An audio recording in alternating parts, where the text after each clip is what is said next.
captains, is your captains, is your captains, is your captains, is your captains, is your captains.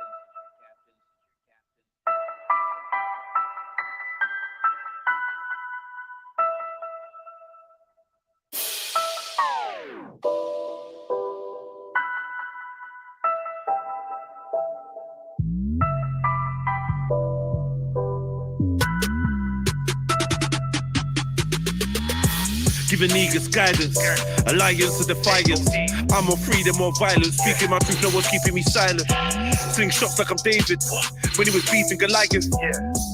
Catapulted into my life, I collided with giants. With a mind deeper than a trident, held in a palm of Poseidon. I'm like a tsunami to pirates, get drowned in my way, but I fly like a pilot. Haters can't cope, my aura's too vibrant. Girls wanna show me their private. More times, I wanna live alone on the island. I zone when I close off my eyelids. Look close, you might see a ghost in my iris. Please don't approach when I'm like this. At Anarchist, I mix DMT with some cannabis. I'm sure I'm woke cause I write this. Would I ride for my G's? Is my phone on silent? Do I despise the police? Is Kobe's last name bragging? I know some activists, I know some lifers. Man, I know some savage shit, man living righteous. I know some duns only roughing it cyber. I know some thugs that are actually riders. Don't know my destiny, but my past says I'm a survivor. My probation officer says I should be in an asylum, cause I said the queen does witchcraft. There's no curve when I watch the horizon. If life is a game, at the end you face the last boss like bison. Clipping a grabber, clip like a ladder, riding through a block full of pythons. Dodging a slammer is hot in the manner. We are not stopping for sirens. My son's friend got stabbed in the heart. I could not stop him for crying. Hope he knows he's a king with bulletproof wings. No weapon could stop him from flagging. The air is so toxic, it's frightening. AI and robots are rising. They're studying Madame Blavatsky and Alice the Cardi. We're shotting for diamonds. Shopping for items. Besotted with icons. It's true talk whenever my mic's on. Bloodbath in the streets, keep a tool in my waist and my heart on my sleeve. Why is that the magi? Following the star of the east, where the rich get fat, man is starving to eat. I think cryptocurrency's the mark of the beast. I can smell blood like a shark in the sea. Michelle is a man and a bomb is a dream. Let it spark in the park after dark. Look what the shotgun done to the bark of the tree. Sometimes I wanna ask if my seeds inherited negative karma for me.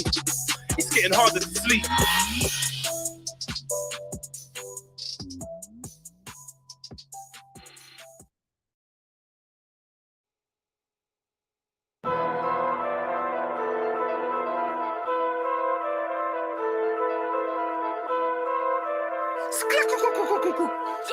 Hey, listen, yo.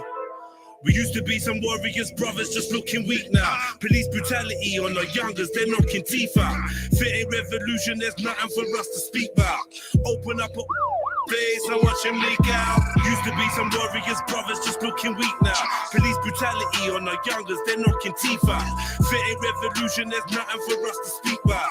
Open up a place.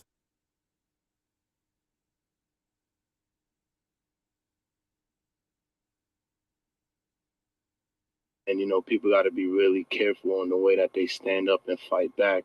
Not saying that I'm not with the fight back, but it's what they want. You know, they want this war, and they see that it's not working. They see that the chemical warfare is not moving fast enough. The cancerous foods, the systematic economic depression, you know, is not killing us all fast enough. So they're just taking matters into their own hands. I think a lot deeper now. I question everything. Fuck being part of the crowd. She full of melanin. Dog, I'm sick of everything. All sick, but I beg you don't get no medics in. Think a lot deeper now. I question everything. Fuck being part of the crowd. She full of melanin. Dog, I'm sick of everything. The flow's sick, but I beg you don't get no medics in. Look, I used to be a part of the herd, but never settled in. Fuck being part of the crowd, she full of melanin. Look, dog, I'm sick of everything. The flow's sick, but I beg you don't get no medics in. Self-medicated and farmers can keep their medicine. I ain't buying it, tell them to keep their sedatives. Them man are sleeping, blue pill and repeat it. I hate sleeping, I red pill it and read it. I'm past trying to understand, we overstand the meaning. I seen a change in the hood, they're trying to clean it. But these politicians dirty as fuck and always being it. Tell them that my third eye's popping, I really see shit.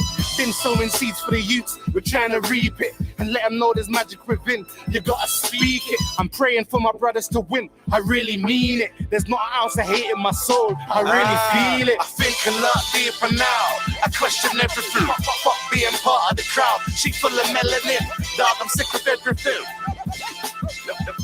All sick, but I beg you don't get no medics in. Think a lot deeper now. I question everything. Fuck being part of the crowd. She full of melanin. Dog, I'm sick of everything. The flow's sick, but I beg you don't get no medics in. I don't trust them, cause they murder us with medicine. Fucking with the food, they wanna murder me for my melanin. Fam, I'm sick of everything. They let the tower burn, my brother's brother died. I wish it was Theresa May instead of him.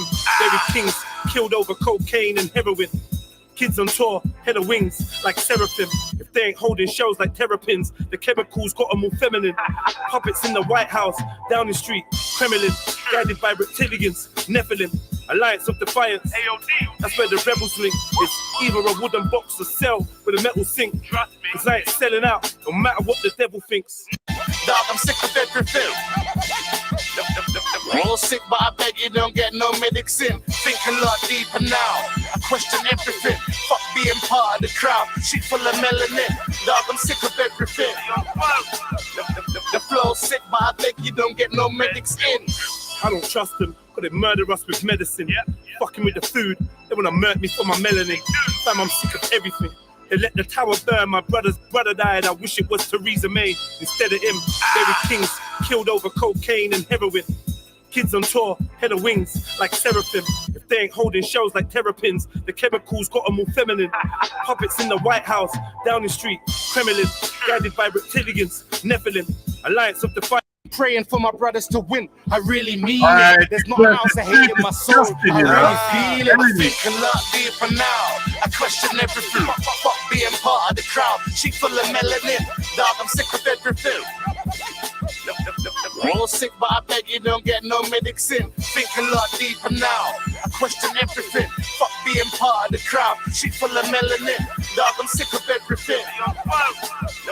The flow's sick, but I beg you don't get no medics in. I don't trust them, cause they murder us with medicine. Fucking with the food, they wanna murder me for my melanin. Fam, I'm sick of everything. They let the tower burn, my brother's brother died. I wish it was Theresa May instead of him. Larry King's killed over cocaine and heroin. Kids on tour, head of wings like seraphim. If they ain't holding shells like terrapins, the chemicals got them all feminine. Puppets in the White House, Downing Street, Kremlin, guided by reptilians, Nephilim, Alliance of Defiance. That's where the rebels link. It's either a wooden box or cell with a metal sink. Cause I ain't selling out, no matter what the devil thinks. Fight the police, fight the power, free the people, feel the pain, for those slain by the hands of the evil. Man created AIDS, Ebola, the measles, fluoride in the water, trying to keep us sheeple. I think a lot deeper now. I question everything. Fuck being part of the crowd. She full of melanin. Dog, I'm sick of everything. All sick, but I beg you don't get no medics in. Think a lot deeper now. I question everything. Fuck being part of the crowd. She full of melanin. Dog, I'm sick of everything. The flow's sick, but I beg you don't get no medics in. Come on, family. Do it yourself. Each and every time. Mark one. Hope everyone's good, man. Hope everybody is good. Vibes in, you know. Keep it moving. Oh, by the way, it's your boy, the Level Online Trilluminati, live Red Pill, Trilluminati. Click, like, comment, share, subscribe, hit the notification bell so you know when we go live. Please put the number of your like in the chat. You know, like that. Boom.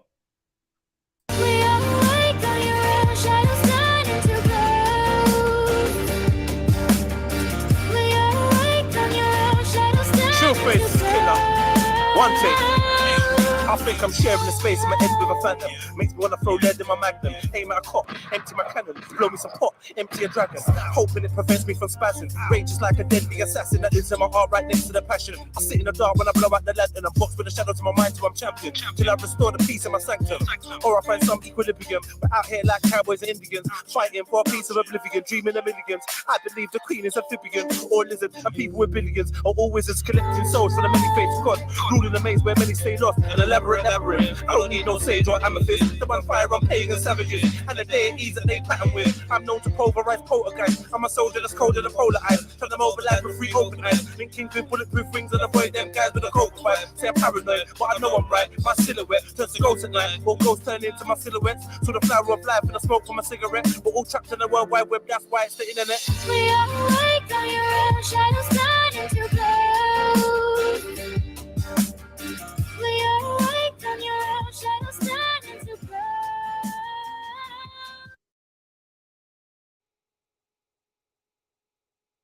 Content over everything. We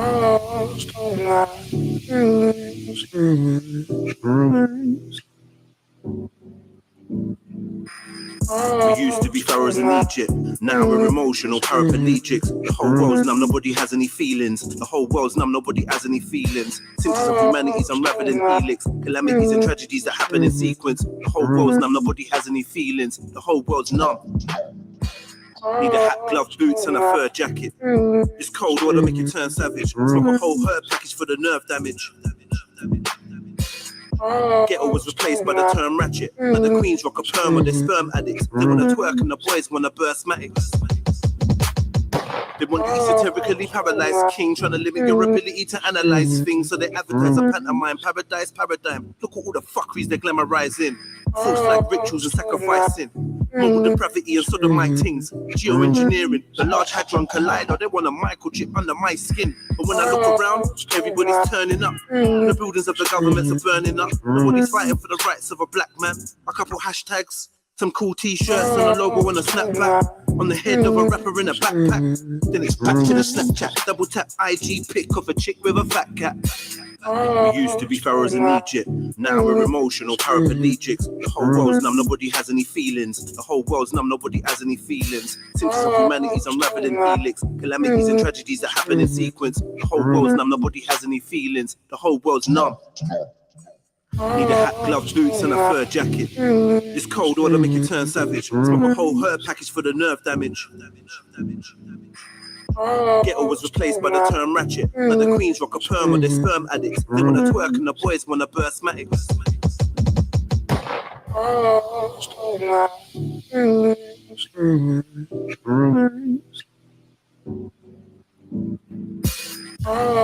Feel the pain, feel the pain. Feel the thing, feel the thing. From joy to the stars, just standing in the mosque in the dark. I need to heal again, heal again. I need to heal again, heal again. I need to heal again, heal again. I need to heal again, heal again. I can't feel my face, feel my face, feel my face, feel my face. From Genesis to genocide. The revolution will be televised. I can't feel my face, feel my face, feel my face, feel my face. Head full of rage and a heart full of scars. I need to heal again, heal again. We used to be pharaohs in Egypt, now we're emotional paraplegics. The whole world's numb, nobody has any feelings. Symptoms of humanity's unraveled in helix. Calamities and tragedies that happen in sequence. The whole world's numb, nobody has any feelings. The whole world's numb. Need a hat, gloves, boots and a fur jacket. It's cold water make you turn savage. Smoke a whole herb package for the nerve damage. Ghetto was replaced by the term ratchet. Now the queens rock a perm or they sperm addicts. They wanna twerk and the boys wanna burst matics.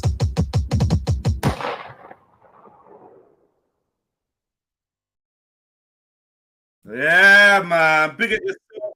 Each and every time, family tree. Let's get straight into something I wanted to share from yesterday. Hope everyone's good, man. Happy New Day. If I ain't said it, I'm saying it now. You know what I mean? The 28th of March, the year's done. It's Christmas time, basically. Christmas time, mistletoe and wine, children singing Christian rhymes. We're up on the fire. Yeah, I scared myself how much of that lyric I knew. That scared me. The hypnosis is real, family. All right, where is this thing that I sent myself? All right. Hold on.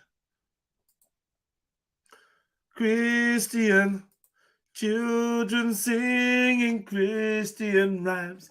Ha! Man said stuff for Allah. Shut up. However, man like Cliff, you know, historical Cliff. Historical Cliff. Right, you know. All right, so boom. First of all, let me do a sound check. Tell me, can you hear this?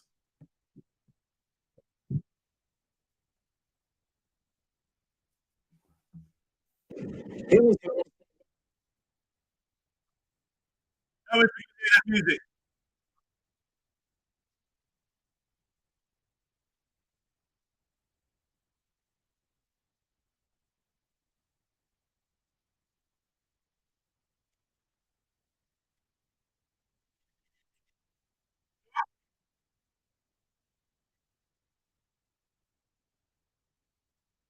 No. What the like, I swear to God, I don't get what's going on. You know what it is? One of these fucking youths has touched my thing. I'm sure of it, man. I don't understand. Let me push that in.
Yo, this mic must be loud. You can hear the mic, yeah? You can hear the mic, right? You can hear me chatting, right? Yes? 1 2 1 2. Can anybody, if you're talking, we still... No, I was on mute. Can you hear me now? All right, you can hear me now. All right, let me play this.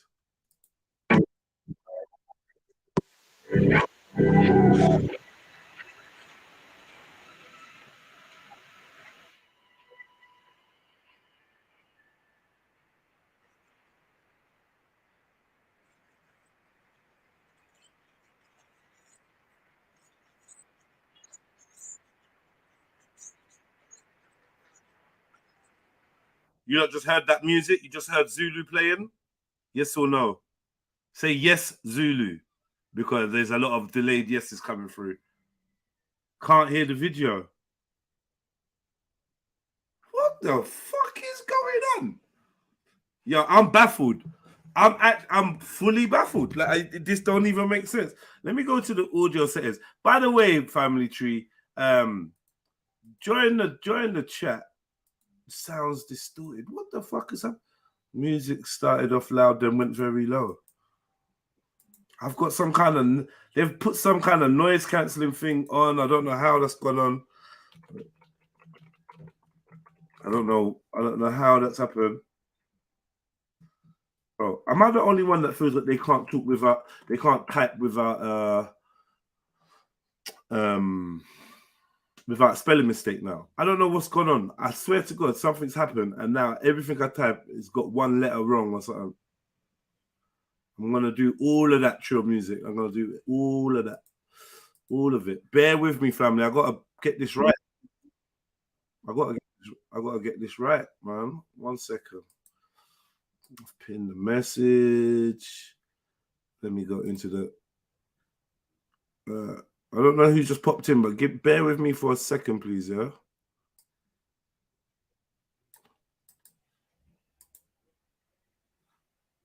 Please.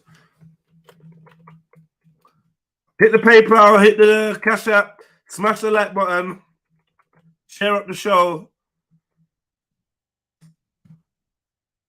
Not quite as much energy as I had yesterday, but still a lot.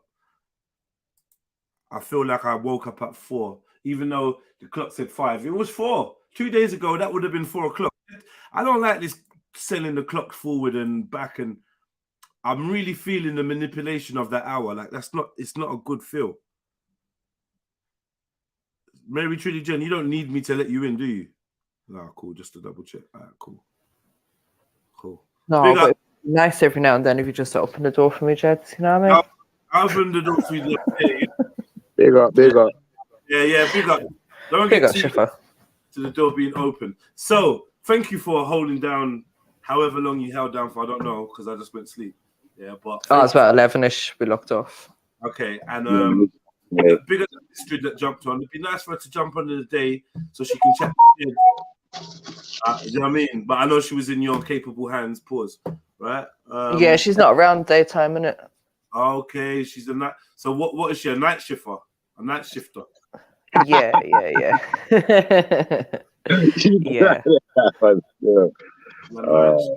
Okay. Well, big up night shifter, sister. She's probably sleeping now then. No. She's in the lab. In the lab? She's a scientist. Okay. Okay. So wait. Okay, so she works in the daytime.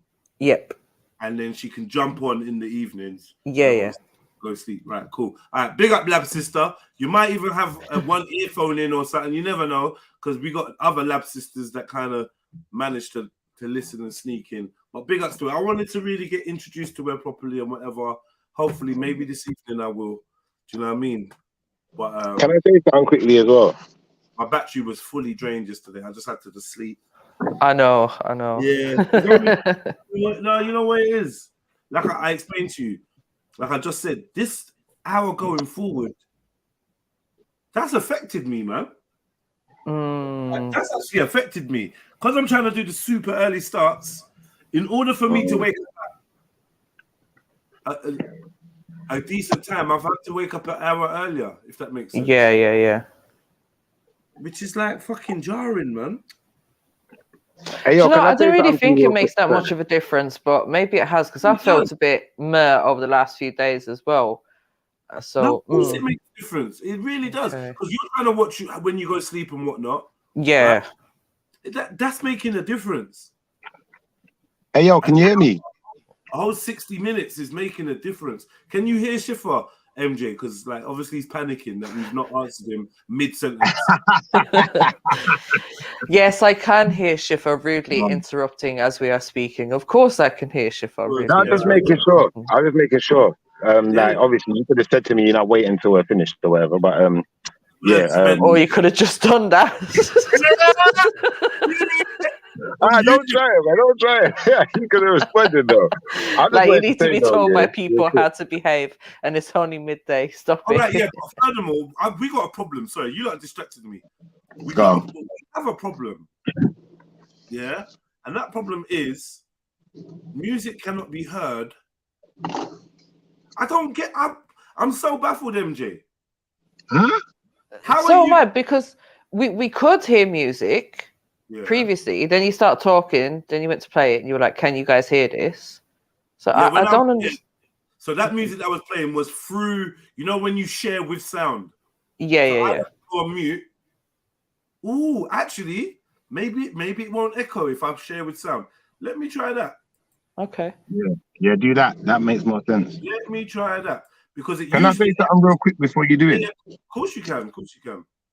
I just wanted to say, I know at some point yesterday you apologized to me, and I don't know if you thought that I was annoyed. I wasn't actually annoyed though, because I'm gonna be totally honest. But I just want to say this. I want to say this real quick though, yeah. What you said was absolutely true. At the time, I was trying to get out of that subject because I wanted to just have an argument. I'll be honest. And sometimes it's difficult when you want to have an argument and people are trying to have a nice conversation. And I just wanted to argue with someone. I was pissed off. Why you want to argue for? Why? Tell us more about why you want to argue. And first my daughter got on my nerves. My girl got on my nerves. My baby mother got on my nerves. I just want to argue with someone. Hold on. First and foremost, it's not whether you were pissed off or not. Yeah. I apologize because I heard myself and recognized, you know what, Jeds? You've lost control. You're tired, yeah, and you're now speaking in a way that's not acceptable. I wouldn't really like no one chatting to me like that. I just thought I took liberties by saying what I was saying because I was tired. I was gonna blame it on you. I was gonna blame it on you being annoying, but hold on. But actually, that was my bad. Regardless of the scenario, I know that was my bad. That's why I apologize. I'm like, no, what are you doing, Jets? Fix up. Yeah, you're a host, you're this and that. Can't be going on like that, right? So that's why. So it's not that I thought you were pissed. No. But I just wanted I wanted to apologize to you also because you was right. I was being a dickhead. I did want to argue with someone. Apology Olympics. I see your apology and I raise your apology with remorse. Come on, man, brother. Do you know what it is? We got to be able to. Have you ever heard of the nice guy battle before? No. Instead of a cussing match, you battle each other with compliments. It is so cringe, but it's actually hilarious. I'm gonna book one in with you soon, yeah? We're gonna have a compliment battle, right? I'm gonna win. I did it for someone one time. Oh, you know what I hate when you hold the door open for someone and you're like, after you, and they're like, no, after you, and you're like, no, after you, and they're like, no, after you, and like, bro. And then guess what happens usually? You both say, all right, then and you both go to move like dickhead. You get stuck in the door like what we're doing by apologizing to each other and showing our more sensitive side then humility. What we're doing by doing that is we're leading the way by example to show brothers that that's not a sign of weakness. Don't feel afraid to apologize, or if you feel like your behavior was out of control, to just be honest about it. Whatever it is, it's not a big deal. Nah, it's not a big deal, man. It's not a big deal. It's the right thing to do. Just do the right thing and you're good, man. You can't blame it on that when you can't sleep at night. Can't blame it on that. Sorry. Whilst you're apologizing, Shifa, how about you apologize to the ladies? Because I feel like yesterday I pointed this out that it's like you wanted to argue with the women because it was clear that there was something going on in your personal life and you just wanted to take it out on the women. So how about you apologize to us? We're the ones dealing with all your emotions and bullshit when you got shit going on in your personal life. No, but MJ, I wasn't being facetious with the ladies. I was genuinely making my case because I just feel like I like arguing with women in general. I like arguing with you lot. And I like these debates. There's no halfway apology. Yeah, it just becomes dead. You're either apologizing or you're not, bro. I know I'm not going to apologize for that because I feel like I was well within my rights to make that argument, and I feel like we're going to have more back and forths on that subject. I think that's a great subject, and I feel like at some point we all have to check ourselves and know who we are and who the people around us are and what we're expecting out of life. That's why I like these debates. I like them. I like your energy in the debate. I like Sister Sarah's energy. In fact, big up Sister Sarah, most importantly, because she repped yesterday. And I even got to a point where I started losing my way. I forgot what I was talking about, thanks to Khan. But she held it down. She was bro. That's what I do. Standard procedure. You discombobulated him last night, yeah? Yeah. Oh, shit, I missed that. So, what was the main subject? The treatment of women in Islam? Basically, cut a long story short. Not just Islam. I was basically saying that me as a Christian, my money is my money, innit? But my woman's money is also my money if I need it. Now, I'm not going to take it if I don't need it. If there isn't something productive to do with it, I'm not going to take the money and go and spend it on, Brass House or flipping Pornhub or, like that. I'm not going to do something stupid with it. But I feel like there's a point where, if we're a team, she's going to be organizing a house, focusing on kids, doing X, Y, Z, like that side of things. I'm going to be the more financially focused person and, making business ventures, investing in X, Y, Z. Now, especially if she's not that way inclined, I feel like it's important that she shouldn't feel threatened by the man saying, you know, let me control the finances because I'm going to have to support you financially anyway. Yeah, I think, like, obviously, again, Shifos, you're kind of describing the argument slightly different. Your argument was the same argument he was having during the day yesterday of if your man tells you got to go and get a job in order to financially support the family, then you're going to have to do what he was saying. And Sarah was saying, no, it's not like that. He can't just say, oh, I'm going to sit around on my ass, do absolutely nothing while you go out there and the money X, Y, Z. But Sarah did say, and most of us agreed to, obviously in a partnership, in a relationship, in a marriage, you know, if that person does fall on hard times, needs you to support them, needs you to step up, whatever it may be, of course, as the wife, you're going to do that. Like any woman would do that. Help a man out in hard times, or meet that shortfall where it's needed, or contribute what's necessary to keep things ticking over or to reach certain goals. Yeah, and ultimately what I was trying to get through to Sister Sarah is that obviously, from my impression of what I read yesterday anyway, there seems to be... Sorry. Was that? No, go gym, man. Yeah, go gym, Sniper, man. I'm going to go gym actually today. Good idea. But I was just thinking, like, when I read what we read in the Quran, it seemed, not, I'm not going to say it's a definite contradiction, but it seems a contradiction to me personally when, you know, a man has the right to tell his woman, and she has to obey. But if a man says to her, you need to do this with your money, she has the right to say no. I don't see how that adds up, you know? And when I read about the but thing again, about... that's not what was said. But anyways... No. Just one second. Let me just finish quickly. I think we had enough of this debate yesterday, and we should maybe leave it in yesterday, to be fair. I'm going to leave it, but I agree with you. She did actually point out that, you know, there are there's writings which would say that her money is her money. But when I read the part about what men are supposed to do and about them taking money from women, okay, fair enough. A man's not supposed to use a woman's money for any illegitimate means. But if there's a legitimate reason for him to need that money, then from what I read yesterday, I would suggest that he can make a demand.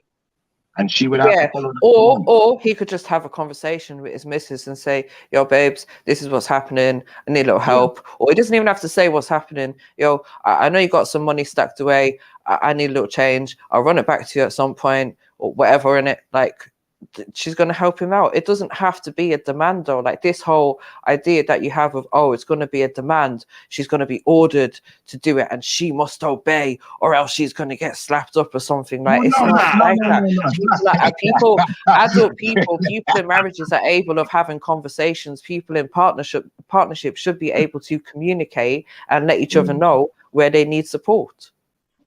I hear you, but then at the same time, maybe when you use the word support, that refers more to the woman. She's the one who gets support. But if he says, you know what, I need all the money because I want to do a business investment that's going to better all of our lives, I feel that she would, you know, she'd have to concede at that point.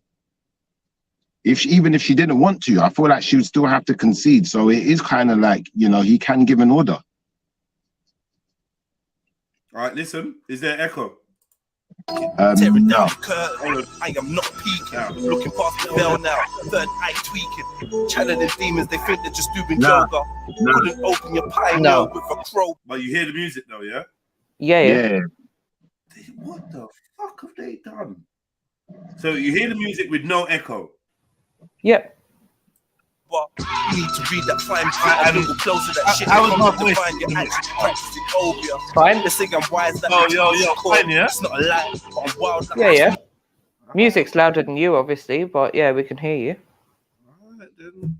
Fuck it, then. Guess that's what it's going to be now. All right, cool. I think we've solved it then. By Joes, I think. Right, so what if you play the music and you mute? Then if I play the music and mute, then it would just be normal. Okay. Yeah. Right. But normally what I do is I mute it from, I just share the screen and I play it so you just hear it through the mic. And for some reason, it's not letting it happen anymore.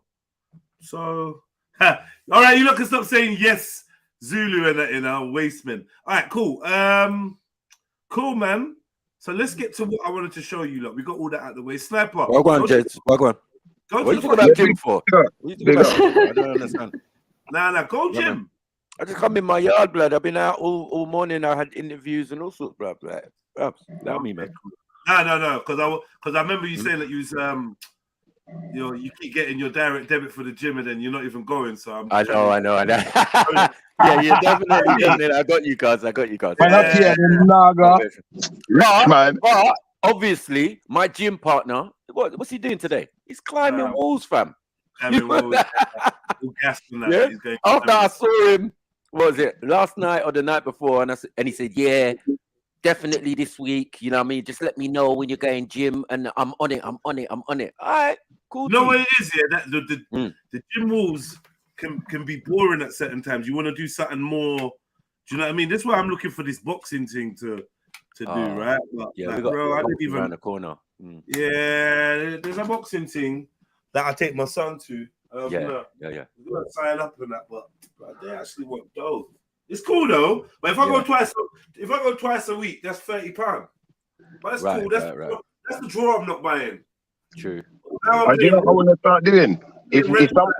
For the studio, plus I'm doing this. Right. You're doing bare things. Yeah. I got a lot of outgoings, bro. I've got a lot. Hey, Sniper. Do you know what we should start doing? My outgoings, apart from like rent and stuff like that, is getting up to like £600, cuz. I know, bro. That's why, as I said, I've been preparing. Mad. Wow. I'm basically preparing to start work. I got my hard hat, my boots, my high vis. And you got them back. And come on, stand in, man.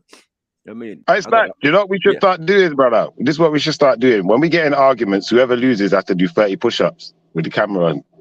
Yeah, you're gonna be henched by the years out. That's the problem. That they lost, though. This is the thing. Yeah, that sounds good until we have to prove that you lost. That's it. That's the only issue. That's the issue, brother. Yeah, you can't take it. You ain't gonna have it. We have to make some rules. All right, let's make some rules. Let's make some rules for wins and losses, and then we just adhere to the rules. If I lose, isn't it? It's quite simple. Yeah, we let the chat decide if it's an L. All right. Well, maybe we could do that. That don't sound like an unfair. You're gonna be frolics. It might be biased. It might be. Well, they'll enjoy it anyways. Jets, I think we need to go back to what we did before, where it was like every quarter of the hour and thing we did 10 press-ups and did it. We should try that again. Whipped. Yeah, that sounds good. It didn't last long, but it was good. I was pumped. Pumped. I'm involved. Listen, so a good friend of ours, or a friend of the Trill's mum, was diagnosed with the big C, and no, not the Ovid, the other one, right? Yeah. And you know, a lot of my friends' mums have passed on from that. Like, to be honest, the likelihood is one of us will. Like, obviously, this cancer thing is not a joke. And one of the things that's been pushed a lot is CBD and that, yeah. And I, for one, have not partaken in CBD. Like, I've got CBD in my drawer, in my cupboard, and something about it I ain't really felt. That's why I really got into making the cookies, the brownies, the sweets, this, that. Yeah. Like, yo, why are we isolating CBD from THC? So when my brethren's mum, Rose Smiles, got cancer, she passed on. Like Rose Smiles that done Sick of Everything. I think that's why he put me on the tune. Yeah. I'm sick of everything. His mum was very much against weed, like bare people's mums, ignorantly. Yeah. All respect due, ignorantly against it. And the main thing was they didn't want to get waived. So it took a while to try and convince her to take the CBD and assure her she's not going to get waived. But I kept saying to him, you know what? I feel like she needs the THC too. I feel like isolating just the CBD, I'm not really sure about this. So anyway, that's just been a thought in my head. I take CBD and THC together, right? Boom. Now, I follow this page called eattolivenotdie.com, and basically he runs like some kind of restaurant, like, you know, and he goes in on like his views on food and diet and nutrition and stuff like that. So I came across, sister sent me this video And yeah, I want to play it with you and see what you lot think. MJ, you there? Yeah. I know this is your street. Yeah, and you lot follow him up. When you follow him, when I ask you lot to follow someone, follow these person, yeah, and send them the link to the show and say, yo, this brother Jedi he bigged you up and he shouted you out. I followed you because of that. Help let them know what the power of the trill is. Like, yeah, if you fuck with us, you get followers, you get subscribers, you get whatever. You know what I'm trying to say? Please. Yeah. And if you lot ever have anyone you want me to follow, I will follow them and say, yo, Sniper told me to follow. Yo, MJ said follow. You know what I mean? Right. Just because you need to know sometimes. Because I reckon. Go on. Can I say something real quickly before you start the video? I just want to say condolences to anyone who lost a mum from cancer or any other means, i.e. me, brother Jedi, and all the other brothers who ain't got their mums, because it's hard, man. It's hard work. And I also want to say big up to MJ, because MJ, I feel like you've evolved as a moderator over the last year. And yeah, big up to you, man. Like, I really appreciate your moderation as how it's evolved. I do actually appreciate it. So thank you. Well, then that thanks coming back to me, because I'm claiming the all of it. I'm taking that. That's all what of MJ it, hired the hitman one time for you. So yeah, I'm taking all that. Yeah, for real. She's just about to give her bank details or get the hitman's bank details. I said, MJ, don't real life. Don't throw away your life. Don't throw away your life for MJ. She's gonna get one of them Irish ones. To kneecap you. Right. But are you accepting the thank you? What was it? A thank you? Yeah. Are you accepting it, MJ? Yeah, big up yourself, Shifa. Appreciate you. I'm sure you hate me by next week anyway, so that's cool. That's all right. No, I never hated you to begin with, man. Like I said, I like arguing. People should know that about me by now. So I know I hate no one, especially if you argue with me. I'll be your friend. Oh, top G, yeah. You know what? I do want to cuss you because you're just a little fucking racist, yeah. But you can be funny at times, right? And but I think you're being real when you say this, right? So I gotta put this on the screen. I'm telling you, the amount of spice some of you lot put in your food can cause the big C. What do you reckon? I've been hearing about these spices. I have as well, and it's not true.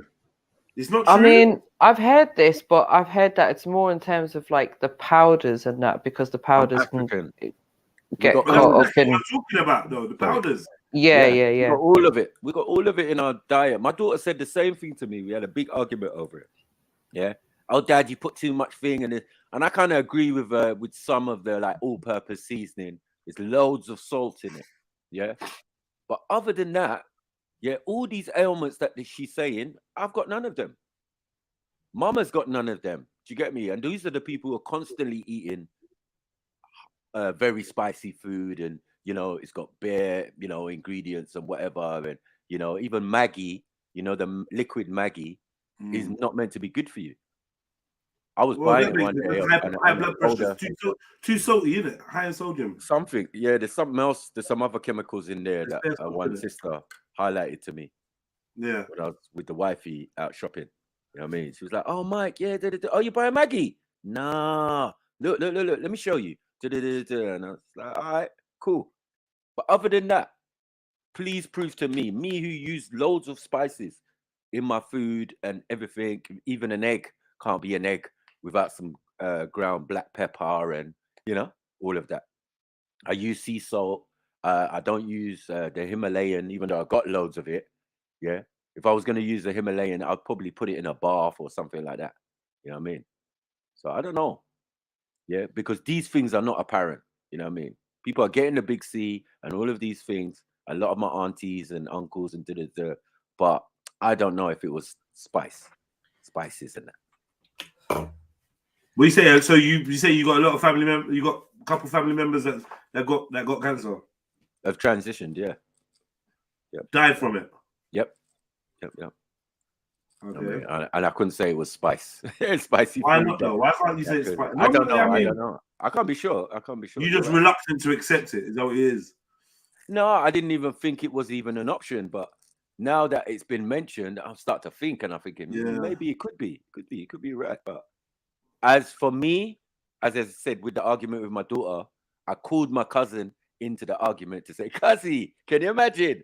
Yeah, the food that we grew up on, She's saying, will give us diabetes, blah, blah, blah, heart, this and that and that and that. And I don't have none of them. Yeah. So I don't know where you're getting your stats from, child. And she was like, oh, I Googled it and Google's your Okay. friend, I suppose. But just to say something though, Snaps, you're quite young still. You're moving into the autumn of your life. And this is usually where things start licking people and popping up. So, you know, your good genetics and your whatever could be a roll of the dice. But you're slim, you're not overweight, you're not fat, you're relatively active. So I think a lot of your factors are going to be low anyway. You know what I mean? If you was like fatter or whatever and less active, then yeah, we might have an issue. Right? We might. But then it would be reflected in mama, because mama is an overindulger when it comes to food and she's put on loads of weight and all of that, and she's still good at 70 plus. Yeah, compared to her counterparts, cousins, and things who dead off before 60. Genetically, you know, you never know, cuz genetically, it could just be the fact that, you know, she just caught a blight. Nothing to do with, not that she's doing anything pro her health, which she doesn't sound like she's doing anything good for her health. So it's a ticking time bomb, bro.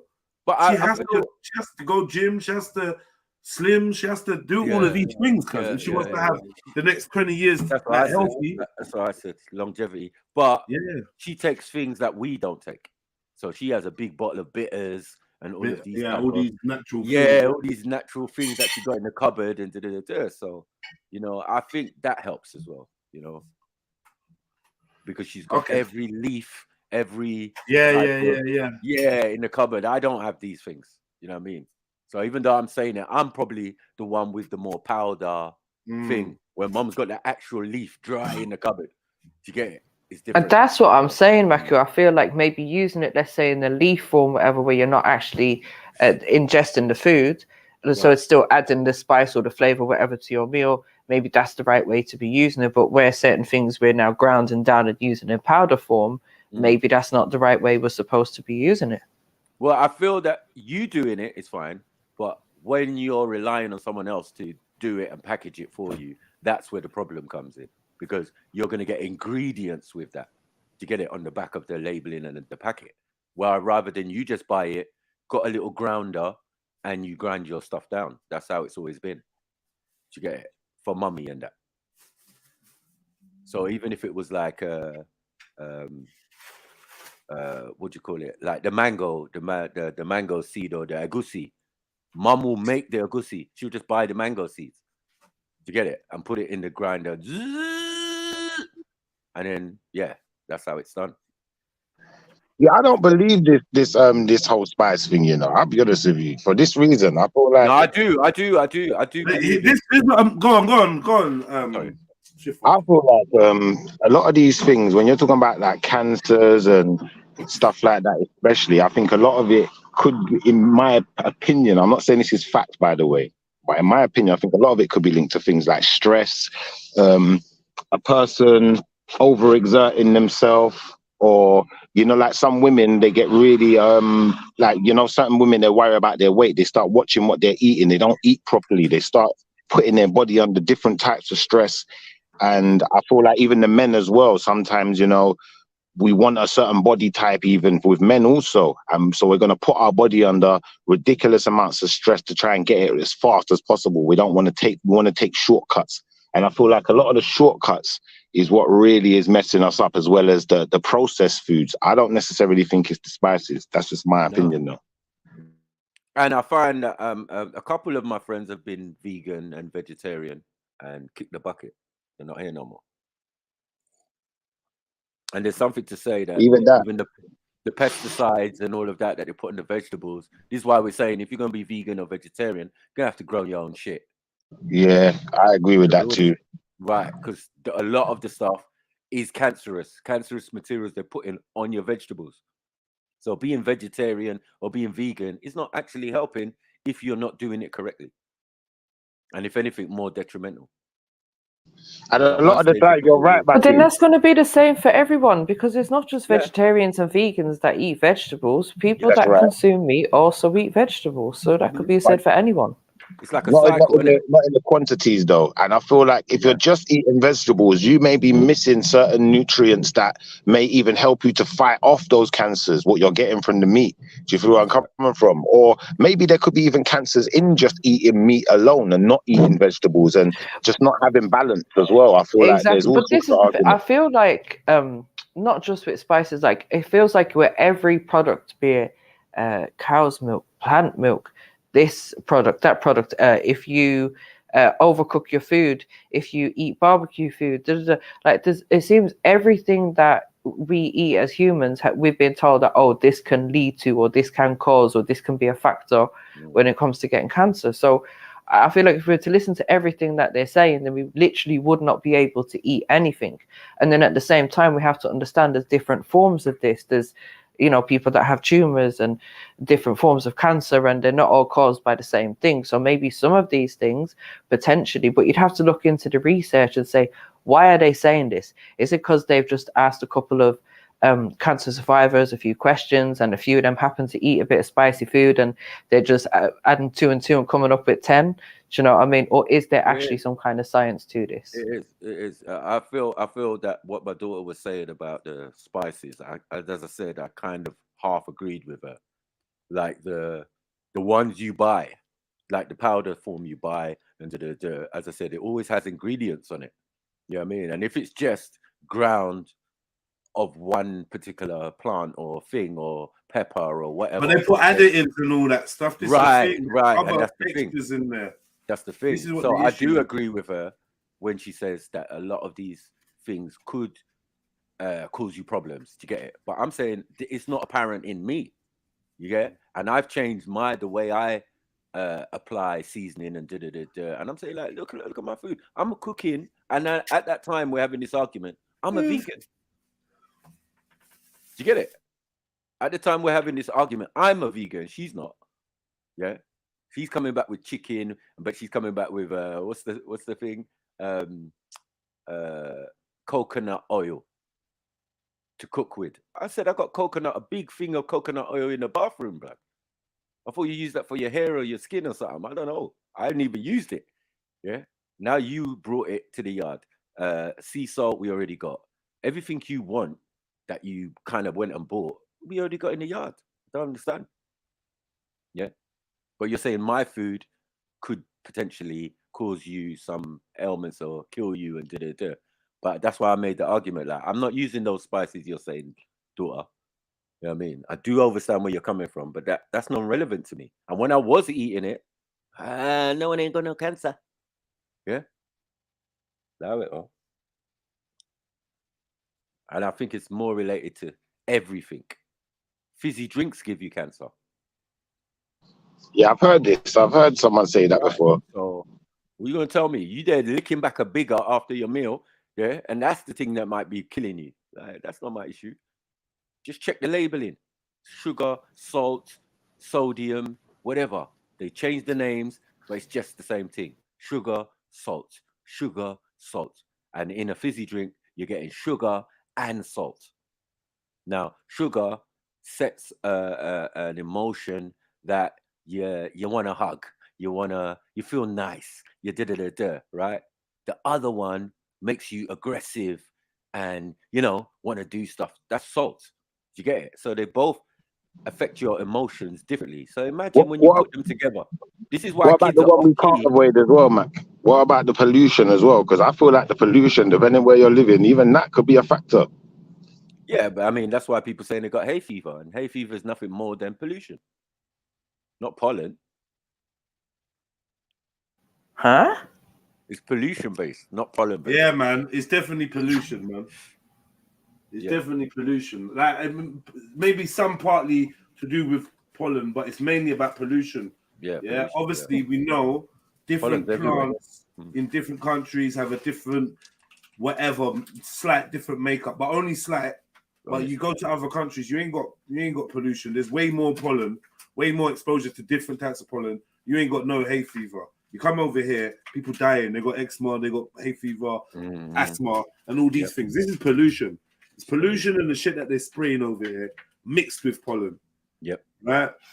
That's a fact, man. That is a fact. But I believe that as well. I believe that's one of the biggest It's just factors. it's just a horrible soup. Just like the cloud I always said when you're flying back into London, right, Jets? When you're flying back into England, you always see that grey cloud over London. You're like, Ross Clarks, this is where I live. Fuck's sake, man. This is fucked. On a hot summer's Even day. things like the rain, even the rain is polluted. All of it, bro. Oh yeah, acid rain. Didn't we grow up with acid rain? Yeah. What Don't I'm go out saying, in the rain at break time. Like, I do hear what you guys are saying about London, but like there's people outside of London that suffer with hay fever. I've grown up seeing people with asthma. People outside of Europe. You heard about hay fever in Africa? I don't know. I can't say, to be honest, Jess. I can't say I have, and I can't say the Amazon, South America. This is what I'm trying to explain to you. You go home to Africa. England and Europe are one and the same. There's no difference. Yep. I do get what you're saying, but I'm trying to understand. Are you saying it's caused by the hay fever itself is caused by the pollution, or the hay fever is activated because of the pollution? And so what is because it's like, to my understanding, it's caused by different types of pollen. So like two people may have hay fever, but it may be that they're triggered by different sets of pollen. All right, but both of them will go back home and have nothing. Yeah, with the same availability of pollen out there, and even more mixtures of pollens and different pollens. In fact, pollens that they shouldn't be used to because they don't live over there, and yet they're good. They're good. All of a sudden, your eczema's clearing up. All of a sudden, your asthma's clearing up. Right. This ain't just pollen. They're trying to drop it. Oh, the pollen count's high. Yeah. Man, listen. Is it higher than the pollution count? It's pollution and environmental factors other than just the pollen. Yeah, pollen plays a part. I'm not going to be an ignorant guy and say there's not science to prove that the pollen plays a part. Yeah. But by far, in Europe, it's the fucking pollution that's fucking with everyone. And all the other stuff, all the other beams and you know, waves and... All right, so let me ask you something then, Jeds. If it's the pollution that's, you know, a big factor to this, do you think eventually other places that are going to be affected by pollution are going to start having the same problems then? Of course. Yeah. Of course. Which is soon enough basically going to be everywhere, unless you're, you know, somewhere completely off grid, which is very far and few between. Yeah, of course, because you want the whole world to be modern, don't you? Yeah. I feel roads. Remember, what's his name was on there the other day? Darkside was on there the other day, and like, you know, we bargained for it to get modernized, and shit for wanted to go up there and build roads. I know. We want all that, roads and this and then,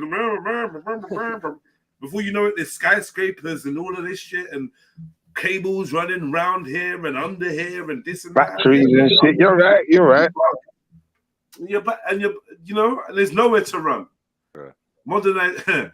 Listen, man, modern life is bringing us so much issues, but because it's sweet, because I can phone you, MJ, and I can Skype and I can do this and do that, you know? Technology is not the problem, it's how we apply it. No, technology actually is the problem. It's the problem, man. It actually is. I'll give you another example why people get a lot of colds, MJ. Yeah, they say that when cars are running, you know, the exhaust fumes of a car have bits of metal in it because cars run with engines. The engines go around, and then that's how they keep the emissions down. You're right. Wait. Those particles, you breathe them in. They now go into your lungs, and allow mucus and things to attach to your lungs easier. You know what I mean? So you're more phlegmy, you're more thing, which is gonna lead you to having what? Cold, flu, and the other thing. You get it? So he's right. That's why they say don't smoke when you got a cold. You're right. You understand? That's this one aspect of pollution that they talk about, the car. You understand? Fuel emissions and all of that causes people to have flu and that. I hear you. Give me 2 seconds, I'll be back. Yeah. So yeah, I was like, raw. When I hered that, I thought it made sense. But what do you think about the? I always thought the smell of petrol was kind of sweet. You know what I mean? But it's sweet till you're Till dead. they kill you, that's right, till they kill you. But Maku, what about the medication? Because you see, one thing I noticed, yeah, anyone I've known, yeah, in my personal experience, I'm not going to say all people, I'm just going to say in my personal experience, the people who's been on the medication, in most cases, it seems to accelerate it or make it worse. So it's, or whatever treatment they're giving them. Do you feel what I'm trying to say? And it's like, I feel like some of these treatments and medications they're giving us, they're doing things to our body and our biology that I believe could also be having massive effects. So acid rain, chemtrails. So you're saying the chemtrails, remember they're talking about the chemtrails affecting the fruit and veg. If it's affecting the fruit and veg, that means it's in the air, it's landing on open fields and why they're using greenhouses and that, right? But I'm saying, what about us? Us who are just breathing it in. And then people are taking water from a leaf or something. I'm looking at it under the microscope and then seeing all these worm kind of things moving around inside the liquid. Well, look at what they're doing in China. They wear masks and stuff. From before the pandemic, they was wearing masks in Japan and them place there, and gas mask and them thing there because the air's so polluted. And you know, there's a Ghanaian guy who has a cure for asthma. It's some tree bark thing, yeah, that you can get in Ghana, and then the World Health Organization won't let him. You get it? They won't sanction it. Brother, it's like the guy who came up with the self-powering TV, and then all of a sudden now you see them bring out some new self-powered TV, and it costs an arm and a flipping leg. It's like, okay, all right, you know what you're doing. Yeah, but one thing that reigns supreme when it comes to health is everybody's mum or grandma's bottle of bitters. Yeah, let's get that right, because I don't even know what's in there. Just to shake it is a mazza. You know what I'm saying? Like, what the fuck? Hey. You know the thing that shut up the school the other day, the whatever, supposed. Yeah. I'm just saying, the folks be looking AI to me, but so yeah, they said it was a woman, innit? Yeah. And turns out it was a transgender thing. Oh shit. Yeah. Wow. Yeah, these little ones that you lot are forcing everyone to fucking listen to their plight, listen to their pain, listen to their story, and yeah, man, they're shooting kids. So I'm just saying, no one's above. Like, no one should be getting special treatment. Is what I guess what I'm saying. I get you. Giving these special treatments that they can't do wrong. Yeah, they get sent to jail. They're raping women. They're now picking up automatic assault weapons and killing kids. Like, what the hell, man? What more do you want? They fully was with a woman shooter, and they said anyway. These are on a mad thing. But yeah, let me play this video. MJ, you gone? Because I actually don't want to play this video until I know you're watching it. Cause I know you're a CBD gal. I'm gonna wait, man, because you sound distracted, man. Kick him out. Is he still hanging around after last night? Must have sweet him. Kick him out, man. Who's that? Tell him you got a stream to attend to. Man. What the hell? You can't still be making him breakfast. Yeah, veg. Plate of veg. Plate of veg.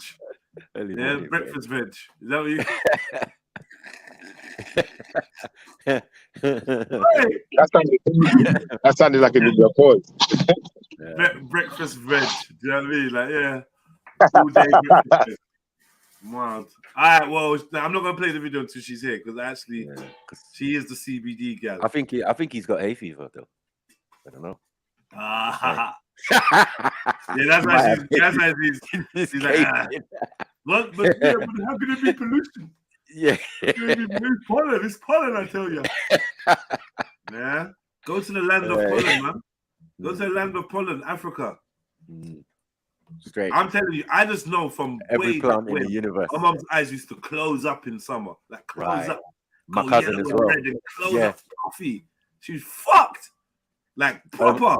My cousin used to have to go in the bathroom. Sometimes he'd wake up screaming because he can't open his eyes, and then he would have to go in the bathroom, pour warm water over the eyes so he could open his eyes. Basically, it was like some group that yellowy film had. Yeah, I closed his remember that. eyes and When I used to get hay fever, sometimes it would be dry and your eyes all crusty. You're thinking you just got eye matter. Like, you know, when you wipe the eye corner, but then it's like it's in your eyelashes. It's like, hold up. Yeah, it's a mad thing. And imagine someone waking up screaming though, because they open their eyes and they can't open their eyes. Yeah, that's mad You know what I still. mean? My cousin, I never had we're it all that bad. lying in the same room, you know, and this nigga wake up, I can't see, nigga. You got your hay fever shit, man. Your eyes is all closed up. Go in the bathroom, man, and sort your shit out. But you're screaming, blood. Scared the And I shit think out. you're right, you know, because it's your eye is trying to get rid of any impurities. It's flushing itself, isn't it? Right. All right. Okay. Numbness is dropping some science. I didn't even realize. All right. Mongolia has the most cancer patients in the world, whereas Lahore is the most populated city in the world. No correlation. I kind of hear you still. I hear you loud and clear. I hear The you. temperature in Lahore compared to Mongolia. Yeah, but what's going down in Mongolia? But they might have some super factories out there putting out some stupid flipping emissions. Yeah, we don't know what's going on out there. You know what? And that's the funny thing, because in China, where they smoke bare cigarettes, cheap cigarettes, Come on, man. that Beer kill you, cigarette, guys. Beer cigarette. they ain't got high cancer rate. Like, why is it only in Europe? Like JEDI said, facts. Europe, America, you know what I mean? All the places where European society or a capitalist society are. That's why I said it's not good for us to be living the way we're living. Our ancestors learned that early. And the stress as well. And abandoned them little civilized chemists and all that. They abandoned that, bro, and went and lived back on the other side, somewhere else, in nature. Went back to basics. Go back to the village. Because all that living together, and doing science experiments and blowing yourselves up, allow it.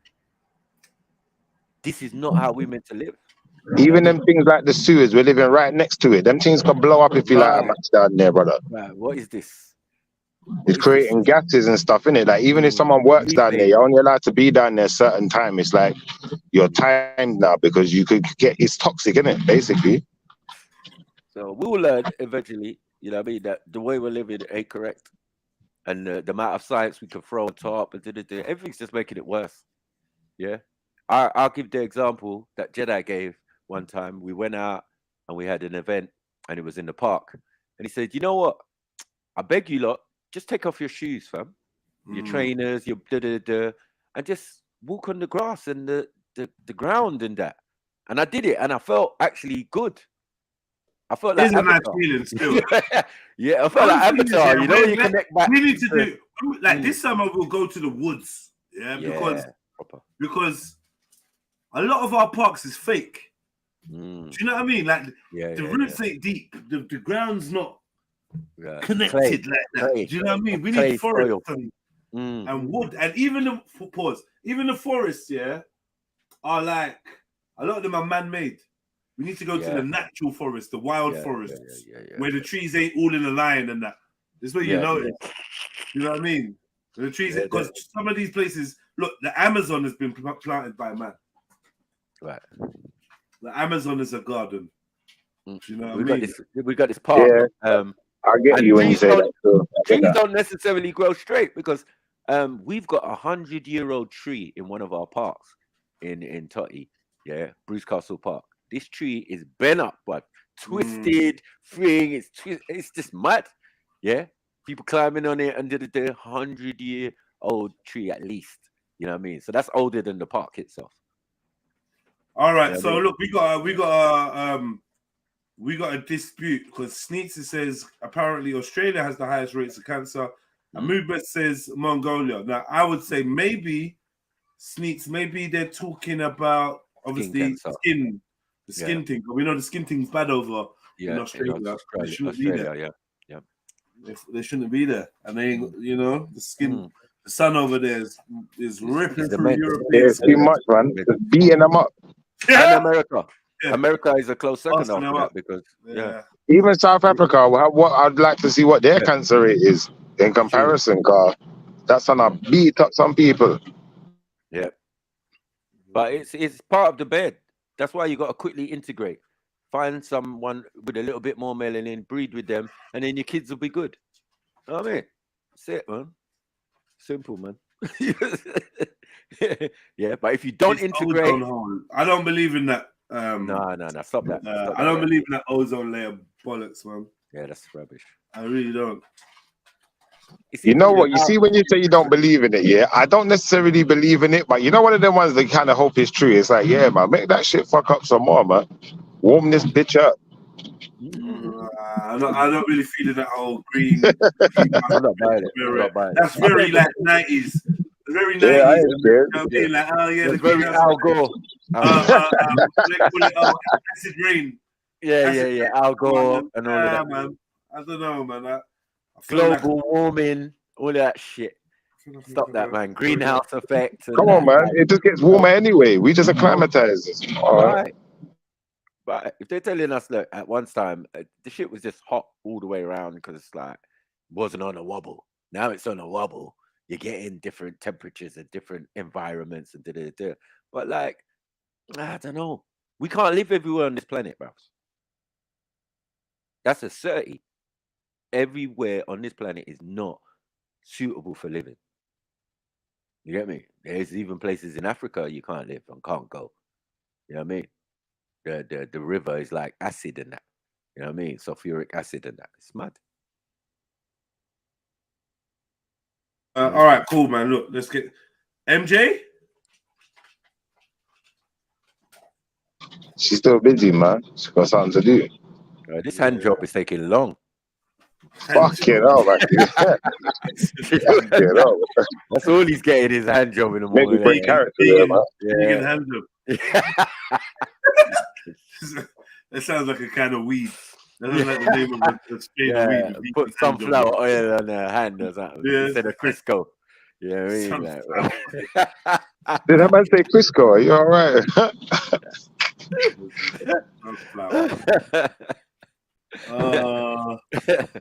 Imagine that vegan. What's a vegan hand job, man? How does that make sense? It's fuckery. Yeah. Because you're still flesh. So you're the meat. But what's up with my thing, man? Women expect their partners not to be vegan then. That's crazy. Because if he's meant to yam the pum pum, then what? What are we doing here? In the mix, big at yourself, motion. In the mix, fuck the tricks, out here chilling with no Netflix. Big at yourself. Like Mills, you know. Come on, my brother. Jeez. MJ. Now she tried to jump out. She was listening this whole time and tried to jump out. Wait. I bun you then, isn't it, MJ? Bun you, man. Shit. Transgender. Cool.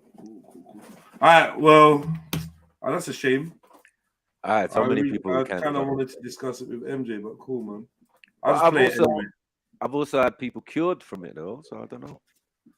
Is that, man? You can hold that till later, man. There's other things we can talk about, man. You're not gonna like me for this one, but THC and CBD is garbage.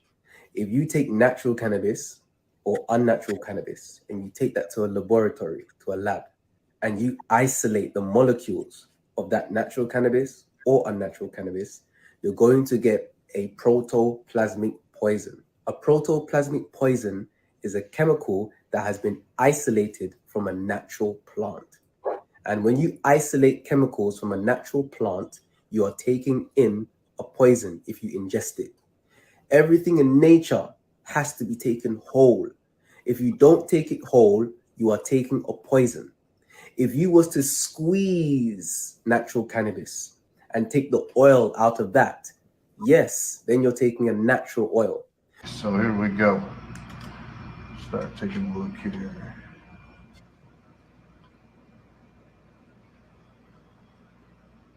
But if you take it to a lab and you isolate the molecules within that, no, Matt, and you extract that and use that, that's going to be harmful to your body. Let's take water, for example, hydrogen and oxygen. If you split it In 2, you're going to get hydrogen and oxygen. Oxygen is deadly if taken pure, and hydrogen can cause explosions, cause fires. Do you understand? If there's an ignition. So hydrogen can create explosions, fires when it's by itself, and oxygen can kill you if it's by itself. But when you bring it together, they quench your thirst and put out fires. Do you understand? So when you separate anything in nature, you're creating poisons. But when you take it whole, you are taking something that is natural, that will help you. Like the poppy plant, for example, that grows wild. What happens when you take that to a laboratory and you isolate the molecule within the poppy plant? You get heroin that can kill you. What about the willow bark? The willow bark is where they get aspirin. If you take too much aspirin, that can kill you. Isolated molecules are extremely harmful, my brothers and sisters. Remember, cannabis is not a drug, but when you isolate the molecules within cannabis, you do have a drug. If you isolate any natural plant, you will have a drug on your hands. We are not saying that CBD and THC has not helped anyone in this world. However, THC and CBD has done more harm to you than good to you. Just like garlic. Garlic will eat through the plaque. Garlic will eat through the cholesterol. It will clear the bloodstream of toxins. However, garlic will then clear the toxins out of your blood and then start to eat through you. Imagine putting something down the pipes of your sink to clear out the debris in your sink. But then that same substance that cleared the pipes in your sink started to eat through the pipes. That's exactly what garlic does to you when you ingest it. So we're not saying that the CBD and the THC doesn't help people. However, the THC and CBD does more harm than good, my brothers and sisters. So please be careful. We're only trying to help. Love. I was in Ecuador, small little place named Bolivar, beautiful people. And I learned about the use of marijuana. 40 different diseases marijuana would respond to. This economical structure made you feel as though God made a mistake when he made marijuana. God is a drug pusher. Oops. Because they said that marijuana is a drug. But I don't know when it became a drug. It's very much organic, very much natural. When they said it was a drug, what part of it makes it a drug? The THC? Well, listen to this. Water is a drug. You want to hear it? Yes. When they said that marijuana is a drug, and it is because it has in its structure the THC, meaning that marijuana has 102 minerals, and if you take one out the arrangement, the THC by itself is a protoplasmic poison. It has to work in conjunction with the rest. With water, you have hydrogen and oxygen. But if you separate the water, pure oxygen is deadly. So when they talk about marijuana being a drug, they talk about splitting it. No, in nature you use everything as is, whole, complete. And don't forget, my brothers and sisters, in celebration of the spring equinox, we are offering 40% off everything on our website.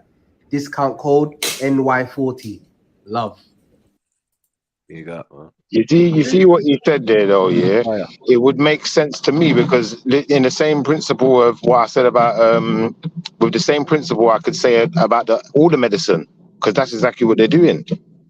They're isolating a chemical from some plant or some organic thing, and once they've isolated the part that they want, then they're putting it into a medicine and giving it to you as a pill. So maybe it's right. Maybe a lot of the medications as well, they're killing people, man. We don't even know it. People they're taking painkiller. Well, maybe that's why man them are so healthy, bro. Because we been doing the thing the right way. You get what I'm saying? Maybe. I don't know. We'll soon find in the next couple of years. Oh yeah, man. I mean, if that system is correct. I feel like the isolation of certain compounds is what actually, you know, like he said it, and I don't need to repeat it. But, like, but you isolate the compound, and then you may start developing problems. So when you're taking your medication, your natural medication, try to take it holistically.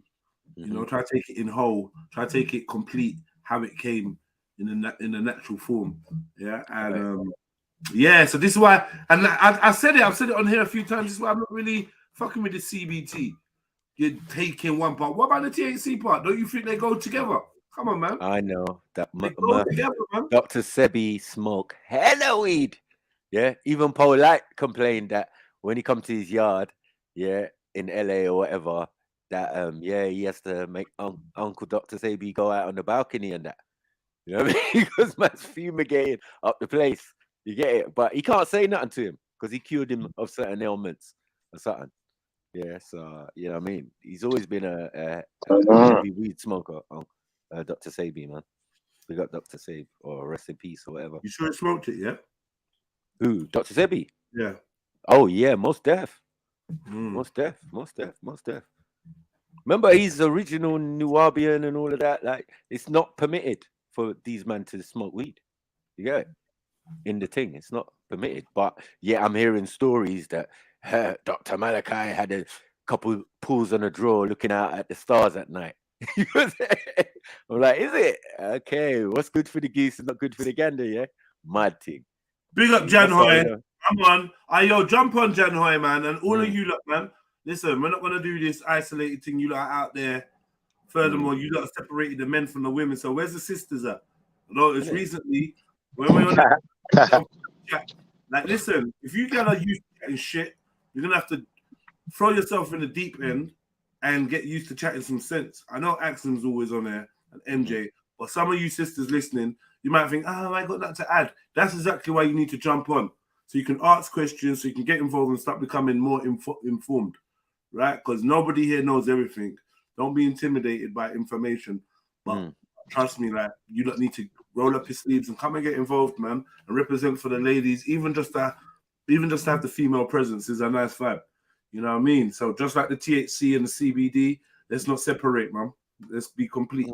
Right? You see what he said though about the taking the substance as a whole and utilizing it. Does that make the vaporizer good then? Because you just dash something in there. You don't even take nothing. You don't even have to break down those sticks. No, nothing. Just vaporize. You're good to go. Oh, you mean the one that you just burn the weed and smoke out of it? Yeah, that one's cool. Yeah, I would say like a pipe. Is that good? Yeah, but it's not really burning it. It's vaporizing it. It's like a different way of I don't know how to explain it, man. It's like it's no combustion, isn't it? You're skipping out the combustion, which could be the most dangerous element of our consumption of marijuana is the whole combustion. You know, you can drink it, you can ingest it, but once you light it on fire, it becomes carcinogenic at some point. Yeah. You know, well, this is what the basic side. Well, the thing is as well, though, it needs that heat to activate the THC to turn the acid to THC-A into THC, and So even if you it's vaporizing it not enough. Yeah, definitely. But I would also say that smoking, if you smoke pure weed and that tar goes into your lungs, that tar is heat processed ganja oil in it. So the negative, the most negative thing about it is that the actual heat damage in it more than the actual tar from the cannabis. You get me? Remember, I would say because that's probably a very direct way of getting cannabis oil into the actual lining of your lungs. You know the best, you know the best weed to use for cannabis oil. It's Thai. Do you get what I'm saying? Yeah. Thai You get a lower yield, for true though, but it's definitely got a more balanced chemical. Right. No, the one that comes in that one is black, bro. The thing is black. Yeah, for it comes in my man puts it in a syringed kind of thing, but you need like 6 ounces just to get one vial. Yeah, man. You get it of Thai. Yeah. Which is not them original landrace weeds have still got the full spectrum of cannabinoids in it. So there's CBD in that, CB, and all them things. There's THC in it. Definitely, yeah, man. Yeah. So when this guy is giving it out, this Cypriot, my Cypriot friend, right? His name's George. They always name George, but yeah, he he's been doing it for time. But yeah, when my brethren wanted it for his pops, yeah, and these men are not gonna accept it or smoke it or whatever, right? So you're gonna have to sneak it into their diet for some of them. I was like, really? I was like, all right, cool. I'd rather just tell man, listen, if you don't want to die of cancer, take this. Yeah. Forget all them old hoodoos about, oh yeah, weed smoker, ganja, yeah, rasta, yeah. You get me? Nah. Forget all that. Yeah. Yeah, Forget for all your true. hang-ups. You know what I mean? Because culturally, even for Jamaicans, like weed, not everybody agrees that weed is a good thing. Yeah. Well, Same no, with for true. Nigerians. Like, my The mom thing would is, say, the granny will cost you for burning weed, and then she's got a stalk of weed in her rum to drink. You get right. me, blood? So My mom says it's a we weird don't one. smoke it. My mom says she don't smoke it. They cook it, they boil it, they do other things with Yeah, it, but they yeah, definitely yeah. My don't smoke. nan's like that as well. My nan will cuss me. She'll say, "Don't smoke them ugly cigarette there," because she just don't. But she just sees it as criminal, do you know, like that. She just don't like weed, innit? But same time, I get where you're coming from, though. Like, if it was critical, like absolutely critical, I feel like you gotta take it in it. You just take the thing, but try it. You have Take to the try it, thing, innit? pops. Take the thing, unks, What I'm auntie. saying. Like, wow, we want you to live. Like what? Yeah, I got But high chest with it now. I got but high listen, chest. Like, my, listen, yeah, you have to take this one. Hold this L. obviously my Cypriot friend has to come with stories, situations that were successful. Do you get it? He has to, and those things have to be proven. So he's had some proven ones that 100% people went back to the doctor, things shrunk, almost disappeared. They don't know what's going on. Yeah. So Yeah, he's for had a true. couple success stories. So hear this one now. He says to me one day, yeah, right, he's just got a report back from someone saying, yeah, thank you, da. So he tells his brethren, right, and his brethren's wife has got the C, right? So my man says, yeah, can I make some up for your missus? The man says, nah, we're good. I said, oh my God. He said, what? He said, nah, we're good. He said, no, bro, I got the thing. I can do it for your wife. I've just had a successful you're witness to it. You can see it. Look on my phone and Do you get it? Let me do this for your wife as a brethren. Man said, no, we're safe. We're good. Like my man was said to die, blood. You gotta say it basically. Yeah, it's some Cypriot thing, and you know, when she dies, I don't know, you'll gain something, or I don't know if there's life insurance. It's some techie kind of stuff. But how wicked is that? Yeah, that's That there's a fucking. cure for your wife, yeah. And my man said, no, we're good. We're good, cuz. I'm like, raw. Oh man, that's Cypriot beef, but I was like, that is bad mind, you know. Yeah, and people will destroy their body with chemotherapy and won't even try weed. Right. It's fuckery, man. Right. Because the doctors have got you convinced. They're going to give you drugs that'll probably give you cancer too. Yeah, for true. I got epilepsy in it, blood, and I first had my first epileptic seizure. I quit smoking weed in it, right? And the doctor said it must have been suppressing it for years, and it since I was a picnic, blood. But one of the neurologists told me to quit smoking weed, and then the next neurologist said, I don't know what they're telling you to do that. Weed. Oh no! And then the next one's telling me it basically kept you alive. So the medical industry is fuckery, blood. It is. It just makes sense. I'm not a doctor, and I'm just thinking. You just explained that to me, and I'm thinking, well, wouldn't you just go back to what you was doing? Exactly, man. You got to say It because don't make the no first time sense. you get the thing is when you quit. No, I'm out. Don't know, Virgin. When I'm a big man as well, and them things. Normally, the latest onset is like early teens, and I've been burning since my early teens, and I had my first seizure when I'm 20, blood clot 8 or whatever. You get me? Right. That's mad. Yeah. Imagine. Fuck's sake, man. And I got the most severe form of epilepsy as well, and the woman's telling me to quit burning. I'm like, you stupid blood clot demon! Don't tell me that. Yeah. You just want a man that for doesn't dead. even make sense. Yeah, so they can give you some cheap medical version, or I don't know what they doing. No. They doing No, the fuckery. We always knew they were doing that because remember, even the opioids that they're using. Yeah. We know it's opium. We know it's cocaine. We know it's the same thing, poppy. So you're basically using the thing, like as I said, extracting certain bits out of it, and in the reality, that's a poison. I said, no, I'm out, man. Not involved. Yeah, for true. Yeah, them things are fucking opiates, but That's why them gal they don't want no epidural. Then you got some smackhead baby. So your baby gets turned smackhead because you wanted some pain relief. yeah, fuck you. You get it? My baby mother had to go through the thing. She was like, "Nope, you're not juking me up. Nope, nope, nope, nope. I'll hold this." Ooh, ooh. Calling me names, all sorts. Squeezing my hand hard, but she said she'd rather do that than take these drugs. I didn't think it was a big deal because I was like, perhaps take it because like if it's gonna stop the pain, you know what I mean. She was like, nah. But now in hindsight, I know better. I'm like, raw. She knew something I didn't know even then. You know what I mean? Yeah, cause them things can paralyze you forever, innit? Like, Yeah. and black women are twice as likely to die in childbirth and things like that. So blood, yeah, she's probably made the right choice. You get me, blood. Yeah. Two natural births she had, in a sense. Yeah, go on. Yeah, they weren't too big, you know what I mean? They were just ample size. But one came out in the whole bag. One came out in the bag, man. Like, yo, yeah, that's a madness. Didn't you or your mum? Who did? You or your mum did it, didn't it? Huh? No, my daughter. Yeah, but didn't you or your mum come out in the bag? I swear, one of you two did. No. No. I was cut out. Your brother? Nah, same as me. Yeah, no. He's one stuck to his body and gave him a map of Africa and all sorts on his back, like a lighter skinned tattoo, you would say. You know what I mean? But that came from yeah. Man, man's got a big map of Africa on his back, like a light skin, yeah, like outline kind of green. thing. It's kind of green, isn't it? Yeah. That's right.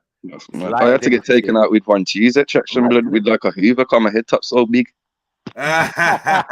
Yes, man. Suction thing, yeah. Yeah, man. You know what I mean? But yeah, man.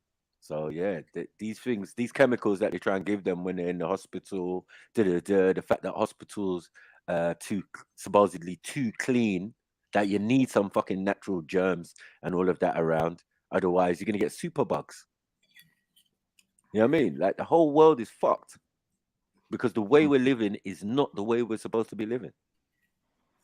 It's too over sanitization. Yeah, it's over sanitized. It's got to be. What do you think all this sanitizing every 5 minutes, hand gel?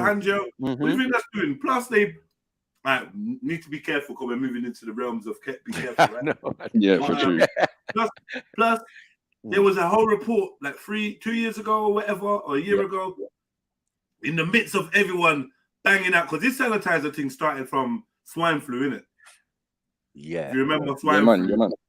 Yeah, they started sanitize. Then after that, there was MRSA, the scare, sanitizer. Then obviously the big thing came, the Flovid came. Boom. Ever since that, sanitize. Then they brought out a report, which I know they knew from time, saying that this hand sanitizer is linked to basically effeminization of males. Yep, hormone damage and DNA damage. Yeah. Particularly to boys. Yeah, absolutely. Fucking. It's funny because all of them things they come with all affect reproduction. You get me, from the mass to the blood clot test to the, you get me? Right. Ridiculous. They know it's what all they're doing. Yeah, for real. They just want to destroy people's DNA. Mash it up. Yeah. And then they admit. Anyway, let's just allow it. I got a whole I got a Russell Brand video that I might play. I had an argument with a brethren the other day. He's telling me, oh, if they was gonna give it to everybody, then it can't kill off certain people. I'm saying, brethren, you know what mRNA is? This is the worst thing. That thing they give people is it specifically targets genetic. Yeah. Oh, blood. That's dangerous as fuck. Yeah, they got so many things out there. Imagine, I believe they got so much things targeted just at us, for example. 100%, but even the drugs. Yeah, it's not just Ray and Nephew. No, for true. No, I heard about that recently. What it is in the Ray and Nephew's dangerous. No, that's why when we get addicted to something, we get addicted. Or is it that the thing gets addicted to us? Mutt. because it's been designed for you specially. So you take crack, bruh. It's you the worst. Nah, but we knew the Ray was toxic though, innit? It's overproof, bro, especially where we're coming from. So it's like, No. No. oh, Ray is not toxic, yeah?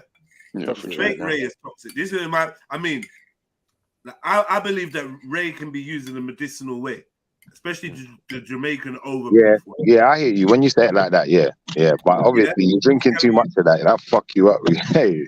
Man. I hear that. Abuse and that. It kept me but pure. Alcohol plays its role. We got alcohol was in our what's the word? It's in our culture. Culture and tradition. Yeah, I hear that. From the root to the tooth. Yeah, a sip of rum in the morning and that. There ain't nothing wrong with that. Palm wine. You got to know what you're doing. You got to treat it like a medicine. You know what I mean? Definitely, and it's obviously great for extracting things, compounds from herbs and things. You get me? Right. Exactly. Yeah. If you're into that, I got a brethren who does that. Remember when I got the strike? Because I shared that the yard man that was telling you about all the home remedies. Yes. And we was talking about the rare nephew with the black pepper and that. Because that's the best way to get whatever you're taking into your bloodstream. They gave me a wicked strike for that one, boy. Don't want you to know that. They deleted the whole video and slapped me, bro. I'm like, whoa, he didn't even say anything bad. Yeah, he didn't even say nothing bad. But one thing that was pointed out was throughout this whole thing of the Flovid thing, throughout the whole thing, they have never once offered up any natural remedies, any natural protection, anything that might help boost your immune system. Is that not the strangest thing? They've never once. Remember, these are the people that told you, drink their milk because it's good for calcium. Drink this, eat that because it's good for vitamin this and vitamin that. Now we got this pandemic. Not once have they even said, listen, at least do this, at least have cider vinegar, at least something rare, rinse out with a this or that. Not even once. Ain't that strange? Yeah, that's true. Yeah, that's true. They only got one solution for that thing. Listen to my remedy through the demic. Yeah, it was a small 10-pound rum, a Ray and Nephews, right? A box of these ginger, like crumbled ginger from China or something in the sachets, right? And I'll just constantly buy them, right? I'll be drinking the thing because ginger reduces phlegm, right? Or inflammation. You shouldn't drink too much ginger because you need some, right? But it can clear it. So it's the supposed thing. I don't want none. So if there's no phlegm in me, then cool. You get me? So yeah, I'm drinking the ginger. I'm putting rum in the concoction. I'm sipping it back. I'm doing all sorts with the rum, basically, right? I'm gargling it. Yes. Yeah, I'm doing everything with the Ray and Nephews. And bruvs, that held me in good stead. I don't think I had one case, bro. Like, I'll be honest. If I did have it, it must have just passed because, bruvs, nah, I was good the whole time.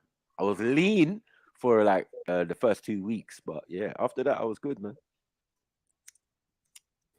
That was a violent one. That was a strong one. I know that was angry. Big up, Axel. Yeah, that was an angry one, man. Wow. Not a mercy. It's very fitting to Break have the microphone, my name you know as that. the creator of the vid. So hey, you made it, man. yeah, it's my fault. It's Yeah, you. I blame my colleagues, man. I blame my colleagues. Strain. Yeah, I'm gonna blame the green soup I had this morning, man. I had some apple soup. Cold. I like that one. Yes. Let's get back to it. Let's get back to it. Blueberry soup in the morning. You got blueberry soup. Why can't you have apple soup? Are we doing this again? Yeah, fuck's sake! I will never ever tell you. No. It's cool. Yeah, I'm gonna bring some if I find it. Oh my god! I will. Yeah, bring a little. Yeah, bring some. Yeah. I'm gonna bring some apple soup. Apple soup. Apple soup. Alright, yeah, big up to Gold as well.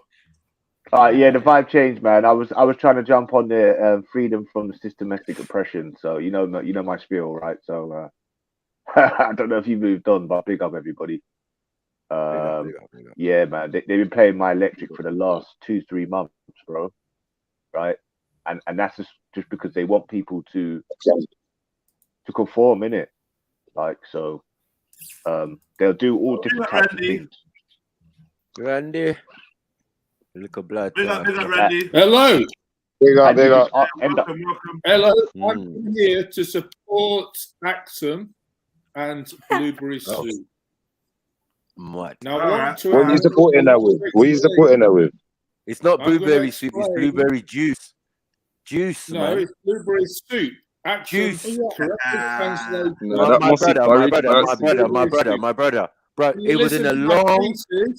It was in a long carton. Sorry, it was in a long carton that you get juice in. Do you get it? No, but it's So not juice. it said no. juice. It Nobody's said denying that. soup on the thing, but I bet you if you opened it and you poured it out, yeah, it's just blueberry juice. No, but All it's right. thicker Can than you a listen juice. to my thesis? Okay, go on. Can you listen to my thesis and give me a couple of minutes to make my case? All right, cool. All right.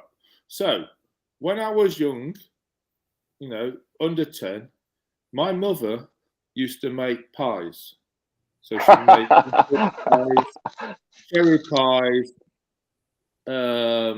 blackberry pies, and blueberry pies. Blueberry pies, yes. Blueberry pies. My mother would make blueberry pies. Now that fruit in that pie, because she cooked it fresh, she made it on the day. We ate blueberry pies. Now that blueberry in that pie was hot, so you could scoop out that blueberry pie mixture, and you could have easily made a soup. That's it. What? No, man, that's jam. You made That's jam. porridge or something, blood. Yeah, That's that's sweet, like blood. That ain't soup, man. Remember, because they have it. Remember, hold on. Thing. Remember that they have it with ice cream and that. Yeah, and we had pie with ice cream. Yeah, but I'm saying like don't they see the had. issue, you know. I No, don't see the sorry, issue. they had the Makes soup blueberries. after that. One second. All right, they had the blueberries kind of like jam-like, and they mixed it with ice cream. That's what I'm trying to say, bro. That's different, right? But what I'm saying is the one I saw in the container. 1 second. The one I saw in the container, yeah, that said soup on it. Yeah, I'm saying that's a misprint, or them Swedish are just off key. Yeah, where we call a container of blueberry juice. Yeah, it's a blatant a carton of blueberry juice. Now let's Right, do so- this. What's the definition Yeah. of soup Go on, in Axel. England? Yeah, soup is like. I No. suppose. Let's pull up the Oh, definition in English. Yeah. All right, cool. Yeah, but It must be before we do savory, that, though. let's, That's the thing. I'm gonna play Yeah, one about. savory, bro. Axum, I'm gonna play one about. Sugar- Hold on, no. I'm gonna play one about sugar cane. You lot Yeah, can yeah. do your thing. Wow, that's an Yeah. L. Yeah, sugar cane's an L, and we getting onto Parasite world. hybrid food, right? So this is Mm. down that line of hybrid food, and everyone should know Oh, that anything that cannot grow without man's interference is hybrid. Is hybrid. Our It's not definition natural. And Randy, start acting like you eat apple pie for dinner, man.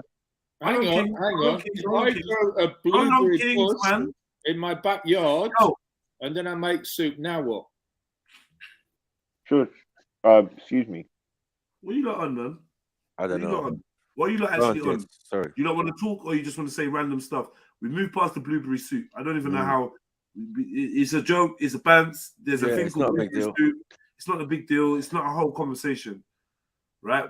Right about now, we're talking about foods that are deemed natural or whatever, but actually, when we check it out by definition, they are hybrid, and they need cultivation. They need agriculture. They need man's hands in order for them to work, for them to grow. Like the rice that I just ate, or broccoli, doesn't grow in the wild. Sugarcane doesn't grow in the wild. And broccoli. The bananas that we eat every day don't grow in the wild. Why? because they need Manipulation. cultivation. So Mhm. they are actually hybrids of natural things. So there will be a natural sugar cane somewhere, Mhm. and it may look totally different. Do you know what I mean? And probably maybe might not even be nice, might not even be edible. Who knows? 'Cause some of the Right. natural forms of the things we eat, they're not even edible like that. You get me? And they're not Or even using tiny- sugar. That's like the bananas, though. You're right. It's like the bananas. The real natural banana, it's got seeds in it, and it's a lot different, a lot smaller. Of course, you know. All right, let's go. But sugarcane is garbage. You break it down on page 25 of our new book. Sorry. Hybrid fruits are grafted by Moonbest said, please don't inform bananas. Yeah, your bananas, the bananas that you love so much are fake, man. They're hybrid. No seeds in that. They're hybrid, man. We all eat them though. They're shit. No, but the only banana that is good is the African small ones, right? Tiny banana. No, not Oh like yeah, that. this man like that. Somebody. Big banana in Africa. We have big banana. No. Nah, I'm ramping. They're small. They're the only ones that I think is actually worth eating. Let the apes eat them. They're small. Leave them for the apes.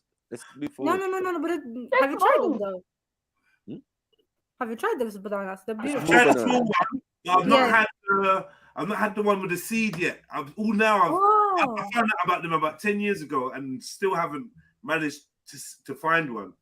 So In yard they call them burro. We used to get them when I was young. Barrow We had banana. proper bananas. Barrow. When we was young, we had proper bananas with seeds in it. Now, are you sure the barrow bananas are the proper ones? Because I know the ones you're talking about, the small ones.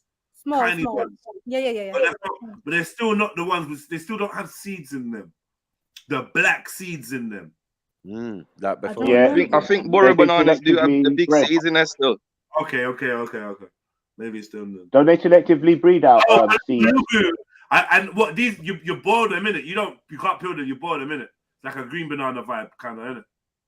I'm not sure, you know. Nah, I think you can eat them still. Okay.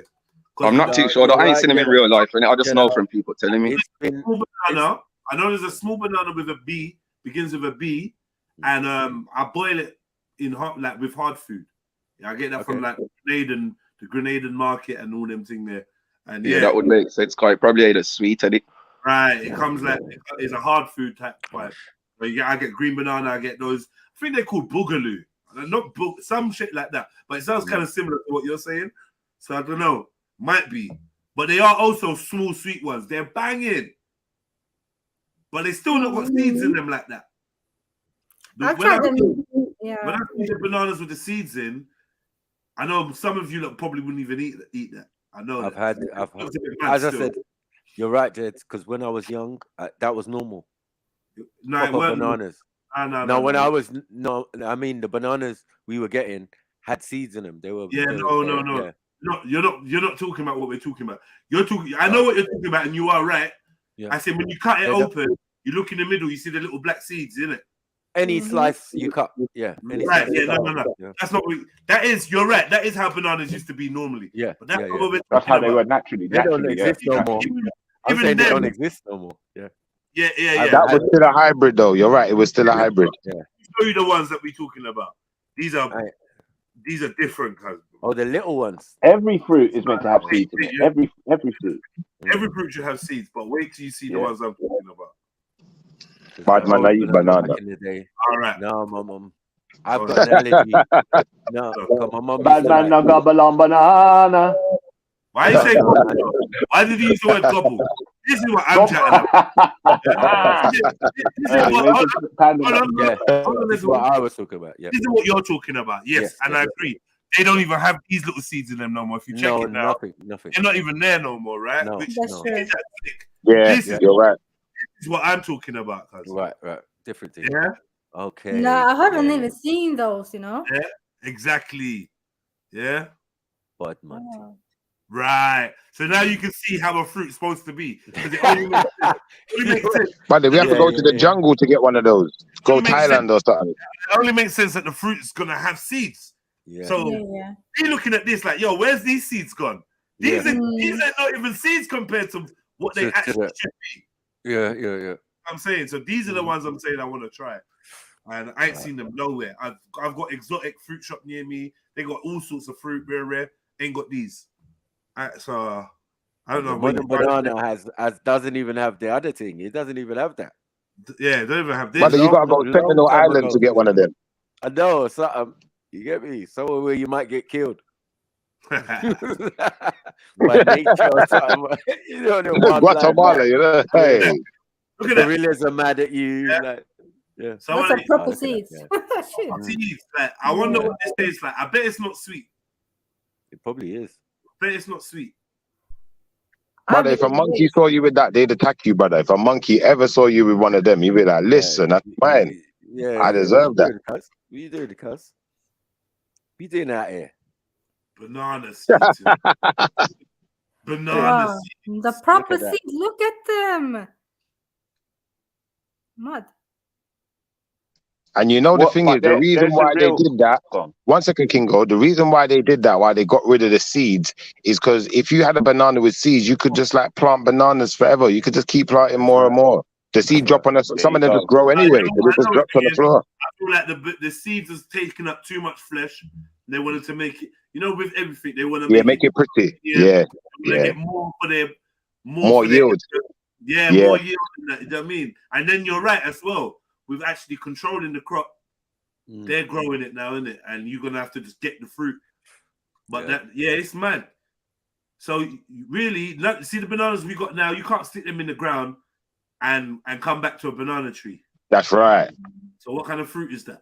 All right, and you know the only reason I knew about this year when you was talking about it, because my nan's got a banana tree in her back garden in the countryside, you know, like that, from way back when she's gone back to Jamaica, got banana seeds and brought them over, just planted them, and now they grown big, you know, like that.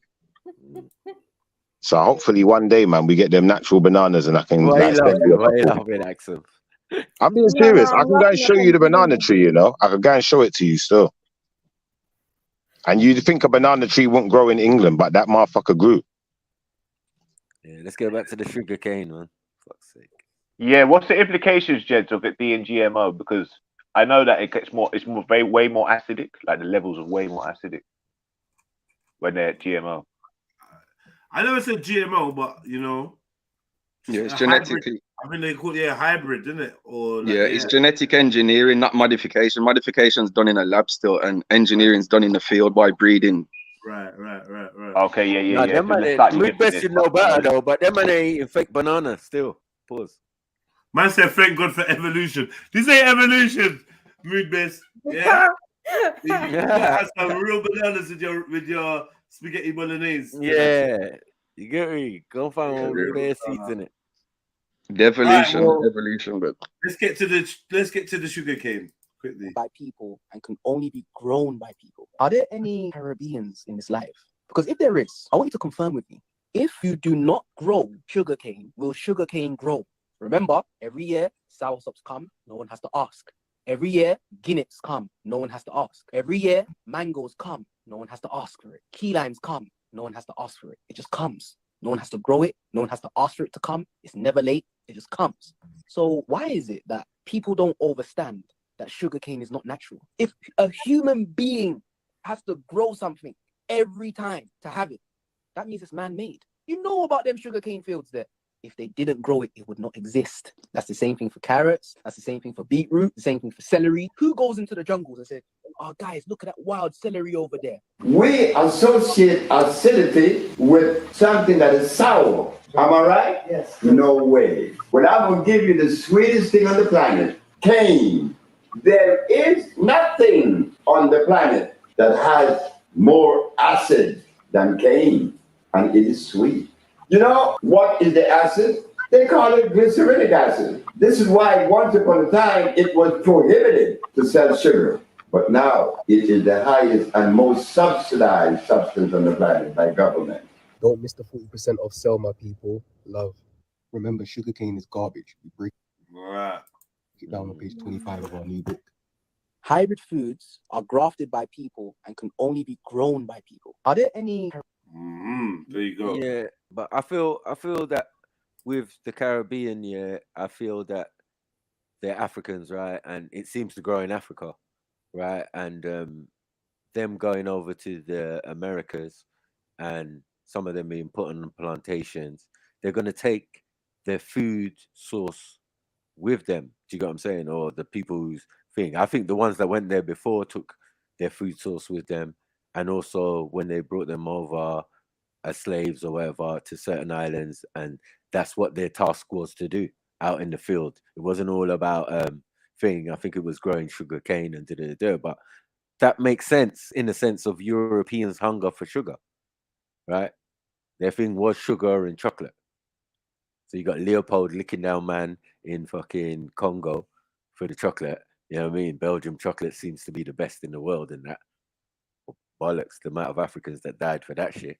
But yeah, this molasses, black molasses, because by the time they abstracted the sugar from it, it seems from the cane, and took it on the ships.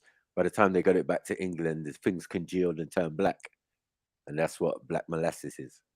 It's just a refined sugar or whatever, gone off. I don't know if you say, or putrid sugar, something like that. But yeah, man, I think them planting it in the Caribbean and other things growing in the Caribbean makes that make sense. You get it?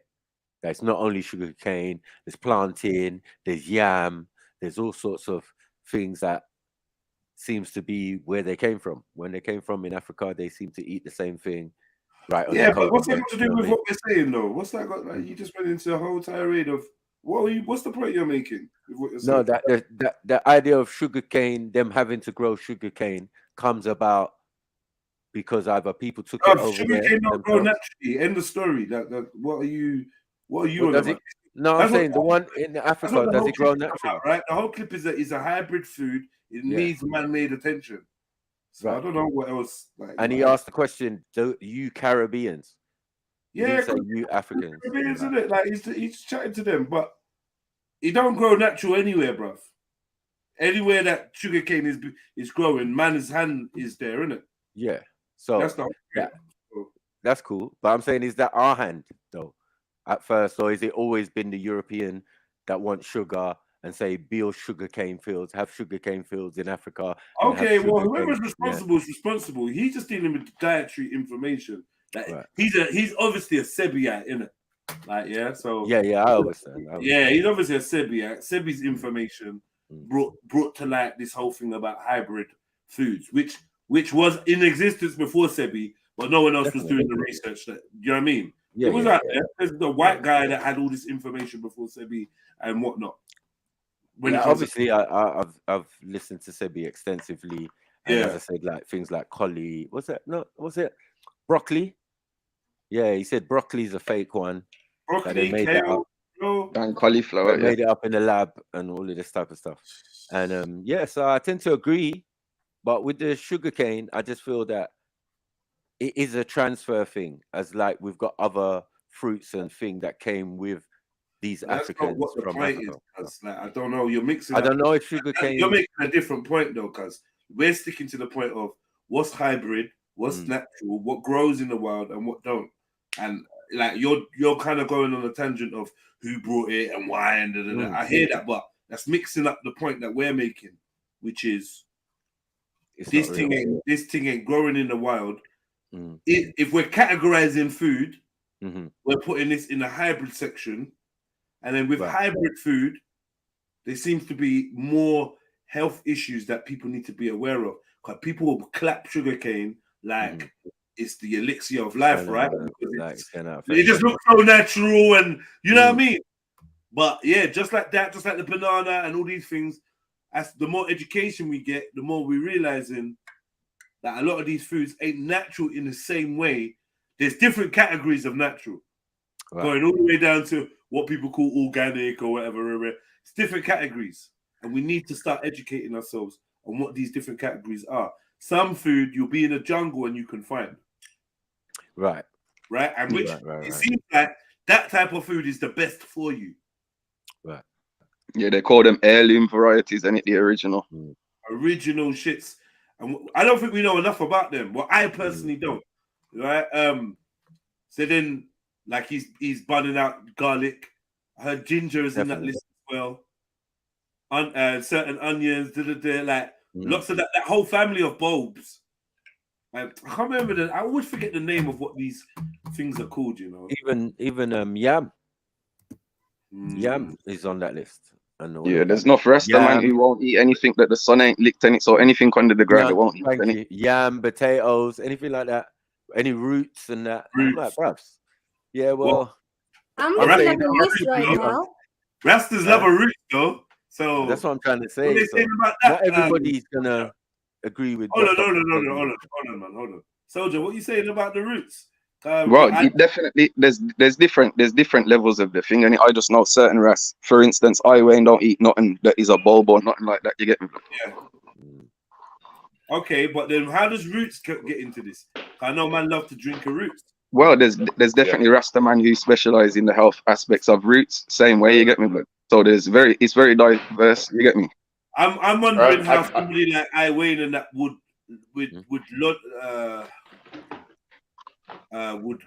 contest or speak on the roots drinking and stuff like that. For me, don't want nothing that the sun ain't here. Is he burning out roots as well, or just the vegetation? Do you know what I'm trying to say? You know what I mean? Yeah, I hear you. Definitely, I'd love to hear reasoning. I'd love to know more about them things myself. You get me? Because guess what? There's a certain religion where they don't eat bulbs either. Like there's hidden knowledge out there, isn't it? Yeah. Like for instance, the Yazidi tribe, they don't eat bulbs. I think is it the Jains? Is it the Jainism people? I think so. Yeah. What's bulbs? They don't do with bulbs specifically, and they don't wear certain colors specifically either. Blue, namely blue. There's like hidden little things, gems in every religion. Go on, King Gold. No. What's bulbs? What's bulbs? Bulbs. Onions, garlic, nutmeg. That's strange. Ginger, yada yada yada. Maybe even they're saying, with Sebi, yeah, they're saying that he didn't finish his he wasn't able to finish his like research. So there's probably stuff that he may have named that may have been they've done deeper research and found actually it's okay for you. So yeah. No, it's not that it's not okay. He's just letting you know if it's natural made or if it was made in a laboratory. That's it. Or manipulated by humans who can farm in it and do agriculture. We can make different fruits and veggies and all of that. We've done it. Yeah, he classified that. He like, you know what I mean? All of these things. A carrot is another one that's been man-made, isn't it? Right. Or hybridized. As a hybrid. Well, yeah, obviously the orange carrot and that, but the purple one and even the tomato. The purple one and the black one seem to be natural. I used to get purple carrots all the time, man. I don't know why I fell off that trend. You know what I mean? Carrot. Yeah, I think I've seen it a couple of times. Yeah, I used to get them all the time, but it was like more of a novelty thing. Then I started wondering, I wonder if this is even an original purple carrot, or they're just dying out. You get me? Because you know how these people say, once something comes out and becomes fashionable, they just cater to the trend. Have you seen that one where the Asian man dip the bananas in some liquid and then they seem to be ripe?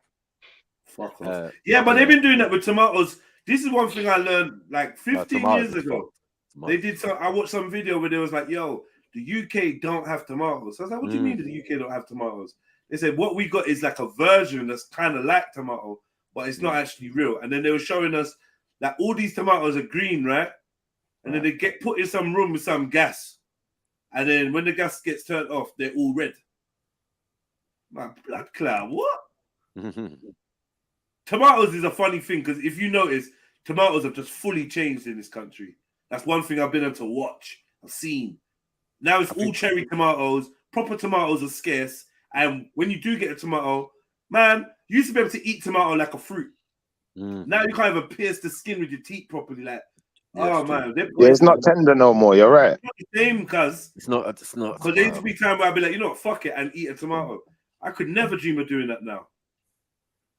It's not the same, bro. I realize now that I lived in a time where these things were real. You did. And somehow they became fake. And it just started changing over time. Yeah, changing. Like, obviously, the most obvious one that we know about now is like grapes and avocado and these type of things. Yeah, that was debated. See that it's changed. Yeah. I've given up on avocado. I've just given up on it. Like, I don't care what marketplace it's from. Yeah.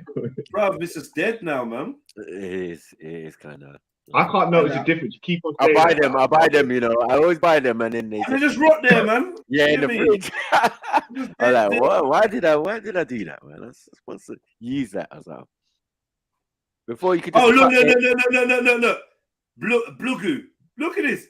Greetings, brothers and sisters. All right, let's go with this one quickly. Man says, is that the banana thing? Yeah. Yeah, man saying planting is garbage. I know. Let's go. Sisters, Ekong here from eattolivenottoDie.com. Planting is garbage. This is your replacement. The reason why planting is garbage is because it doesn't grow wild.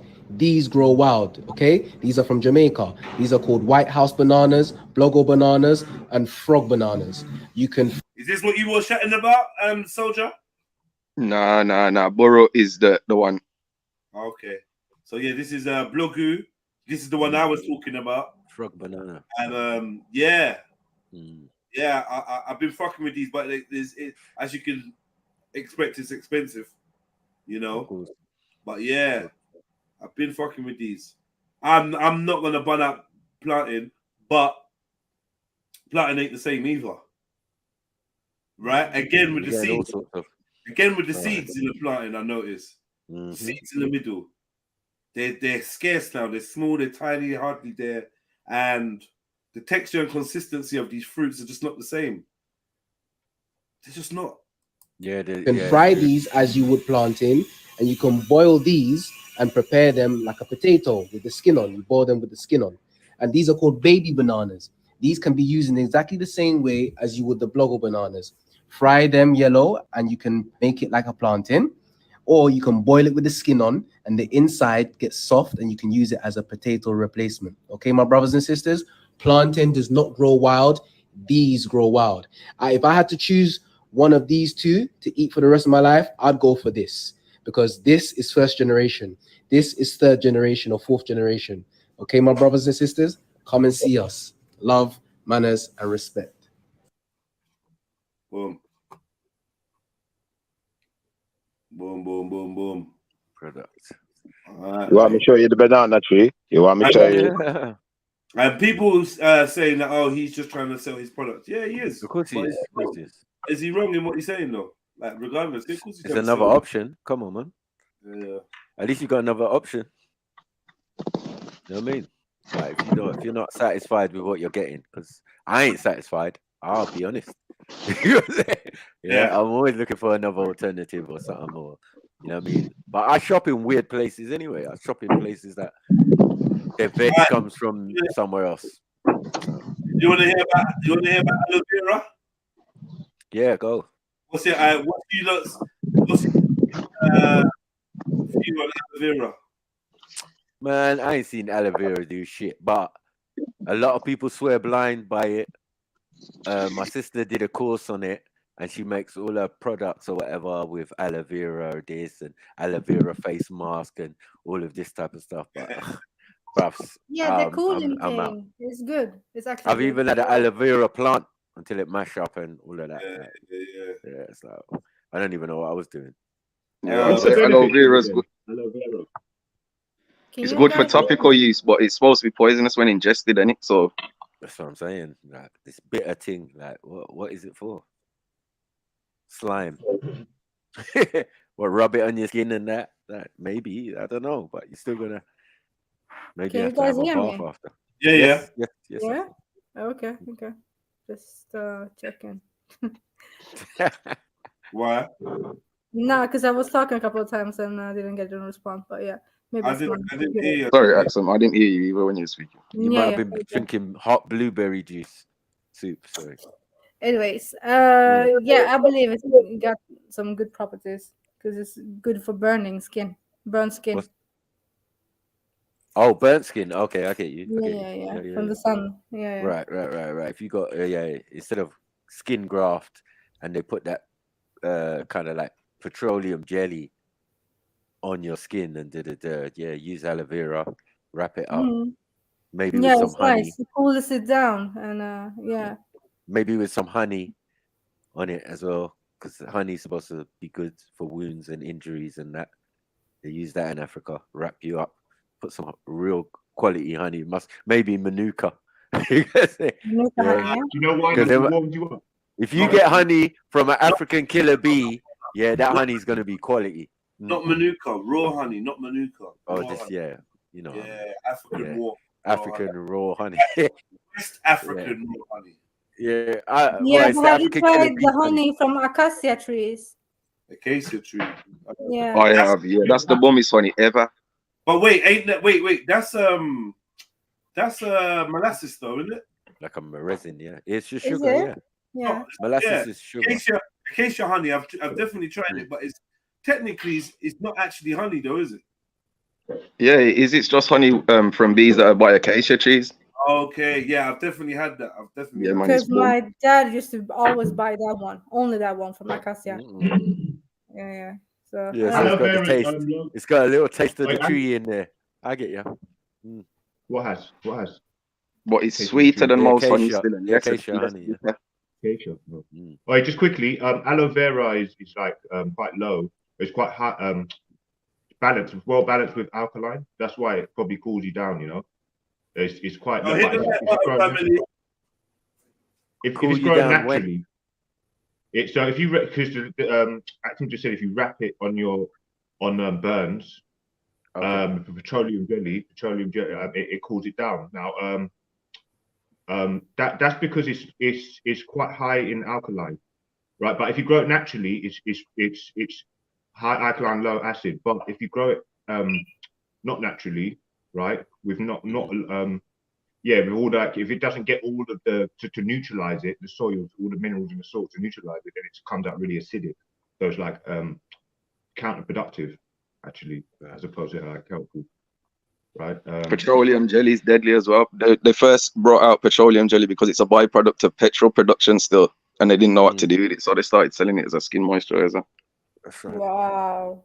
And us Africans used it. Tell you that. When I was Do going you to have school, like aloe vera drinks, guys? Hmm? Aloe vera drinks. I like aloe vera Some drinks. people have aloe vera drinks. I'm not Yeah, drinking yeah, I the have aloe them. vera. No, Yeah, I I've used also- to actually. Yeah, there used to be one with aloe vera bits in it that Yeah. cost way expensive. But yeah, I used to buy it now and again. Still, you know what I mean, it's mad. Yeah, same. I'm But other than paranoid. that, yeah, it's just too much sugar. I knew it was sugar. Just sugar gang.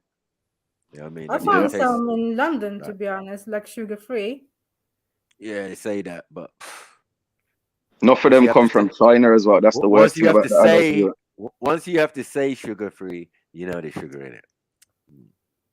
Don't know about that. It's but just okay. no, yeah, they're just gonna use a different type of sugar, Yeah, you can read it. like fructose or aspartame. You get it? Like, yeah, they don't use sugar for everything now. They've got different sugar substitutes. You know what I mean?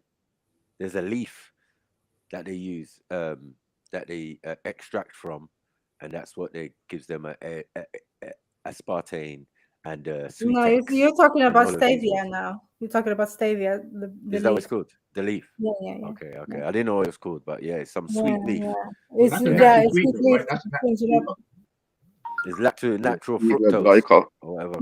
But it's a sweetener. It's not a That's actual right. sugar like that. Yeah, no, it's not a fructose still. It's a glycoside. It's a similar Okay. compound, but it's not a type of sugar Yeah, still. so it's not gonna affect your blood sugar at all. No, but they're gonna use it for their products instead Yeah, of yeah, sugar. yeah. now.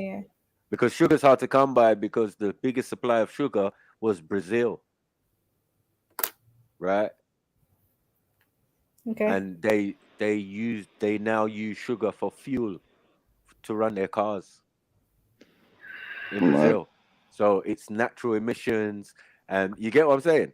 But it's basically taken like 50% of the sugar market out of commission. Now people have to outsource sugar from other places in Europe and that. You know what I mean? Because the Brazilians are like, nah, we ain't shutting no one sugar no more. Sorry, we're just using it for our whips. You know what I'm saying? It's better for the You know what's funny, environment, all of this type of stuff. You know what I mean? This is a couple of years ago. So I don't know what they're doing now. So now the arising of all these sugar leaves and all this abstract sugar they're taking, and it's not quite sugar. I can't believe it's not sugar. All of this shit. Yeah, All aspartame artificial, is bad as synthetic. well. Yeah, synthetic. Aspartame is synthesized E. coli feces. Mm-hmm. Do Say sugar. that again. Wait, Say that. wait, Wow. wait. Wow. Rewind the soldier. Yeah, man. Rewind. That's what aspartame is. It's synthesized E. Aspartame is coli a feces. E. coli feces. Yeah. Do explain, I beg. Well, they I wouldn't be obviously. surprised. Honestly, I wouldn't be surprised. Wait. He's talking about bacterial faces. Like Some what? sort of excretion from E. coli. I'm sure it's feces though. Nice face. Okay, so something from E. coli. Okay, I get Look it up though. I'm sure it did say it's E. coli waste product. Waste product. Okay. I just okay. The way you said it though. Yeah, I know still. Aspartame. Yeah, because a lot of people be using them things there, like them sweet X's and all of these type of things. They're like, yeah, no, I don't take sugar no more. Put them. You know what I mean? Yeah, I haven't eaten white sugar for almost like 15 years or something. You know what I mean? Yeah. Like, And they make you put on weight as well. Because the body is, when it tastes sweet things, it's obviously assuming there's some sort of sugar, so it goes into hyperproduction of certain things, and you can put on weight through sweetness. Yep. So it's counterproductive. You trying to lose weight by taking sweetness, you just put on more weight, man. And giving yourself cancer, probably something. Yeah, and that as well. Yeah, but it's And good that's for what we're diabetic talking people, about. to be honest. This Better that is than what we're sugar. saying. Yeah, but this is what they're saying. Like, what are we doing? What Which do you one mean? is better, actually? No. can't I'm say just saying, for a person who's diabetic, it's better to deal with that one than eating sugar. So I don't know. The fact that they became diabetic is not because they ate sugar. No, It's but because the situation in your body. Yeah. right. Can't take Yeah. all these chemicals, all these fake sugars, and all of these things. This is Yeah. what's caused you problems. They didn't tell us that. They didn't tell us that when you're drinking fizzy drinks, it's got sugar and salt in there. Like they did little things they didn't tell us. So that your everyday things that you're taking that you think ain't got sugar, like even medication. You know, when I was young and we used to get medicine, that shit was sweet than a motherfucker. I lie? There's a lot of things that it contains sugar, of course, like Right. most things do. Yeah. Sugar. And then even antibiotics. That was like a milkshake or something. Yeah. Back in the day when you was a kid, they was like, oh yeah, let me get the antibiotics. Yeah, trust me, that bright green. Yeah. Some of them was bright green. Coming like a snowball. You know the one? Remember them snowballs? Like, wow, what's the point of this? What's the point of this? Yeah, just like, yeah, you couldn't wait to get things, but all you was getting was bare sugar. It's just sugar. It's just sugar. It's not even Benelin, sugar. all of them things there. Bare sugar. You know what I mean? Like, how is that going to help? No, it actually aids the thing to start spreading more. You know what I'm saying? Yeah, because it accelerates. Yeah, it accelerates your thing. Your temperature will rise. You know what I mean? Oh, you got a high temperature. Take more medicine. Take more sugar. Are you all right? Do you know what you're doing to me? Yeah, I'm glad I stopped going to the doctor at age, I think it was like 13, 14. I just made a conscious decision, like, I ain't going this place no more, man. What the hell is going on here? Since I was a kid, these men have been juking me in the arm with needles and, you know, trying to jinnle me by giving me a cube of sugar. You know, when you're a kid, they try to distract you. Yeah, do you want a sugar cube? Yeah, why not? Why are you eating, gone for the sugar cube now? They've juked you in the arm. My thing. Yeah. Dentists used to have big needles and that. Like, it wasn't like nowadays. The dentist has got a tiny needle. Like, yeah, you might feel a little something. Nah, before you felt something, because the thing was big. You felt all the juice going into your gum and and mate. Yeah. chemicals. They try to kill us with chemicals, man. Synthetic, everything. Erosion, corrosion. Yeah, just abstain, man. If you stay out of it and stay away from it, you might get to live as old as Sniper. Yeah, because trust me, there's many of my counterparts, younger, who never made it. And were supposedly living healthy and ital and all of this type of lifestyle. But yet the big C didn't care if you was, you know what I mean? If you was vegan or if you was living holistically or if you was doing whatever, it just grabbed you. Bam. So it then made me realize, it must be something other than what they're saying it could be. Because they said it was when you smoke. Do you get it? You know what I'm saying? A lot of people smoke, don't get, hold on. A lot of the people who smoke didn't necessarily die of cancer. Do you get it? But people who didn't smoke definitely died of cancer. So then your mind says, okay, all right, well, we can rule that one, because that can't be it 100%, because it's not correlating. You know what I mean? No, but it's a big factor to And there's different types of cancers, right? Yeah. So, like, say my uncle who passed away a couple of years ago, he would get stomach ulcers, so he couldn't eat my mum's food. She would have to make separate food for him because he can't take spices. He can't have pepper like the way we have Scotch bonnet pepper all up in our food. It's, trust me. You get what I'm saying? Like for him, it had to be bland, and you know, because he would get stomach ulcers, right? If he had spicy food or it's a thing. I don't understand what was going on, but he always had separate dishes made for him. You know what I mean? While we ate the hot stuff. Yeah. And he died of bowel cancer. Do you get what I'm saying? Yeah. He was healthy. He did it. I suppose he smoked. He, you know, smoked weed and whatever, but he was a healthy 40-something-year-old, and boom. But we're saying that he went somewhere and ate something, and maybe that's how he got that. Yeah.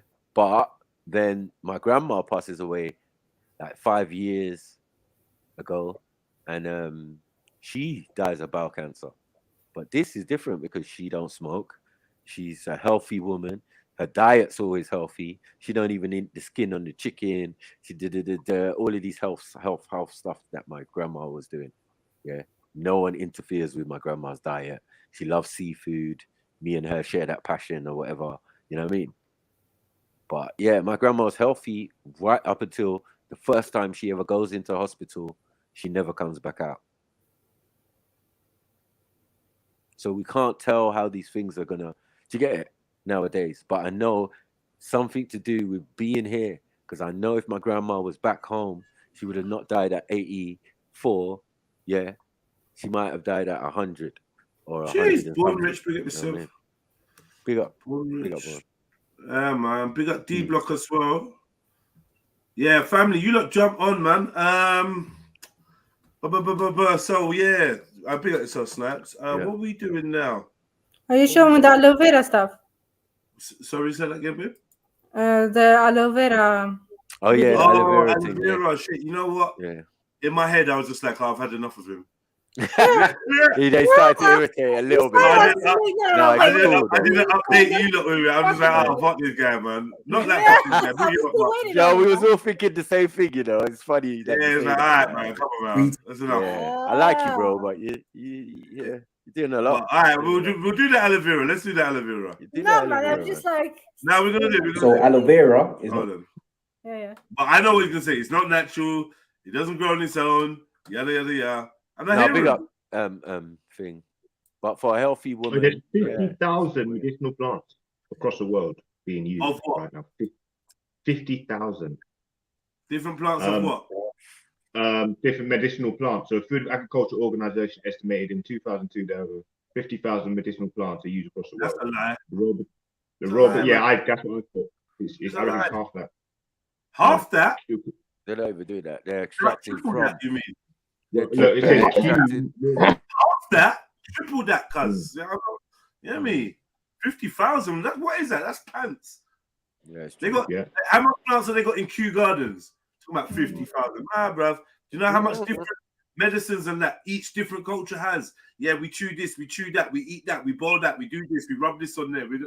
They're like 50,000 is minute. Think about the world.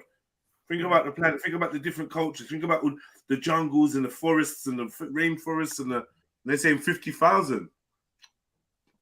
I don't believe that. It's much more, to be honest. Yeah, of course. It's got to be at least triple, quadruple that. Unlimited amount. These ancient people have got different variations of shit. You got to go there and ask them what they... And you got to go there and see them when they're sick to know what they use. And they ain't telling us everything. Some secret recipes. Yeah, man. Out of all of them 50,000. Yeah, that one always. Most people have a problem with that. I know, right? But there is a light at the end of the tunnel. There's another plant called Nopalus in Jamaica. It's called tuna. I was just gonna say that too. That there is natural. Yeah. You see that growing wild everywhere. But the aloe vera now, you find it in your mum's kitchen, back garden. The tuna now, you can go anywhere and find that just growing wild, just mad all over the place. But you don't see the same thing with aloe vera.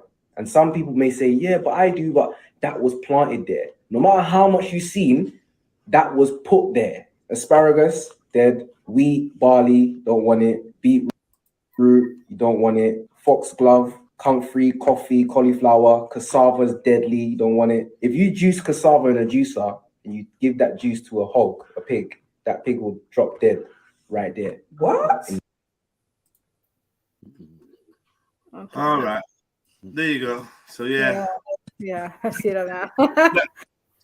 Look for that mortar, or mortar or tuna plant. It looked like a bit like a cacti. The cactus, yeah. Look for that. Yo. You good, yeah? Hey. Yo, big up. I just wanted to add something in it to the conversation. When I was at uni, my professor, he was called to Harvard University to explain his own, like, you know, professors, they got their own private studies, what they do, innit? And this professor, he was called to Ghana by the Ghana government because they were complaining that the children's math scores were going low. So he went to Ghana and he was carrying out like nutritional status like tests on the children. And what he was saying to them was, because Ghana was getting United Nations subsidies and they were given X amount of rice and what's it called? Tin tomatoes, yeah. So they were feeding the kids rice and tomato stew, innit? And their protein levels was low, so their brain activity went low as well. So he was saying to them that in Ghana there's an abundance of anchovies, like bare oily fish. He was saying to them that, why don't you feed the children that, innit? That's what you're supposed to feed them. And they were like, oh no one in Ghana eats that type of fish. And he was like, why? And he's like, oh, because it's got bones in it and it's hard to get the bones out and you can't feed it to the children, they won't eat it. So they said to them, all right, go and get the fish in it. So they went and collected up the fish and he gave them the pestle and mortar to mash it and make it into a paste. So he said to them, don't take the bones out, leave the bones in because that's calcium. Feed it to the kids. They fed it to them and overnight, the kids' math scores went through the roof. And while he was in Ghana, he found a plant. This is the real point I wanted to make. When he was in Ghana, he said that there's a plant growing even on street corners, growing like shrubs, like growing wild. He said that this particular leaf that he found in Ghana had more vitamins than a Centrum tablet. He was getting a multivitamin that you buy in the shop.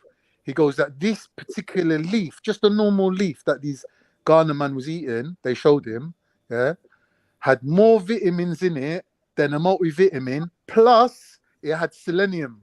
So everyone knows the importance of selenium, innit? Right?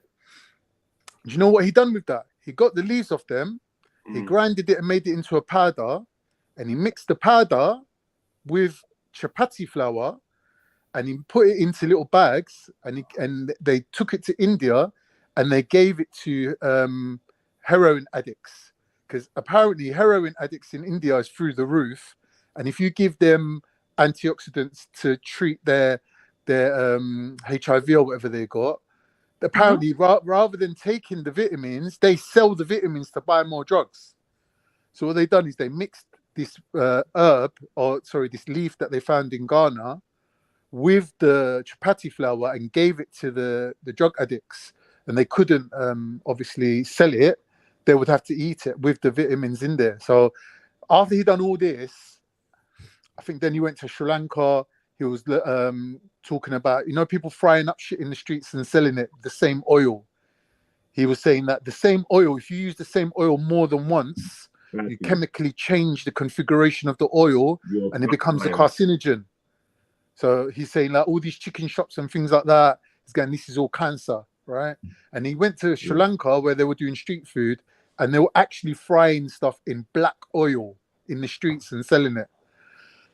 These are the things that my professor was sort of like writing his own studies on, and this is what Harvard called him up for. But the most important thing I wanted to mention was that apparently in Ghana, these Ghanaians, they know about these leaves where it's just so potent, the antioxidant in that leaf is so potent that it's more powerful than any even cosmetically made artificial like concentrated version of a tablet or anything like that. It's like one leaf apparently is more powerful than that. This is why you're not going to get the full information, because this is anti the whole pharmaceutical industry. Like, come on, if there's like, there's leaves that are just growing on the roadsides, what can a man say? What can a man tell you if there's leaves on the roadsides that you can just eat and you get all the vitamins? This is why it's suppressed, isn't it? What's it called? Iboga? What was it's literally suppressed. He'll run the information to Harvard, and Harvard will write the medical journal and publish it, but the average man on the street will never hear about it or know about it. Yeah. That's how they operate, isn't it? Like closed circuit. I'm guessing it is moringa still, isn't it? That's it. It's moringa. That's the name of it. Well done. Yeah. Moringa. Oh yeah. It's got selenium, high amounts of selenium. I remember the moringa guy. You know what? Let me make a moringa tea. I remember his son. Moringa and some Malayan tea. Yeah, let me make some of that. I ain't had no Malayan for a while. World Health Organization, man. Just it was like maybe lay off the Malayan. Maybe lay off the Malayan. Hit me. But yeah, I'm gonna get Mulligan's one of the best things for lungs, ain't it? Yeah. 100%. Got a big bag of that. Get back to that, man. Khan, you said it was a high in selenium, yeah? Selenium, yeah. Selenium Dion. Yeah, selenium's expensive now. It's pricey. What's it, selenium? But you can get it from Baby, onions. you got people watching you on your journey. Sorry, my bad. Sorry, Karen. Nah, if you guys eat a lot of onions, you're good. Yeah. Why? With Celine. Oh, do you not want to see? The name in English. You don't want to see a healthy. You don't want to see a healthy Captain Rambo. Oh, fuck you. Why does he look so much like him though? It's true. With the Ray-Bans and everything. That ain't Captain Rambo. I know. You know. Same cheekbones, of course. Nah, he done it cold.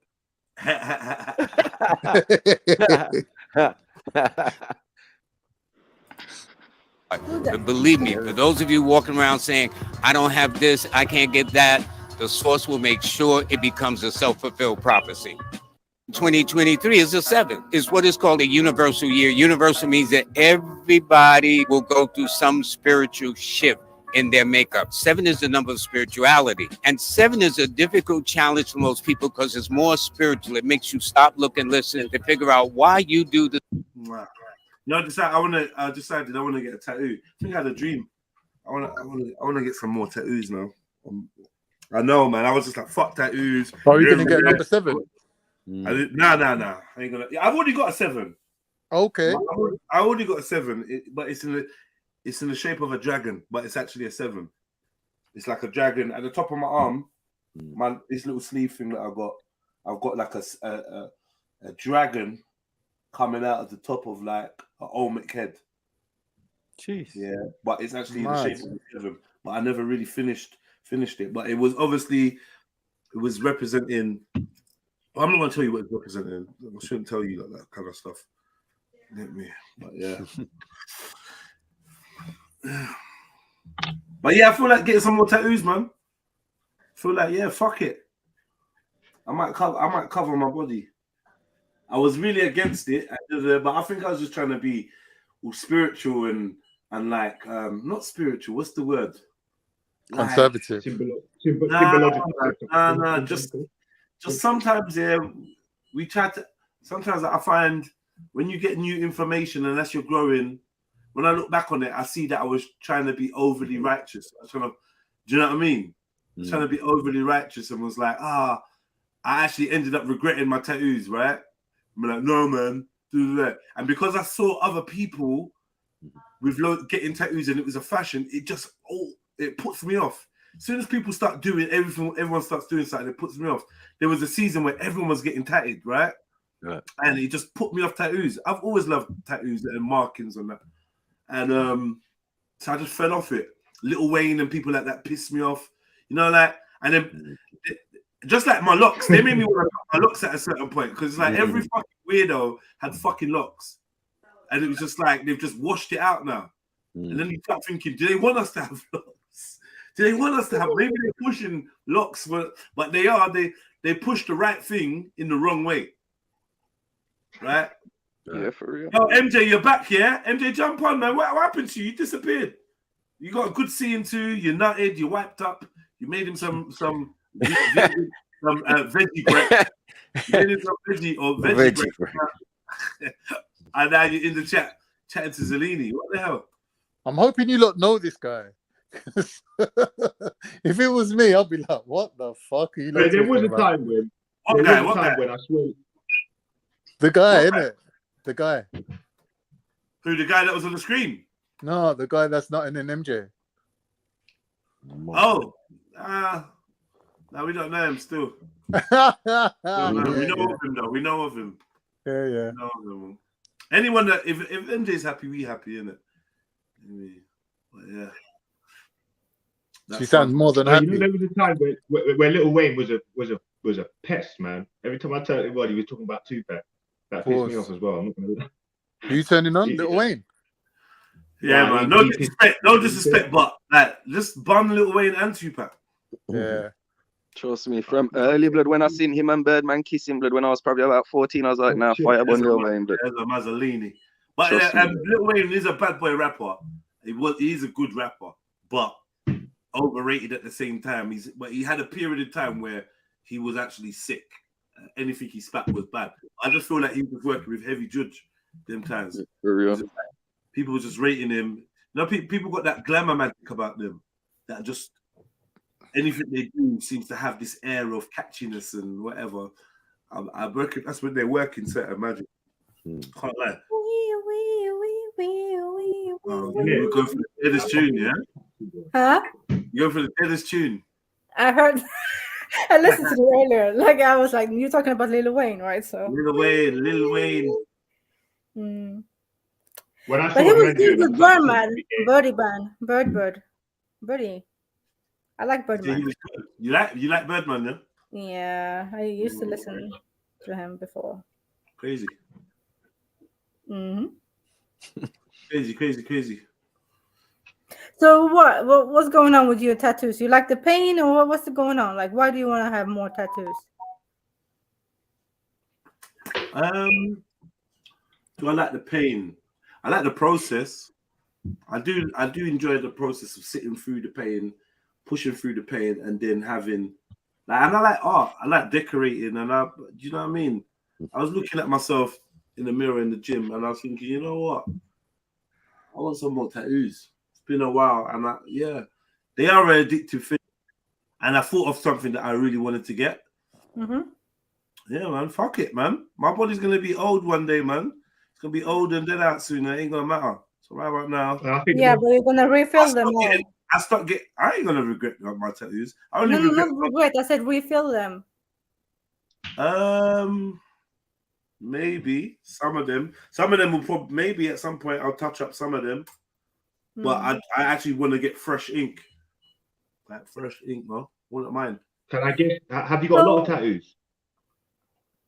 Have you got a lot of tattoos? I can guess one. Is it someone? Is it Jesus standing with his hands together, looking up at the sky with like a sun behind his head? Why is it you asking that just sounds so suspect? Is it me or isn't it? Like, it's just like is it me? You know, like when man don't even want to ask. Nah, maybe you're just For real, it was reminding me of the MJ conversation the other day, but I was like, nah, Kingo, just allow it. Oh, look, all right. Please, Larry. Big up, family. That was funny. Sorry, Mary Jane. Daddy. Mary. Axum. Mary.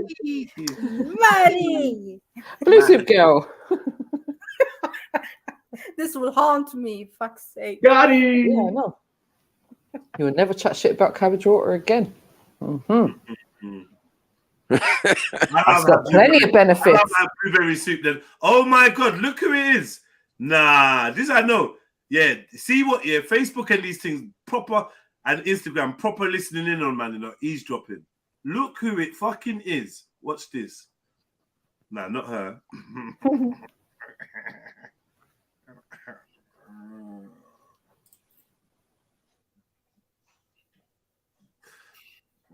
Sorry, yeah, no, not her. Yeah, wait, when you're ready. Muji. It's Muji. This is Muji that I was telling you about yesterday. Empty your thoughts. I ain't seen Muji on the screen for a couple years. I ain't seen no images of Muji. And then all of a sudden, he's on my wall. Yeah, that's Muji was fucking Crinky dinks. man. I ain't no He's creepy. like, That's Instagram listening. So remember yesterday we were talking about pausing before you speak or answer a question. I think about him when he speaks. Your gods and demons live here, and yourself, imagined, lives here. Stop trying to be a traffic policeman in your own head. Let it run. Just remain detached, like you're witnessing.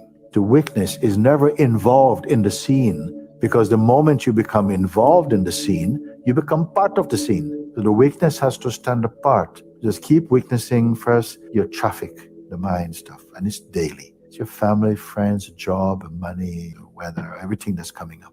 Sometimes it will feel like some reflex and you're in form again, dancing with the mind, struggling. And as soon as you see this, don't go, oh, no, just click back and just keep doing that.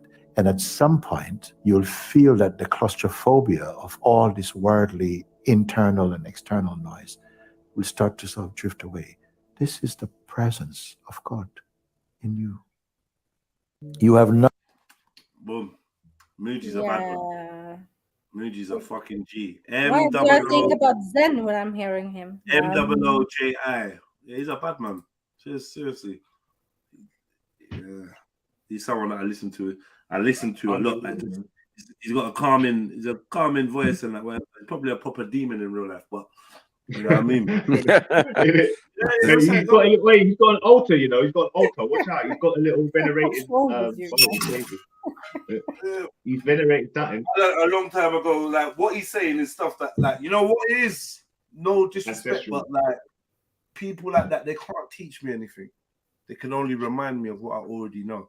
Because I know about observing and not absorbing from time ago. I've been screaming this for like a long time before I bucked into anyone like this.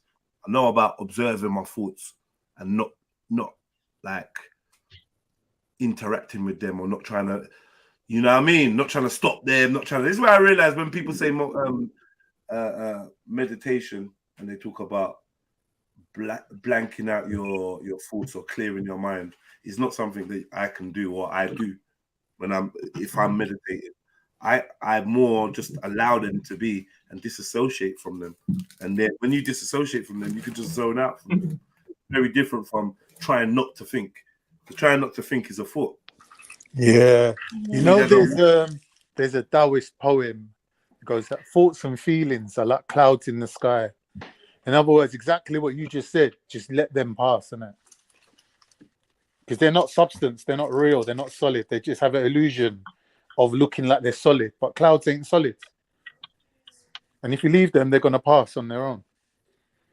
So yeah, I agree with you on that. Morpheus said he'll pay for you to get a tattoo on both your arse cheeks. I don't Who, me? Yeah. Wow. Can you afford that? Because man's arse cheeks are in He didn't say cover them. You know what I mean? He didn't say cover them. It's just on both of them. Mad thing. What do you want him to get on there? Insert here. A starfish. Yeah, you need to reset and just come back in the room, man. You need to X and come back and just reset. I know. That was foul still. Shit. Whoever said that? Who's that? Morpheus. That'd be a very different episode of the Matrix, boy. That's what I was saying. His name Morpheus. I don't think we could live stream that.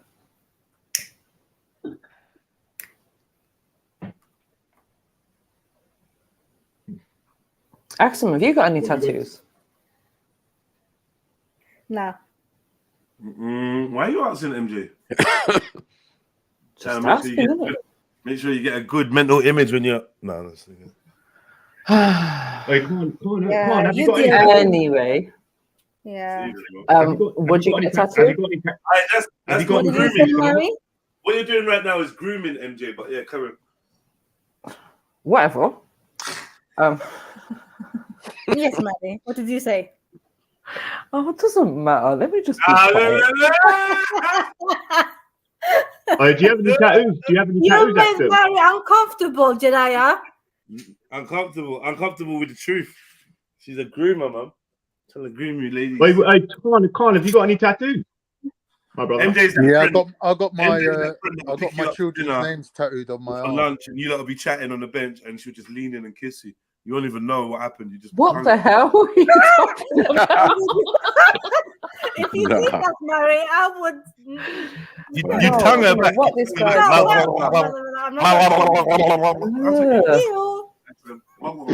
That's a good question, actually, Khan. Are tattoos haram? Yeah, they are. Yeah. That's why I ain't got any. You just said you had one. You don't know. Gavin, maybe. No, I honestly ain't got none. He's got Kian. Wherever, man. Kian written on his Kian in Chinese. In Chinese, when you translate it, it says Pepsi is nice. Now, for them Chinese tattoos set the piss, man. Seriously, that was a fad. Everyone was getting Chinese writing. I was like, why Chinese writing? A whole dark-skinned black dude, this Chinese thing, all keloidy and that. Like, why did you get Chinese? I don't know. What does it say? This only good can judge me. In Chinese.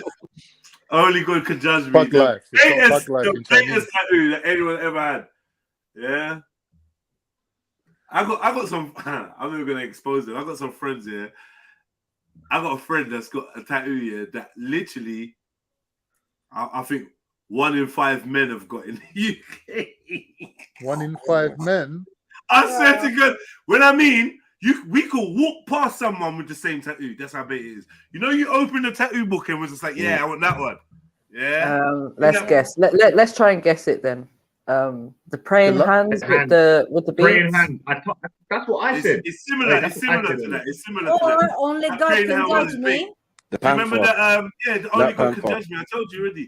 Do you remember the is panther one? Like The Black Panther, yeah. Yeah. With the red clothes, with the red. I know someone listening to this right now has got that tattoo. 100%. Fucking hell. Yeah, people get mum and all that. Mum. Yeah, the I was tempted to get mum. I was tempted to get kids' names. Lucky I didn't get kids' names. Some of them are cunts.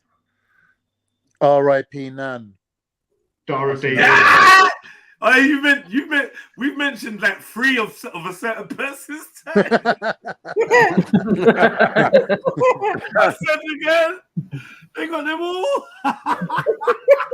Not and the mum as well. They ain't got the mum. The mum. Who's got them tattoos, man? Wait, what about the Star of Oh, David? what about the snake one? Definitely got the RIP Nan. Definitely got the hands. The only God can judge me. Snakes, lions, tigers, they were popular as well. Lions and tigers. Lions?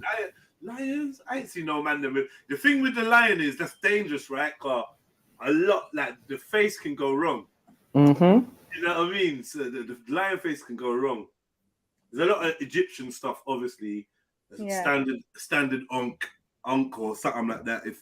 If you woke, you know, some kind of onk or pyramid or some shit like that. Yeah, Onk is the key, life of key. Yeah. I think the Bob Marley. Oh, and the tattoo is Eye of quite Horus. popular. Bob Marley? Yeah, Bob Marley smoking a zoot. Quite Fuck popular. off. That's a tattoo on who? Not on black people. No, not on black people. No. Yeah, that must be a white people tattoo, and I don't know about that one. That's dodgy, man. That's such a dodgy tattoo to get, man. I can't say I've seen anyone with one, but I'm sure there's loads of people. Why have you got that? Why have you got Let me look it up. Big up Jedi, big up Axum, Big H, Big H. Con, big up King Let's get the energy up. Let's get the likes up. Come on. Big up. Yeah, let's big get the up. likes up, Big man. up, You heard Soldier. that. Soldier 77. Big up my brother. You Big big up up Sniper. Big You up, know, big up. speaking of tattoos, right? My sister has an ankh and the tree of life. As Jedi was saying, she's a bit of a hippie and bit a wolf. Hippie, yeah. Yeah, and she still is very Afrocentric, which I love about her. But she's very intelligent, and so she's got that, and she wants to get more. And I don't have any tattoos, but I would like a tattoo of a butterfly to symbolize. What are the bum cheek? That's a typical one, though, Hawaii. Are the bum cheeks? Then you're gonna make it fly. No. Clap. Oh, sorry. Clapping butterfly. So what do you want the butterfly to represent? Chrysalis, yeah. Evolution and like metamorphosis. metamorphosis. So then, at least get it emerging from the Get a cocoon. picture of Darwin. At least get the butterfly emerging from the cocoon. So maybe one wing out and then the rest of his body still coming out of the cocoon. That's nice. Okay. Don't just get a bait butterfly. I'll cuss you. All right. I love the tattoos that you're wearing. Let me see your period. Come on. Big H. Carry on, you know. Carry on. Bruising for bruising, man. Let me see your piercing. Yeah, the Tree of Life one. I think it's kind of a nice tattoo, but yeah, I think. Just to explain to you better, Jedi. So she has an ankh and the Tree of Life inside the shape of the continent of Africa. So the Tree of Life kind of looks like veins, and she personally designed it, and then asked the tattooist if she can do it, and he did it in his variation, which was really good, neat. Yeah, I like that, man. I like that. Yeah, I like that. At least, I like it when people put. I've seen some sick tattoos. I can't lie. Like, I've seen some crazy tattoos where I'm like, yo, that is amazing. And then obviously I've seen all the shit ones as well. I do like the tattoos of Poseidon and Zeus and them, but obviously I could never get them because that's very shirky. What? Poseidon and Zeus. Poseidon, bro. So yeah, there's a whole yeah. Yeah, I feel that, like you said, I think it's a white people thing, isn't it? Accent, you hear it, yeah? Yeah. Taking notes, yeah? All right, cool. See. You wait till Saturday, Khan. You wait till Saturday. I've seen a few good Poseidons. They are your brothers, bro. They are your. It is in your DNA. Speaking of tattoos, you guys, the celebrity Black China, she's removing her Baphomet tattoo. Hey, listen. You know what? Yeah, let me just say, yeah. When I watched this yesterday on World Star or whatever, and it was like, Black China removes this tattoo, and it was like everybody knew this girl had a Baphomet on her leg, apart from on her hip. Yeah, B diva. What? She fully had a full Baphomet. Fingers going in, ass above, so below. Like she had a full sitting on the throne, like with with the science thing going through the belly and like the breast, like Baphomet. Okay, Like, what the fuck? but her getting rid of it now is not going to erase the contract. So I don't know. Yeah, or the demon in her, or the You already demon. sold your in her. soul. True. She You did know, you already go sold through your a soul. Like. baptism. She was baptized in 2021. So she said she claims that she's removing all these evil entities and demonic Wow. spirits from her Why were body they there in the first place? because she's transitioning. Yeah. Okay, She's being more, transitioning, towards a godly, That's good. state. Maybe she'll say her shahada. It's too late. It's too late. They all do it. They all do it. Lord, we're talking about Black China, man. Huh? Come on. No, that's true. They all do it though, right? They all become religious after the fact. After the Or fact, find the light after the fact. It's too late. Do you think something They're all spooked doing her? Sinead It's O'Connor. never too late to Out of the way, repent your man. sins, man. No, Repentance. it is. No, it's not. It's not. It's not. It is, man. Sow your soul Repent to the your devil. sins, man. Turn Can't back. take it back, man. Man, like You thought she it was a got a joke. You tattoo didn't of think the devil Baphomet. was real. Come on now. This is what my point is. They didn't think it was real. Thought it was a joke thing, selling your soul and all of that. But now, when you want to leave, you have to go above and beyond what you did already. Why did you put that on your body? What mindset was you in at the time when you had it done? Maybe she forget. wanted to make it into the industry, so she was willing to do whatever it took. Right. Okay. Exactly. Right. show So once you've allegiance. made it now, and then once you realize like all these signs too you're dark. doing, hand on eye, keeping the secret, hand on the mouth in your videos, all of that stuff, is now coming back to haunt you because now you realize that that side is real. Right. So now it reinforces your belief system. You get it? So you run back to religion. Oh, I was a Jehovah's Witness anyway. I was I was I'm Israelite now. I'm blah blah blah. I'm whatever. I've turned Muslim. Alhamdulillah and all of that. Do you get it? But deep down, you know you sold your soul to whatever entity these guys are dealing with. And I you can't may help be you. right, Maku, and maybe it didn't pay out as much as she desired because she quit her OnlyFans, stating that it was degrading. It's a joke. No, this sounds like she's turning Too into late, man. Muslim. It's too late, man. You know what I'm saying? It's too late. Because imagine the OnlyFans, imagine what they've got on her. Yeah. What kind of videos they've got on her. Do you get it? The ones they've collected. And like, yeah. When this girl thinks she's we'll just expose her. It's what we Do you do to not all think of them. she's beautiful? I think Who she's knows? naturally beautiful. Yeah. Without She's pretty. She's pretty. What? I'm sure about. Who's Well, that? I don't know about beautiful. Yeah. She's pretty. Who are we She's talking pretty about? than you. She took out her fillers. Oh, She fuck. dissolved them. She Oh, is it? yep. She's pretty. She's Oh, prettier Black than. China. She went through breast augmentation I say it one more reduction time. and took out the silicone injections from her buttocks. Axum, can you get your slapping hand ready, please? Uh-oh. Oh, is that how you feeling? Bend over then, MJ. I say Oh, for fuck's sake!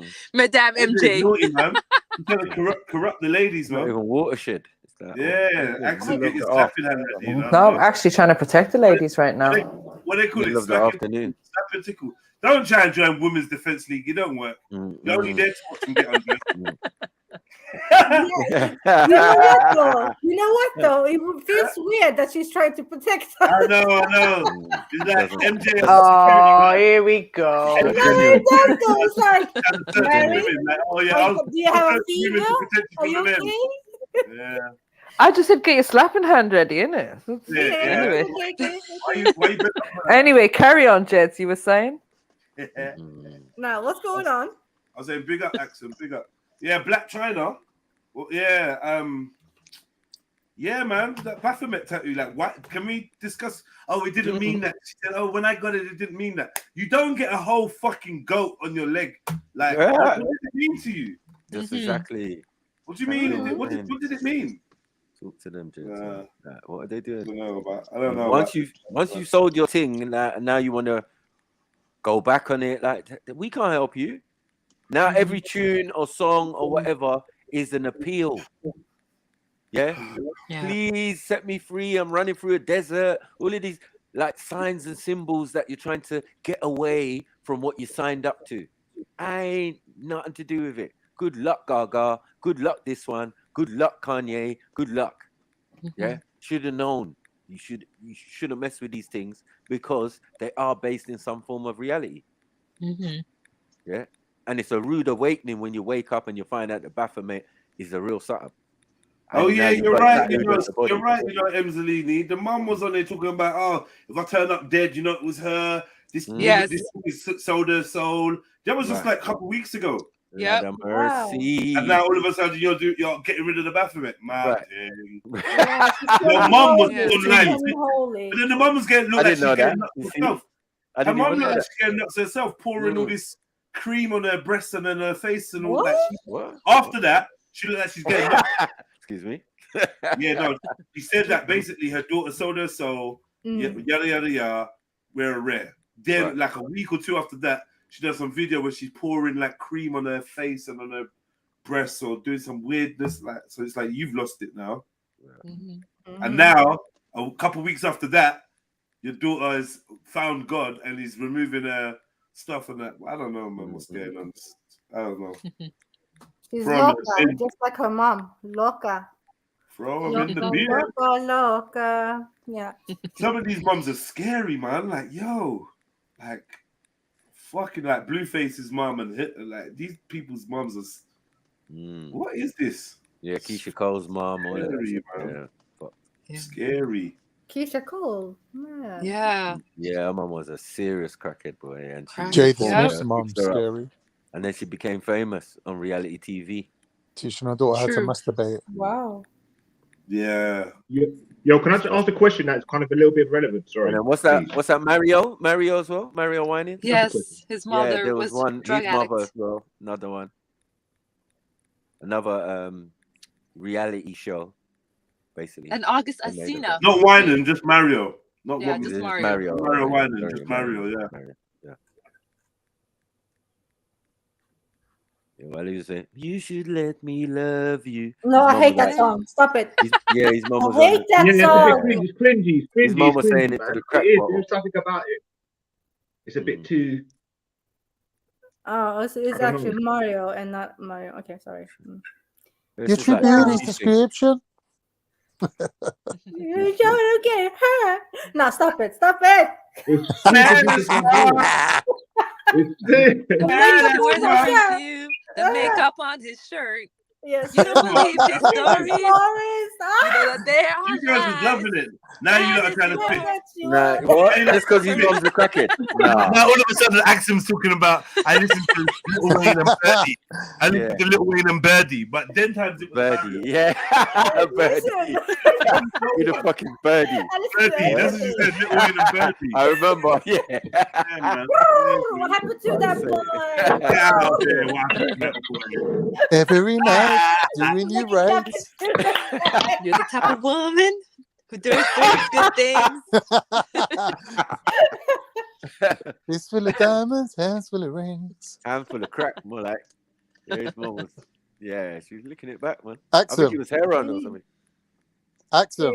Yeah, Every night, doing you right. Why? Yeah. That's Randy singing that. That's Randy singing that for an Airbnb. Through the door of the Airbnb. Every night. Oh my God. No.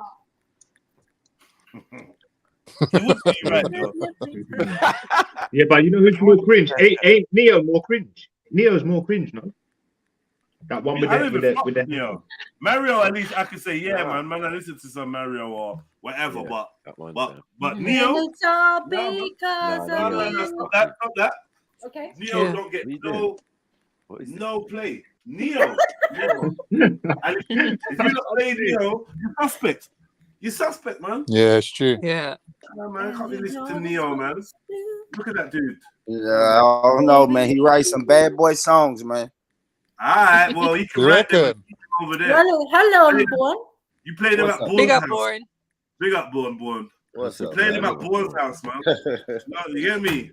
When you pull into my driveway, you shut that shit off. You know what I mean? You ain't pulling up to Neo nowhere. I'm Born. You know, I'm so strong out on nah, you. boy, you don't I listen can to barely Neo. move. Don't do that. Don't do But I that. like That's a it. bad It's image. all That's a bad mental Because image of of bored in the you. car listening to Exactly Neo. why. Yeah, Never. Neo can go, man. Neo got it, boy. Don't do that, boy. The one I like, he said, "Do you ever think of me?" No, that's gay. Anymore. Allow it. That's Wow. That is I all know your who eyeballs his out. favorite tune of Neo. Which one? Financially independent. That's why I love you. That was a good one. Ah, Miss Independent. Yeah. Miss Independent. Oh, I get it because she's independent from Islam. Oh, But no, she was claiming financial abuse. Jedi.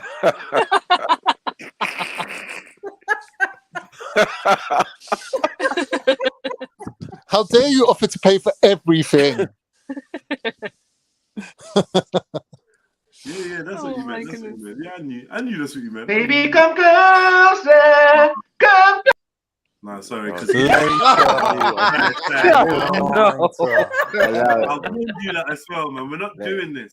Yeah. What you lot doing? Karaoke. Where's Dukes? Hey, Dukes, you gonna be up here in a sec. Pick up Dukes. She's a karaoke queen, man. I like her. You like her, yeah? I warm to her, man. You warm to her. Is it? You wanna? No. What up? But but you want to say, Jess? What do you think about like male artists that write hits for females? Are we saying all of them are suspect? No. I'm not saying that at all. I'm just saying Neo. Just Neo. If I pull up a picture of Neo now, there's no defending him. Nah, just you like right. Rick. Yeah. You can't look him in the eyes and defend. You know what? You know what's going on. I know. You know. That's what I'm saying. He's got a very estrogenic look, I think. Completely. Like it's like just. What about Jason Derulo? Oh, No, it's all right. It's all right. What about him? He's doing his thing. Why are you adding these people to the argument? We would never bring them up. We would never bring I them don't up. like him. For real, Jason we know. Derulo. Like, come on, man. But I don't really like him. Jason, you know, carved himself a little niche. He's doing his own thing. He's Can I not ask you a stepping on no question, though? toes. One thing about Jason Derulo that confused me is he not a UK brother? No, he's No German. one knows. No one knows. German. He's what? German. He's German? I don't know. Yeah. I could have He's probably from England then. You know? Yeah. And went You know- over there. You know how and many kind of- Germans there are in England? Oh, bloody hell, they live here more than Germany, it seems. Jason Derulo, you know. Oh, fucking hell. Yeah. He always gave me like Disney vibes or something. Yeah, you know very what I mean? commercial. Ultra commercial. Oh my It says here he's American. I disliked every woman that rated this dude, yeah, and gave him a chance. I disliked all of them because I You're just right, realized now. you What lot do you just mean? like gay guys. You just like gay guys. Look, Sorry, man. Maddie. Look. Hmm? Look, Not this is false him in info accent. his breakthrough video and that. Yeah, look at this brother. Yeah, some Are you bit. serious? The eyes are too far apart. No, for real. Are we actually being serious? Jeds, the eyes are too far apart. Fuck's sake. Right. I will never What look are at we him. doing It's here? This is what we're doing, yeah? No. This guy. We're man them, we allowed this guy to sing to our women. We failed. We let them down. We didn't protect them. You know? And we talk about AIDS in the community and that. I blame those slips, I think. If anyone is double dipping, it's definitely him. Wow. Yeah, that's right. Chocolate and prawn cocktail mix. Oh man.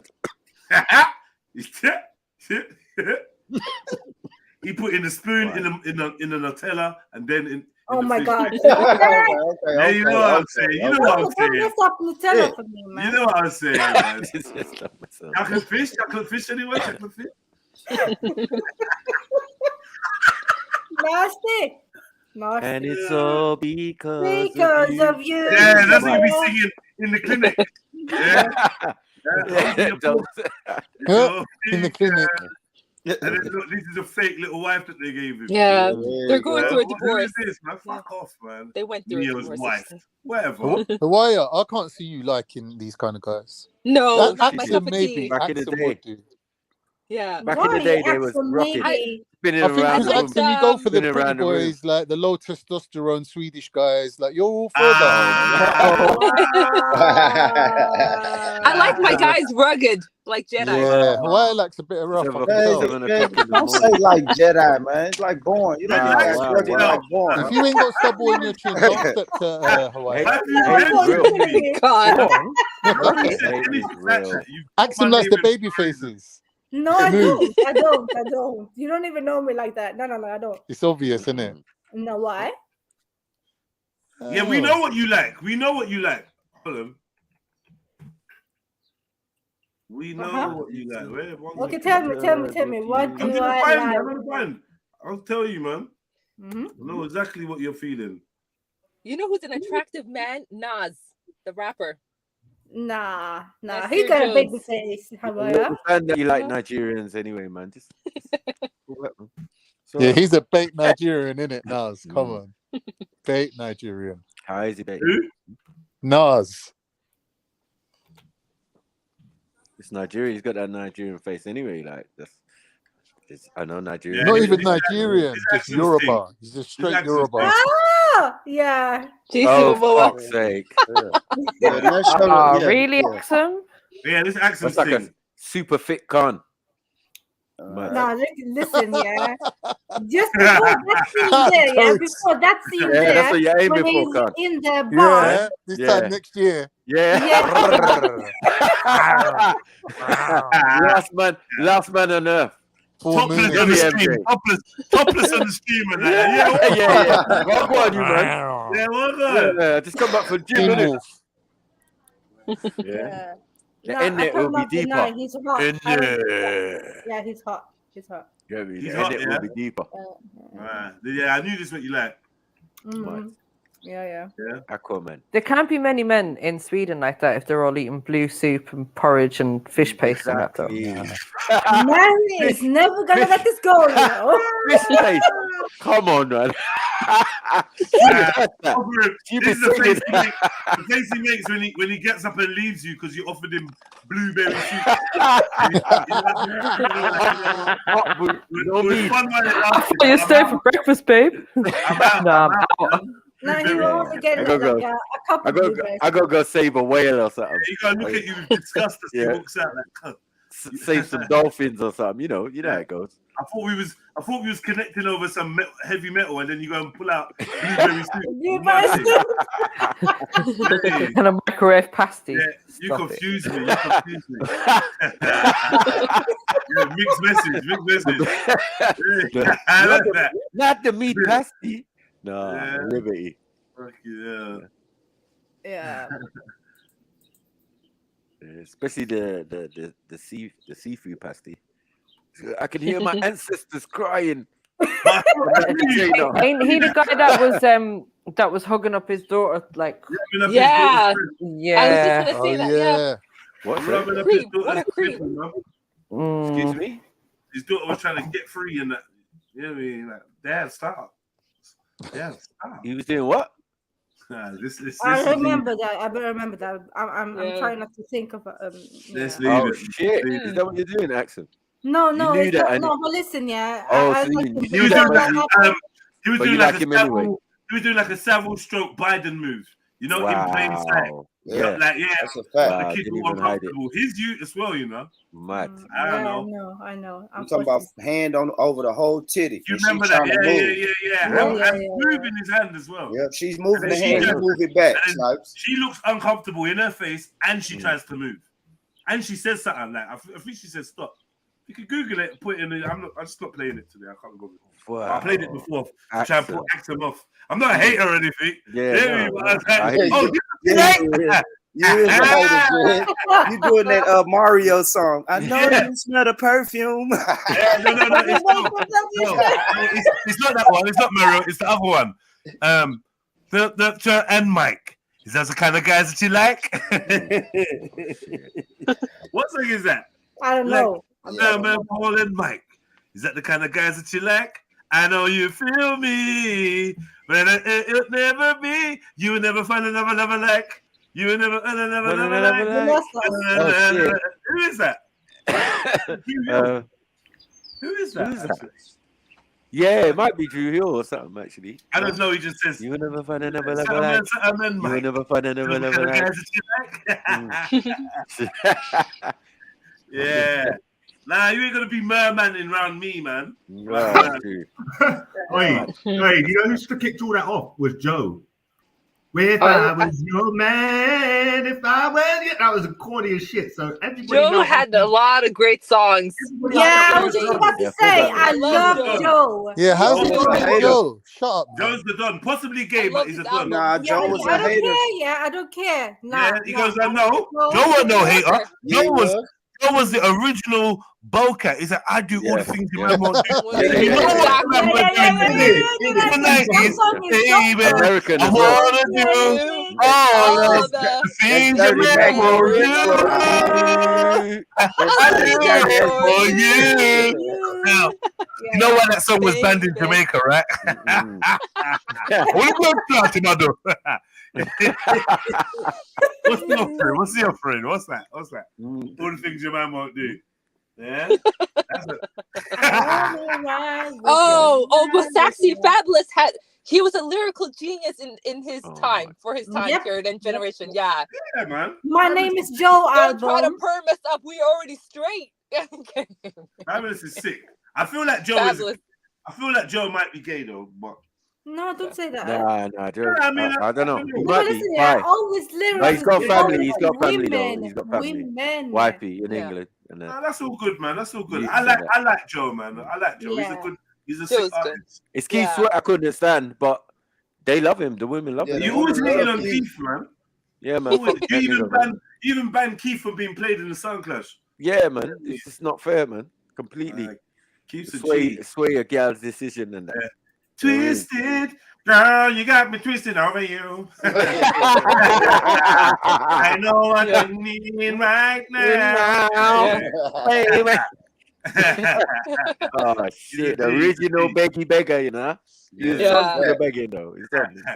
Girls love 90s that. R&B was the best, you guys. Yeah, definitely. 100. Yeah, I get it. Bear Utes got born to them Tuesday. The R&B nowadays, boy, is weird, man. They all swearing. They're just like, it's weird, cause it's like semi-gangster. I don't know, man. Yeah. I don't know, Jace. I'm on this new thing where I'm giving the young ones a chance, and it's not the rapper / R&B type. Right. It's the real hip hop still out here, man. Real hip hop's out there, but real hip-hop's out like there. so, my daughter put me on Mariah the Scientist or something. That girl can sing, man. That's real hip hop. I mean, not hip hop, R&B. That's real R&B. Yeah, it's I don't know. I think it's making a. Man said, you know what I like about us there? Man says, Mariah the Scientist. You know that's her fucking name. I know. Yeah. Hesitate against stuff. Try to hesitate. Yeah. I typed in Mariah and she came straight up. Yeah. Oh, she's all right. She's not bad looking in the eye. Oh, she's in the suit. All right. Okay. But is she a real scientist or is she another accent? She might be that accent type of scientist. But look, is this the type of album? So listen, man, what's wrong with them? Look, yeah, this is what made me say, "Oh, hold on," because I think it's message, and then this one, it's a bit dark. I don't know. Yeah, off key. You don't want her as your baby mother or not? Is that another woman next to her? It looks like there's something, and now she's got Ghana gloves on. Yeah, I don't know, man. You got some good music though, man. Okay, I'm worried. Wow, this is like the opposite of Alicia Keys, yeah? She looks like a young witch. Yeah. I'm getting a full witchy vibe from her. Juji vibes. Yeah. Juji. I'll pick her up, man. I mean, for research purposes, of course. Listen, if I named the tunes and my kids by the tunes, one of my kids would be named Blackstreet, Yeah, and yeah. the other I'm gonna one have would be to, named Jodeci. I'm gonna have to go and check her out. Still can't. Yeah. Make sure Yeah. she can sing. She needs a background. She needs a She background. got good music, good visuals. They're good music. Yeah. Yeah, she looks cute. Now she remade one of those old songs. That's another thing the kids are doing. They're remaking like songs from the early 2000s. Yeah, that's what I keep hearing yeah. this one. Yeah. A lot too. A lot, yeah, a lot. One of my Tory favorites Lanez. was Pop Smoke redoing 50 Cent Mini Man. That was all right. That was all right though. I ain't gonna lie. And I can't Mini even Man. listen to Pop Smoke, but I fuck with that song.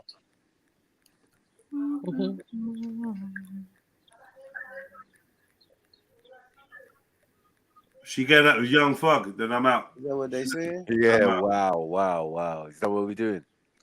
Man, your man wears a wedding dress. Yeah, look. Yeah, I'm out. Yeah.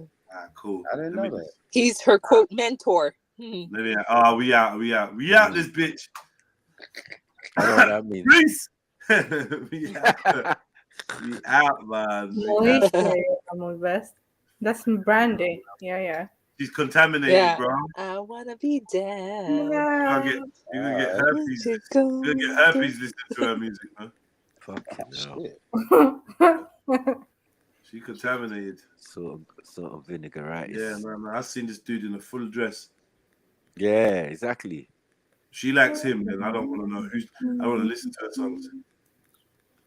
Promises you make. What are you singing next song? No, Brandy, actually. Brandy. What about us? I think it's called. Man, get away, man. I can't stand Brandy. The Dead Ass song. What about us? You like that song? No, I saw Brandy in the chat and then that popped up in my head. Brandy looks like a cockroach with extensions. We are there. Yeah. We are there. A fish product, man. Yeah. Eyes are too far apart, man. I never fucked with Brandy. I literally never fucked with her ever. It's true. Obviously, she had Unless one it was Brandy and Monica. Yeah, she had one or two look at songs. Monica. And then when I saw that thing with Whitney Houston, I said, I definitely don't fuck with Brandy at all. For real. Or anything. Piss take off. Yeah, that thing with Whitney Houston. What thing? When Brandy was like basically doing an interview with, is it Jimmy Iovine? Not Jimmy Iovine. What's the name? The one that Michael Jackson said is the devil. Is it Clive Davis? Yeah, the man for Whitney. The one Michael Jackson said was the devil. You know that Whitney, dude? yeah. Him. Anyway, that big exec with wears the glasses. Yeah, Jimmy Iovine. And then obviously Whitney Houston turns up on the set of the interview, soaking wet, and then it's like, oh hi, and then gives like Brandy some little high five kind of thing, but with a note in her hand. Do you know what I mean? And it was just weird. And Brandy's face, Brandy's eyes, just like I could see the sellout in her. I could see it in her. Just reminded me of like when Dave Chappelle was on the couch with Oprah Winfrey and was like, you know, they're trying to make you wear clothes, women's clothes, and she was like, oh really? And she had that look like, fuck, not on my show, nigga. Like, you know, like I know fully well, like I know. Like it was just that vibe. That she kind of confirmed her participation. It's not surprising though, as we all know, she was in the industry from young, like Moesha, even before then. You know what I mean? So completely involved. Yeah, it's true, you know. Yeah, and like she came from an affluent family. You know, it's not like she was grinding at a young age with little bit of money. She got a lot of help and networking. Yeah. But she came from a family who tried to do music and failed, so they pushed her. They pretty much groomed her to do music. So it wouldn't surprise me if they sacrificed her to the industry. You know what I mean? They wanted her. They wanted to be in the industry so bad. Like Brandy's mom was like the first momager. You know what I mean? Right. You know what I'm saying? Yeah, it's true. She was always their mom and manager. Yeah. Have you guys seen the Whitney movie? No. No, sorry, Axel. Oh my god, I saw it. Shit. What's it saying? Oh, who they shitting on? was it on Who they Lifetime? shitting on? They shitting on Bobby? Yeah, they shit it on the both of them, man. On Yeah. both of Like them. I think I proper. watched it. But it was it? No, I watched Bobby's Bobby's story. That's gonna biopic. be mad. No, the whole movie I saw it for 2 weeks ago, yeah, and it was Yeah. just Is it a good watch? Is it haunted. good to watch? Yeah. I didn't know a lot of stuff about Whitney apparently. Yeah. What like how bad she was? She was bad and she was bi. Proper bi. They suggested that in the biopic for Bobby too. Bobby, Yeah. She was actually gay and having relationships and shit. Yeah. with her friend. Yeah. Yeah. They suggested that too. Yeah, well, I'm not surprised to be honest. But yeah, I mean, obviously when I was young, clearly I didn't know about this type of stuff. So you know, Whitney Houston had a very clean image, in my opinion. Do you know what I mean? I didn't see any of that. You know what I mean? All that, even when she was at that time when she brought out "My love is your love," like you know. Oh yeah, the She was Fugees. a really clean chick. I didn't really know behind the scenes. Everyone knew she was a crackhead. I was the last to know, basically. I didn't know that. You know. It would When take I an realized, eternity. when I actually knew, because I wasn't like following celebrities like that, whatever. When I knew was when Bobby Brown came back out with he came out with a tune. I don't know if he was with My Prerogative? Yeah. My Prerogative? And I know you're getting bored, chilling. Yeah. So you can play that. Yeah. My love and my thugging. He was with My someone. dad and the children. Yeah, that's the one. Yeah, that's the one. Yeah. With Ja Rule, I think. What's Listen, when I saw that video, His mouth was crooked. Crooked. Are you high right now? This brother is high right now. No, did you see it? Look, and then I see the whole thing about Whitney. Then I looked at the weight loss and all that, and then that's when I got put in the loop. Yeah, they've been crackers for ages. But did you see the one with him and Louis Farouk? They was in a house together, and he suggested that Bobby was gay or something, and this nigga jumped up and kicked Big brother. Was it Big Brother? He jumped up and kicked the light, out. Well, I just know with Big Brother, he just said, "Oh, yo, I'll kill you right now." I really, not overdoing it. Yo, why are you so passionate? He went nuts, I'll kill you right now.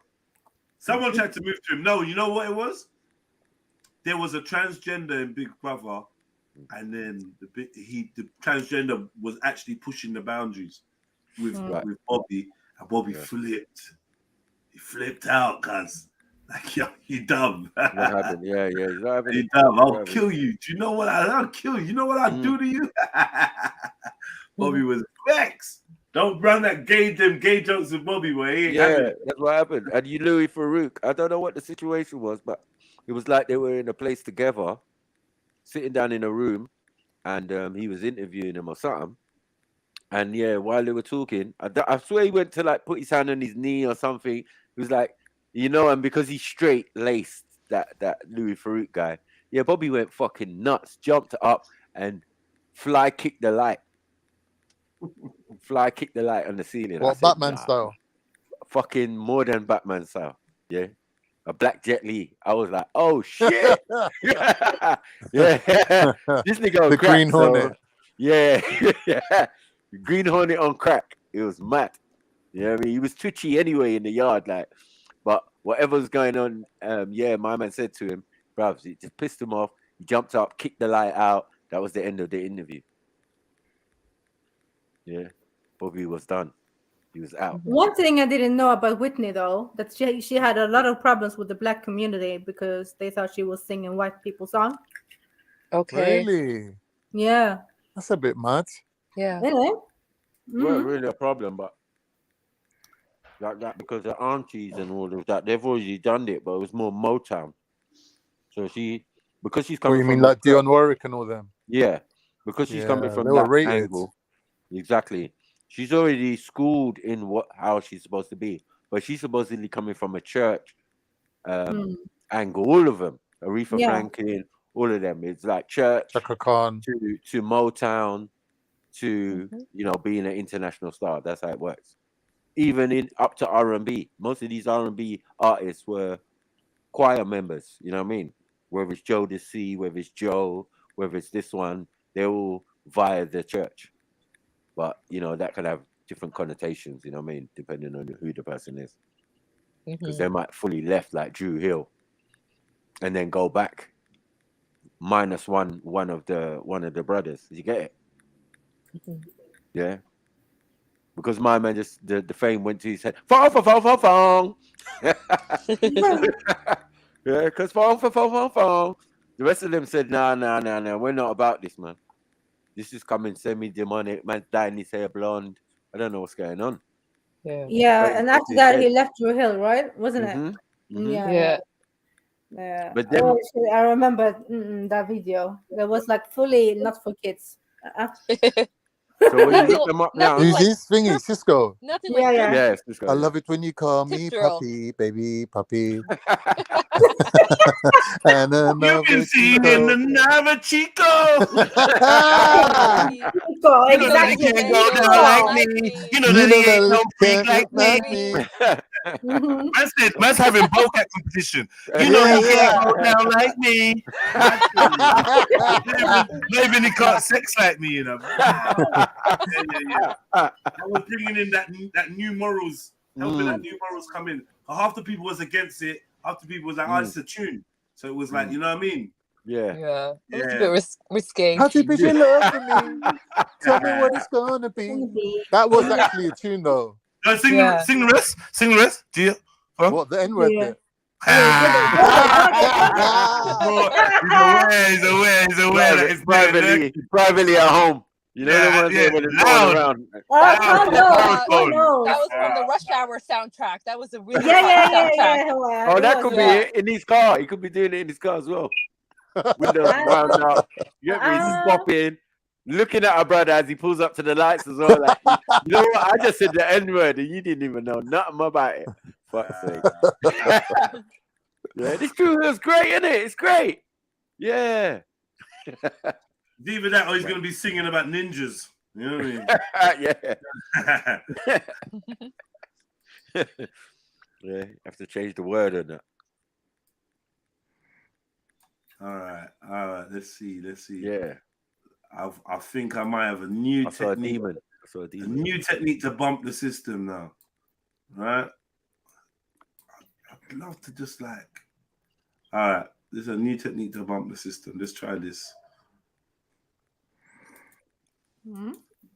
Now, hold on. I'm just trying something new. All right. Let's see. Oh, wait. Hold on. I don't like that.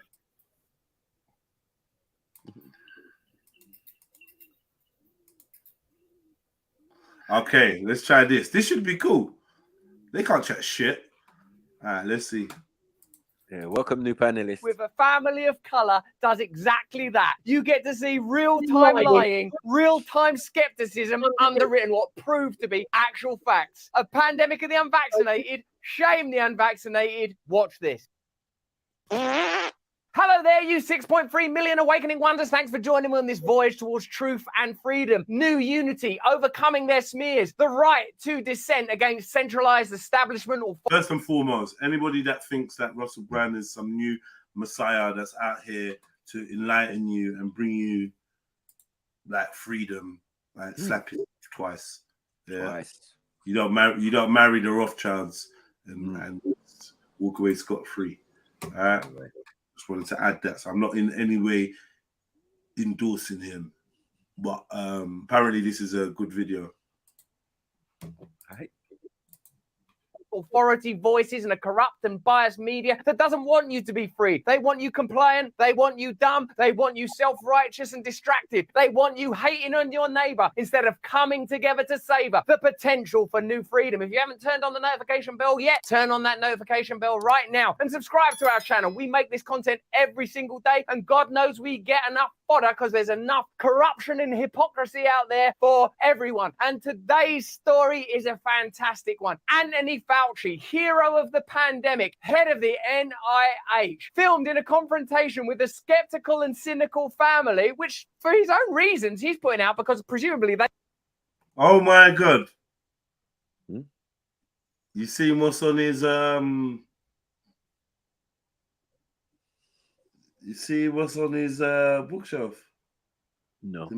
No, small. We can't see. Well, if you are you, any of you on the laptop? Yeah.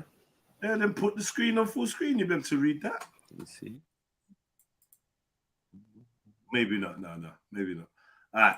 Basically, Manly P. Hall's Manly P. Hall's secret philosophy of wages. Oh shit. Of what? Of wages? No, don't worry. And then he's got a little picture of typical Ashkenazi thinking about wages. He's got a little picture of Vishnu. Mm-hmm. Are you not proper? Can't see anything. It's tiny. No, he grew up in India as well, didn't he? Right, yeah. Got all that. He's got a little picture of Vishnu there on the. Oh, he loves his Vishnu, this guy, man. He's Yeah, always that on makes sense. That And, makes and then up there, he's got Shiva. It kind of looks like Freddie Mercury, but with our hair. Freddie Mercury. Nah, leave Freddie out of this, man. Rest in peace, Freddie, man. Leave him out. He's a Zoroastrian anyway. We've done that already. Yeah. They think it shows him in a good light. But in this exchange, you see almost everything that was wrong with the pandemic. The condemnation and criticism of people that were hesitant to take vaccines. The assumption that there is a haughty higher authority that's acting in your best interest. Presuming that people that didn't want to get vaccinated were idiots. And the idea that the government and centralized government agencies have unique access to truth and that science is a tool of truth rather than, in some cases, a tool of corporate interest is all exposed in this fantastic piece of footage. Also, we get the opportunity to show you how many things have traveled from conspiracy theory to conspiracy fact in the last couple of years alone. You're going to love it. What are we going to do about those other states? Oh my God. They're going to keep the outbreak smoldering in the country. It's so crazy. I mean, they're not doing it because they say they don't want to do it. So this is the guy Fauci, the Dr. Fauci, famous, going door to door in New York to try and convince people to get badged up. Republicans, they don't like to be told what to do. Right. Do you remember all the talk of Trump and people on the right politicizing the pandemic? What's happening there? Who are you going to believe? The mainstream media or your own lying eyes? We got to break that, unpack that. How you guys doing with vaccine? Also, this is a great opportunity to address other forms of bigotry and assumption about the level of education, critical thinking ability, and understanding of ordinary Americans of all races. In this clip, beautifully and conveniently, it is a family of color that have historically had some reasons to be cynical about establishment power. Hello. I'm waiting for them to be able to. Oh, you should get it first. It's also convenient to humanize and recognize who the people were that were being condemned as the unvaccinated, and this is a pandemic of the unvaccinated, and Don Lemon saying, I think we have to stop coddling people when it comes to this and the vaccine, saying, oh, you can't shame them. You can't call them stupid. You can't call them silly. Yes, they are. It's time to start shaming them. What else? Or leave them behind. remember that? This is not criticism of just Don Lemon. This is a mainstream media narrative. Fauci, the president, all them lot backed up that mentality. Okay, that way you won't give it to them. Oh, I thought I would give it to him if I get it. No, not at all. In fact, we got to get you vaccinated so that if you were to get infected, you could pass it on to them. Slightly patronizing tone, such as you would expect. And now we all know because of this. Did we know about stopping humanization before it's entered the market? No.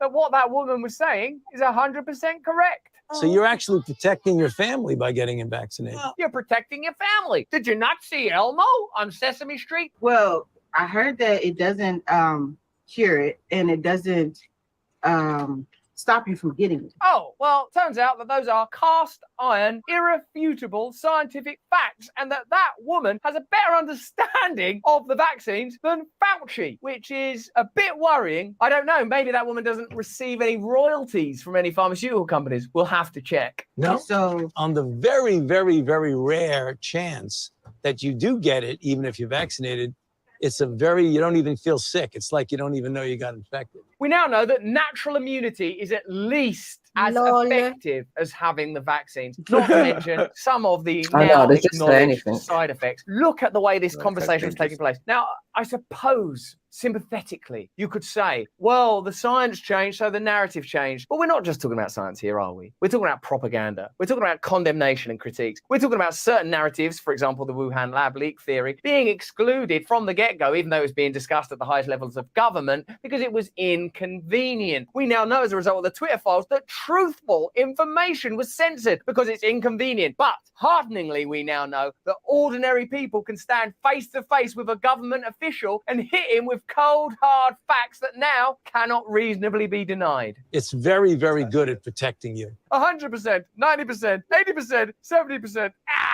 maybe. The people in America are not settled with the information that's been given to us right now. This is not the MAGA hat wearing population that they claim we are going to meet when we see these kind of videos. It's a well-informed, autodidactic, eloquent African-American family, hesitant not because of misinformation and malinformation, but because of truth and a natural, understandable and sensible cynicism about government power and corporate interests. So I'm not going to be lining up taking a shot or a vaccination for something that wasn't clear in the first place. And then you all create a shot in miraculous time. It's so mad, isn't it, when you look at the tone of this and presumably the point of this, who's right and who's wrong? I'm sort of astonished that it's been on the television.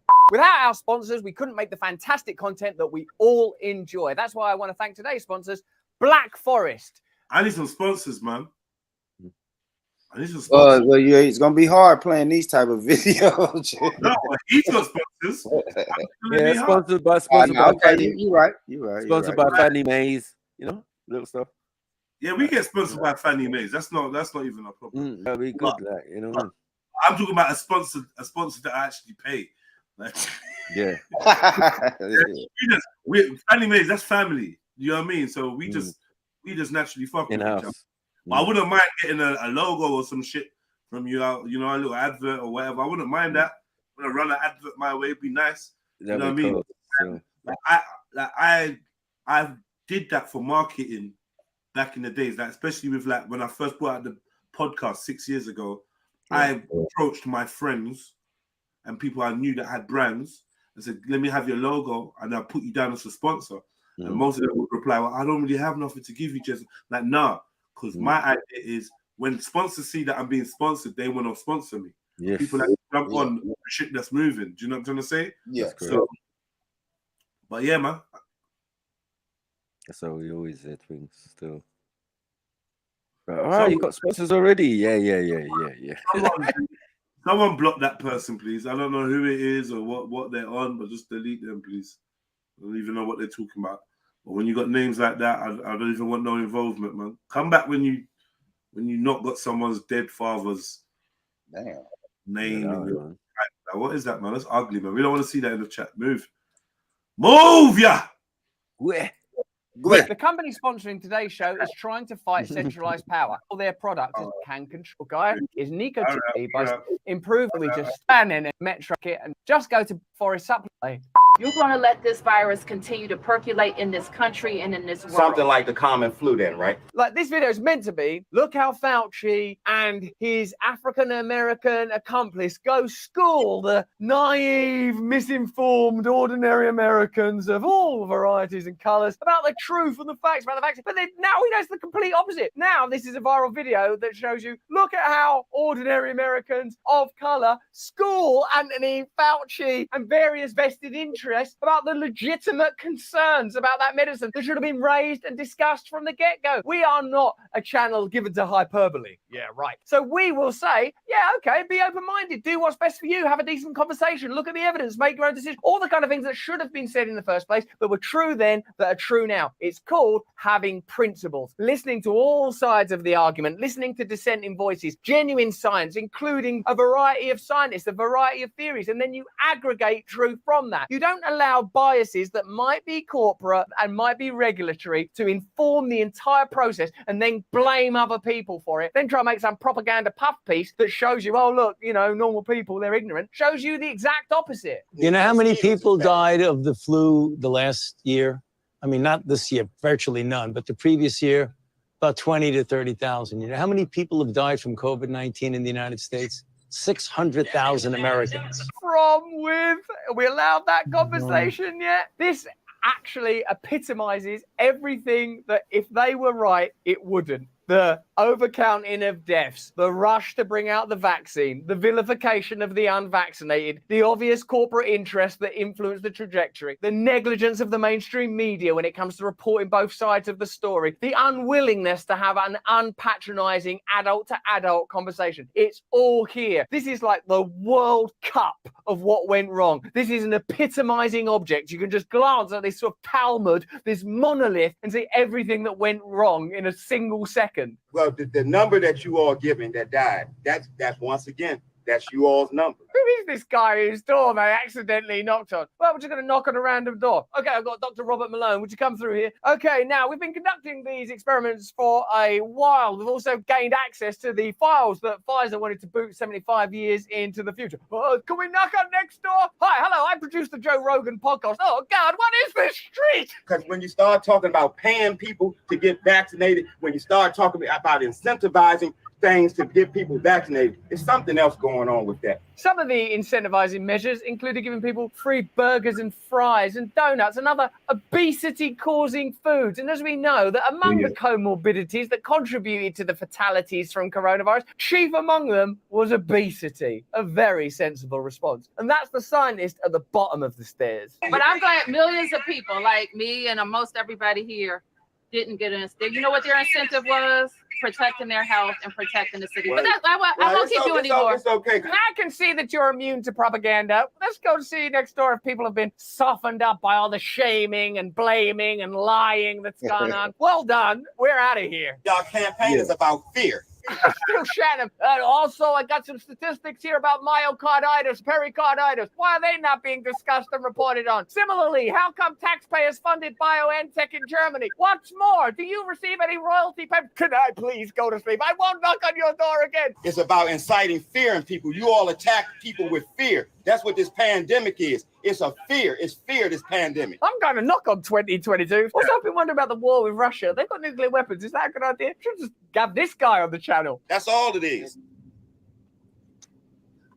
Salute to Uncle. Salute Uncle. Yeah. What's the parole for at this point? Getting the bullshit off his hands. These polls were taken at the time. Many concerns about COVID-19 vaccination are expressed at higher rates by people of colour compared to white adults. Among those who have not been vaccinated and are not ready to get the vaccine as soon as possible, about 4 in 10, 41%, say they have felt unfairly pressured to get the COVID-19 vaccine. What's that again, Don? Unvaccinated adults. No, Axel, why'd you run away? You're suspicious, you know. You're a fucking dodgy. So she's got to make food. She's got to make food. She's dodgy, man. As soon as we start talking about her line of work, you flies off. Wow, man. We got an eye on you, man. Well, she is the creator. Yeah. So that's why I put her down as the creator, man. We got our eye on you. Cite a variety of reasons why they've not gotten a COVID-19 vaccine, with half citing worries about side effects and the newness of the vaccine as major reasons, 53% each. Other major reasons include just not trusting the government, 38%, thinking they do not need the vaccine, 38%, not believing the COVID-19 vaccines are safe, 37%, and not trusting vaccines in general, 26%. This clip demonstrates what you have obviously long known and what we have learned from you, that the people were ahead of the government, that the people were ahead of the corporations, that potentially objectives that ought not have been at the forefront bias the trajectory of the response to this pandemic. That what you believed right at the beginning has borne fruit, has been truthful. This is indeed a time for reaching out in friendship, now that you're able to do that without there being like a 2-meter gap or washing your hands every 25 seconds. This is a time to be open-minded about people that had different views. This is a time to be comforted by the fact that you were right, not to be angry and bitter, because anger and bitterness takes you nowhere but down. Now you have seen in real time that when ordinary people and a high-ranking, high-paid government official meet face to face, that it's the people that come out on top, that it's the people that have to be listened to, that the people have the right to be a part of the conversation, that the voice of the people should be showcased, housed, promoted, amplified, and we are honored to participate in that process and will continue to do it for as long as you will support us. But that's just what I think. Let me know what you think, because without you, we wouldn't understand the truth as well as we're beginning to now. Let's. Oh, I can't stand this dude, man. You, me, we. Like there's some us. Like, collectiveness. Thank you. I'm glad I'm not the only one, Jeds. That was actually a struggle. There was one point where I was going to be like, just pause it for a second just to give me a break from listening to his voice. Pause it then, that on for longer. Yeah, I hear you. I was actually going to ask you how long is left. How long do you have to suffer from this? No, because you know what? I know someone who listens to him all the time, and it's literally just jarring because he's saying things that we know, innit? But it's like, how is it that you're allowed to say things that we're not allowed to say, and you're allowed to grow like that? Come on, you're the baitist controlled opposition that's out there, bro. Big YouTube, Matt. You know what I mean? Hit the subscribe button and all that. BBC YouTube. That's what that is. For real. Yeah, I'm here, people. Right, all my paint and my rollers and my brushes has arrived. Anyone want to link me Thursday? Help me do some painting. It's not really much. Do you know what I mean? But yeah, pick me up. Big up yourselves. I'll be back. I'm gonna get myself ready to take this boy to boxing, and then I'll come back. But yeah. All right. Here. That was crazy still. Yeah, this is nothing new, really, right? No. Well, Axum, let's talk open and frankly, yeah? Let's talk open and honestly. You being a vaccinated lady, what's actually going through your mind, Axum? Like real talk, real spill. You, Trillo G, I'm in the same camp as Axum. Let's try to stick to badge. Oh my God, Hawaii, Big H. Oh, yeah. Yeah. Oh, man. Yeah, the preventative. No more, man. Yeah. What's going on with the sisters? Like Axum, Hawaii, Trillo. Let's talk about it, man. Let's talk about it. It's badged, yeah? Let's talk about the badge. Yes, badge, please. Let's talk about badge, right? Like, we just watched that. You guys got the badge. What goes through your mind? I want to have an honest convo. I got about 10 minutes, right? I was leaving premature. I got about 10 minutes. Talk to me. I did it mainly as a preventative to not getting COVID, not getting the C. Yeah. Okay. And did you get it? No. In my case, you know that. What's up? I was in my first one. I was yes, where to work with it and not. I mean, I don't know how to put this out. Yeah, I'm gonna sound like I'm weak or something, but it's not that. I work in the department that are testing out stuff in this vid thing, right? And I'm working with patients with vid. And the third part was like, I don't want to be the reason to transfer the disease to other patients that I have in infection department, right? So if there is any chance that I can do that, I thought that's what they first came out with, right? That if you do take the thing, you will not make you not be carrying the thing and not make other people sick. But that's not true, right? We know that now. Yeah. So that was the reason why I took it. Yeah. But then, boy, I know everything you guys know, right? It took too much. I mean, within a year, we developed a couple of badges, and it's too fast for my liking. I wasn't really sure about it, to be honest, because I was like, yeah, you haven't even tested out yet, even though they say, some would say this, some would say that about different type of badges. But I took that chance because, yeah, I'm working with other patients, right? So, yeah. That's Like, me. just to get an understanding. Right, but now given, sorry, King Gold, but now given like the video we just had, plus the additional information that obviously the public and yourself would be aware of from the continuous trials, etc., that has been done, and the side effects that a lot of people have suffered, like, how do you feel now knowing that you've had it? No, but that was a risk I took, yeah, and I would just accept it, to be honest. And it's still like we're still testing out different types of badges because it's not. How do you say this? Right now we're testing out DNA vaccines instead of RNA vaccines, right? So because DNA more stable than RNA. The badges, yeah. Badges, sorry. Yeah. So it's still a ongoing process the whole world is doing. Should we trust them fully? Yeah. Not yet. Not yet. Because we don't really know the side effects until a couple of years ahead, right? Most of them. So I don't know. See, that's the thing. It's okay. Trust to And me we is like don't know the side effects until I should be able to trust that they're able to give me relevant information. So, for example, if I go down the road now, buy a packet of paracetamol, there's going to be an information leaflet in there that will give me all the possible risks that's involved with that and the probability of those risks, be it 1 in 100, 1 in 1,000, 1 in 10,000. That's usually how they give you the risk factors when it comes to any kind of medication. medication is like that, but Right. when it So comes to then badges, they don't. you can make a calculated risk based on these things. Do you know what I mean? And that information didn't seem to be available. However, it's becoming available now, and we've seen the side effects before they were even sort of known. Can I say something? I personally think that the people who were skeptical and didn't take the vaccination, they wouldn't have taken the badge. They wouldn't have taken the badge regardless of whether more information was given or not. And I think likewise the other way, people who did take the badge were just that type of person that they would have taken any help that was offered to them rather than not do anything. Because in these kind of situations, there is a positive and a negative for each side, isn't it? And I think it's just based on your type of personality.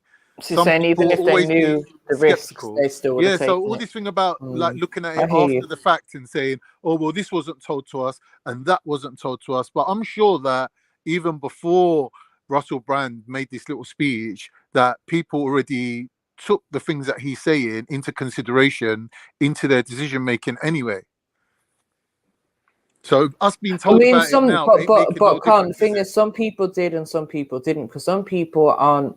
You know, the whole phrase that was going around at the time was do your research, right? Some people weren't doing that. They literally just thought, okay, if it's approved by the government, by the healthcare systems, it must be fine, without realizing that there is a way that studies are supposed to be done, that there is a certain length of time that anything should be tested before it's put out there for public use. And all of these things we know were bypassed. So, you know, a lot of people are just, I suppose, they're blind to the fact that they should maybe research a bit more about things, look into it, understand that there may be some risks. For myself personally, and for a lot of people who were of that mindset of, no, I'm not going to take it, a lot of our arguments would have been killed had those appropriate tests, etc., have been done. I don't think so. I'm so sorry. You guys are talking I don't about such think an so. important topic as Mary and Con was engaging in the conversation. But I have to say, Silverback, if you don't get your ass on the panel and talk to us directly, I'm not going to take you seriously, you keyboard warrior, freaking Nick. You. All right. Don't worry. I'm dealing. I blocked you already. Wait. Hawaii. I'm dealing. Hawaii, please. Wow. I'm dealing with it. This is what I was trying to say, Silver. I've already blocked him, Jedi, and then I see his All comments. right. Silver, look, man. I get it. You're a Muslim, you're a devout Muslim and whatnot, and somebody that has left your religion and questions it annoys you, but you can't be seen to be targeting them because you're a Muslim or whatnot. Like, it's not really fair. She could come back to the deen or whatever. This ain't the way. This ain't the way to do it. We talking about the badge, and then you're bringing up religion, and I'm just saying, let's not mix the two up. just fall back. I told you, because I think it's slightly unfair what you're doing. I'll be real with you, and you know you're my G. You're my G, but you lot are all my Gs. Trillo G, Hawaii and Axum and Cactus. You lot are like my favorite people.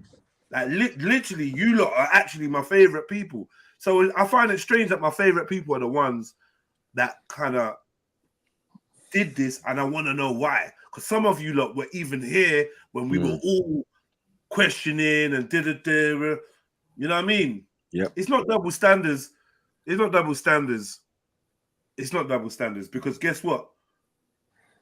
Even if she was a Muslim and she was listening to Mufti Menk or she listened to the Imam in my ends who turned the mosque into a vaccination center, she would have got that same way. So, like, that's true. It's not mutually exclusive. Or if you was in Islam, you wouldn't have been.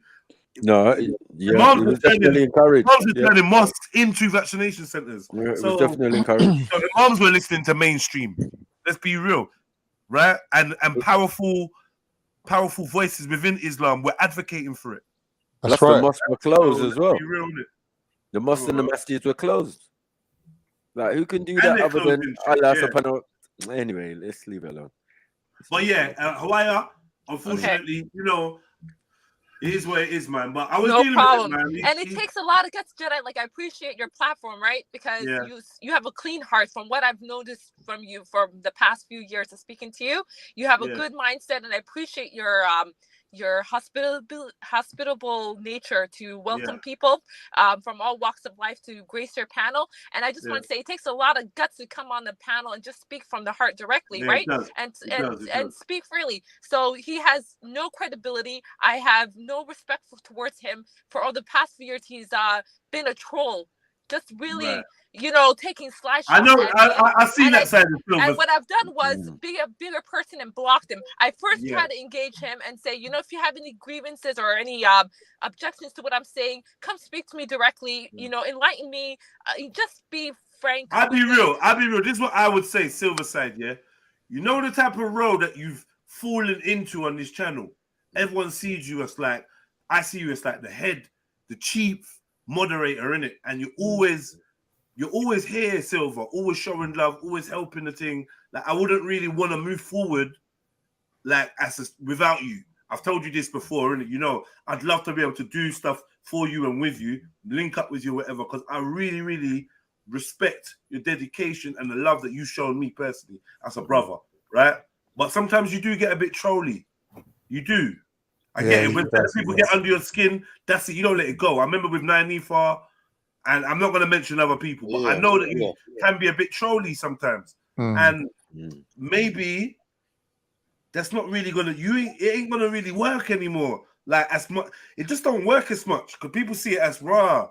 People see you as like, I don't know, whether you want that title or not, you're like the head moderator around here, bro. And you got to act a bit more responsible. Ever so slightly.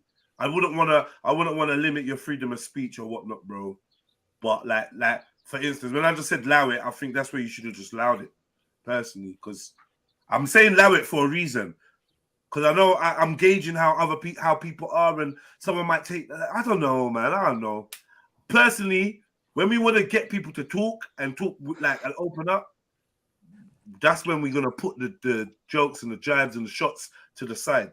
Do you know what I mean? But anyway, big up, man. Ain't no big deal. Hawaii. Yeah, no worries. I'm not gonna try to take it personal, you guys. Yeah. I think he's doing bad dawah though. He's bad. He's representing his faith really badly based on his actions of being a troll. Yeah. All right, man. Cool. Whatever. Big up Silverside as well. Same way. Right. Yeah. Well, it's these lot are suspect if they trust Mufti Menk. He is resigning. Who's saying that? Says Rick Vegas. Yeah, I do. I kind of agree. I'm not gonna lie, man. I do agree. I agree, man. Once I saw what man was saying about the badge, I was like, nah, man, you lot can't rate this guy at all. You can't rate this guy. And that's all swept under the carpet now. He was basically trying to quote Quran and that to say why it was like halal. Yeah, it was crazy, man. because of him, better people listen to him. You know. Yeah, He's actually a big deal, isn't it? yeah. Can I say something about this badge thing, though? Go on. Sorry, like, is it kind of like people who's done it? I feel like people are stigmatized. Yep. About it. Yeah. Especially around here, sometimes I feel like that. Facts. That's a fact. Especially around here, everywhere. Yeah, that's true. But I mean, I'm around here, so so when you guys were talking what's your point, about Axum? Axum, what are you trying to say? What are you trying to say? What I'm trying to say, when earlier, like when you guys were talking about the badges a lot in the beginning, I didn't come up with it, even though one or two may have known, but didn't say that because I felt like you were like and I'm not a good speaker in my English, whatever, yeah. But then it was like if someone like says that, it's like ooh, everybody's jumping on it, and that's why I kept quiet about my position. Yeah. But then you did choose to share it as well, when later on when I felt comfortable about it. Cool. But like at the end of the day, Axe, you like some people might come out here and say they're gay. Someone might come on here and say they did heroin. Someone might come on here and say they had mental health issues. They hit their partner. They've been divorced. Might come on here and say they eat raw meat or whatever it is. They had the train run on them. They had the whole phase. Yeah, they had a whole phase, whatever. And these are all things that people have come and said it. Yeah, and it's like in life as adults, one thing about the TRILL is we got to face up to the choices we make, innit? That's it. We got but that's fine. And you know what? Wait, 1 second. People are going to stigmatize you for some of the choices you make if they don't agree. It could be about the badge. It could be about your religion. Look, Hawaii gets stigmatized because she has left a certain religion. Some man gets stigmatized because they were studied the Nawapians. Yeah, some man get stigmatized because they used to model. Yeah, you know what I mean. There's something. So you just gotta live with the choices you make in life, and just it is what it is. Someone's always gonna feel a way, you know. You get me? And even I suspect the bigger issue is the fact that I suspect you guys feel a way. Nah. When you look at it and you guys see maybe you made a bad choice or a weak choice or you was pressured into making a choice. Because two things. When this were coming around, we were talking about the badge thing for weeks. Yeah. Like weeks and weeks and weeks, and everything I heard was just a negative side of it, right? Because I am pro badges, I would say, in a way. And not only for this one, but in general for other things too, right? So and it took some time for me. I'm like, okay, how should I break this down for them without being like all, everybody just jumping on me, So I don't know if you guys wanna. I don't know. It took some time for me. I just had to say it.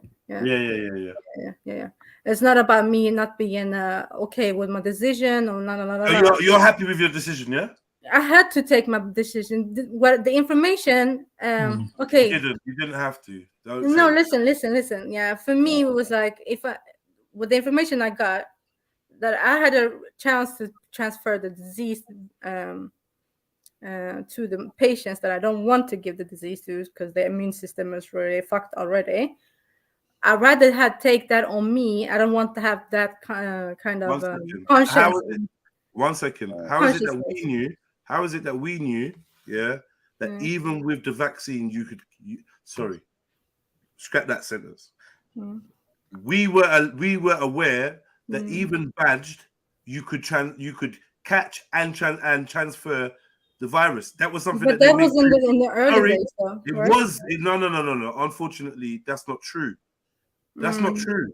They didn't make, because that was the first question. Does that mean we won't get it? We said no, you can still get it, but in a lesser degree or rare. They never once said, oh, this badge is going to mean you never get it.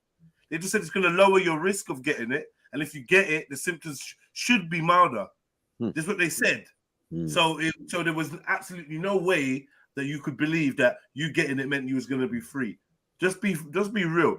What you told me And what you told it, whatever, is that you want to see your family and you want to travel. Yeah, that was also a part. Yeah. Right. That's one But part, that was the reason that I heard come from your mouth. Yeah. Not to do with no patience. You don't want to transfer it. Yeah. But I have a lot of reasons though. Just, Okay. And you stand by your reason. You stand by your decision to this day. Yeah. I have to, Jets. Yeah, did same. You don't have to. Same. No, you don't. Sorry, 1 second. You don't have to. On reflection, you think that was the right decision to make? Yeah. No, how can you answer?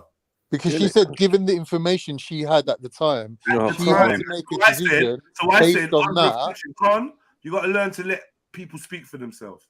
Please. You often do this. I said on reflection. So I'm not saying back then. I'm saying now with new information, which is what learning is, upgrading. When you have new information, do you still think you made the right decision?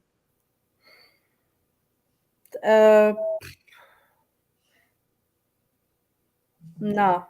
Right. No. So this I think personally, because you're an intelligent woman, is where your the biggest source of discomfort is going to come from. Is actually knowing in your heart of hearts, if you knew, if I know right there, well I know now. You get me? Hindsight, it's 20.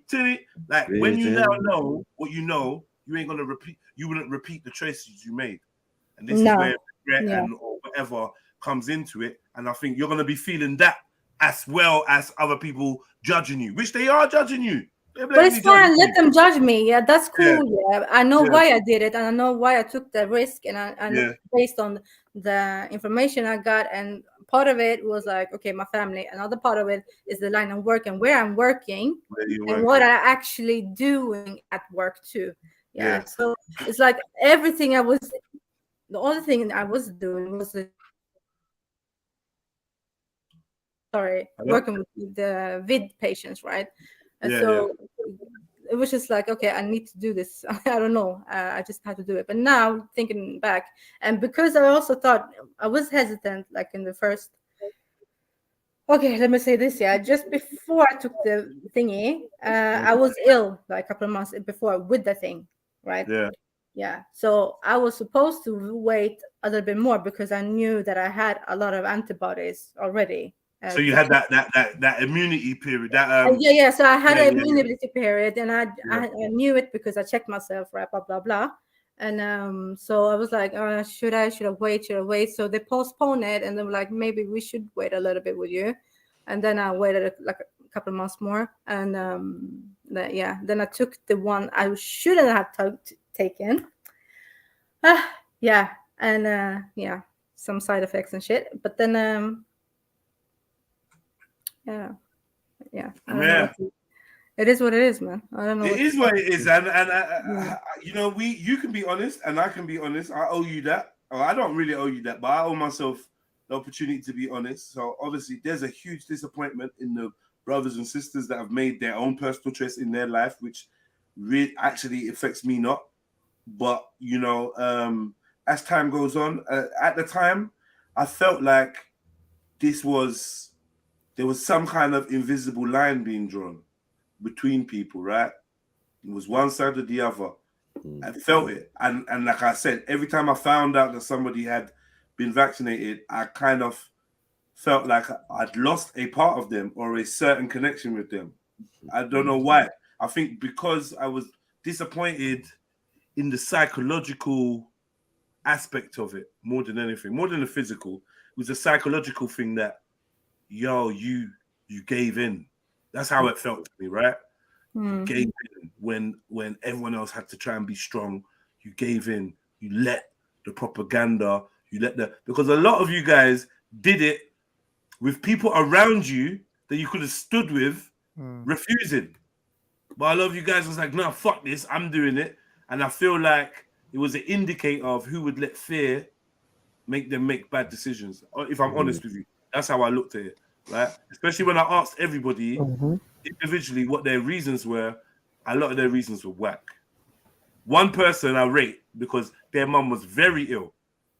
And they said, I just can't risk giving it to mum. So if there's anything I could do to reduce that risk, I had to do that. And I understood. I didn't agree, but I understood. when your mum's got a heart issue, respiratory issue, blah blah blah already, and then all this fear is pumping out there. I get it, you know. But for some of you, like, it was, oh, I want to travel, I want to go on holiday, I want to blah blah blah. I didn't Get rate the it. passport. Yeah, James, can I make a confession? Go on. Right. I lied to my dad. And I told my dad that I got it at one point because the pressure. The pressure. He was on that vibe of I can't remember, it was like Japan or somewhere at one point. It was like, yeah, people that don't take it are going to get locked up. And he was on that vibe. And he was literally like, yeah, people like you. And I was like, oh shit. So yeah, I might have lied to my dad just to stop him from whinging and moaning and said that I got it. Yeah, that's not a bad thing. Yeah. Thank you, Father, for my confession. I'm going to go say some Hail Marys now. Forgive me, That's a Father, good for quality I have lie. sins. Yeah, I mean, that's a good quality Damn, lie. That's a girl. necessary lie. Yeah. Take note, everybody, when you cover the truth. You get me? Yeah, this is why I never trust women, even when they're telling you what you want to hear. You see what I'm saying?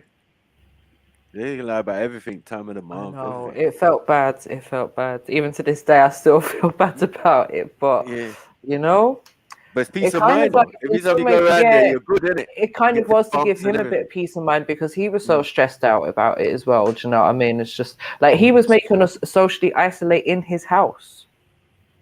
Like you have to be 2 meters away from him in the house and all this dumb kind of shit. Oh, please.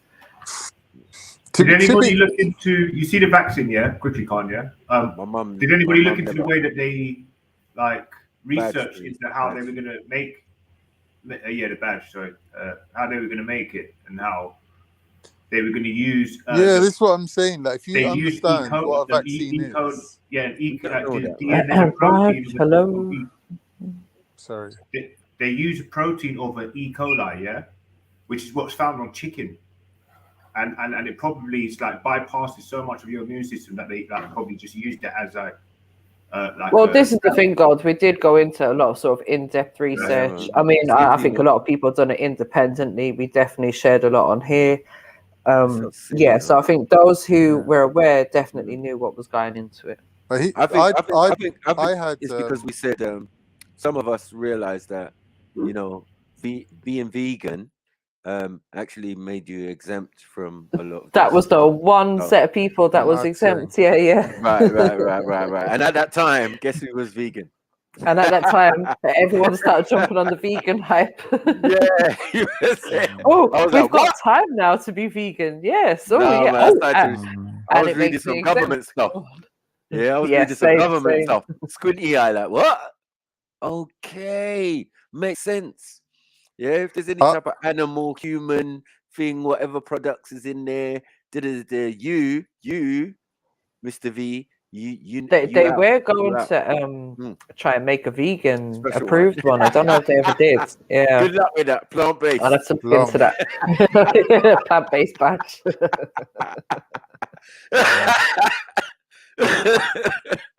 I had it twice. Beyond badge. I had the first one and Beyond. even the second one.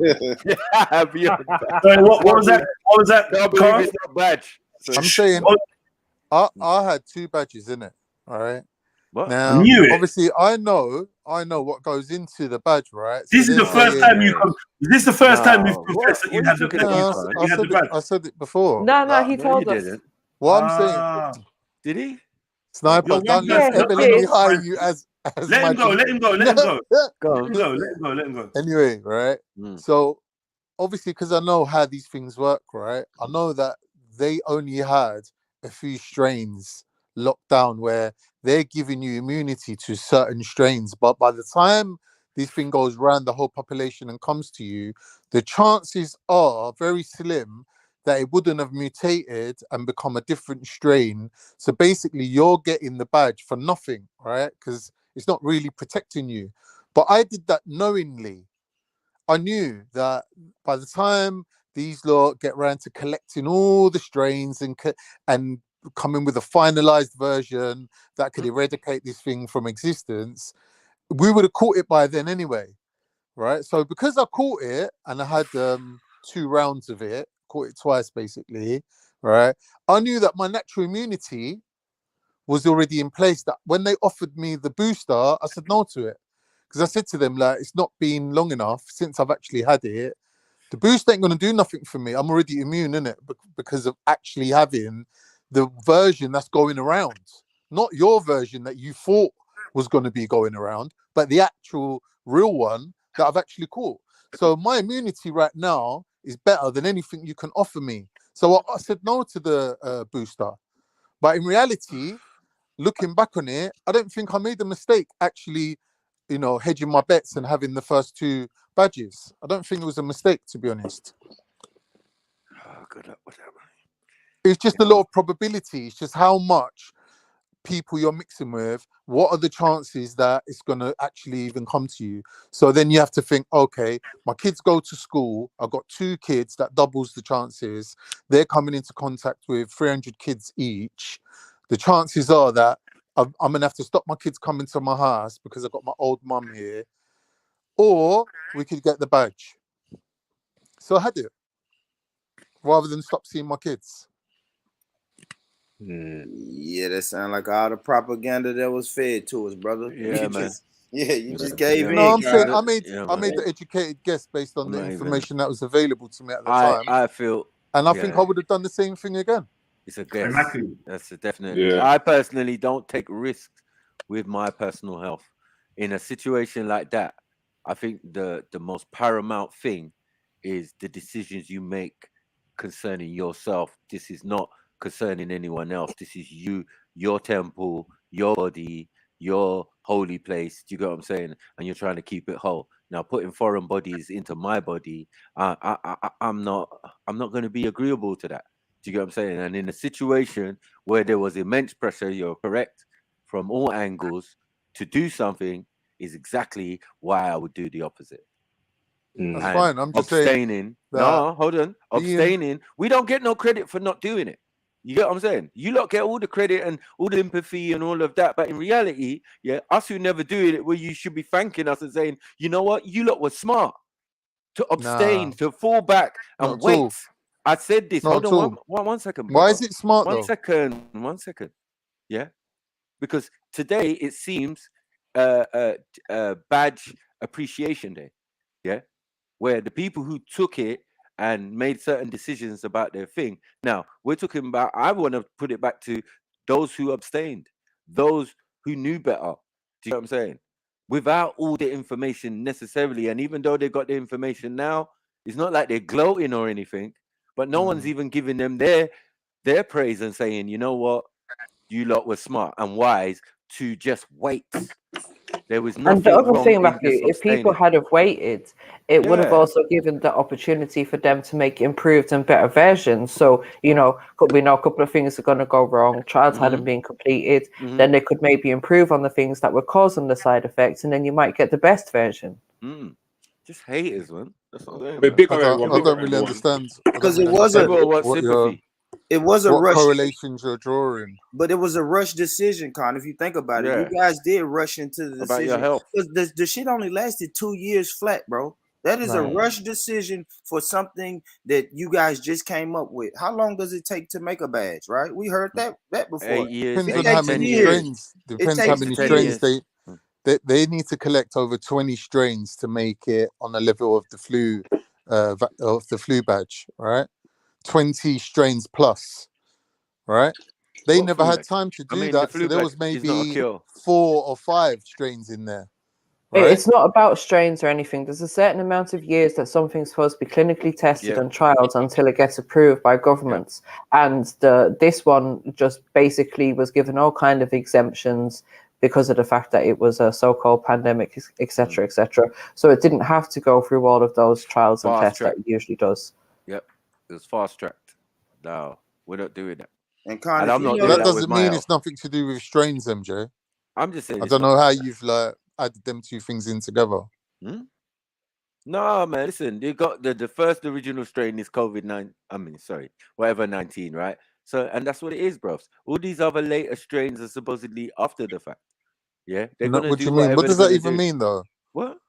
By the time you come around to getting your badge, there They're was more still than just there was more than variations 4 of the known main strain, though. variations. Yeah, They're just That's what I'm trying to variations say. of the main strain. But yeah. that main strain is what they should have been like doing the Concentrating on. whatever badge they had for that. Yeah, they should have done the appropriate tests and trials, which usually take 8 years or 10 years or whatever it may be before it can be approved. But This listen to one what I'm didn't saying go to you. through that rigorous process. The So delivery how method. could you know what the risks are Excuse me. associated if it hasn't gone through that What you're process? saying does not nullify what I'm saying, but you're saying it as if it does. Listen to what I'm saying.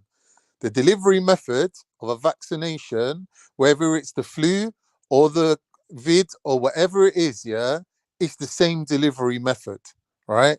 The strains No, that it's they not. add in, the strains that they add into it, yeah, is what makes the difference. Whether it's for influenza or whether it's for No, it's vid not. No, or it's whether it's not. for This was a polio whole or different. whether it's for Hello. This whatever was a disease. whole Can different I just? Why are you system. speaking over MJ? Because What what you you're doing? saying is wrong. What you're saying is wrong. What you're you're not- saying is null and void, So let me right? finish what I'm Because this was a whole new system that they had brought out. This was a whole new No, badge I didn't system have that that one. they That's had not the one brought I out. had. This is why there was a lot of speculation around MJ, it. that's not the one I Allow had. it. I didn't have Yeah, that well, one. people didn't have a choice of which one they had, Khan. Yeah, they did. No, Yeah, they did. didn't. They No, they Yeah, they didn't. did. It was whatever your GP was going to give you, whatever You your didn't have local to have it centre there. was going Like, to give I had the you. option You of didn't having rock up 3 there and have different a ones. choice. I had the option of having 3 different ones. Yeah, my Okay. GP was only giving out 2 of them. Yeah, I agree. But I still had the option, innit? Yeah, man. I even pre-warned people about the Oxford, and then it came out a couple of weeks after. So, like, that was from What inside the came out? NHS. What came out? The batch, the Oxford. They're the ones that said that, though. They're the ones that said, "Oh, there's a problem with it. You got to go on to the other one, the one that we didn't want to I have." knew about it before it came out because some I feel people that people work just speaking in past each other here at this in the point. NHS. Yeah, was the ones who heads me up about what was coming out in the next couple of weeks, and it came out in the next couple of weeks, and I was like, rah. Regardless, that makes no difference to me. I'm not taking nothing. My mother never took nothing. My father took it. You get me? My brother in America, he took it. Yeah. And then the rest of us, nah. My brothers and sisters here, we never took that. My kids, no. So, you know, there's some that took it and had reasons because they work for various institutions and all of that, whatever their excuse was. Yeah. But us who abstained now, do we have to go and get what a vid passport now? Can we fly to certain destinations without it? Yes, we can. Do you get what I'm saying? So there was some wisdom in just waiting. That's all we're saying. You lot are making all these excuses, but the rest of us are saying, yeah, we just waited though. And as things died down and oh, you're not going to need this, you're not going to need that, you're not going to need this, you're not going to need that. But the people who then took it then had to take booster after booster after booster after booster. So it didn't just stop at one thing. For some people, it continued to more things that they had to take. Right. I know they're clogging up A&E with their respiratory conditions that they have as a side effect. Okay. And that was another thing that we didn't know what the side effects were and how long they would take to affect the people that took the badge. And 'Cause we haven't imagine, got that issue. we still don't know the long-term don't know. side effects. Because it's been, 2-3 years since people had this. What if there's longer-term effects to this? I feel with the updates, yeah, to try and accelerate that. So anyone, you know, like some of these people have abstained from taking the extra boosters and then some didn't. So this is what I'm saying. You're more entrenched in the question mark about what's going to happen to your future, you know what I mean, health-wise. So it's a big risk to take, you know what I mean? I commend you guys, but I wouldn't have taken that risk. Right, Not and me. they're still telling people to take the badge for the flu as well. And then, like, has there been any trials in terms of what happens when you take both of these together? Do you know what I mean? Like, there's so many questions around Have you these seen the things. side effects on the flu one? They gave it to Yeah. my dad. Come on. By accident, and the way I cussed them, I went in the pharmacy and I said, "Is there a cure for the cold, for flu?" He said, "No." I said, "What's a flu jab then? What are you doing? What is this fuckery?" Yeah, this man got heart condition, all sorts, on this little pamphlet that you gave him after you juke him in his arm. You said you had something for him. He got excited, being an old fucking man. Comes to the thing and you. I said, "Oh, it's free." Yeah. Right, and you took him in his arm. You get it? Not knowing that the little pamphlet you gave him, he has at least half of the things on there that says these people shouldn't take this thing. Yeah, I cuss one heap of bad word in there. They never did nothing like that again. Yeah, so let's not play this game. When I when I actually talk to pharmacists who know their job, and I say to things like to them, "Is there a cure for the common cold?" Yeah, no, there isn't. So what is a flu jab? You just giving people a strain of whatever cold you feel is coming out or is out there, or you're putting out there. Axel, are you there? Is she not No, there? Con. She said she had to go. No, she's gone. Oh, yeah. Oh, I think yeah, these things are Axel, dangerous, man. if you are listening, you did say that you really don't like people coming down on you, and you just had to find a way to say it without everyone coming down on you. And I think when you was pressured into answering, would you do this again like you did before, you sort of bottled out and said, "Oh no, I regret having it." And I think that's a cop out, to be honest. And I think you keep saying, "Oh, you lot don't know me in real life," but this just does show, like, you know, I'll say this, Con. the kind of person you are. I think most people who took the badge She bottled out. real quick. I think most She people bottled out and you took it. Hold on, real quick. And hold on, sorry, Vaughn, 1 second, I'm sorry. But she didn't bottle out. What she said was she doesn't regret it. She never said she regrets it. She said in hindsight, would she do it again? She said no. That's what she said no. But why? Because she knows better now. Because she now has the information available. And it was And rushed. what's the information that and it was changed? pressured. What information Oh, changed? really? Can't. Loads. Anyways, No, I'm Vaughn, saying sorry to somebody interrupt who you. You has was going to say something. somebody who works in the field and somebody who understands how these things work. Well, you can ask Axel when she's back on the panel. And she's I saying, think me personally, in I think hindsight, she Axel wouldn't have taken it. That's it. Yeah, Done. I think me personally, No I think argument. Singing to the choir, innit? people who say the No. same thing that Axel said in an honest moment, they'll tell you they probably made the wrong decision. I think How though? Wrong I think how? majority of people who took the badge will tell you, yeah, I probably should have waited in an honest Why? moment. Yeah, that's what I was gonna say. No. Wrong Can because anyone it's hear me not or not? necessary. Go on, Yes, big but we up can hear you. Blue Big Red. up. What up, Blue Red? I was gonna just say because I was gonna come on. I thought we were doing like badge confessions, innit? And I was gonna come on and give my little confession as well, innit? Go on, what's your Okay, confession? go ahead. So my confession is pretty similar to Khan and Axem's, innit? To be fair, innit? It felt like at the time, even though you're born, you're right. It was only really 2 years looking at it, but it felt like it was so intense. Those 2 years, we were in lockdowns. We were told, "Oh, you can't leave the country, or you can't meet people. If you go to work, you can't be around people in the office. You can't even like socialize or even have a business open." So for me, it was at the time, it felt like this is the only way out. I prolonged it, So you took it. prolonged it. Sorry? Long and short, so you took it, right? Yeah, but let me say the story though. Right? No, it's all right. Yeah, you're gonna catch fire. Yes, that's standard. It's all right. Go on, cuzzy. All right, Give family. Give me 8 seconds, yeah? It's fine.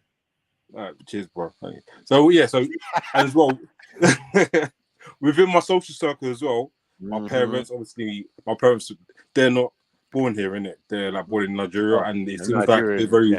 That's it. They're like very submissive to the UK government, and a lot of it was like, take it now, take it.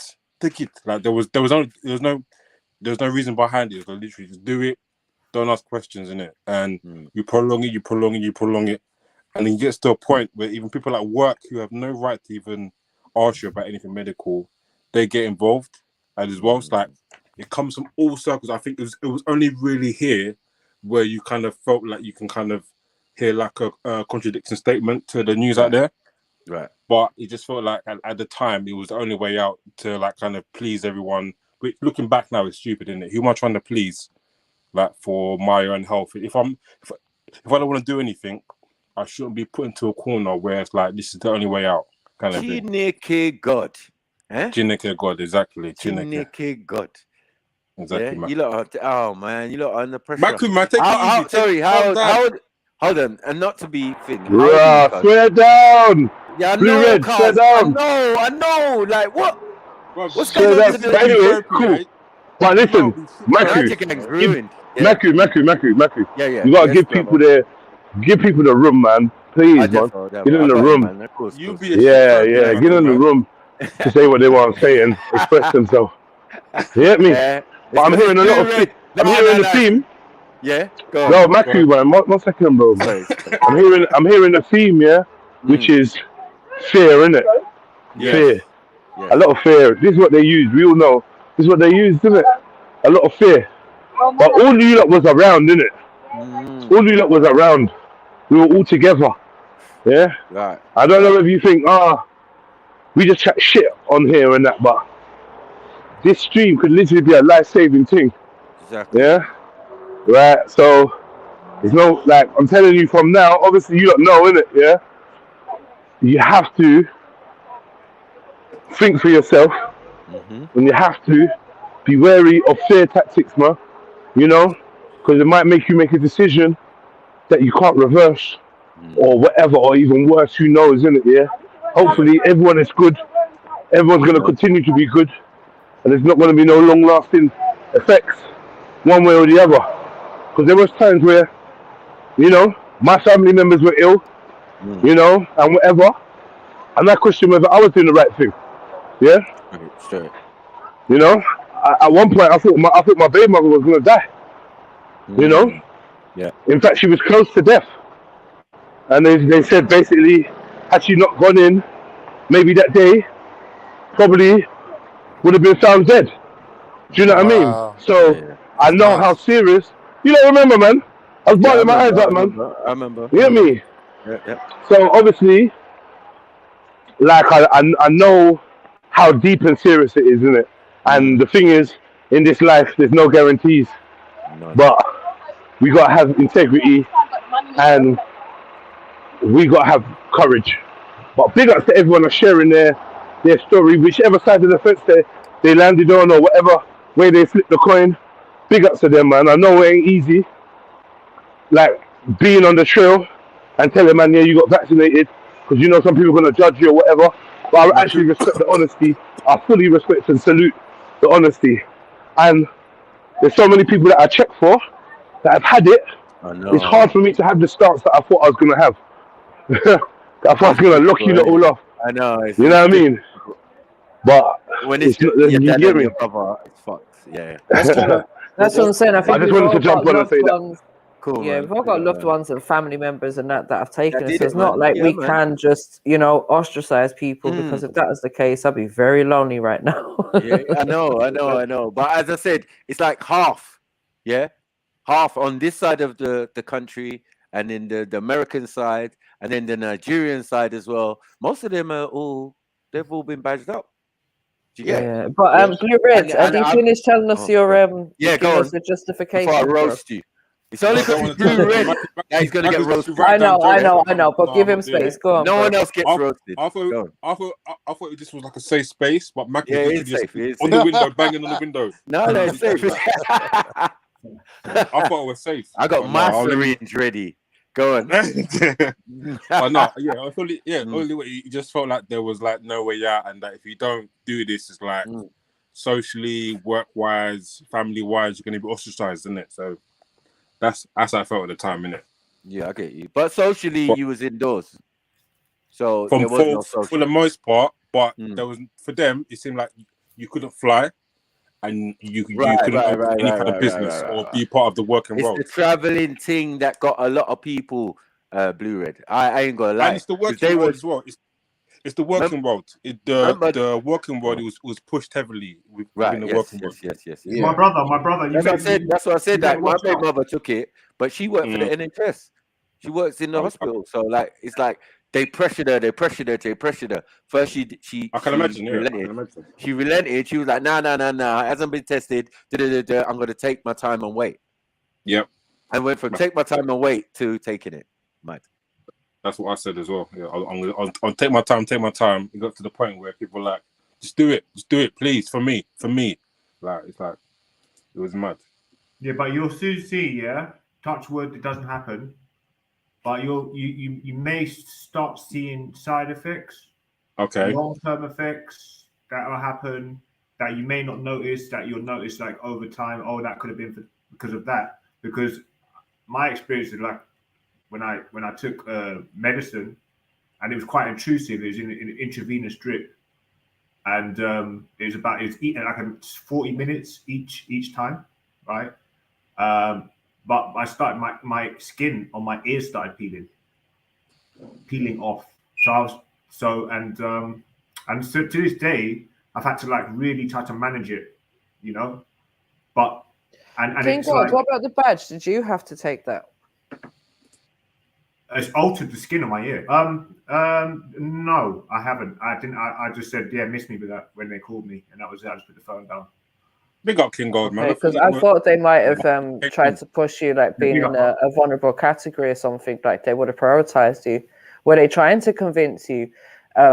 Yes. Because obviously, and like not to be too intrusive on your personal life, but you mentioned before that you got carers coming around. So were they trying to convince you to get it in order to like protect yourself? No, protect them?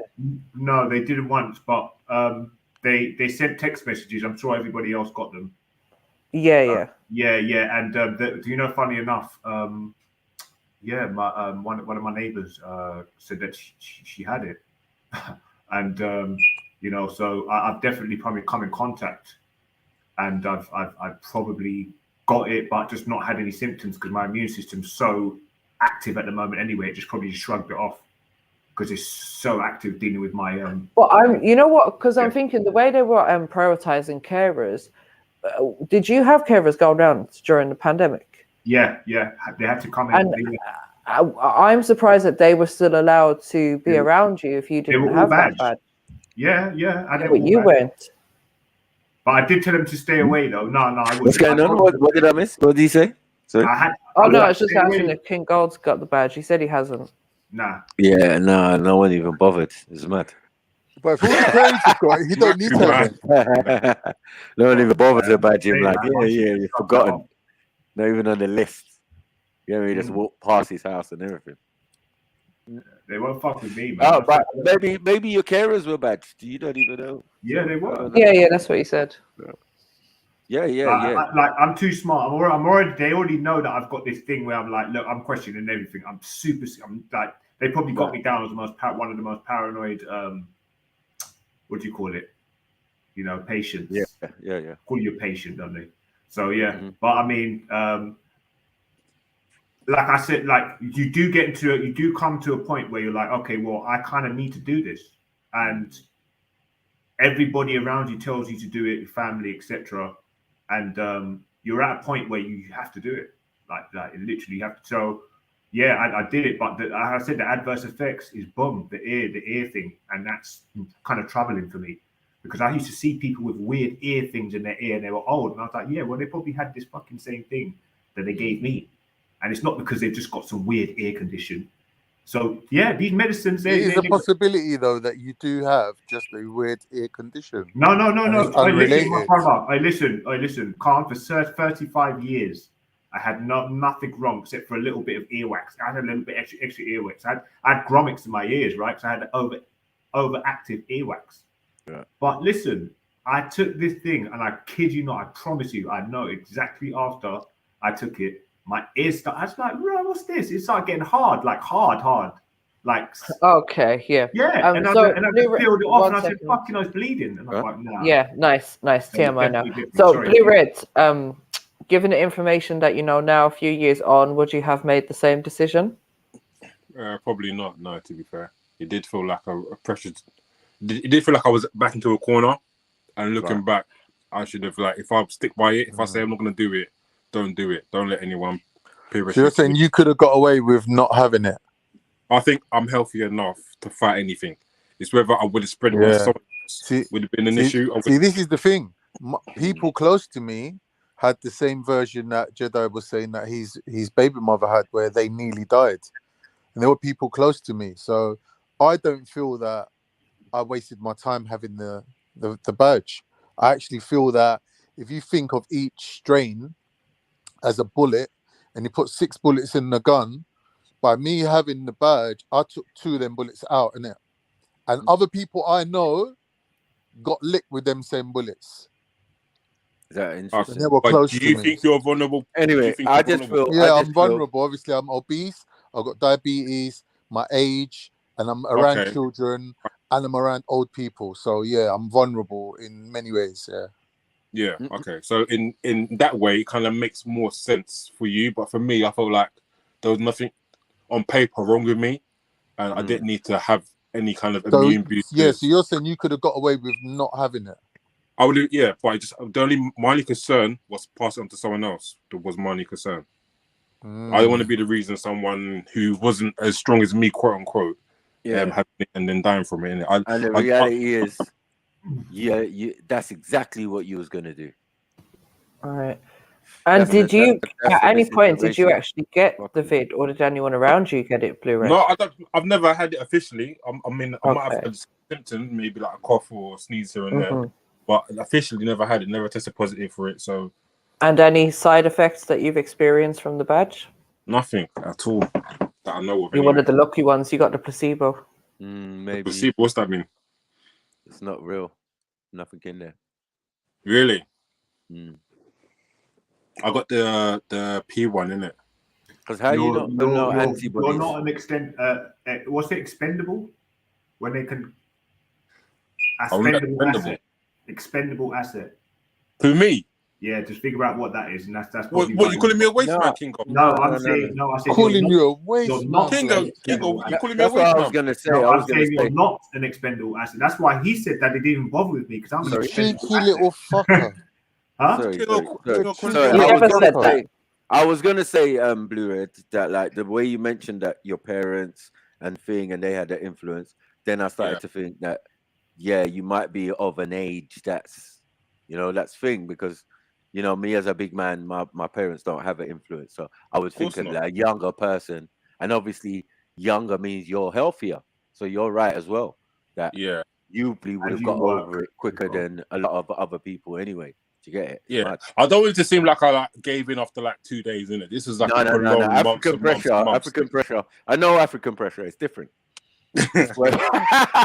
Where's different? Yeah, man. Yeah, It's you not even ready? how are you? How's it going? How you been? Have you taken it? Have you taken it? Have you taken it? It's gonna be constant on your no, phone, everything, everywhere. Like, they'll be sending you WhatsApp videos. Yeah. Oh, another 25, another 15,000 people have died from it. Yeah. So what are they saying now, that people died from having the badge? Is that what they're saying? Yeah, Or are they saying they people lied have to died. people? Are they saying they lied to people to make them have the badge? No, people have died from the badge. People have died from it, literally. Yeah, but people have died from the vid as well, though. Yeah, but people have died from the badge. Like, how are you taking something that's meant to better enhance and and people are dying from that?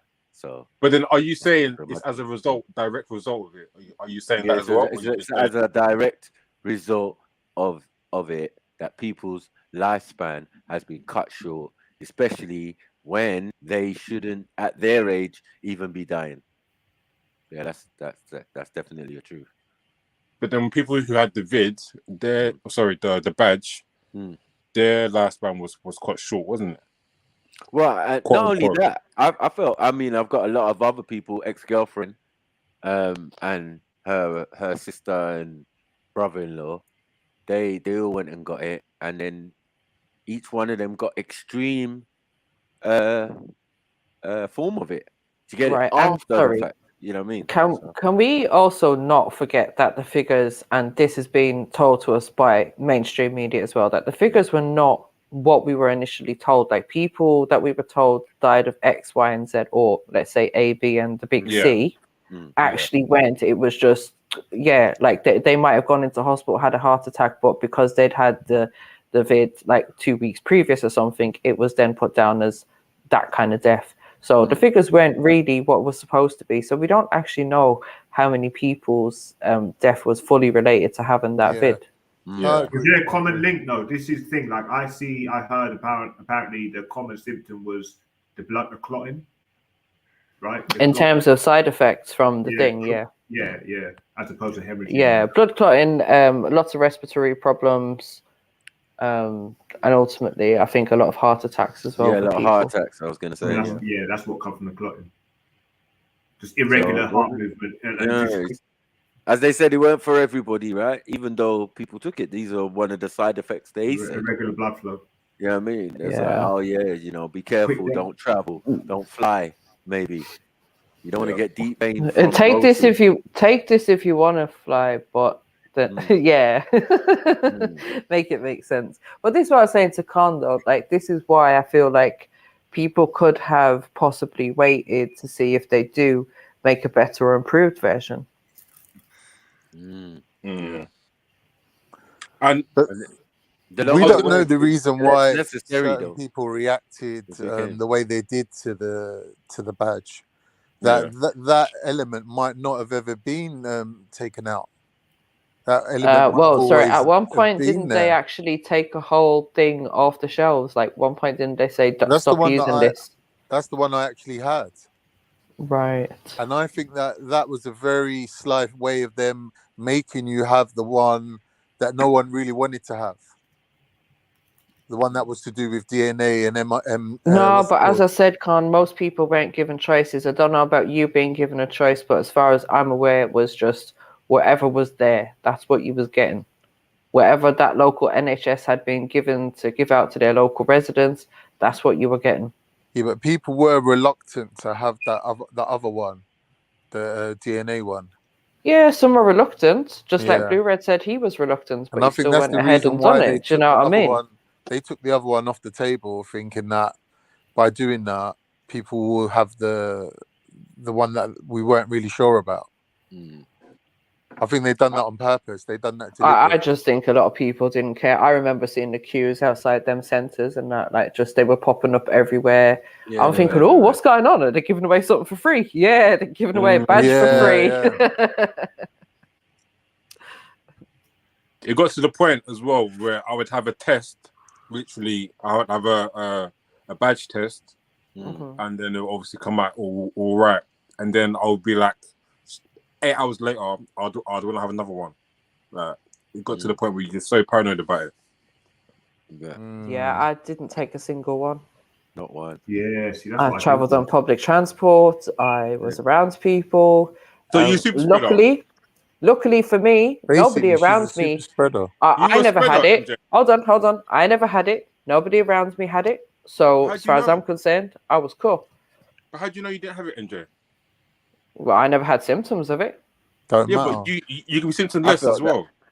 I Well- thought that people who did wore masks and stuff. So Wait, hold on, Max. I think were good. MJ's was a super spreader. Maybe I was. Oh well. Wow. What you gonna do about it? Guess what then? That Yeah, means yeah. that I had Herd the immunity. antibodies and I helped a lot of people to get the antibodies as well.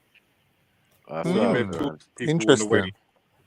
There's benefits of being a super spreader. Oh, That wow. sounds fucked up. You're doing God's work, yeah? You're doing God's work. Well done. Well done. Well, we never got it from being around each Listen, other. right? Just don't even. The only thing I remember from that time was people looking at me funny on the train because I wasn't wearing the thing on my face.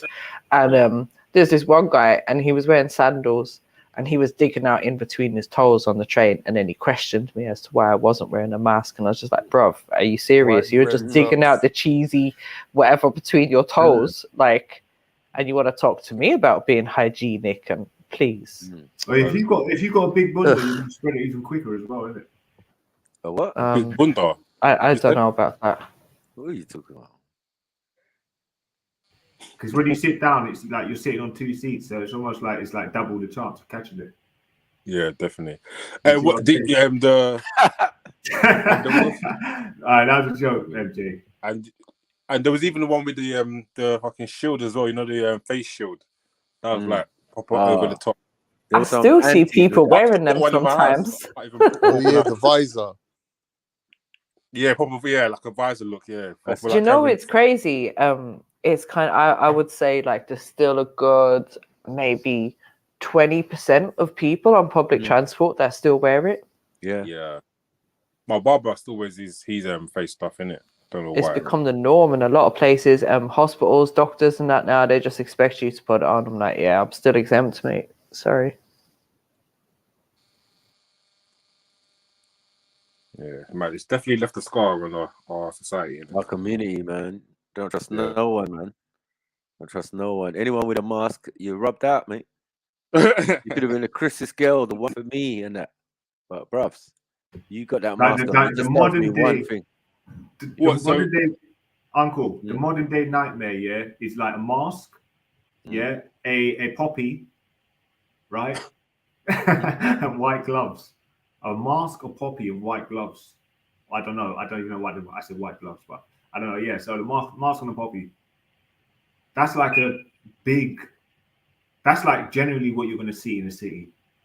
Can you imagine a King Gold and Emmanuel comedy show? It'd be so dry. I can imagine myself walking out of it. Yeah. Yeah. Oh, hey, Blu-ray. Do you remember that old comedy couple? What are they called? red sign. The Odd Couple. Well, Remember Lauren The Odd Hardy or Couple? something. Jack Lemmon and Walter Matthau, the two miserable No. old pricks. No. That's how they will come like that. The black version.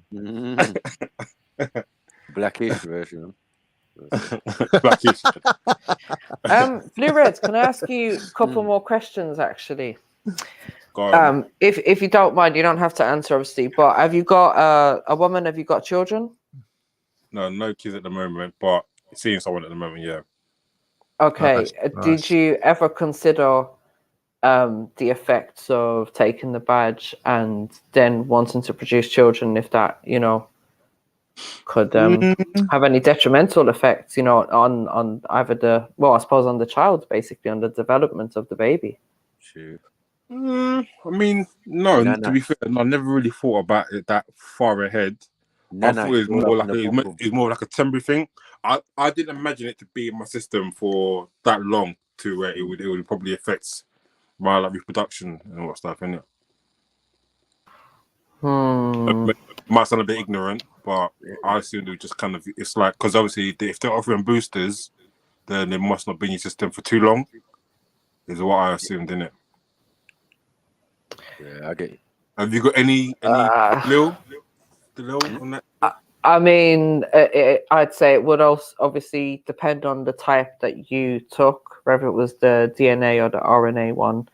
And also, I don't think it was the thing of it left your system. I think it was how effective it made your immune system. So say when you got it, I can't remember the exact percentages, but let's say number one gave you 60% protection or something. Number two would then bring you up to 75%, and your booster would then bring you up to 90% protection or something along them lines. Do you know what I mean? And obviously that protection rate would lower, but it's still going to be in your body. But, you know, regardless of that, even in the initial stage of taking it, you don't know what effects that's going to have on your body. Do you know what I mean? On your sperm in particular, could be doing anything. Yeah, no, I didn't think that far ahead, if I'm honest. And on your swimmers, let's call them swimmers. I just wondering, like, how people feel. I was going now to say, about sort MJ of- worrying about the sperm then. No, that's a but bit it's pause. true though. These are the things that I was thinking about at the time. Like, how is it going to affect people in the long-term future? So these younger people now that are taking it in their early 20s and that, the ones that haven't yet had kids, how is it going to affect their children? Remember, like, we've heard of things I heard before. of a few registrars actually saying that, MJ, who were like, they were arguing. Well, I don't know them personally, but my mate who works in a hospital anyway, in the NHS, he was saying, because I was asking him when it was going on, and he was saying, no, there's a few doctors in our place who were wanting to have kids in the near future, and there's no research done to give them peace of mind. So they were saying we don't want it. You know what I mean? Okay. Right. Right. That's the sensible thing to do. Yeah. It's deep though. It's deep if your family peer pressure you, isn't it? You know when Brim Red was talking about his little story. It was like I pictured Deji and his mum slapping him in the back of the head, saying, "Take it." What's your mouth, man? What's your mouth? Yeah, what's your mouth, bro? Well, I nearly got peer pressured, like, because we look after me nan, and like me mum got it, like, and me nan, and they were like, oh, you know, thinking I was going to bring it in and all, and I was like, listen, you've done the best you can do for yourself. Don't worry about me. You know, if you believe what they're telling you, you've protected yourself. I'm not putting you any more risk. Do you know what I mean? Listen. He left it in the end. Like, I never got it. So when I saw Nice one. Mama Dublin with a spoon hanging on her shoulder, I knew this thing ain't no joke. So you know, With a spoon hanging on her shoulder. What's that mean? Oh yeah. It's real life thing. You know, like you see it, like someone sends a video, like he sent me the video, like, look, what is this thing inside this thing? Yeah, my poor mama has taken it, and look, she's standing up in the kitchen, and there's a spoon, like, just balancing on her bare skin, on her arm. I was like, oh my god! And you know how many videos I'd seen of that, and I thought, nah, that could be true or not true, right? yeah. But when I saw that one, I was like, nah. See, me brother, lad, he is a microbiologist. So I was asking him as well, and he didn't see anything wrong with it. He says these boosters are a bit dodgy now. There's all these boosters coming out. He said, but the original one, what it was intended to do, is what it does. Do you know what I mean? But and like he's got like fucking books and books and books on whatever that tropical means. diseases and everything like that. I used to look at them years ago. That's what it does. All it does is carrying the thing into a person, and supposedly the body's supposed to. No, not that. No, the original one was like an immunity booster, wasn't it? It wasn't like the old, like sort of the old flu jab where they give you like a tiny dose of it, is it? It was a completely different way of sort of combating it, wasn't it? There was two different types. There was the old one and the new style. I think he got the new style. Mm. But he's got something where he's on immunity suppressants, and that's why he got it. Like he was like in the high risk thing.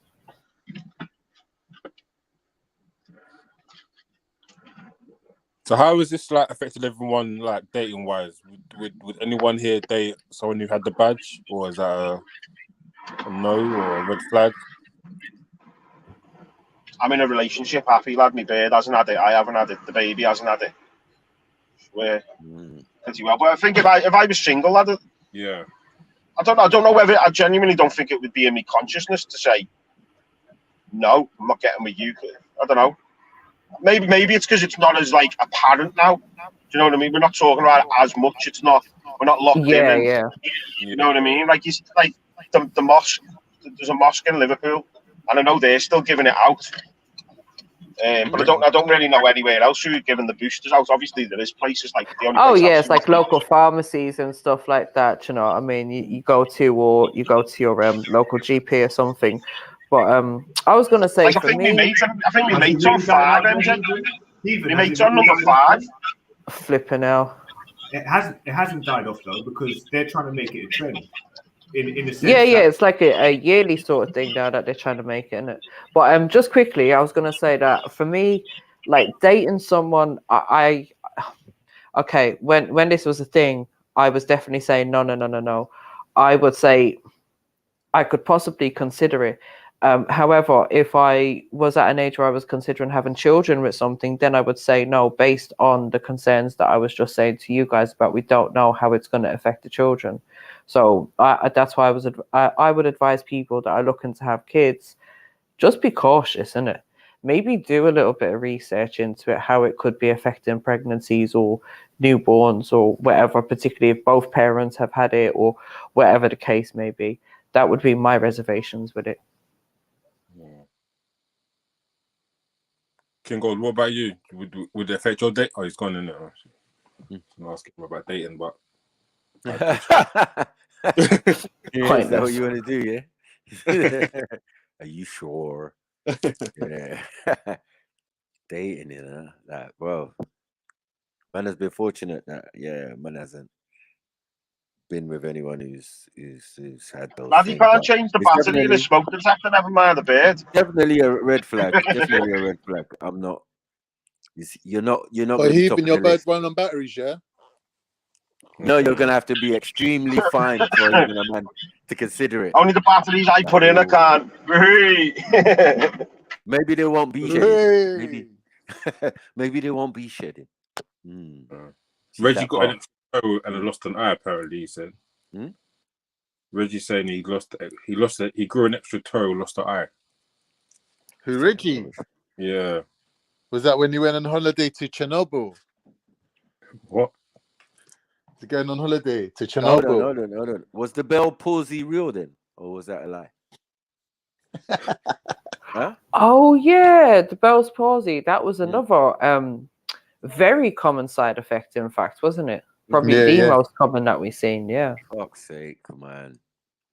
Yeah, you end up like Two-Face. These heart attacks have apparently been linked as well, haven't they? These heart attacks. Yeah. That's what we were saying. Blood clots, heart attacks, respiratory problems. Identity problems. You be calling yourself blue red. You know what I mean? It makes sense.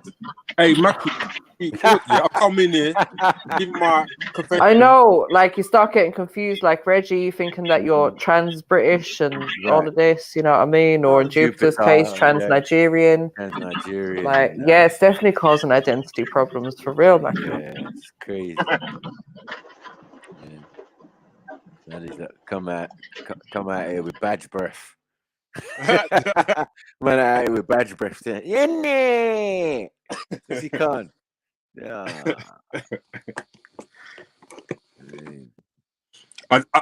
When I did take it, yeah, go. When I did take it, I did feel like some weird like allegiance to the Queen, though. I don't know. He's right, man. Don't say the Queen. You know when the tune I'm comes on, sorry. Let me just say something to Reggie. What does that matter to me? You are a batty man. This is what happens when you don't come on jump on panel. You can just get slew from the audience. Stop getting triggered, MJ.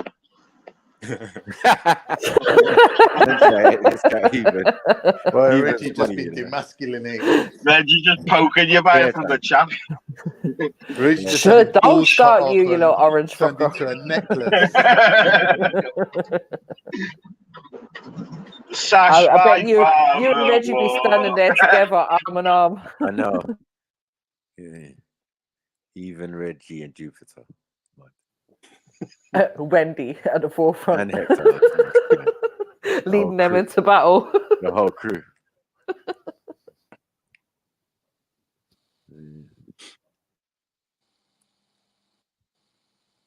Oh boy. Anyone jumping on to confess? That's not Reggie took it. Yeah, we need some more. Yeah, of course he did. Come on, he's a number one caper for everything that the NHS is offering. So of course he's going to take it. Yeah. Is Reggie Badge? I'm hearing. Did he say yes or no? Have you asked him? Reggie, can you confirm, please? If you're bad. Confirm or deny. Confirm or deny. We just assumed you was. I'm sure he's told us he is. That's why he's got an extra toe now. Yes, he is. Yeah.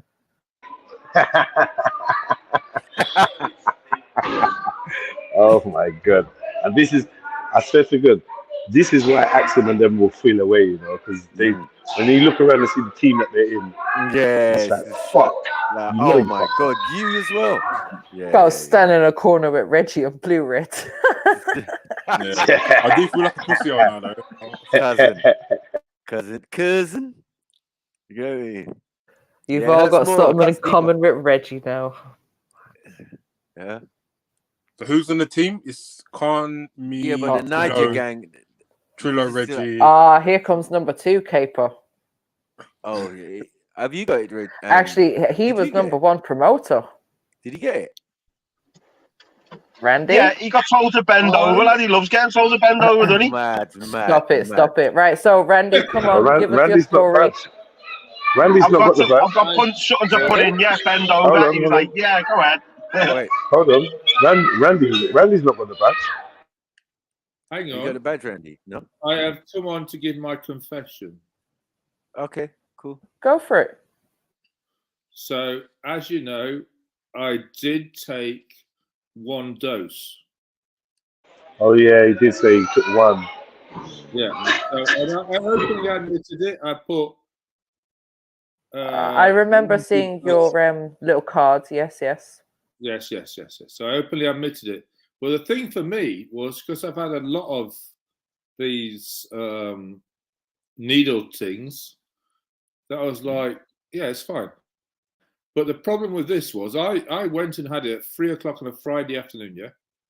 And I came back, I walked back from Manor House, and I was like, I had a beer, and then I was like, I was literally out of my head for 48 hours. And I've taken loads of drugs, you know, acids, ketamine, ecstasy, MDMA. And I was like, this is fucking ridiculous. And that was a thing that put me off, was what the fuck is this? And that's why I didn't take any more. Interesting, very interesting. So you're saying that when you mixed it with alcohol, you saw some sort of strange side effects? I had 1 can. Yeah, alcohol. Yeah, 1 can. I didn't have a session. I'd literally built up, not taking the alcohol for 24 hours. Right, let me get myself sorted. Hey man, let me just relax now. I've done it. I had 1 can. For the next 48 hours, I was out of it. I was hallucinating. I was dozing. I was thought, this is fucking crazy. I'm not doing this again. Look, I don't drink. We all know this, but I have got friends who are hardcore drinkers, and they've said to me that when you get old, you can't handle the drink anymore. Is that true, Randy? Because this could all be just down to, you know, the obvious. This guy was drinking 10 John Smiths a day and also on camera, bro. And he was only slurring. Yeah, but then he got old, didn't it? No, he can drink, man. Just leave that alone. No. The point is, okay. I'm just investigating. investigating. The point is, because I've been to 27 countries, India, China including, I've had lots of these things.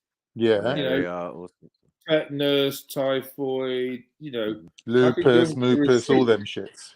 Yeah, I've had all these things before, but nothing was like this. It knocked me out. And I was like, what the fuck is this shit? So I did it once, and I thought, unless I need to get some passport or something, I'm going to wait. And I haven't took anything since. Randy, can I ask you a question? Go for it. Do you, like, obviously we all made our own decisions, right? And we've got like the capacity to make that decision based on the information we were given, rightly or wrongly, right?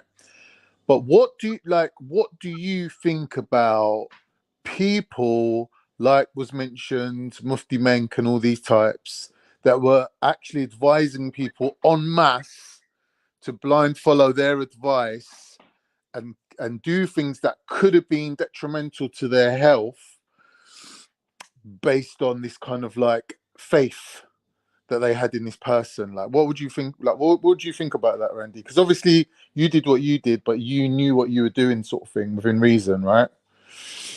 You're not going to blame anyone else for your decision, are you? No, I'm not blaming anybody. Right, but I'm saying, what do you think about these so-called community leaders telling people what to do? Sorry, Randy. So, Randy, do you regret it? If given another choice, would you have taken it? If I knew that it was going to affect me that bad, I wouldn't have taken it. Really? Cool. Interesting. Yeah, no way. Because this was like, because all my neighbours, you've got to realise, in my street, all my neighbours are 50 plus, yeah? Yeah. They're all people who've been here 20, 30 years. And they're all running to get them. And I was like, yeah, okay, let me get mine. And I sort of, you know, I've had these before, going to these countries. It's a normal procedure for me. So I went up and I said, yeah, no, we're good. But then the side effects, specifically the side effects. But what always worried me was there's no long-term testing. Yeah, we've produced this liquid, and we haven't tested it for years before. You got this for 8 years. You got this. Get it? No, Goddess totally refused. Jeez, we got Goddess. Goddess is a strong. You know. Strong black. Well, you're not gonna really tell a dominatrix to to take to get dominated. take some if they don't want to. All right. Obviously, I can't. I can't chat Go too whip much. the doctor. Right. I can't chat too much, but Goddess has a strong immune system. Yeah. I heard Goddess went into the GP and She had ended a up strong giving him a jab. constitution as well. But are you listening, MJ? I know MJ's taking notes somewhere. You know. Yeah, I know. All right. I gave she's my not bad first out. She's not bad out, account. MJ. It's cool. I gave my first-hand account. Is there any more questions before I jump off again? Because I've got some work to do. No, it's quite good, Randy. Thanks. Any side effects, Anybody else Randy? have any questions? Yeah, because I was, because I was at my head. I was literally. Oh shit! Yeah. I remember that actually. Yeah. I was docile for 48 hours. I had one can of John Smith's, and then I was literally. I couldn't do anything. I was docile. I was sleeping. Is it possible someone spiked your drink? Not if I bought it and cracked it open. No. Right. You just Depends making where you every bought it excuse from. under the sun, Con. Did you like to be dominated before or after the jab? All right. That's funny. I like that one. I'll allow you to continue the conversation. And Randy, sorry, I You said Goddess is not bad. I mean, I'll get. You can't convince the dominatrix to get. Yeah. She tells you. I'll be disciplined later, so I'll leave you with that. I feel like Goddess gave him the badge. I feel she's got the doctor on their list. Yeah. All right, guys. Like he's Have not a really great gonna tell day. her that. Interesting conversation. Big up. Cash out, Big up, hit Randy. the PayPal, and Come make on. sure you hit that like because it costs nothing. Big up, Randy. Big up, Randy. Randy MC. Jeez. God. Who's next? Who else is going to snitch on themselves? Come on. Come on. Nothing wrong with it. You can confess now. I've done my confession. At least mine wasn't so bad. You're right, Bulldog. That was a great confession. That was great. Yeah, no, it had to be done. It had to be done. What was he on to you that badly? Yeah, and you know what? The only thing I was thinking, right, is what if me and Dad have to travel together and I needed to, like, you know what I mean? But obviously, it's not even a thing now, isn't it? So, yeah. Calm. Yeah, it's true. Being a woman, you always got the gins on your side, so you don't have to worry too much. Have you got to have the badge to go away still? On holiday? I don't believe so, but you know, I think Some it's like places. dependent on each country, isn't it? So if countries have like a high rate at the time, then they might have certain restrictions in place. But yeah, I think you got to check individual places when you're traveling. Yeah, if not, then they ask for a 48-hour positive result or something like that. You got to be negative. Yeah, one of those. You've got to pay for it. That's a PCR test thing, innit? Whatever that is. Yeah. Hey, and just another thing, right? So obviously at the beginning we were all getting those tests for free, innit? And then you could go pick them up, whatever. They were handing them out in the street. They were handing them out in shopping malls, boxes of these little tests that you could do at home. And the other day in the pharmacy, I seen like they're selling a box of them. I think there was 5 in there or something, like 15 quid. Mad. £15. That's why Mad. people collected. I'm sure you can still get them for free, though. You know, MJ. You know, I think they stopped doing them though. So maybe if there's leftover stock or something like that, then perhaps, yeah. But I think the NHS was like, yeah, we're done giving out the free ones now. I think my bird sent away for it. Because she had it the other week. So she was getting the tests. You get special just ones because for of the where airport. she works, you know what I mean? Like, Right. Special ones But, when you're traveling, all of this type of rubbish was going on. Because we wouldn't have paid for it, you know what I mean? Fuck that. 15 quid. £2.50 a test. Mad. Right. That's crazy. It was funny because was it that? Yeah, it was. I'm sure it was the test when they first come out. I got a load off me mate, and I'm almost certain when you opened it, it had a flipping made in China and a big red communist star in the pack. Yes, he did. Yeah, I remember that. Like how blatant. Oh, Heathen, are you there? What do you think about Rishi Sunak going for a walk up the shopping city and some random woman just shouting at him going, "We don't want you around here. Let the foreigners back in." He's the Prime Minister. He's going to get heckled, isn't he? What do you think about her? Do you think she was just taking the piss? Like she was mocking the thing? Like, was she serious? What did she say? She was like, "Let the foreigners in." Oh. I think she was just mocking it. You know what I mean? That's trying to get on camera. I wouldn't say it. It doesn't bother me that he's Prime Minister, to be fair. He's a tough, isn't he, lad, at the end of the day? He's fought his way into where he is. Yeah, it was funny, though. I don't know if it was funny because he was brown and she was white. Like, maybe that was why it was more funny. It makes a difference from the usual. It makes a difference from the usual of get them all out. Yeah, it was. You've got the new Scottish Prime Minister's or First Minister, isn't it? He's a Muslim fella now, isn't he? Yeah. HUMZA something. Yusuf Hamza or something like that. Yeah. They were interviewing his dad, didn't it? Like, did you ever think your son will become the leader of the nation? Have you heard what he's described himself as? Apparently, a Christian Muslim. Oh, right, yeah, is it? Or like, do you know when they do them debates like live and it's like that one v that one to win? Yeah, I think he come out and said he was a Christian Muslim. Yeah. Well, no, when Obama was trying to get voted in, I think he changed his name to Brian, innit? When he was going around the circuit. It's Barry. Barry. That's his real name. Barry. Yeah, That's his real name, Barry Soto. Call me Baz. Yeah, Baz for short. Yeah. You little Muslim exchange student, you. You know what I mean? That's what they said. From Malaysia. Barack Obama's a strong name, though. That's a fucking strong name, bro. He's another one of these, and he that goes on about climate change, and he's just bought a new house on the beach.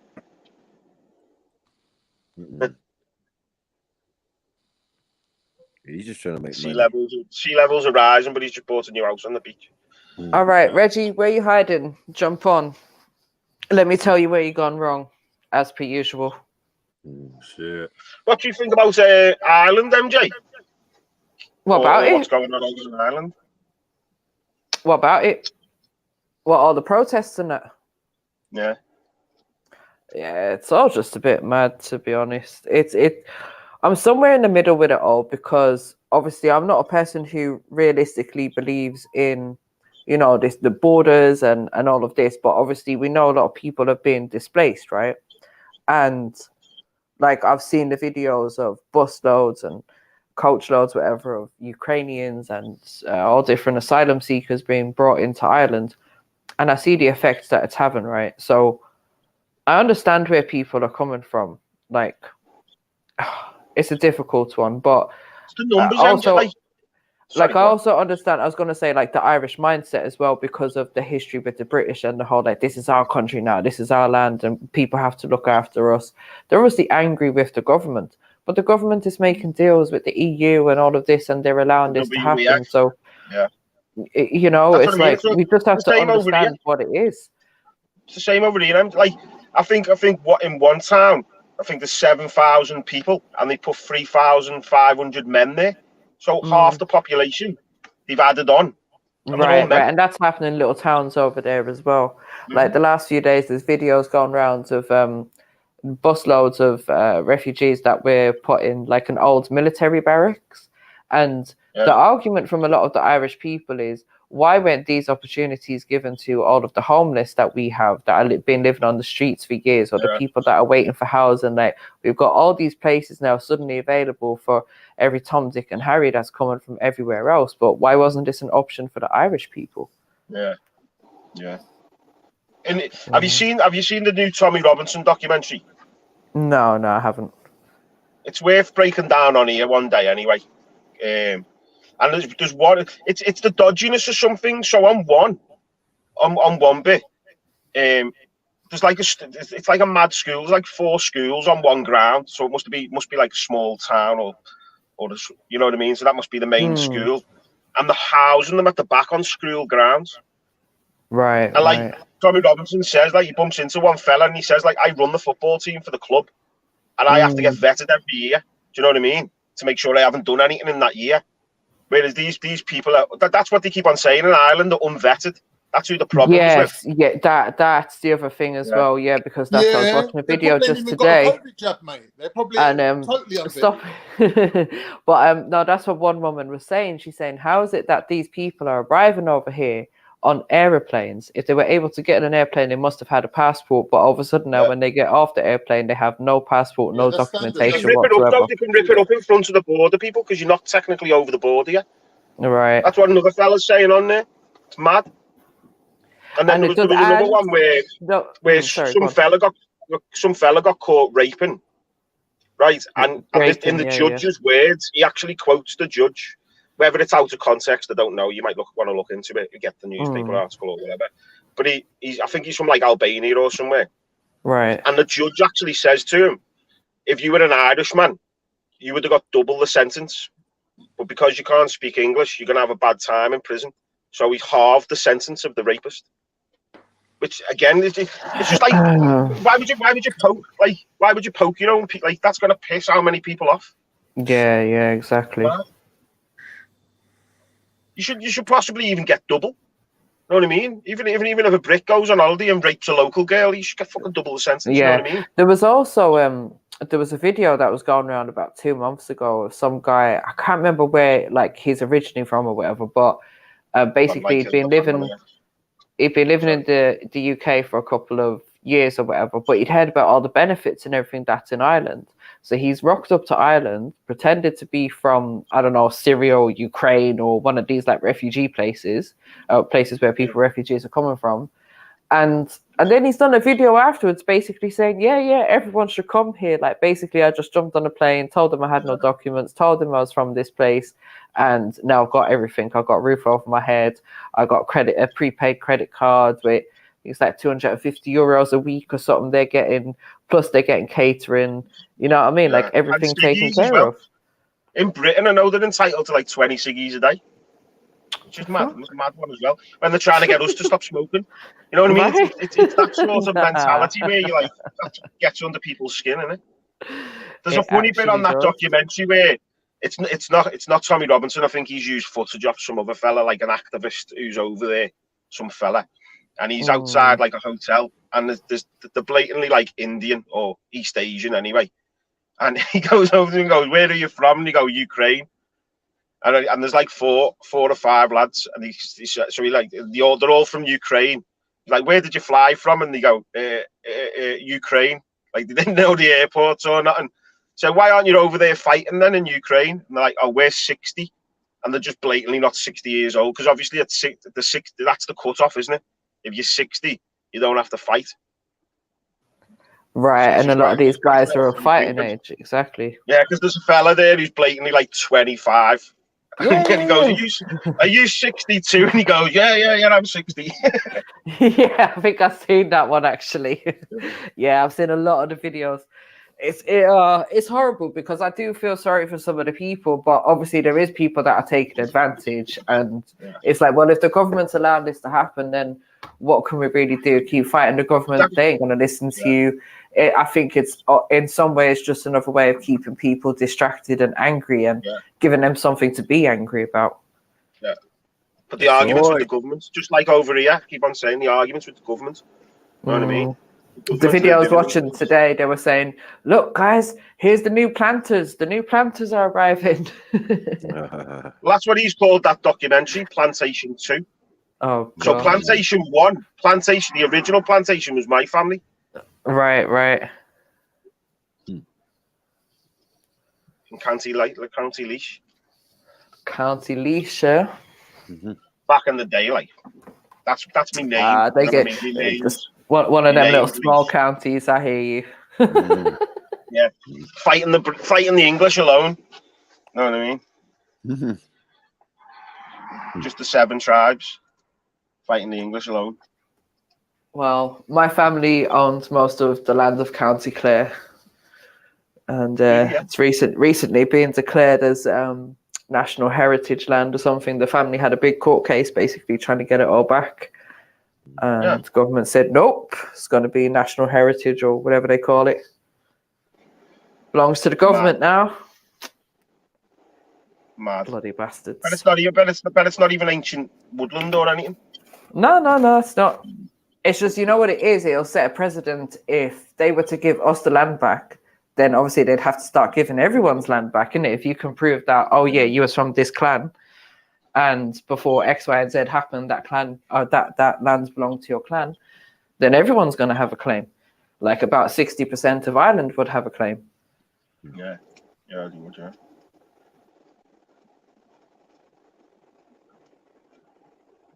Yeah, they would. Have you heard about that? Well, is everyone afraid to give their confessions now? I feel like everyone's run away. Like people feeling sometimes. Sorry, Jedi. Sorry, I killed the panel. No, but you know, it's only the unbadged that are left now. Isn't it? It's got clarity, that's why. They're all gone to cry in their pillows. You guys are so horrible to us. That's like, wow, I'll be back in a minute. I'll just play the track anyway. Not really one for that one. No. What you been up to, Mackie? Big split for that. Whoa. And you know what a man need. Yeah, that tune helped me through.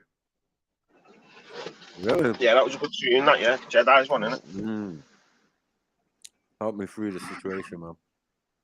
Oh, yeah. Anyone else jumping on? I can't believe this. People, I can't believe they're still giving it out, like. Yeah.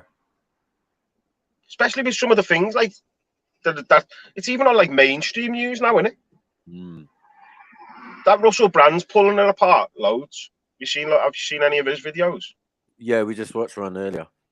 He's like a new what's my man?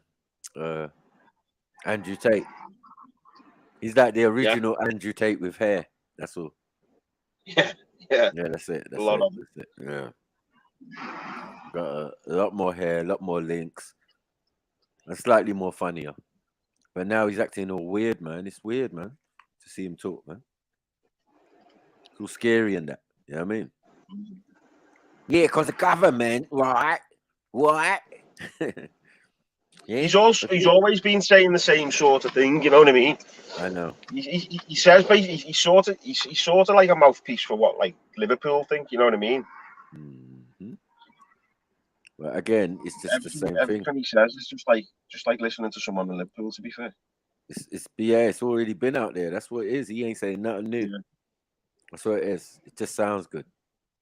He's just got a voice, hasn't he? He's just got that reach, lad, hasn't he? Where he's giving. That's all it is, lad. You know yourself, lad. It's giving people confidence to say it. You know, some people just won't say what they're thinking. You know what I mean? It's paid. It's paid. It's paid. They got paid to do that, right? And they're putting things. They're putting things in people's head that are like the opposite to what the norm is. So they've got both sides locked down. They put out this information, then they get these guys to supposedly break out the real news or the real information. Bullshit. You know what I mean? It's all part of the same plan. Yeah. Tell them there's no aliens. Tell them there's aliens. Yeah. So you've got both sides of the coin. You know what I mean? You control both sides and you control both sets of information. You put it out. So when you find it, you think you're smart. You think, yeah, I found some fresh information. But it was probably distributed, produced, executive producer by them. You know what I mean? Yeah. Right. It's like with masonry. They always say, oh, no, masonry's not bad. You know what I mean? It's not bad. But they're the ones who put out the things about masonry that are spooky or scary or, you know? We know. Yeah, they're not all bad masons. Like, it's the higher ups, isn't it?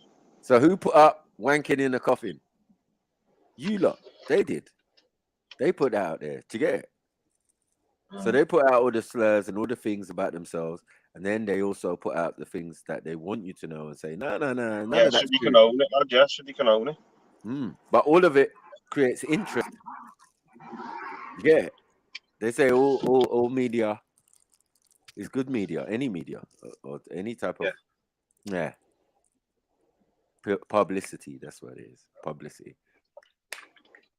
Any publicity is good publicity. So I think sometimes though people get misconstrued about, say, the Masons pre World War I to you know what I mean, to the Masons after World War I, because after World War I there was a massive like that's where you see like local Masons, you know, like Wales. Like Wales is a mad one.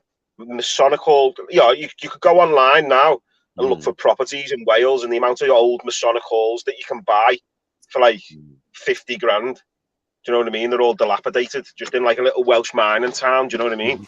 Right. Yeah, I like mean, there's going to be Masons my everywhere. cousin got loads of Masonic stuff out of a skip the other day. There was an old Mason, and I don't know what to do, and they're renovating or whatever, and he got like loads of gowns and like all these like mad standards and all that out of the skip, like Mason stuff, yeah. All like brass stuff, and you know, like all the polished brass and all that. Yeah, what they call them, like they could have called them social clubs around my way. Yeah, and social clubs still exist. Masonic hall, yeah. That's what you had, lad. You had like conservative clubs. You had like, we used to have like a dockers club, railway club. The lads who worked on the railways, you know. Yep. Just loads of different clubs, lad. But anytime of this British social something club was either like some racist group or it's some Masonic group. You know what I mean? Even the low level Masons, were like brickies and, you know, chippies and all of that. You know what I mean? They're still Masons. But they were usually like low level. Yeah, but they don't do any, the labour clubs and that, they don't, or the social clubs, they don't do any sort of ceremonies like, and shit. initiations or ceremonies. It's just, well, they do initiate. You just pay for the membership, don't you? Yeah. They do initiate you. You're in a club. You're definitely in a social club. You are like, you got to abide by the rules and all that. Like, ain't no chicken heads being cut necessarily. I don't know. I'm not sure. Yeah. Like, I'll be honest, lad, there used to be there's like a local club near ours. It was a conservative club, but then it turned into like a snooker club sort of thing.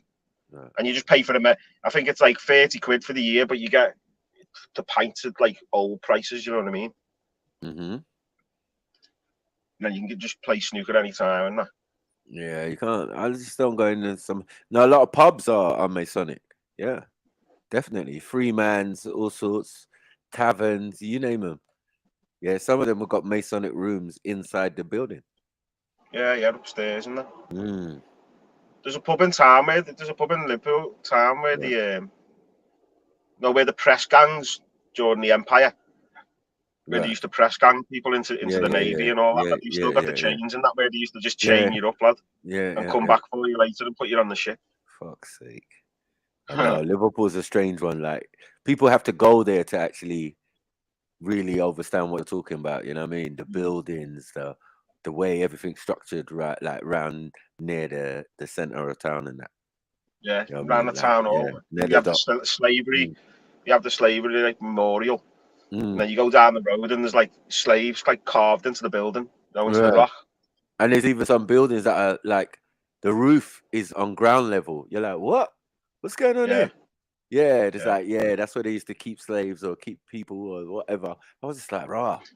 Liverpool's deep. Yeah, there's loads. Like, I've worked in like loads of buildings. And you go down and like 3 basements deep, and then there's cells still there. They're like mad cells. Right. Because you got some building that's built low into the ground. I'm like, how is that possible? What was the point of that? But then when I went to America, I don't know how they don't flood, lad. How they don't flood. That's true. And they're near the dock and that. They're not far from the dock area, but yet they're not. Yeah, they've got that also in America. I've seen it. Well, that's the thing that people forget. You know, literally, Liverpool virtually built, not built it like, but virtually built New York. You know what I mean? Liverpool to Right. New Yes. York, Yes. there was Yes. like Yeah. 7 crossings a day. Do you know what I mean? I think it took Yeah. 5 days to get there on like a Cunard line. Right. Like I think the first time my granddad went to America, he sailed over because it was just the thing to do. You know what I mean? It was before flight probably. Yeah, the docks were Or big made, back in the yeah, day. man. So the dock towns where there were docks and that, and where they're building ships and that, is all on that side of the coast of England. You know what I mean? I think there was at Where one point like we were richer than London because of the port. I think so. Yeah. But because England own, I mean, they own those cities, innit? Like London is not really a big. It's all of it together in England. You know what I mean? If it was in Wales now, that's another story. But they still own Wales. Yeah. You know what I mean? Prince of Wales and all that. I'm not saying bloody hell. You know what I mean? We And like now the Scottish want their through the independence. Masons and that we probably still own America. I mean, it's probably just they did like the Skull and Bones Society and all that. They're probably just little rivals to the Masonic lodges, aren't they? Well, there's difference between those type of Masons and Masons that build cities and towns. Yeah. And all of what we're talking about. You could say Liverpool because some Masons built it. You know what I mean? I could say London because some Masons built it. Yeah. You could say any town in England or anywhere. That's a sign of Masons. Just having a town and a road. Yeah. So even that motorway. It come from the churches as well, didn't it? It come through the church, didn't it? Like through the Templars and the Hospitallers and all the Knights Orders and first like you got to there's build like roads. That's what the ley lines are, isn't it? So you'd go down like one straight path and you'd have like all that on that one line. There's like 20 St. Christopher churches. You go down the other line and all St. Joseph or you know what I mean, St. Mary and all that.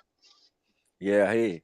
But I was thinking about imagine like the M1. Do you get what I'm saying? Before it became like the M62 to get to Liverpool. Do you get what I'm saying? Yeah. That was just a piece of dust road. Yeah. That went from one town to another town to all the way to Londinium and all of that type of shit. Imagine that. That's masonry though. The Masons. You can still go down some of them, lad. There's one in North Wales, Roman Road. And it is, lad, it's just fucking the way they say they're just straight road, they're just straight, just mad. That is crazy. Roman Road, and they're calling it Roman as well. Yeah, so Roman Road. Yeah. Let you know how old that road is, mate. You know what I mean?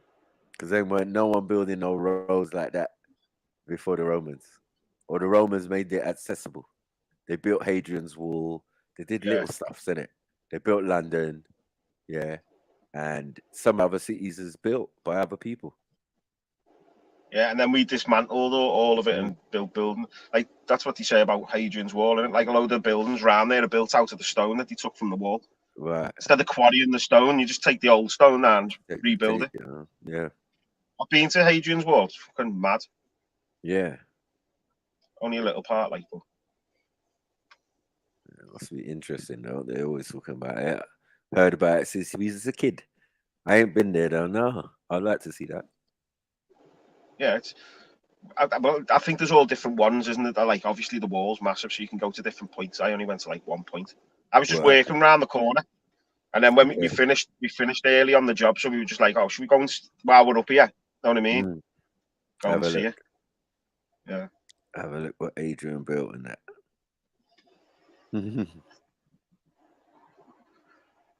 What's going on? Because even Henry VIII, lad, everyone forgets what Henry VIII done. You know, when he dismantled all the abbeys, he also when we were fighting like the Spanish Armada, we like raped the land of all like oak trees. Do you know what I mean? To build the ships and all stuff like that. So some people, when they say they're like ancient forest land, and they're not. You know what I mean? Even when you're driving through the countryside and you see a mound in the middle of a field, like it's something. You know, they planted trees on it. But yeah, how does trees pollinate itself in the middle of a field? It's just like fabricated, isn't it? Yeah, Hadrian's Wall and that. How about the Angel of the North? You seen that? No. No. No. I haven't been up them ways, to be fair. I think I saw it. I've been to that other place. What's that place near it?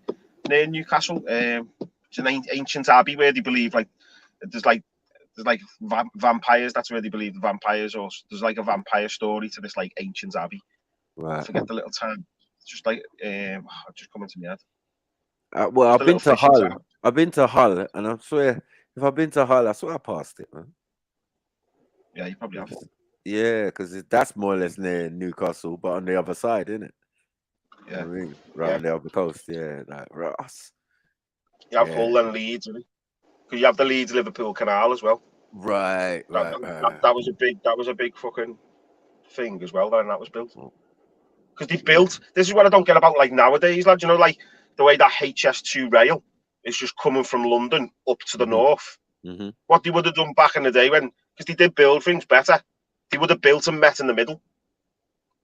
Right. So that's what happened with the Leeds-Liverpool Canal. Liverpool, all the businessmen in Liverpool were like, right, we're gonna build the canal, and then they raised the money, and then they were like, where do we start it?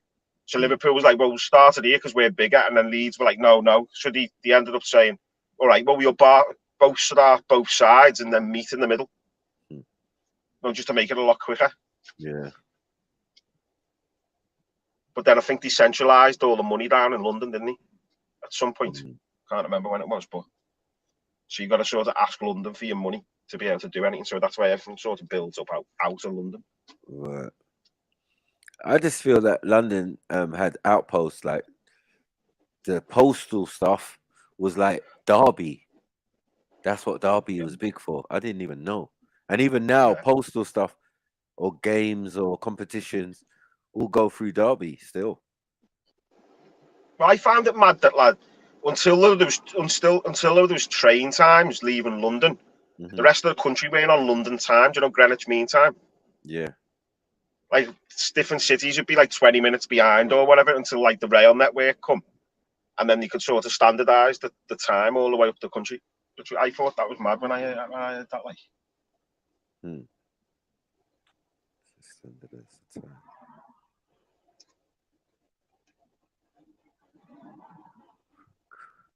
Jump on, family. You have Liverpool Castle as well. So there was a castle in Liverpool. It's not there now. Right. Dismantled it. But if you go to there's a place in Bolton, and I think some like businessman, he must have been mega money, and he left Liverpool.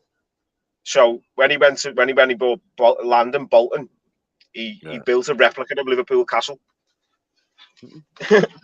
So you can go there. Like it's only it's the replica based on the ruins. Do you know what I mean? Because he had like the plans of the ruins. So it's literally like a ruined castle, but it's Liverpool Castle. Mad. It's on like next to an old reservoir. Liverpool Castle, you know. Yeah, up north is there's so many different places and Masonic buildings, and like if you go through the center of even Manchester, like it's the same.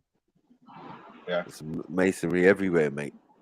Buildings that are there that you're wondering, wow, is this a Royal Albert Hall? Like I don't understand. Like these things are replica to things in London still. Well, a lot of them were the same architects, weren't they? Yeah. So like the same architect done so many theatres, you know what I mean? And then the same architect done like so many halls or whatever, and hotels and shit. Yeah. And a lot of them were Scottish, lad, and you know how much the Scottish were masons. Scottish were major masons. Like. Yeah. That's true. So it wasn't always they like to back down, thinking that they never had anything to do with like the British Empire. Like they were first into battle. Everyone knows that. They were in first for the fight, lad.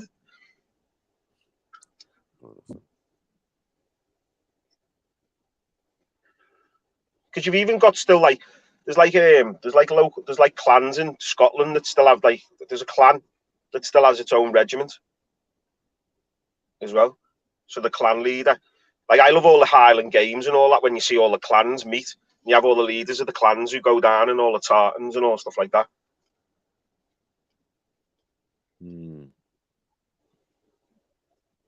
Do tossing the caber and all. You're like seeing men in kilts tossing the cable. What is going on? Hey, we wore kilts. What are you on about, MJ? What are you trying to say? Island effeminate men, are they? Yeah. with the Irish feminine when they were in kilts, were they? No. I like to see a pair of knobbly knees, can't lie. Don't worry, MJ. I'm happy in my sexuality. Like, I know I'm not gay.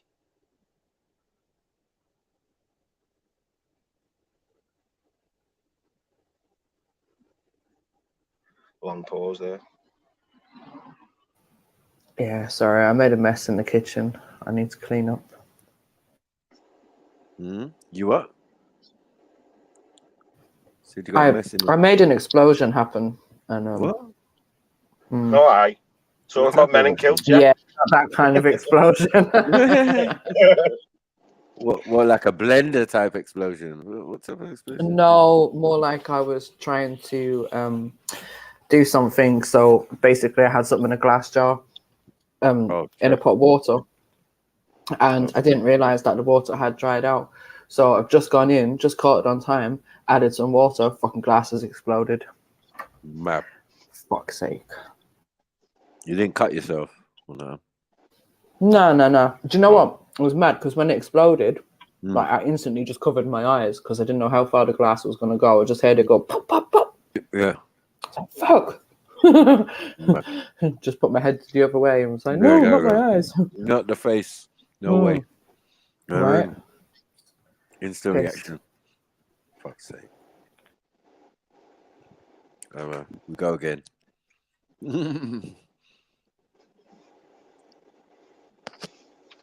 Oh, mate. Not ask people to jump on, but I'm gonna have to get off. Alright, Just the I'll time. give you that energy, man. I'll jump back off, man. It's cool.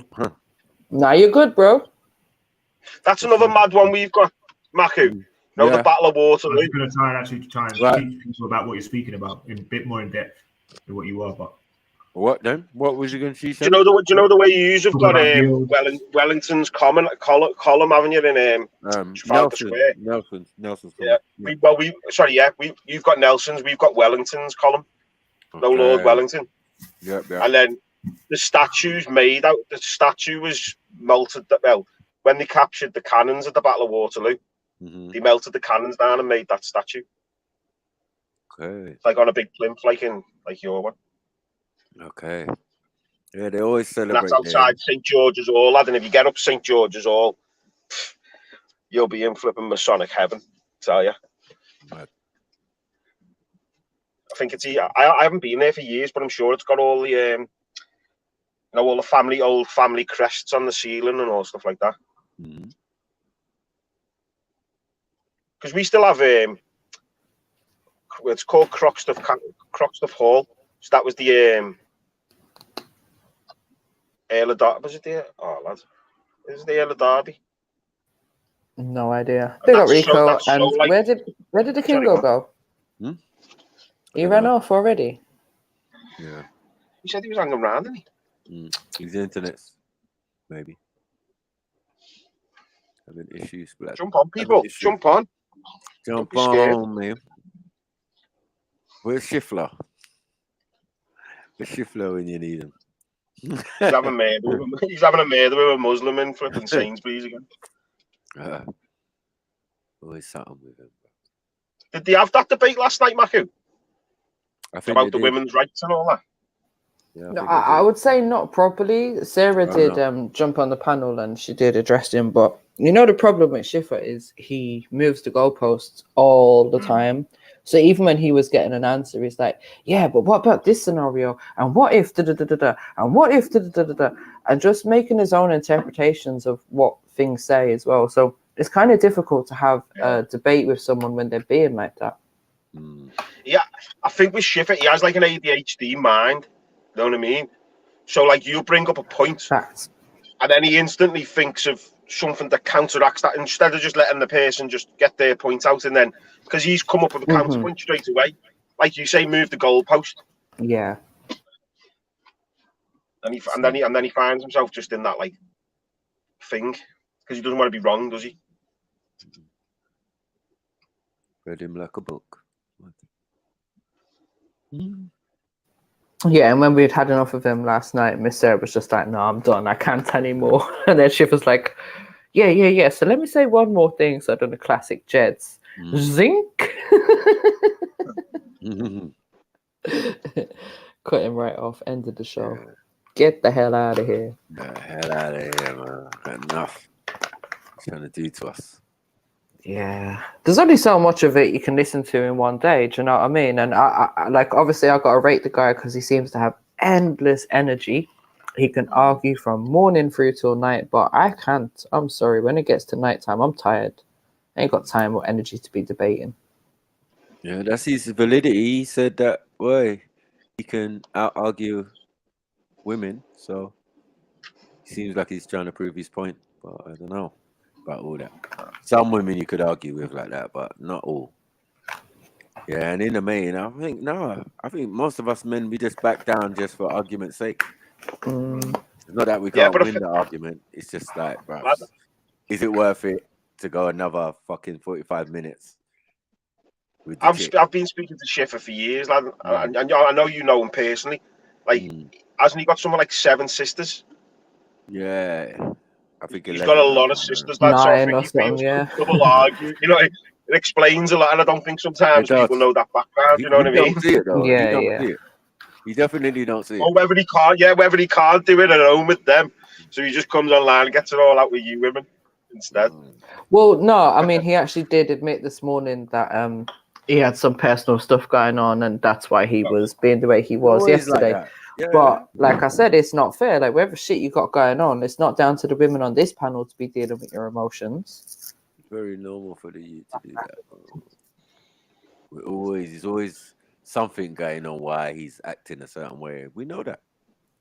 Yeah, but I just don't think it's fair. It's not fair. No, we didn't say it's fair. I just said, but it's something we definitely noticed. If he's there pretending. Yeah. Sorry, lad. I've just seen Mason again in the chat. Then here's a mad one in Liverpool. There's a fella built. Sorry, there's a fella buried in a pyramid. So his tomb's a pyramid. You can Google it now. I don't know. I can't remember his name. Like, but he's buried in a pyramid, and apparently he'd done a deal with the devil. He done it to win a card game or something. And I can't remember the whole story, but basically the devil said as soon as your bones go in the ground, you're going to be mine, sort of thing. So he's got like a proper paved floor, probably fucking thick as the stones, like building the pyramid is. And he's sat in a chair. Apparently he's sat in a chair inside that tomb. He's strapped to a chair with a table, a bottle of whiskey, and a set of cards ready to play cards with the devil the day the judgment comes. And he, like I say, he's in a pyramid. It's in an old St Andrews, an old Scottish church. I think it's now fucking weirdly student accommodation. Because when we used to go down to Remembrance Sunday, because some of my family is Scots, so we used to go down from there. We used to follow the Scots regiment down from that church down to Lime Street where they done it all, like. But that's where he's buried. Well, not buried, like he's sat in the chair waiting to play cards with the devil. That is crazy. In his top hat and all that, lad. I've always thought I'd love to open the door just to see whether it's true. You get me? So, Heathen, would you not consider joining the Freemasons? You said your granddad or something was one, right? No, me granddad's brother. Oh, okay. But then would that not open the door for you to get in there?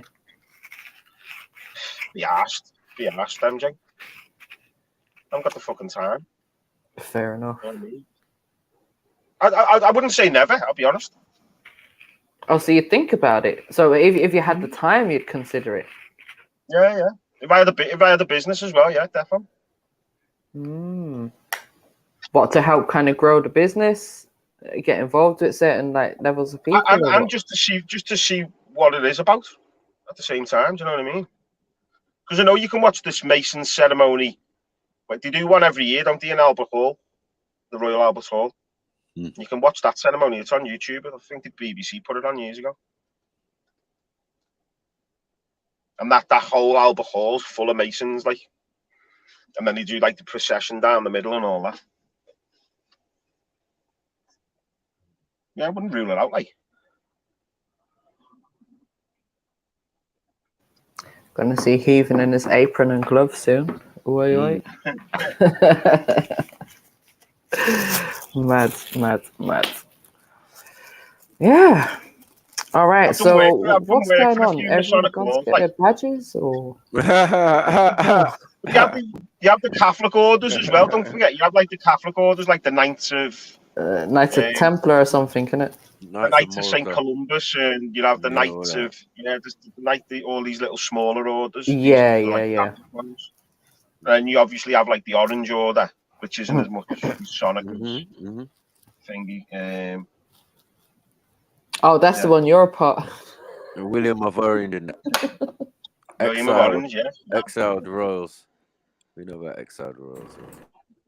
Anyone tell me why we got 69 people and hemorrhaging viewers? Left yes, because basically what happened, Jed, is that everyone has basically gone off to cry in a corner about their decision. Okay, it's only the unbadged that's left. Did you have to like make everyone feel like they needed to cry in the corner about No, their decision? we didn't. You sure you didn't? Are you sure we you didn't? We didn't. I'll be honest, Jed, it might have been me. I'm sure. I brought up immigration in Ireland, lad, and people dropped, lad. I'll be honest. Yeah, he talked about Ireland. It wasn't me, Jed. I wasn't involved. Oh yeah, but you was happy to be involved in the Irish convo. Don't worry. She had more to say than I thought. Look, they sent some back. Look, it's jumped up by 5. They sent some back. It's cool, man. Good. Yeah, good. Mr. Appeaser is back. Oh, and I was busy exploding glass. Don't worry, you poisoned yourself and probably took the mark of the beast. Don't worry, I still love you. But the mark of the beast. Big up, Chilo G. Yeah, I know you're in the corner crying. Randy crying. Fucking. That's an everyday occurrence for Randy, anyways. I forgot Khan took the thing, you know. I did as well. I see what you put under my name as well, lad. You must be involved. Abdi's, don't know whether mate. it's clear, like. And then I thought, oh shit, no, it's Abdi's, mate, ain't he? Yeah. That's my diversity card, lad. Yeah, of course, man. Hold on to that, bro. Hold on, you're gonna need it. All right, man. Yeah, there's better names than Abdi. If I wanted, like, there's better Swaroop. That's a good foreign name, lad. Stopzilla's a good one as well. Big up Stopzilla. Don't see you no more, Stopzilla, man. Big up yourself though. Whatever you're doing, if you're busy working or making some money. If you're making money, hit up the PayPal Cash App, man. You know? I see Sneaks ain't been on for a while. I don't know. She seems like she's been in her feelings for a while, man. Fuck Sneaks, man. Fuck women. Big up AV. I see AV there. Issa. Reggie. Yeah, Reggie. Still waiting for you to jump on the panel, Reggie. What's he jumping on for? What's going on with Reggie? Oh no, he's got something to say about Ireland. Yeah. Oh, that's boring, man. Does he? I thought I don't know. But that was his retaliation for us talking about the badge. Like, I don't know what he's on. He starts dissing. Oh, Ireland's gonna. But are you patriotic, MJ? Do you care about like if your prime minister of Ireland's gay or not? Like, does it? Is that something? That... Well, for a start, what he said is wrong, and I will explain how when he jumps on the panel. But no, especially when it's coming from someone stupid like Reggie. Do you know what I mean? Like, have a conversation. Like, are you like obviously Ireland is something someone could use to wind you up? Yeah. They could use. It depends what they're saying about islands. When it comes to the government and shit like that can't really affect me because why do I care about the government? Innit? About Nigeria, but I don't think you can use the government to get to Maku. Right, I know he's patriotic about Nigeria. You can't, he's not going to let you diss it, and he's not going to. Yeah, but MJ, isn't that the government that used for to put in? No. You mean us? Yeah, hold on a second. You mean us in 1916 or us in 1922 or us like way before? You never got very far in 1916, so exactly. Yeah, the Sinn Féin one. What Man, happens it's between just the free politics, state? man. You know, I know you lot like identities are kind of embroiled in it, but man, it's just politics, man. Stay out of it, man. Stay out of the politics. Exactly. Man. Who cares? But I just wanted to prove how he was wrong, so I'll wait. Okay, you wait, yeah. Mm-hmm. Yeah, Reggie, up here, man. What's going on? Show him how his comprehension skills are off. Big up Motion. Ain't spoken to Motion for a while. I know he's locked in. I know he's got a lot going on. Big up. You know what I mean? But big up, man. Love to Motion and that. That's what I was going to ask you, yesterday, Jedi. What's your Discord? Did you put your Discord under your No, when you got the links. I'm never on it though, bro. I've never on it. I'm never logged into it. I should do though, man. I should get. It's as simple as logging back in. Yeah. Do you know on my laptop it keeps me logged in? For some reason, it keeps logging me out, man. Big up yourself, Mrs. Sarah. Big up, Mrs. Sarah. Yeah, it keeps logging me out. I don't know. A lot of things do that. Spotify does that for me as well, and it just made me fuck off. Oh, Spotify. I hate Spotify. Yeah. Same thing. Yeah, and I don't know my Can't stand it. password. It's just a joke thing. And also, do you know why I also hate Spotify, right? And I hope Spotify has listened to this because they need to hear this, right? Like, you ask me, oh, do you want to listen to similar songs or whatever? And I could be listening to REDPILLTRILL, and then 10 minutes later it's gone to, like, I don't know, flipping Celine Dion or something. Like, where's the relevance, bro? Right. I swear to God, it put me on Simply Red. Oh and my God. Simply REDPILLTRILL. Just to piss you off, man. Mick Hucknall featuring Jedi is not. There's no. Mick Hucknall. And you can't work out to that. You got to stop. No, you can't. And now I've got Fondo around and find my phone. Nah, Spotify is not. I think out of all the music platforms that I've used, Apple is the best. Okay, yeah, I suppose so. More like user friendly, I would say. No, my Spotify is alright. My issue with Apple is, for some reason, I end up with loads of albums on there, and then whenever there's no reception, can't play one fucker. Yeah, that like, was not the thing. one of the fucking tunes I can play. It's like, what? What's that? This is shit. Because you have to download them, right? Yeah, like piss off, man. You know what I mean? Like, music was so simple. I found an old school iPod, you know. I wonder if it worked. Yeah. I found it in one of my drawers. I don't know if it works. Yeah, I've got one like the 80 gig one. The old brick, you know. That's circle on the I've been around with an iPod, man. Yeah, man. That was bad back. Do you know what I mean? Yeah. I got it here. What is one it? of my ex-girlfriends stole my one now. No shit. Oh, no, this one says 8 gig. That's pretty shit, right? Still do a couple of playlists for you, though. Yeah. 80 gig, that's still like 10,000 songs in it or something. No, 8. Oh, 8. I don't know. Oh, 8, yeah, 8, yeah. Yeah, I'll get you a couple of decent playlists and that. Yeah, man. Will it still work? I've been getting loads of suggestions for flipping watching buses. No, watching the phone must be listening. Yeah, the phone must be because the baby's like when we're driving around, he loves the buses. He's like, bus there. No, shouting at the bus. And fucking YouTube must be listening because I'm getting like. Of course it is. These people who film buses like like film like the 82 in London. Like suggested video. Mad. Yeah, these devices are taking proper liberties. Big up, Bibi. Bibi, I noticed you was on the other day. I ain't spoken to you for a while. Yeah, like, don't make me take these things personally, you know. Spread the love. You know what I mean? Spread the love. Have you heard about this emergency? Yesterday. Yeah. Spread the love, man. I ain't spoken to you for time. Your fucked up, weird Moroccan-y, Belgian-y accent. I think it was something to do with Middle East or something. Why he jumped on anyway.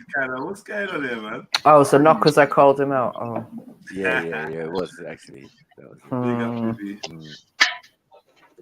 Yeah, son got a medal in boxing. I don't think he. Me and another dad was sitting there, like literally slating all the kids. Yeah, slating them, like laughing at our kids in particularly, like how just unfocused they were.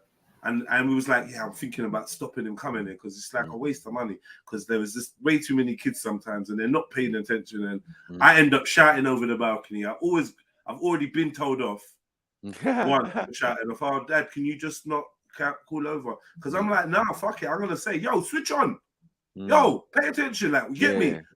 So My son's like done some mad thing. He's got a skipping rope now. He's just stood behind the next youth, like almost directly behind the youth, started skipping, slapped him in the head with the skipping rope, like whipped him. Wow. I'm like, what are you doing? Move back, say sorry. At the end of the session now, they've cut the session short, told everyone to come sit down. Me and my pal were cussing, like, yeah, man, we're talking about another boxing club that we know where one of our friends boxes. We're like, yeah, we should take him there and see where rare, because yeah, mate, because then they'll definitely get the attention they need. Don't the coach start handing out fucking medals? I couldn't believe it. We talk about how shit these kids are, and the coach is handing out fucking medals. Medals for what? Medals for what? My friend's kid was literally staring at a wall. My friend's kid was literally staring at a wall for about 5 minutes. And at the end of that session, he got a medal. And we were saying, this is the fucking problem. Yeah, it is the fucking problem. I see my problem. son like sitting there thinking, and I'm like, you ain't even been for 2 weeks. You ain't getting no damn medal. And plus, you whipped a boy and there, and his eyes glow, light up like, yeah, medal. What? Get rewarded for bad behavior. They just reward mediocrity, man. Just everywhere. Everyone's a winner, baby. That's the truth. That's the truth. Yeah. You know what I mean? It's like, it's crazy. Take apart the count. There are no losers. Yeah. You're all winners and all that shit. All that winners and that, bro. Like, what? How shit do you have to be to not get a medal then? Well done for not taking part. Yeah. Well done for like zoning out and like you just whatever, man. What the hell? Yeah, well done for not listening. I'm assuming I would have come home with loads of medals in school. Me too. I would have smashed it. My trophy cabinet they wouldn't be able to close it. Yeah. Fucking hell. To be fair, in general, he's all right. He's good. But today wasn't his best day. And for him to get a medal today, I just found it strange. Well, it's been a mad day today, lad. And then I was looking on a few things, lad, and didn't the planets all align or something last night, which was mad. Yeah. Say that again, brother. All the planets aligned last night in the sky. Oh, is it? All 9 planets and the moon, yeah. What? Yeah. What do they call that? What do they call? There must have been some fucking. I don't even know. I'll be honest, I don't know what they call it now. There must have been some super rituals going on last night. No telling wonder you, I bro. knocked out. I must have went into defense mode. Yeah, same. For Turned real. off, bro. Just switched All off the like planet- that. All the planets aligned, you know. Imagine that. Yeah, last night, okay. Right, lads, and MJ, I'm off. Nice speaking to you. Big up, Haven. Have a good night. See you in a bit. All right, in a bit, Heath. In a bit, mate. All right, man. This is what's happened here, man. I don't get what's happened. Where's everyone? Where's everyone fucked off to? I should have came back and pretend I went back in it. Fuck, I fucked up. Randy done his little piece and ducked out. Who? Everyone, he said his little confession. Who did? Randy. Oh, Randy, yeah. I forgot about him. One jab, Randy. One jab. All of a sudden, Axum's cooking some 3-course meal. And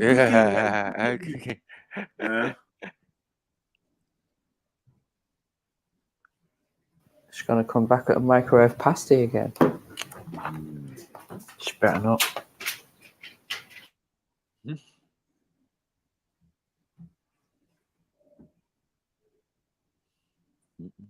Yeah.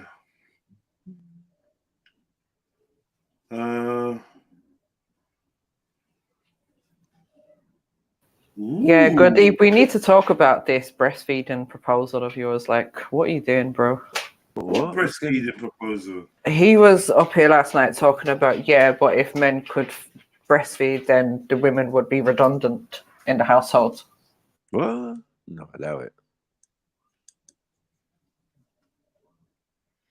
Emergency CPR wound management. 12th and 13th of April from 1:30 p.m. to 3:30 p.m. Oh, anyone could do this. Okay, I'll answer on that. Yeah, any of you that want to do some emergency CPR and wound management training workshop, learn to save lives, or learn life-saving skills, let's say.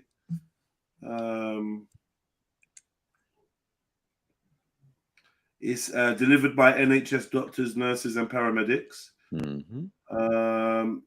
at Tottenham Town Hall, N15 4RY, and it's for ages 11 to 25. That's all right. That's good. I've done something similar to that a couple of years ago. Life-saving skills session or something like that. And it's really good to learn like the basics, yeah. But there was this one video that they played in it, and it's such a really good video. And I've been scouring the internet trying to find this video for years, because it's all about perceptions and how, like, in some situations, some people will get help and others won't. So, you know, you may have seen that video of like the guy in Liverpool Street, and he's dressed as a tramp on the ground, and everyone's just walking past him because he looks like an alcoholic or a tramp, you know what I mean? But then they change him into a suit, and as soon as he's in a suit, like, everyone's stopping to check, oh, you okay, bro? Do you need some help? But there was another part to the video as well, where it's like, you know, where things change in the room and you have to spot what's changing, and the amount of things that people missed is crazy. That's why I was looking for that particular video. That's funny that you said the amount of things that people missed, because they, you know, in the group, someone just posted this emergency CPR thing, yeah? Right. And someone else has asked, oh, what's the age limit for this? And I've just like put a circle and a big red arrow for the age, because it's like, read Ikra. What's it, Ikra, isn't it? Yeah, the information's there. Ikra, man. God damn it. And kind of like similar in terms of what Reggie was saying, this is where I can simply prove that he's wrong. He's made one simple mistake, which just makes everything he said completely null and void. Oh, hey, I'm craving chicken and chips with a chicken burger. That's what I want. I've got like some curry and rice here, but I want fucking chicken and chips. Do you know what? I even want fish and chips, fat chips. I took 5-star to my spot yesterday. And he bought what's he about? Burger. Yeah, that one you always going on about. I have Yeah. to come around and have a Yeah, go man, at it. definitely, man. It's quite. Oh, what, fish and chip place? No, it's Oh. called The Sauce. I think it's a franchise thing still. Oh. I mean, they make burgers. Is that fish and chip burgers, place still down by the station? Yeah. Yeah, that's been there for years. You know, they literally used to have their granny sitting in the shed in the back peeling potatoes. Oh, shit. I think it's changed management now, because the old Turkish man in there, me and him's cool still, but yeah, it's just like his thing is not on point. You know what I mean? It's better to go Cannons and go and spend the real money. You know what I mean? Cannons is down the road, and that's Nah, that fish and chip shop used to be the spot. £5 pie, you know. Any pie that costs £5. Chips, £8. You know what I mean? Fish, like, bruv, it's ridiculous. You can leave with a bill that you never expected for fish and chips. Allow that, man. Throw your fish and chips in the bin. Potato. Do you know what I've been craving? Coleslaw. And you know what's strange? I can't find white cabbage anywhere. It's like everywhere seems to be sold out of it. Coleslaw. Yeah. I know. Homemade, I know it's yeah. strange, but like, yeah, obviously homemade. Duh. I don't eat the shop one. Shop one's nasty. It always has some additional extras in it. Like, I think years ago I tried one from, oh no, Sainsbury's or something, and it had like chives or something in it. It's like, why are you putting chives in the coleslaw? Big up Mary, big up Sniper, big up Jedi. Big up, Just sis. just a quick request, if it's possible. How much to take away Silverback's wrench? I'm willing to battle him to just remove his wrench and completely take him off his square. What? Give his privileges. I think he deserves to lose his privileges as a moderator. I know that in certain channels that I visited, people can donate to the host to remove people on the panel. I'm not saying that he has a chance of coming on the panel. He's shown it's evident that he would never come on the panel. I think that's cowardly. So to talk behind a computer, what I'm willing to do is pay JEDI as much as I can to get his wrench removed. Yeah, still arguing after what JEDI said. Wow. Yeah. That's crazy, man.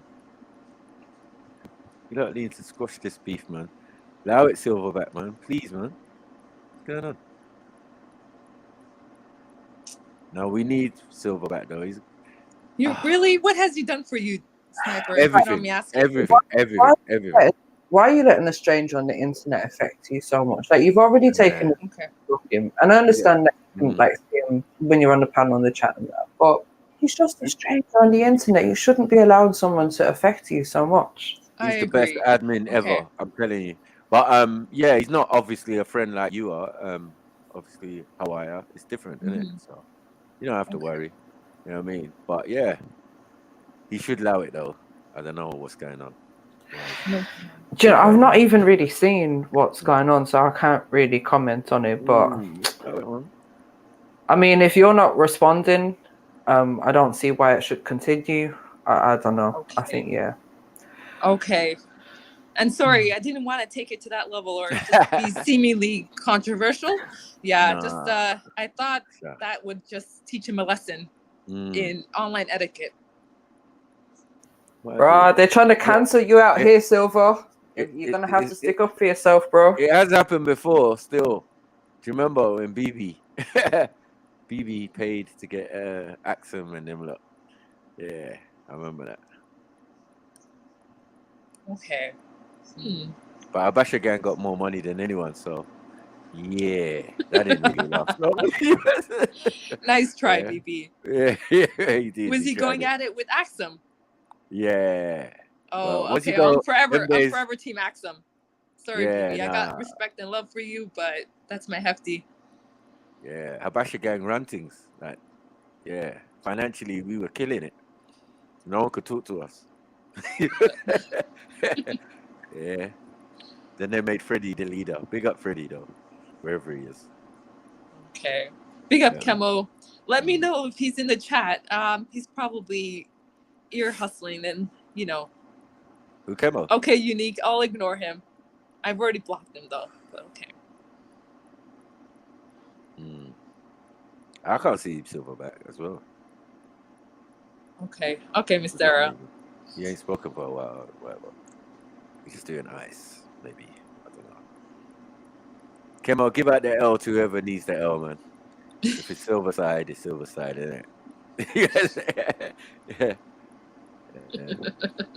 You're the overall decider of the L's being handed out in the comments.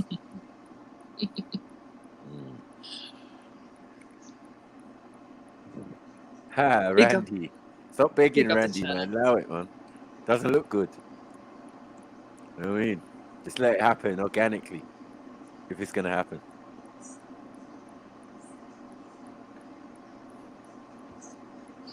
What's that noise in the background? Oh, that's me. I'm at the hair salon. Oh, is it? Yeah. I have a day off. Okay. So I'm under the dryer. So I'll just mute. But that's wealthy, man. If it gets if things escalate, I'm willing to go, drastic measures to cancel him out from this channel. Silverback, man. What is he doing? Anyways, I'm gonna shoot off for a bit, and okay, Mary. I will catch you guys a bit later. All right, Ed. All right, Mary. All right, Ems. Big up, sis. Big up, Sniper. Big up, Jets. So, family, hop on the panel, get the likes up, support the stream.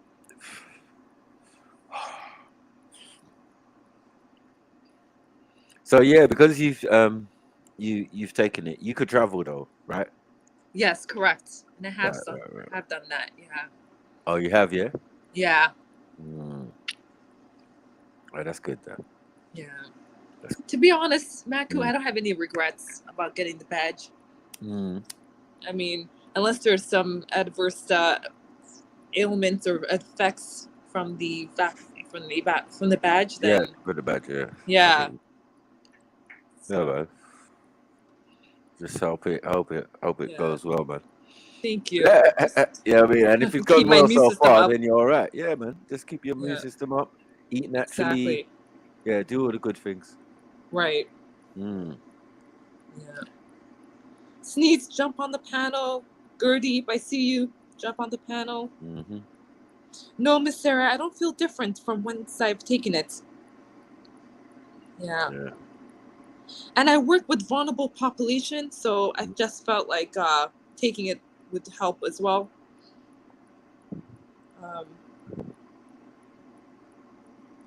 I work with the vulnerable population, so.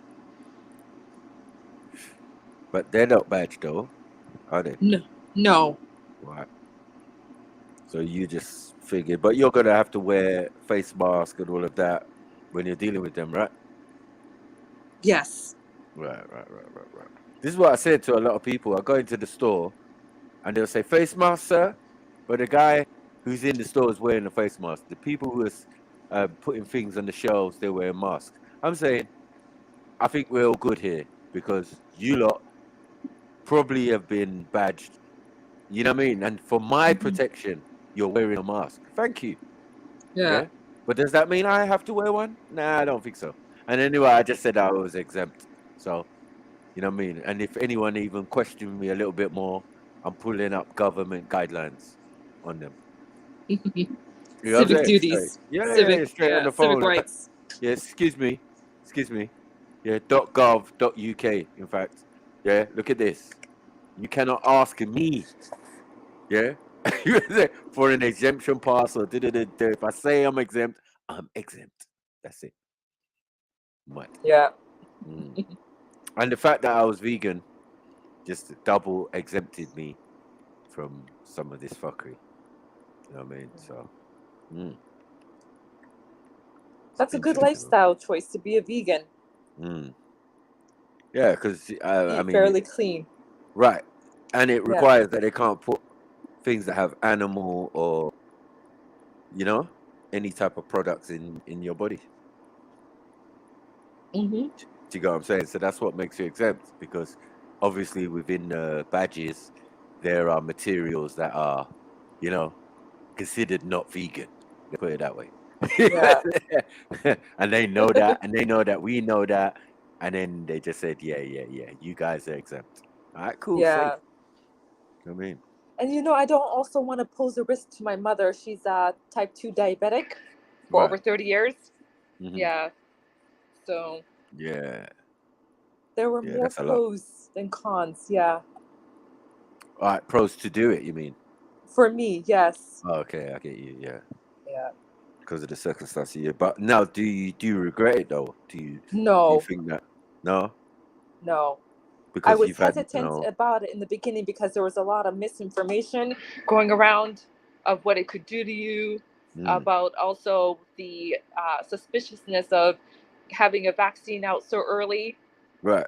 Amidst the pandemic. So there was a lot of factors to think through, but I ultimately, you know, made that decision just for, like I said, as a preventative of getting. Now, this is a deep question. Yeah. Deep questions. Did you give it to the kids? No. Okay. Yeah. You see, that seems weird, right? Now. Because I felt like their immune system is not fully developed yet. Right, but they are going to be more susceptible to catching it from you, if anyone, right? Yeah. But you was comfortable to be around your children, which are more, obviously, you hold them the most dear. Do you get what I'm saying? Mm-hmm. It's just like, it's weird, isn't it? The way they made it, it just seems like, to protect other people when you're working and doing all of that, right? And then when it comes to your own family, it's not necessary for the children to get it, but you've got it. Yeah. Do you get what I'm saying? Because I would assume that someone who got it then would say, yeah, well, my children need to be protected as well. Big H is back. Yeah, I'm back, Jedi. I had a a proposition for you, but I don't know how well you would accept my offer to remove what's his name, Silverback's wrench from him, and get a nice little sum for your day. Oh hell no! Oh hell no! I can't sell that Silverback. Silverback's priceless to me.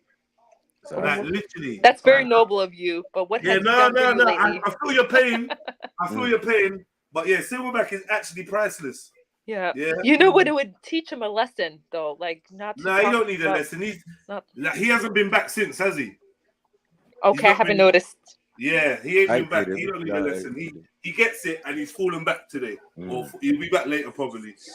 Okay. I wanted to have a jizya war with him and see what he's a jizya war. Hey, yeah! Come on. War! Yeah! Forgot about that. Yeah, No, but I said the last one we had was Bibi, innit? Bibi versus that I know you see that. I know you see that. You see a certain side of Silverback. Obviously, I see the other. I see the other side of Silverback. He's a really nice person, and that. But I guess religion brings out different sides of people. That's just my honest. Bibi, you're disgusting. That's my honest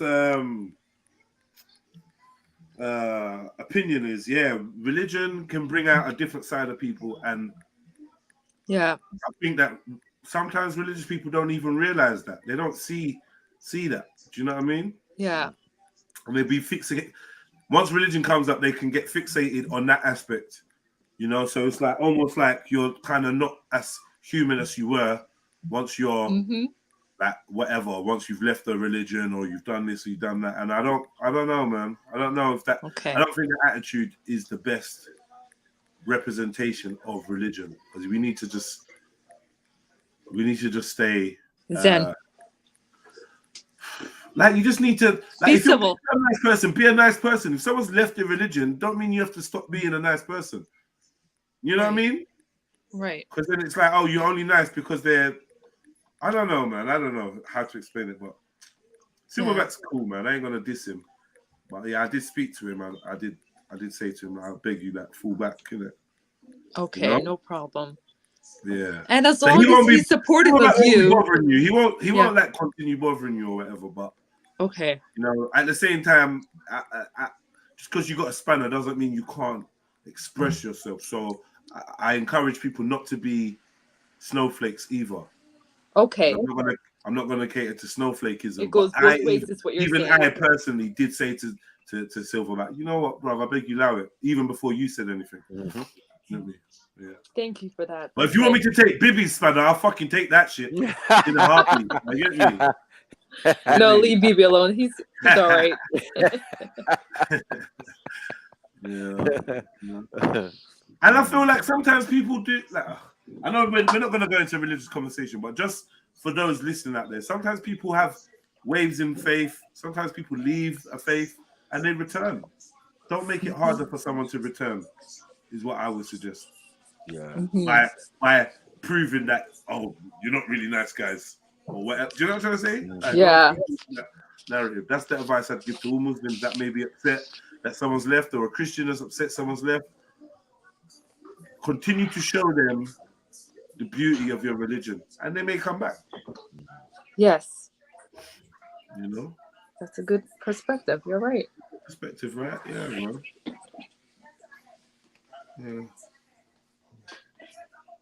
Yeah. All right, family. I'm gonna jump off right now. It's my. Oh, where you going? You're going to do your online banking. I look forward to seeing you soon. PayPal / Illuminati Live. Hit that PayPal, Cash App to support the stream, family. We'll come back later. I will. Hopefully. All right, then. I'll speak to you later. Thanks, guys. Okay, bye. Big up.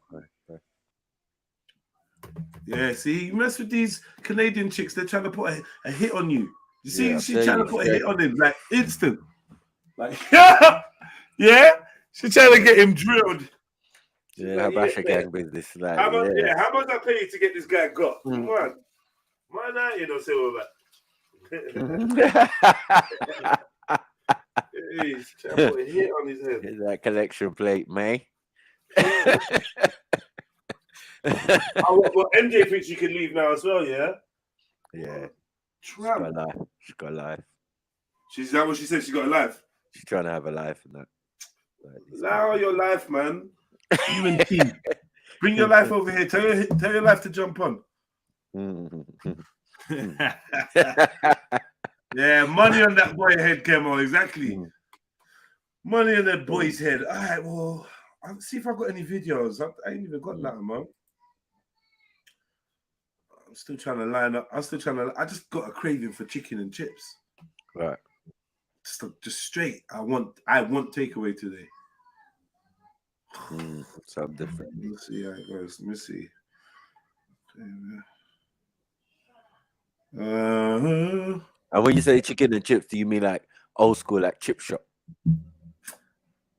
Oh, well, if it's chip shop, then you don't want no chips. I mean, you don't want no chicken from a chip shop. Well, sometimes it's good when it's fresh. Nah, brother, we're not doing that. We ain't going to a chip shop to get chicken, bro.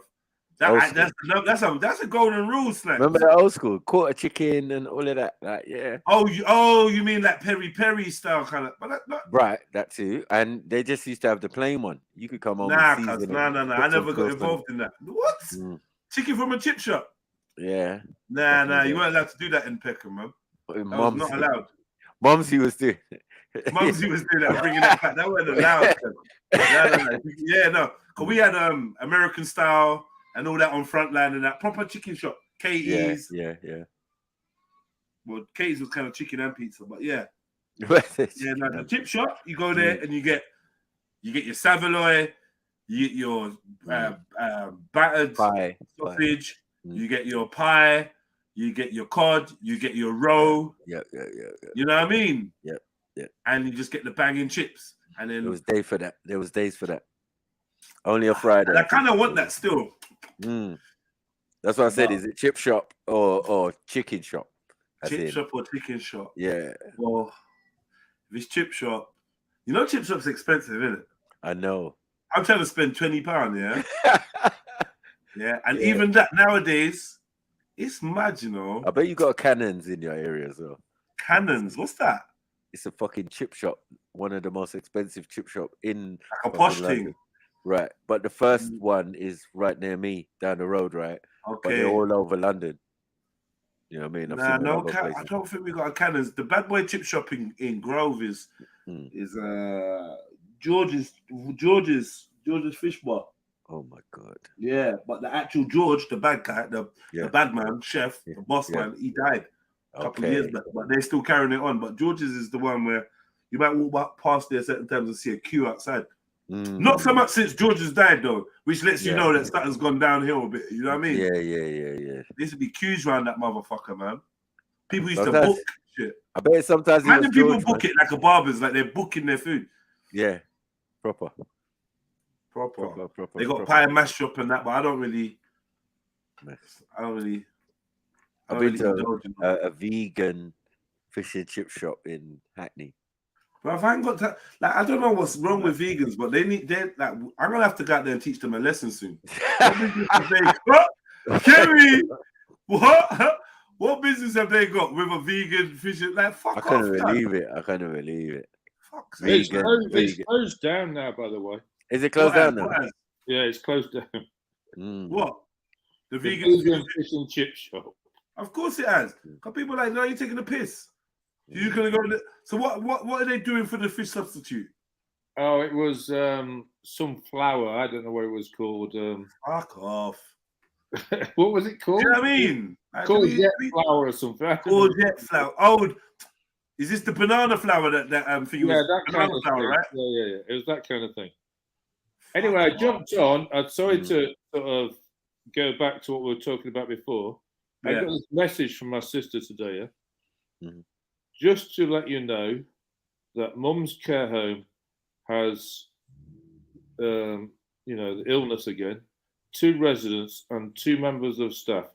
Mum is okay and having a spring COVID booster this week. I mean, she must be on, I don't know, she's 5 or 6 now. Mummy's on 5 or 6 now. Yeah, and visitors have to wear PPE again. I'm like, wow, come on, man. Personal and, protection. she's had sepsis twice. Yeah, and I'm like, this is ridiculous. I'm not gonna lie, man. You know, if I'm healthy, I'm happy to be around. But if I can't look after myself, I don't know if I wanna. I don't know, man. Them final years seem a bit torturous over here, man. They do. It is. Illness to illness to illness to illness to illness, and then, do you know what I mean? They're cooped up in these nursing homes, and it's literally like a germ breeding zone. I mean, I don't know any other way to describe it. I don't know why these places are so dirty. Just like nurseries and schools and hospitals. Why is it whenever people get together, it's filthy in England? I don't know. Why is there always disease and germ and that? Because when I go abroad, you know, anywhere, you know, if I go to Europe, I see the elderly folk active and whatever, India, Thailand, America, they don't have these issues. But in England, you get into that nursing home, then it's like it's almost like a sentence. It is.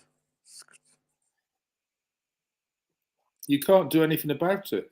They keep them cooped up. They heat it to astronomical levels, and it stinks of piss. And that's all you need to know. But anyway, I just thought I'd share that with you. I didn't want to bring the. So wait, are you saying what? How many are you saying that this April this spring booster is going to make number 6? It's 5 or 6. I've lost count. I'd have to go back through the. 1 second, don't go nowhere, bro. I'm just trying to sort out my dinner. 1 sec, man. Yeah, no, it's 5 or 6. I've lost count. But she's had sepsis twice. She's been into hospital twice. She was on fluids for weeks on end, and now we've suddenly got her off the fluids. Bang, we've got an infection in the home, and now we're into PPE again. If you're visiting, and it's like, when does it stop?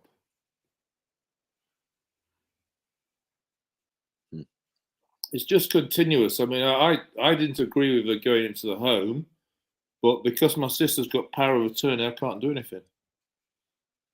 That's right. You know, that's the problem, because my sister sneaked in and got power of attorney without my consent, and the solicitor supported her. And I can challenge it, but it costs a fortune.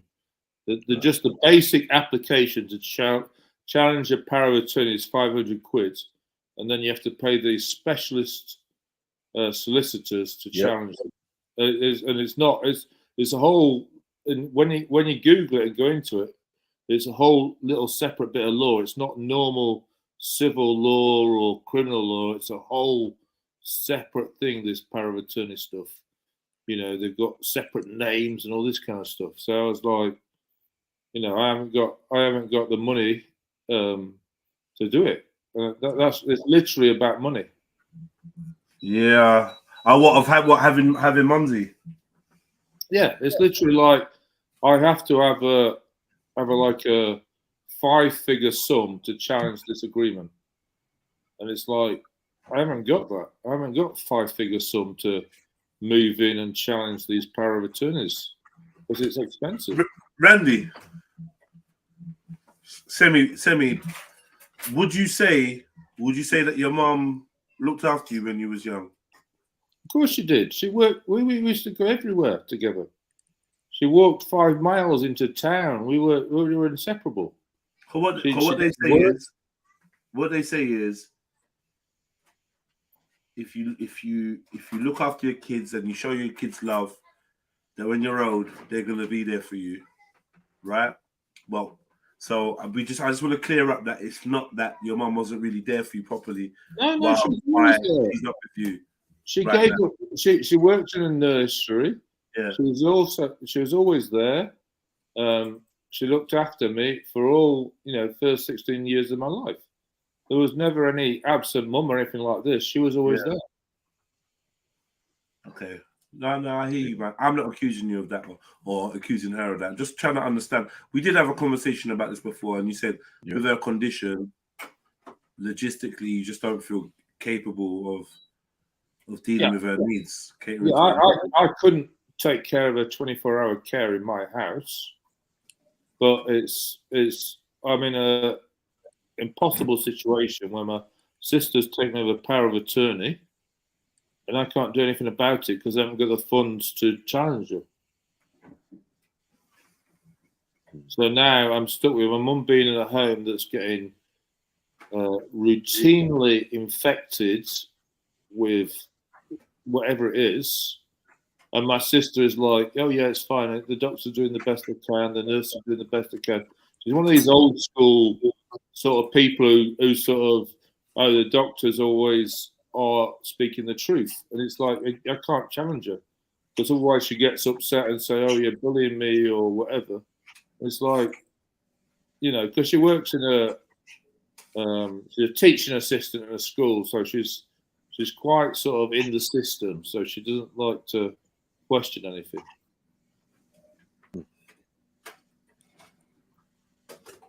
So, you know, I get these messages like, oh, yeah, your mum's now in a restricted immunization zone, basically. So when I want to go to see her next, I've got to get all my PPE on and see my mum. It's absolutely, you know, I mean, I talked about this for the last year. It's been an absolute nightmare. I do not recommend anybody putting their elderly family into nursing care homes, because I never experienced this so bad. Yeah, I think to be blunt, I think it's quite obvious.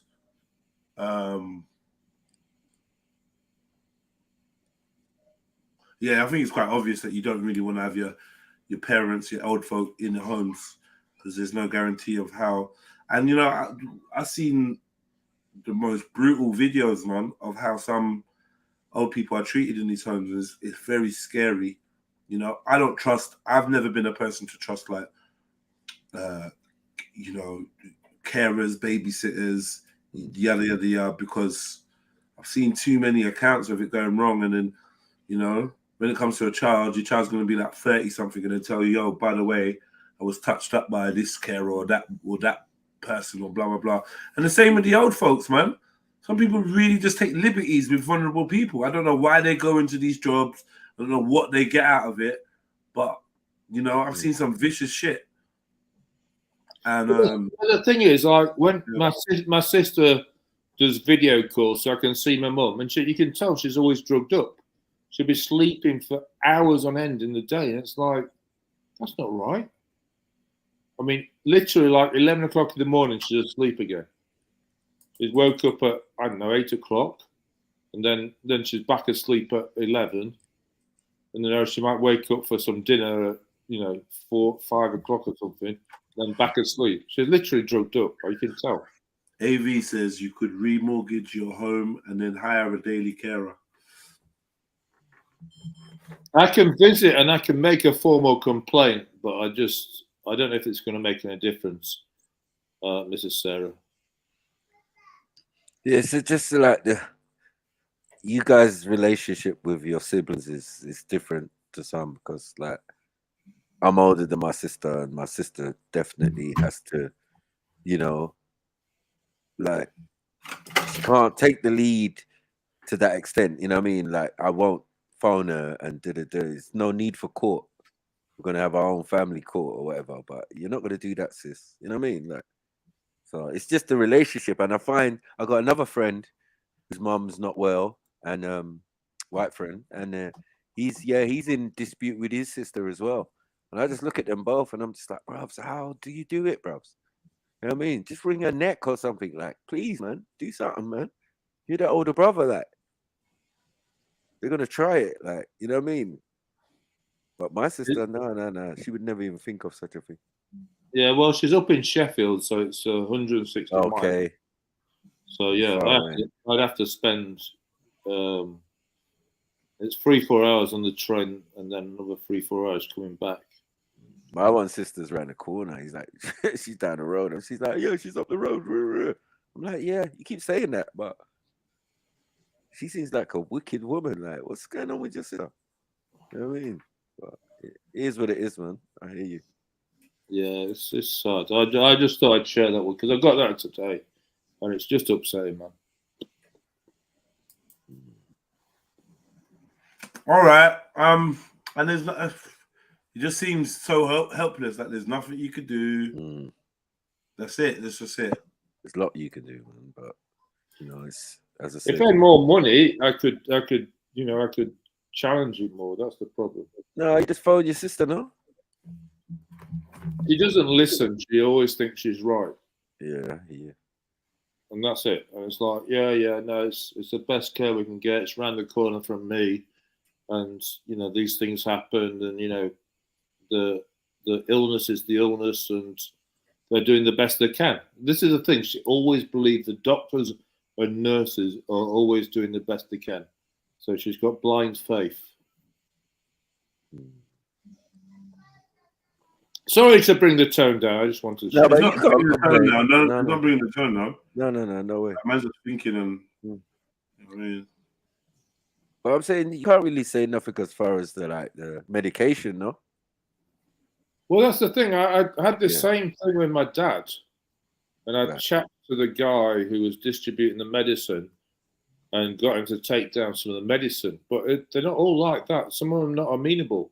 It's like, no, this is what the doctor said. And it's like, because you're not a doctor, you can't say, well, I know better. And they're just like, yeah, this is the best thing for them. And I was thinking more about the boosters than that. Yeah, you've got no chance because it's like. No, I'm saying you endorsed that anyway. You had it done, so. No, I had one done. All right. So you're saying you're not endorsing it? More. And now my mum's had 5 or 6. Oh yeah, you said you wouldn't endorse it. Yeah, you wouldn't endorse it. Right. Yeah. So I had one done, but now because my mum's in a vulnerable group because she's 74. Right. It's like, just all right. We've got an infection in the home. Right. Just let's crack on and do boosters. Wait. Slap. Did you say your mum's 70? My mum's 72. Your mum's 72. Yeah. And his mum's 74. So how did your mum end up in a care home? What happened? My mum lives on her own. She's got dementia. Okay, right. Okay. And then it becomes too much for the family to cope or the carers cope, and then it's off to the home. Anyone that's got questions, I beg you lot jump on so we can have like a more rounded convo rather than him just reading the chat. Come on, don't be shy, man. Jump on. Let's have a convo. It is really upsetting. I just because every time it's just a few months and then something happens, and it's last year in about March it was sepsis, and she was in hospital. She got sepsis, and then it's like she might die. Then she got through that, and it's like what? She never had any of these things when she was at home. She never caught the illness, never got sepsis. She was quite happy living at home with a few carers. But then when it got worse, everything's escalated. We're getting more illnesses because she's in a more public environment, I would say, with all these other ill people and in the hospital. And it's all made it worse.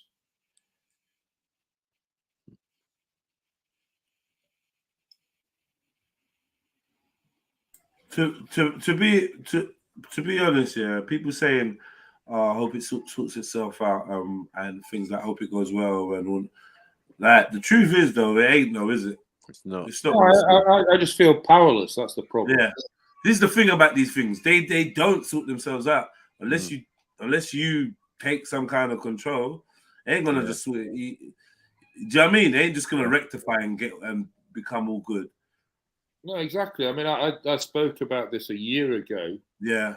And how I was powerless, and I haven't really spoke about it much since. Yeah. But every few months something crops up. Something happens. Yeah. This one was just today, and I thought, I'll perhaps chat about it because it's upset me. Has she been at the same care home? No, she's been through 3 care homes, and this one she's been in for maybe 6 months now. So for the last year, she was in 2 different ones. And, and then she finally got a place in this one, which is near my sister's. It's mad, man. They're just shutting them down left, right, and centre as well. During COVID, they were burying them down. Yeah, I'm gonna go because it's upsetting me. Thanks for listening, though. Big up, Randy. All right, thanks, guys. Cool. Yeah, we could talk about something else. You're like, oh, it's upsetting me. And I hate you lot, man. I hate you lot trying to come on there with your sad story and then talk about how it's upsetting me. I'm gonna go. Man. Nah, sorry, man. But to be fair, we could have talked about anything else. You know what I mean? Yeah. I said it's upsetting me. Boy, I don't know, man. This is mad, man. This is why I say, like, I'd rather my family die at home than die slowly in some care home. Very rare. That's long. That's facts, yeah. That's just long, man. You know? Just keeping it that real. Like, it's the way some people's culture is set up. Yeah. But anyway, man, like, who knows? Who knows what these kids are going to do when we're old? So, yeah, that's what I'm saying. Exit strategy. You can be there for your youths, you love your youths and and you know, sacrifice your life for these youths, and then when you're old, they're just like, yeah, it's too much bother. I can't, there's nothing I can do, my hands are tied, yada yada yada, and then that's it. Just in there going through it. Yeah, man. I'll haunt you though. I'll fucking haunt the fuck out of you. Carry on. I want the shit out of you. Yeah, you lot stay there talking about, oh yeah, that I can do, my hands are tied, and oh yeah. What shall I do when I die? I'ma fucking come back and fucking terrorize your blood. I told you when it was a big thing like about English people putting their parents in old people's homes, it was like 60, 65. You get it? What, people dashing their parents in there at 65 and that? So these 70 somethings, like where we got aunties living by themselves, you know. I mean 80 something and that. Nigerian living in London and that. You know what I'm saying? Yeah, carers coming around and that. Yeah, but yeah, bro, they're independent. So it's different for different people. But I know a lot of people whose grandparents are in old people's homes. Like, rah.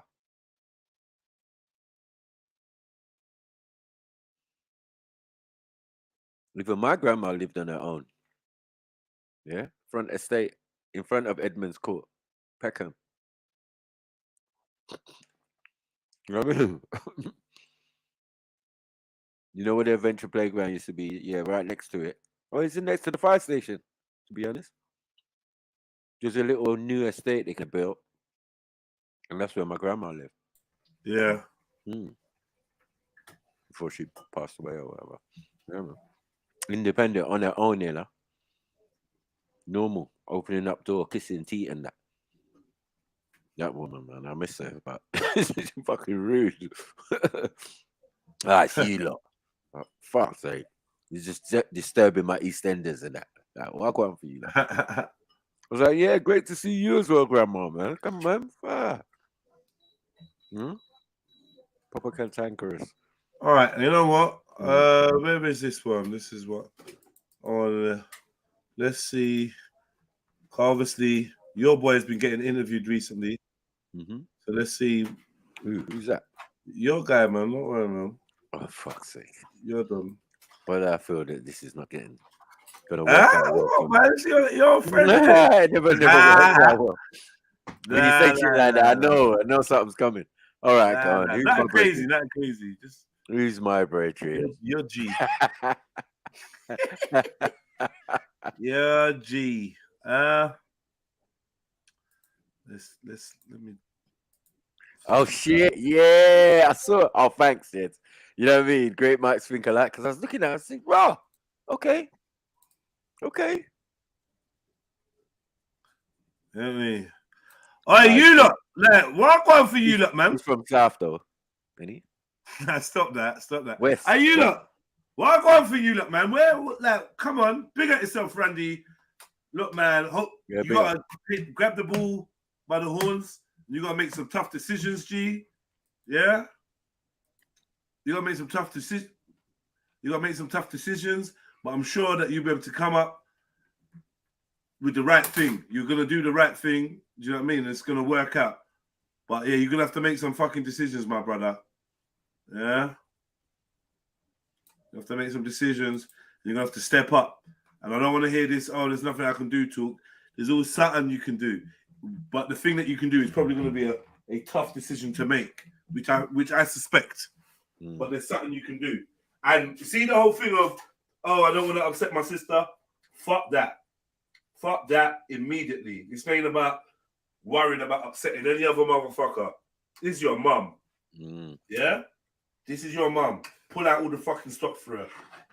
She ain't gonna live forever, bro. With all, like, respectfully, innit? She ain't gonna live forever. She's 70 something, she's got dementia. She ain't gonna live forever, bro. So pull out all the stops for her while she's here. That's facts. You know? Pull the stops out, bro. Big up G Chili. Jump on G Chili, one. Where's D Block? I see D Block, man. Where's the fun crew? Funny jokes crew and that, man. You lot jump on. My sisters. Some of these sisters are just in their feelings for other things. Some of the sisters are, I know, like Sarah's kind of been abroad and whatever, and her internet ain't the greatest. Cool. Sarah's out of the picture. MJ's been on for hours and she will be on whatever. Again. She shut down the show for me last night. So she's out the picture.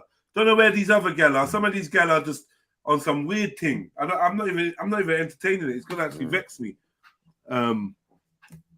That's not Sneets included, because I know Sneets in it, but there's some of the rest of you lot, man. I don't know if you lot are beefing or in your feelings with each other or what, man, but you're not supposed to be jumping on and holding it down with your boy, but don't know where you are. You know, some of you man them just moving weird. Like, I'm not gonna beg none of you lot to jump on. I only beg gal to jump on. Look, how did I know Sneaks is gonna say it was a shot? Well, no. Yeah, yeah. Put your fucking rolling pin down, because I excused you from it. You know what I mean? But yeah, but when it comes to the man them, I ain't begging man them to jump on. Yeah, I might beg some gal them to jump on, but not man them. But you don't know who you are. You're not supposed to fix up. Victor Renz, when you gonna hit that link and jump on? Innit? This happens every year. Jed says it about times throughout the year. Some people drop off completely. Okay, yeah, I hear you. Maybe it is a cycle in that. It's a cycle, but yeah, it's all good, man. It's all good. He'll be back. Man, them jump on. I need some new sisters. You can never have too many women, man. That's a fact. Never. Yeah. Well, come on. One gets pregnant, the other gets married, and the other one's free, innit? The other one gets a new boyfriend. Then you get me? You're gonna keep rotating them. Yeah, rotating. Women's lives are like that, innit? Yeah. When they're available. And that's gonna take them away for like 6 months. Yeah. Certain man move like that too. But as soon as they get a new gal, can't see them nowhere. Yeah, true. Yeah, innit? Yeah, no, facts. It's happened. Gone.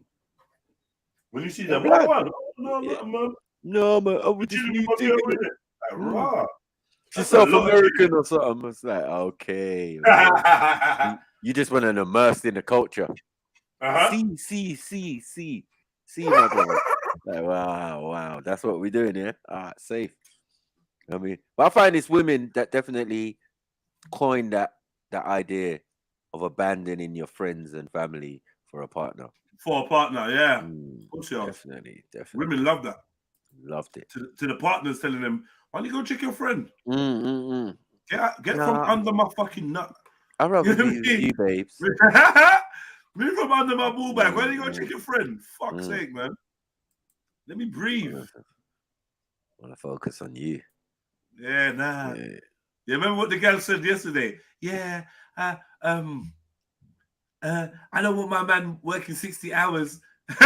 So I'd rather work some hours so that he can spend his spare time with me. Right. Demon. Women don't even think there's nothing wrong with that shit. Like, fuck you now. Give him a break. Daddy, where you been, man? Jump on, man. Gerdik's a madman. I'm telling you that for free. Gerdik's nuts. Well, it's only when it's beef. Proper nutter. Yeah, when it's beef, he's proper on. psycho right now. I don't know what happened with Gurdeep and the gal. Something about breastfeeding, or I still didn't even get to the bottom of that. I didn't even get to hear what that was. Gurdeep, what was that? You telling the gal breastfeeding beef? Yeah, breastfeed. Yeah, they have some kind of breastfeeding beef. I don't know what it was. Were you moving like Schiffer? Yeah, like yeah. Beat up any woman in a debate. What? Yeah, he's proven to be right. I just want to argue with a girl. I just want to just like to argue. He's like to what? Right. He goes out of the way to do that, man. Not tomorrow. I'm brushing my teeth for looking after 2 daughters. Who? All right, big up yourself, man. See. Oh, big up, Gurley. Well, brushing your teeth and looking after 2 daughters. Well, multitasking, yeah. And typing in the stream. What? Axel bounced, man. Axel was upset, man. 1, 2, 3, 4, 5. Like, bro, the last 5, 6 comments was you. I know. Can you just write like longer sentences, bro? Because like you just blitz in the chat, like you kind of time out the chat. Can you just write longer sentences? Yeah. He's got time to do that though. There's got to be more of you in the chat that got the badge, you know, and you're trying to not say. Just fess now, man. Fess up, man. This has always been my concern. Some of you that are badged are not saying. Like, fess up, man. Like, get me. We want to know. I heard MJ say that she date a badge man. But she wouldn't read it. Well, I don't know. I don't know about all that. I'm thinking that was a hint that a man's badged. Ooh. Yeah. I'm thinking that's like that. She tried to hint to us that a man might be badged. So she'll be with him, but she wouldn't breed him. But oh, fuck off, Sneaks, man. What is them fessing up gonna do? I want to know. Are you badged or something? It's gonna change anything or make anything better. Did I say it was? I said we want to know. Say it ain't so. You're badged. We want to know. Reveal yourselves is what we're saying, Sneaks. We ain't saying it's gonna make anything better. Blood clot, man. Why go on for Sneaks? What is actually up with Sneaks today? Is she okay? Don't know. Maybe like some Russian chick or something. Yeah, I sneezed. Have a shot of vodka or something, man. I reckon Sneaks is secretly badged, you know. That response was nuts. What do you think? It's true. Yeah, Kingo tried to say he's not badged. I ain't buying it. I'm not buying it. I think he's the first. They would have recommended it to him first. You know what I mean? Like, yeah, you got it. Yeah. Oh, you know, with your condition, you could cough and break your spine. And you don't want COVID in it. Like, you could get COVID in the spine.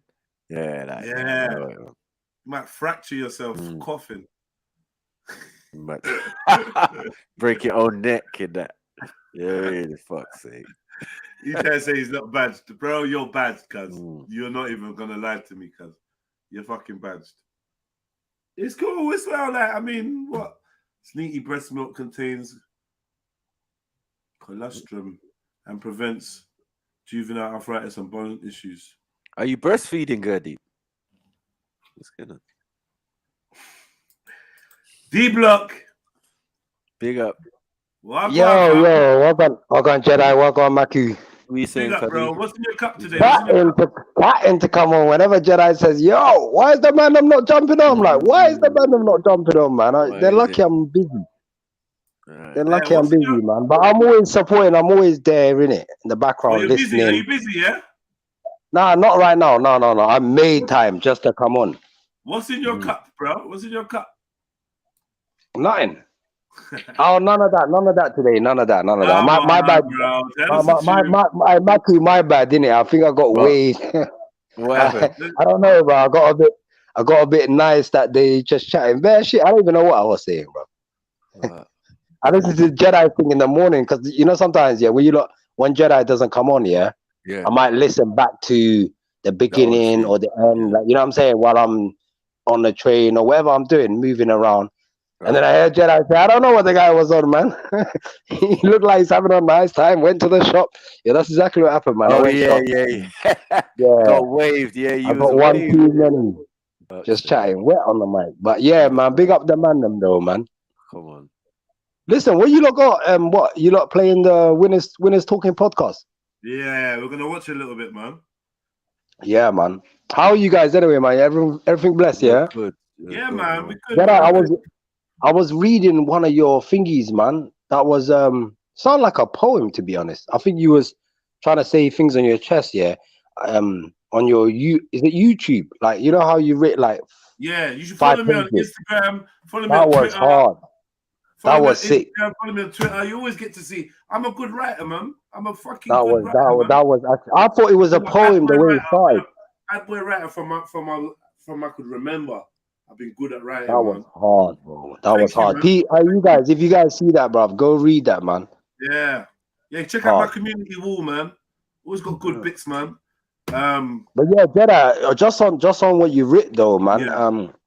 When you said you was trying to mold people or trying to help people in general, I get where you're coming from, and it's kind of hard, to be someone like you, where God's like I believe in God in it, so I believe like God gives certain people certain experiences in life and makes them a certain way, and I get your frustration with your molding. Even sometimes, even the way you question me, I think, right, is he trying to get onto me? But then it's like, then I had to ask you, yo, Jeds, why did you ask me that question? You were like, maybe it's a pattern. I was like, I didn't even think of it like that. I thought you was like we always got our defense up. Yeah. Your one is not really getting onto you. You're actually trying to show man something. But it's because your level, I think you. But I've vowed to change that though.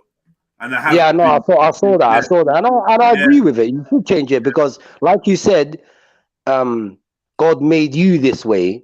Who are you to try and mold other people? Because there's a reason why you're that way. There's a product in it. It came from some ways. You know what I'm saying? And when you try to mold, that's what I think. Exactly. And I've firsthand seen you and Matthew. When you trying to. When you think that you're trying to show someone the light or the way or something, and you're putting in so much energy into it and whatever, like for me personally, I could end up taking it personally. I could end up feeling away. I could end up feeling sad about it. Like I call it pain, but by pain, what I mean is it becomes uncomfortable for me, and then it's not a pleasurable experience. I become stressed over it or whatever, and that ain't something that doesn't help anybody. And me personally. Like what I've noticed is in this life, bro, you can help people through fire, rain, snow, sleet, whatever, through crowds of angry people, through lions and wolves and tigers. You can help them through all of that, and in the end, they're gonna write some shit saying, "Oh, I did this on my own," or "I was all on my own. No one had my back." So you gotta remember, yeah. You know what I mean? You gotta remember, and I've experienced that so much times where. I seem to be the only one that's willing to go above and beyond for certain people. And guess what? When that person's ready to switch, guess who they switch on? It's me. You. And all of a sudden, you lot don't check to me. I see all the time. I even seen it now. All of a sudden, you lot don't check to me. The man that'll tell you, suck your mom. The man that'll tell you, rare. Cool. Calm. The girl that'll do this and do that to you. The woman that'll do this. Calm. But Jedi... you hate Jedi now. You can't check to Jedi. And then in one way or another, I end up kind of losing out or whatever, or becoming an enemy, whatever. So I kind of realized that, you know what? You know when they say you can lead a horse to water, you can't make it drink?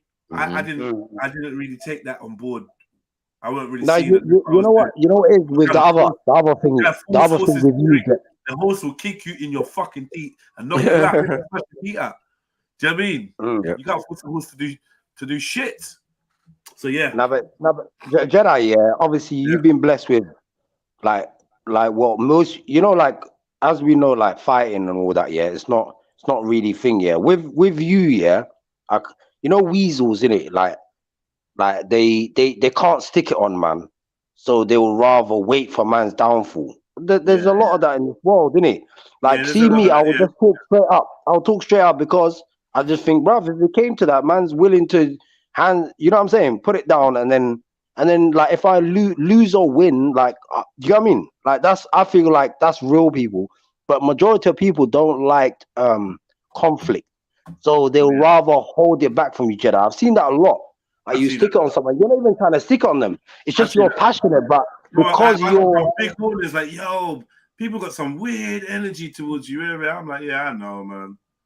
Yeah, I man. know. It is what it is, man. I get that. I get these reactions. It's cool, man. It's all good. But love to everyone, man. It's just like, I just made that realization that for me personally, it's no longer something I want to do. I don't know. I no longer want to be trying to convince the horse to drink. Like, it's cool. You don't want to drink. It's calm, man. It's all good. Cool, man. And the other thing, Jedi, is there's a lot of people. I was gonna say the last thing that there are a couple guys that you made famous, but it seems like they're willing to play that game. Like, I'll give you two examples. Muhammad Hijab is definitely one of them.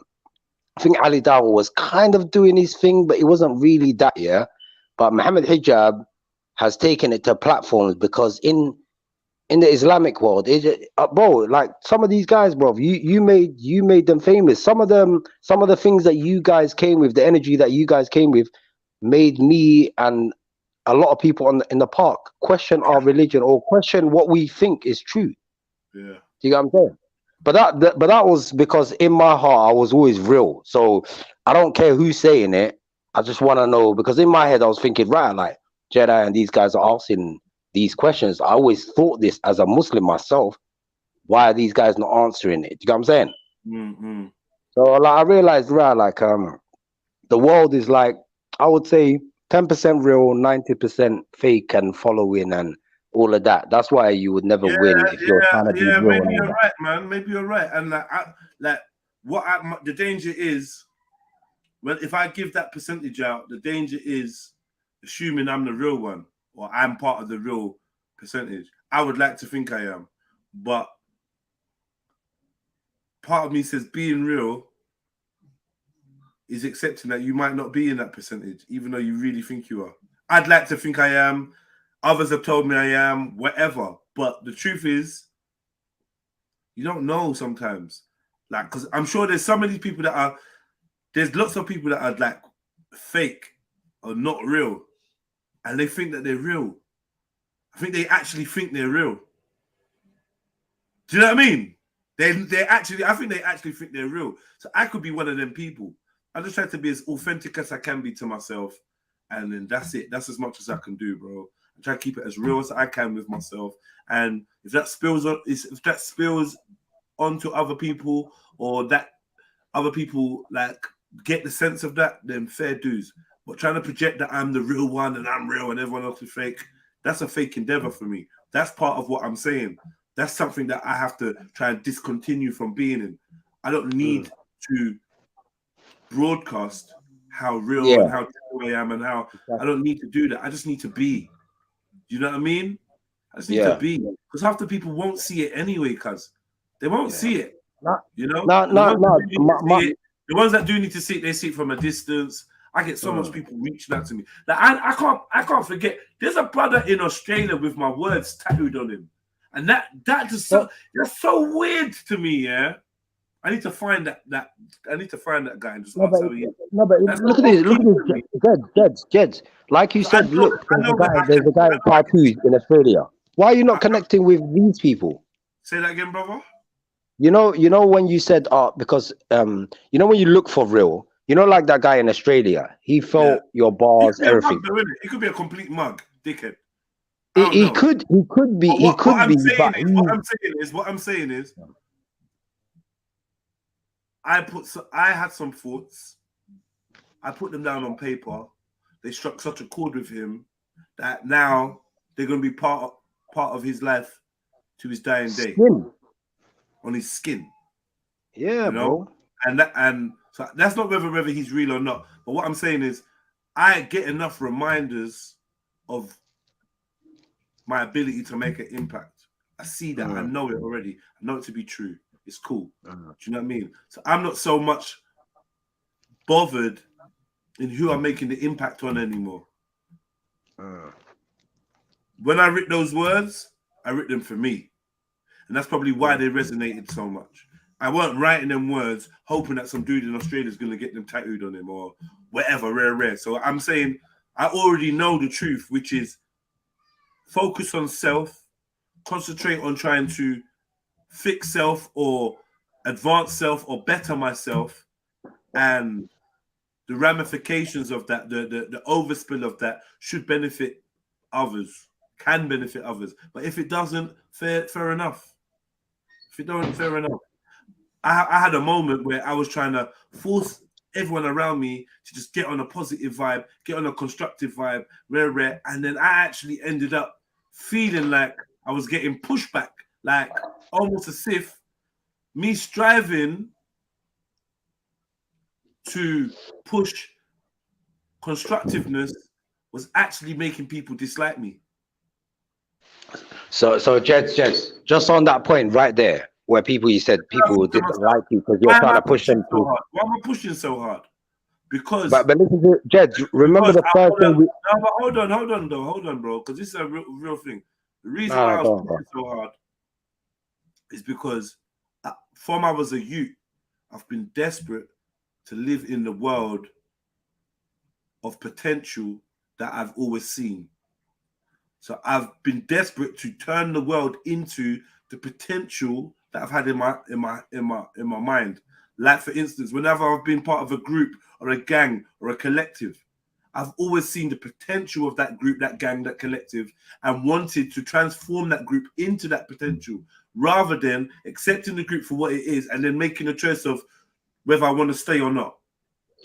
So me trying to form and cultivate and guide can be seen as manipulation, can be seen as controlling, can be seen as bullying, can be seen as whatever. There's been so many different ways people have taken my good intention, and I've not understood why until the other day. It hit me like I had an epiphany, and I understood exactly what was going on. And what was going on was, it was way too important for me to see the world I wanted to live in than just to live in the world that is and be the person I want to. Do you know what I mean? Rather than I written the thing that you're talking about. I writ rather than trying to manipulate the world into becoming like the potential I see it for, I have to manipulate myself to be the potential I see. And I've always kind of known that, but kind of at the same time knowing that greatest thing, I've ignored it.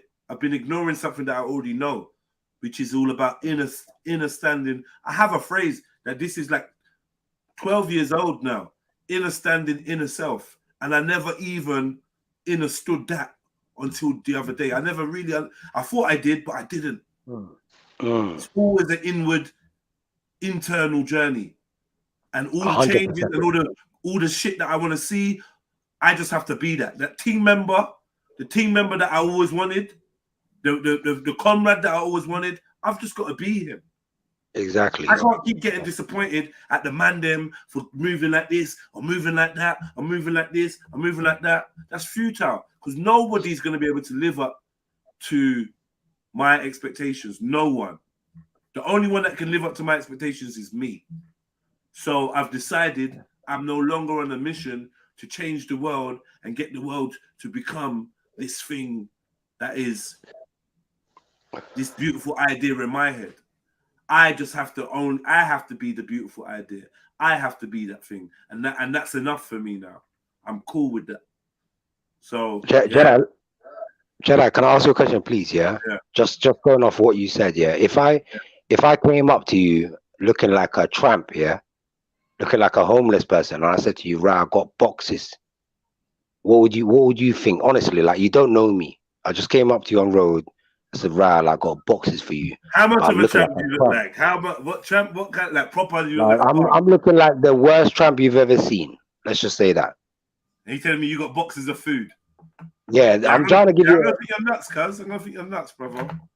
You're crazy. Okay, Yeah, so in the that's same in the same way, yeah. If, like you said, if you don't focus on yourself and make yourself that person before you tell people to be that person, because more time, yeah, when you are that, when you are what you're meant to be, like what you were saying, I should focus on myself. I should instead of trying to push the mandem. If you did do that, guess what? People will just come up to you and be like, Jedi, how do I do it? That's you know the craziest literally thing how I've is, seen people. the crazy thing is, it's complicated to explain, but I know I'm already halfway there. I know I'm already, like, I think that's the mad thing about it. I think that's another thing that fueled me, because I feel like I am there, and I am becoming that, and I am that, and I am on my journey to be that, right? So I kind of think you should be too. Oh, you're my little brother, you're my cousin, you're my brethren, you're my older brother, whatever. You're my girl, you're my friend, you're my girlfriend, you're this whatever. You're my sister. You should have that same drive to better yourself like I do. And then you will enjoy being you as much as I enjoy being me. I can see Yeah, but your drive comes from a different place. I can see so many people don't enjoy being themselves. They don't enjoy it. They're not getting the pleasure. I get so much pleasure from waking up as Jedi. Like, I'm gassed. Like, I feel lucky. Not lucky, but I do kind of feel lucky. Like, rah. So you know, sometimes, you know what I mean? Like, you know, I do feel gassed to be me for good reason. Yeah, because you know who you are, innit? Like, you know what you're capable of. You know what you do. Like, you know you're moving forward. Hold on. But having said that, D-Block, yeah, as much as I do feel blessed to be me and whatever, and I know I'm a work in progress and I'm always going to be working to better myself, what I do now accept is even the 5%, 10% energy put out to other people to try and force them to drink, force them to have these moments of self-realization and whatever. Even that energy is energy that I've diverted from me. And if I did put that extra 10, 20, 30% into me, I'd be so much further along in my own personal journey. So you are right. You are right. Do you know what I mean? Yeah, no, 100%. Because I've seen it. Someone called it selfishness. I've already accepted that selfishness is a good thing from a long time ago. So I can't really explain what it is that was keeping me in that role of trying to shepherd people or trying to whatever. Like, I don't know. Simply because I kept finding myself in groups of people and I found myself to be the most powerful thinker. Right? That meant that I've got enough thought and reflection skills and observational skills that I can help the rest of the team, because I don't want to be the only body. I don't want to be the only one. I want to share what I know and what I've come to realize and the good aspects of my thought process. I want to share that with my friends and family. Now I realize that really and truly, it's all good. I'm just doing me, innit? Like, not in a bad way. I'm doing me, and hopefully, like you said, people will observe what I'm doing and be like, "Right, right." So yeah, man, that's it, man. Like, you know, there was a lot of ego boosting and ego stroking and self-soothing coming from seeing other people as mini little projects that you could help along. And I've come to the point where I've realized in today's day and age, we could do 50 streams about the dangers of the badge, and the man them still gonna go and get badged up. The gal them still gonna go and get badged up. Exactly. It is what it is. It don't matter. Like, even on the internet, if you talk about real and you talk about look, people still gonna come and be fake. Like, yeah, the mad thing will go. I can help 50 people, and then 50 people say, "Well, you know who's the most self-centered person? Jedi." Like, it just goes like that. You can show I can show 50 people love and be the most hated person in a group of 51 people. So I just have to accept it for what it is. You know, I accept humans for who they are. I accept friends and family for what and who they are. And if I don't like what you do, or if I don't find it separate. I just move on. Yeah, just Which separate. is another thing which I've had growing up is like an I wouldn't call it, well, I'm going to call it an abandonment issue, right? But really what I'm saying is I find it hard to give up on people. I struggle to give up on people. And other people have noticed it, right? Even on the street, you notice it, yeah? Waste man that I should lock off or whatever, I always want to give them a chance. Yeah, no, you do, you do. You might lecture man, but you always give man a chance. I've clocked that. You know I will, innit? You know I will. And So I think people I've see clocked that. the guy that and you obviously cussed take out. advantage of that, innit? Yeah, I've clocked. There's a guy that you cussed out, yeah, and the next day he's there, and you're not even saying, you know what I'm saying? Yeah? You're not even trying to. You're letting him on. You're letting him chat. You're letting him. I've seen it, Jedi, innit? I can see it, innit? But shall I tell you something though, D, yeah? And I should say this privately, but I don't even mind saying it publicly. The thing that I find similar with you and the abandoned thing that you're talking about, I got it as well, but I solved it. I think the first time I ever came on your channel, if you listen back, you asked me a couple questions because obviously I was someone new, and you always do that. You always ask the new person, like, who are you? Like, what you on? Are you a troll? Or are you? Yeah. And then the one of the things I said to you was, yeah, like I got a lot of friends, but what I've clocked is, if my brethren's not on something, I'm not on pushing him to do that. I just do it with the brethren that is on that. That's one of the gems that maybe you should have clocked, but because I was a new guy. You know what, D-Block, bottom of my heart, I did clock that, you know. I did. Yeah, because you know where that came from? It came from, like I said to you, like, your mother died, my parents died. My parents died when I was like 5 or something. Everyone knows that in the ends, yeah. So because I never had no parents, I never had no love or nothing from parents, yeah, I always showed anyone that's in my life love. Because I'm like, I was the guy that will have the links, have the food, have this, have that, have da, and I would give you all the things because I never saw money or making money. It was so easy to me. Yeah, that even other people used to be like, right, like, how do you fucking come back? Like, or how are you? Like, Nines one time said, right, like, he went broke and people didn't believe he was broke. I felt that bar because when you're up like that, like, people never think that you're down. Like, man's down. I can't even buy myself chips, bruv. What are you talking about? I can't buy myself no food. Do you get what I'm saying? Like, man don't understand that. But what I'm saying is, what I used to do a lot, yeah, is show a lot of man love because I'm looking for a family. You know what I mean? I was trying to build a family around me because to them, getting money was hard, hustling was hard, all of that was hard. Yeah, it wasn't for me. For me, it was very, very easy. I don't know why. It was very, very easy. But what was hard was getting people to get together and make a team, and we could be the biggest guys. Yes. Like, I grew up with SBTV. SBTV told me one time, right, you know, you used to do shows when we was in high school. You know, you was the guy that inspired me. Like, I remember that. A lot of people said that as well, yeah. But I used to be that guy. Like, even young guys, even young ones are growing up.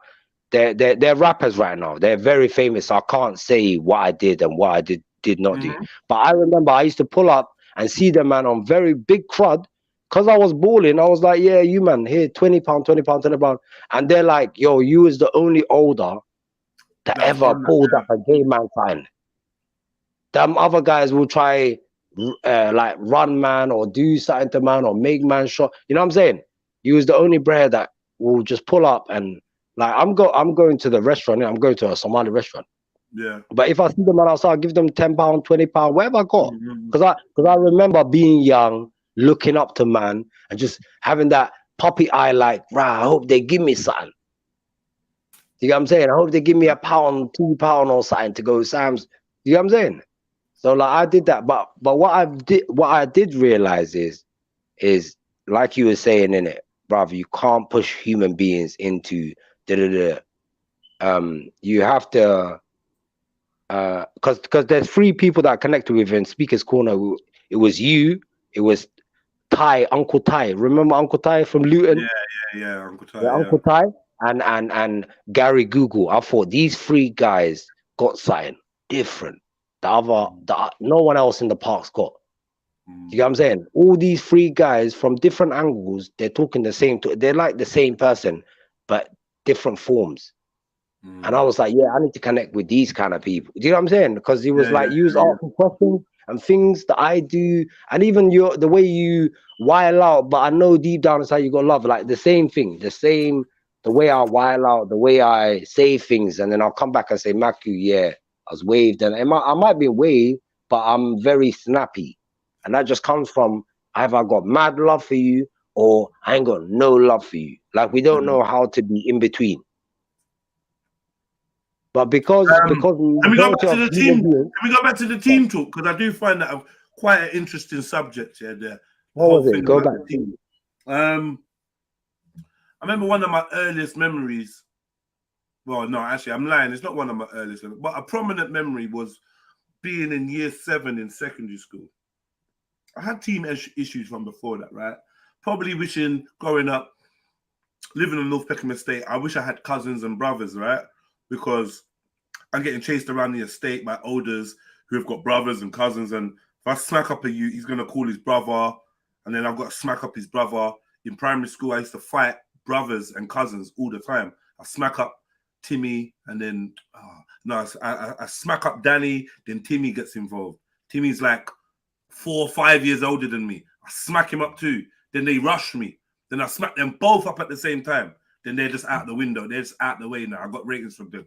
Then Abdi and that comes to the estate. Remember, bro, when the Somalis came, it was fucking peak, bro. Yeah. I'm a one-man soldier.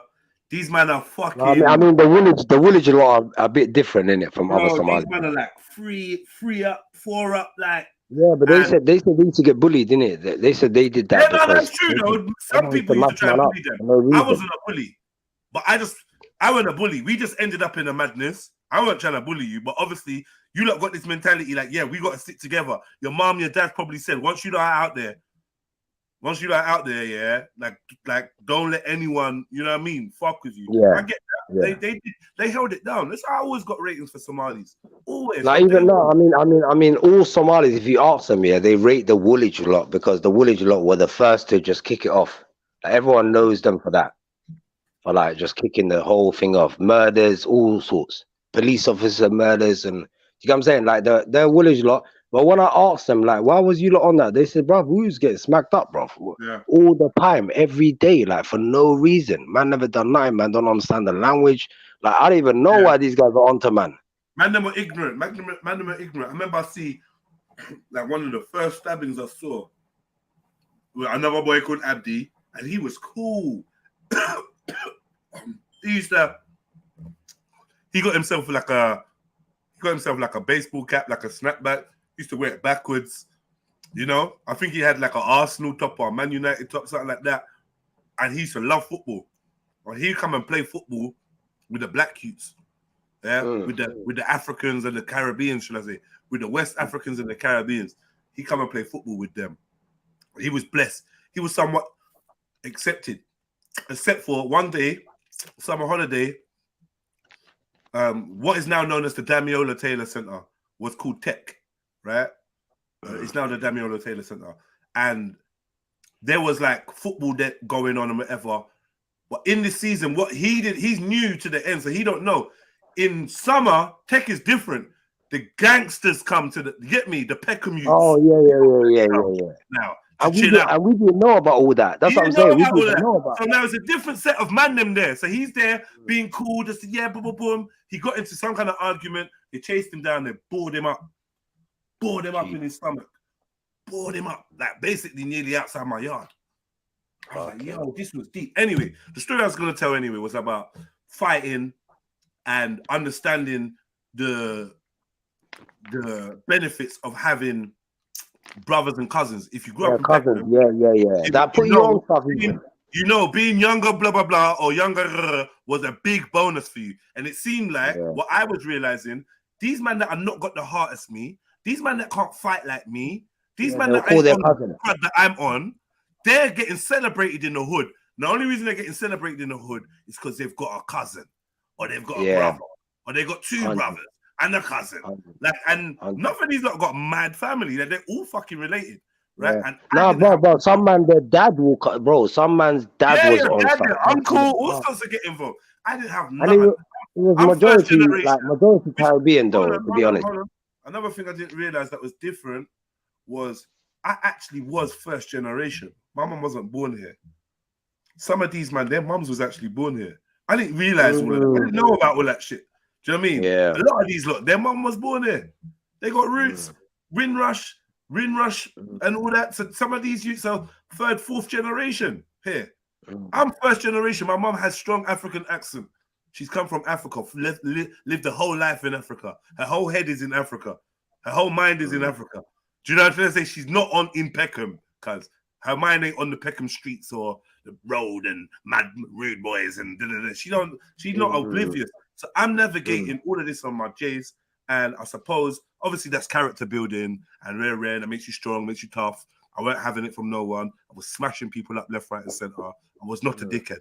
Yeah, but obviously, but imagine you obviously, when man's outnumbered, the man's getting chased down. You got to run, cuz. You got to run. So I always had it in my head. I wish I had brothers. I wish I had cousins. I wish I had, you know what I mean? A team. So that's where this team thing really probably started, out of survival and realizing that with a team, that people that's got your back, like you got theirs. So I've got my brethren's back. None of my brethren's can fight. None of my brethren's can fight like me. None of my brothers can hold it down like me. Anytime they're in the madness, I'm there. Yeah, it's always a fucking blessing to have Jedi on your side. But I used to walk home and think to myself, people ain't got me like I got them all the time. And I used to get little angels that used to come and say, you know, you're the realest out of your batch, or you know, you're the rare. You know, these youths ain't got your back. You're rare. Remember, I told you this story of when we went all clean to Holloway. To Archway, clean to Archway, to youth club over there, and I'm 13, I'm stabbing man in their neck to defend the clique and defend myself, and I'm getting chased up and down the road, and the man them are just trying to hand me a bottle when I walk past them like a marathon runner. Yeah, that's as much as their assistance. So I've always had that kind of vibe that I've got people more than they've got me, but nonetheless, it does never stop me from showing love, never stop me from having people's back. But I've always wished that I could fall into or meet a group of people that had the same principles and heart as me, because then I know we'd be unstoppable. Me with one other Jedi would take over the fucking world. That's why when I found someone like South, and when me and South bucked up, bro, I'd never let that brother go. No, I saw that. I saw the videos. Like, you lot do working out. South is a real nigga still. Whenever I see South, I think he's a real brother. And he's still not me. I love him, but he's not me. He's not Jedi. He kind of is in a different version. He plays his position and has grown into. Hold on, one second. He plays his position and has grown into something that, bro, that is. I didn't even think I'd even have a friend like South. I didn't think that I'd get to have a friend like South, because it seemed like it just worked for me. Like I was never gonna have anyone that had my back. Do you know what I mean? Like that. So when I got this one, yeah, man, that's why, man, make sure I look after that youth there and make sure he knows how valued he is. I don't give a fuck. That's my brother forever. Even if we fall out today. You get me? Which we never fallen out once. Never once. Never had an argument, never had a beef. We never fallen out. Ain't that weird? Nah, the thing is, I think when I see him talk here, I see the way he understands how to flex with you, if that makes sense. Like, my little brother. He's learned everything. If he puts a foot wrong, if he's put a foot wrong, I've told him. If he's put a foot wrong, I've told him. If he said something I didn't like, I've told him, shown him. So, you know what I mean? And so have the other brothers that he's grown up, my clique, my other brothers. He's like a nephew that riz up the ranks and has surpassed all of them. Man that I went to school with, man that I did it there, man, none of them can't check to South. No, but look, South here, he sounds like a family man, yeah, and he sounds like he's on stuff as well. Like, he's a good learner. You know what I'm saying? Like, he knows, like, he looks like a brother that knows. He learned and he plays his position impeccably, and for that reason, he's always gonna be my right hand, always. You get me? Anything I got, he's got, and vice versa. That's just what it is. Like, is that level of comfortability? I just don't question him. He don't question me. I don't question him. No, South is a proper guy. I seen it. I never spoke to him. Nothing. Yeah, South is one man. I can just tell straight away. Hold on. South is one man, and he will even tell you, like, to get a team of men that are on what you're on. I don't know if it's a fantasy. I don't know how you do it, but it's a difficulty. So I feel like whenever I've got people around me, I'm kind of in some kind of training mode. Whether they realize, I'm trying to train them how to be proper to what I consider my standard. Yeah. And by doing that, I'm gonna isolate people. I'm gonna make people feel pressured, make people feel shook. Even man, them love my live stream every day. If it's just Jeds on the panel, they don't even want to jump on. They're shook. They're intimidated. They're just like, oh yeah, Jeds is cool, but I just wanna. They wait for someone. Sniper's got to jump on, and then someone else has got to jump. Then they'll jump on, right? Because of the energy that man's been putting out there, right? I realize I've kind of made people feel pressured. It's a pressure to be around Jeds because you know he's going to have certain expectations. I'll be honest, Jedi, though. I think that's wrong. Hold on. He's going to have certain expectations of you that not everybody can live up to or wants to. And this is something now where finally I've come to understand what I've been doing and how it's been perceived and how unnecessary it is now. I don't need to do that anymore. Team or no team, I am my team. I know that already. So I can just let it go now. I don't need to force people to come up to a level or be this or be that. It's not necessary. It's really not. And with that realization comes a certain level of peace. And it also means that I can put more energy into myself. So yeah, that's true. That's what that post was basically saying out loud. I understand now. I get it now. I've seen it. It's taken me this long, but I get what I've been doing. You get me? And I'm not going to do it. Jedi, they do say when you listen to yourself, you do come at peace. And I think that's what you're doing, in it. Listen to yourself, like what you need in it. That's how even the world comes at peace. Like you can't change the world from like the outside. It's you change, like you do what you're doing, and everything else just falls in place because you're doing your part. Like you're doing you, kind of thing. I was gonna say on the team thing though, yeah. Like look at, I would give you example of 50 and his DJ. Yeah, he goes right like my DJ. His DJ is Clue something Kid, innit? Clue Kid. Yeah, Clue Kid. Yeah, Cool Kid. But like you have to always realize, you see the team that you're trying to build now to get across your message. Yeah, like you got Southside now, but I'm saying to you, not everyone's gonna be all the criteria that you want. Like Cool Kid, for example, 50 is a real nigga. 50 said, asked him, right, if man them get onto us, what you on? Cool Kid told him, right, I'm gonna cut. Yeah. Do you know what I'm saying? And he said, I liked him, yeah. He goes, I liked him because he told me the truth and he's gonna cut in it. He's not acting like a gangster. He's not, you know what I mean? He's not trying to be. So what I was trying to say to you is, if you tweak it just a little bit, not everyone has to be like Southside. Do you know what I'm saying? There's Southside. Yeah. The team is totally where I'm at now. A rainbow. That's totally where I'm at now. And guess what? Even if you're not in that, even if you don't fit my personal criteria, that's okay too. Because you weren't born to fit my criteria. Don't make you less of a person. Because that might make me resent you a little bit. Like, man, these man ain't real. These man are to the there. These man ain't got my back. These man will make these man will go over there and chat shit about me, or go over there and let people chat shit about me, and they don't. But I've let that go now. I let it go. I can't look, man. If I truly value myself, I have to understand that it's okay to be a rare person or to be a rare personality type. That's okay. How am I expecting anybody else to match up with me? Because I've got this level of self-care and self-love, this version of self-worth that I can't expect anyone else to have for themselves, because they're not me. You're not me. So I know that sounds kind of egotistical, but I mean it with love. Like, I like how I am. I like my specific traits.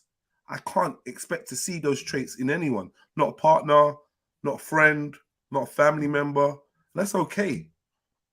That's okay. Yeah? maybe that's just testament to the fact that my traits are rare. And if they're not rare, then I would be seeing them more often. Because I get about, I've met enough people. Do you know what I'm trying to say? So, and I'm happy with that. It's not that no one has to reach my level or where I'm at in my mind. Because it's not for everyone. And where they are is perfect for them. And you could be happy with you being you, and I'm happy with me being me. So I know it sounds like a simple realization, but trust me, it was way complicated for me to even understand it. And you know, it was kind of quick for me, man. It's painful, but quick for me. I can imagine. Very painful, but it was quick. It took me all this time. It took me all this time to see it and understand it and accept it. You know, and so now I accept it, and hopefully that makes me a better person to be around. Not that that's what I wasn't doing it because I want other people to feel comfortable, but it would make me feel uncomfortable. I'll be around people like, and I feel weird. I feel uncomfortable because I got this thing of the perfect scenario of how things could be and should be and rare and how and it's like you got to let go of all of that, bro, because the world is never gonna be what you want it to be. Yeah. You can be what you want to be. Exactly. Fine. In this world, you can be whatever you want to be, however you want to be. You have that power. I actually have that power of reflection and the ability to change mid-stride. I can change direction mid-stride and go in a whole different direction. I can choose that. You're like the queen. You're like the queen on the chessboard. Like I can move in any direction. Exactly. So, but the other ones, they move in certain directions, and one, you know what I mean? Well, you know, whatever, innit? Like whatever gets the game one for you, do it, and I appreciate that. Cool. But no, what I'm saying is, on the chessboard, they all matter. I'm on the chess analogy. That's what I said. Whatever gets the game one for you. So even if I'm moving in different directions and you can only move one at a time, whatever, that could win the game. So, like, whatever works for you. It's your game, not mine. We don't share the same game. That's something I've always known. So I think I just had this kind of thing in it, that from childhood of just feeling like, yo, I'm always outnumbered. There's always more of them than me. And if I could equal the numbers or balance this, balance the odds, then we can all win. But you know what? I'm always been enough to balance the odds myself on my own. I've always been enough. And I always have balanced the odds on my own. So I'm not sure where this thing came from, but it was maybe a delusion, maybe a survival mechanism, or maybe like through, losing certain things and seeing certain harsh things happen to me and my family and whatnot. Maybe it was like a way of trying to control my environment. It definitely, you know what I mean? harsh. It definitely is that harsh. Oh, but whatever it is, I've reached to a stage now as a man with my own children and whatnot, and I've lived a couple lives. I've had a couple. I've gone in a couple directions. I can let go of it now. I'm good. I'm cool. Yeah. So I'm more at peace with the way the world is. No. Let me not say the word, because the world is fucked. I'm not at peace with the way the world is. But I'm more at peace with myself within this chaotic world, and a better understanding of myself has allowed me to not give out too much energy to like trying to mold or guide or whatever other people. I've been called a teacher 4 times this week, or in the last week. Teacher. I said, you know what?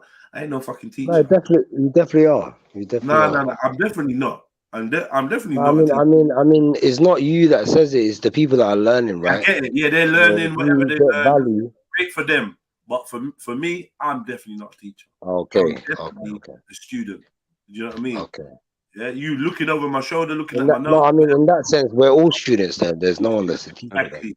Sorry, the definition of a teacher is father. So I don't know, take that how you will.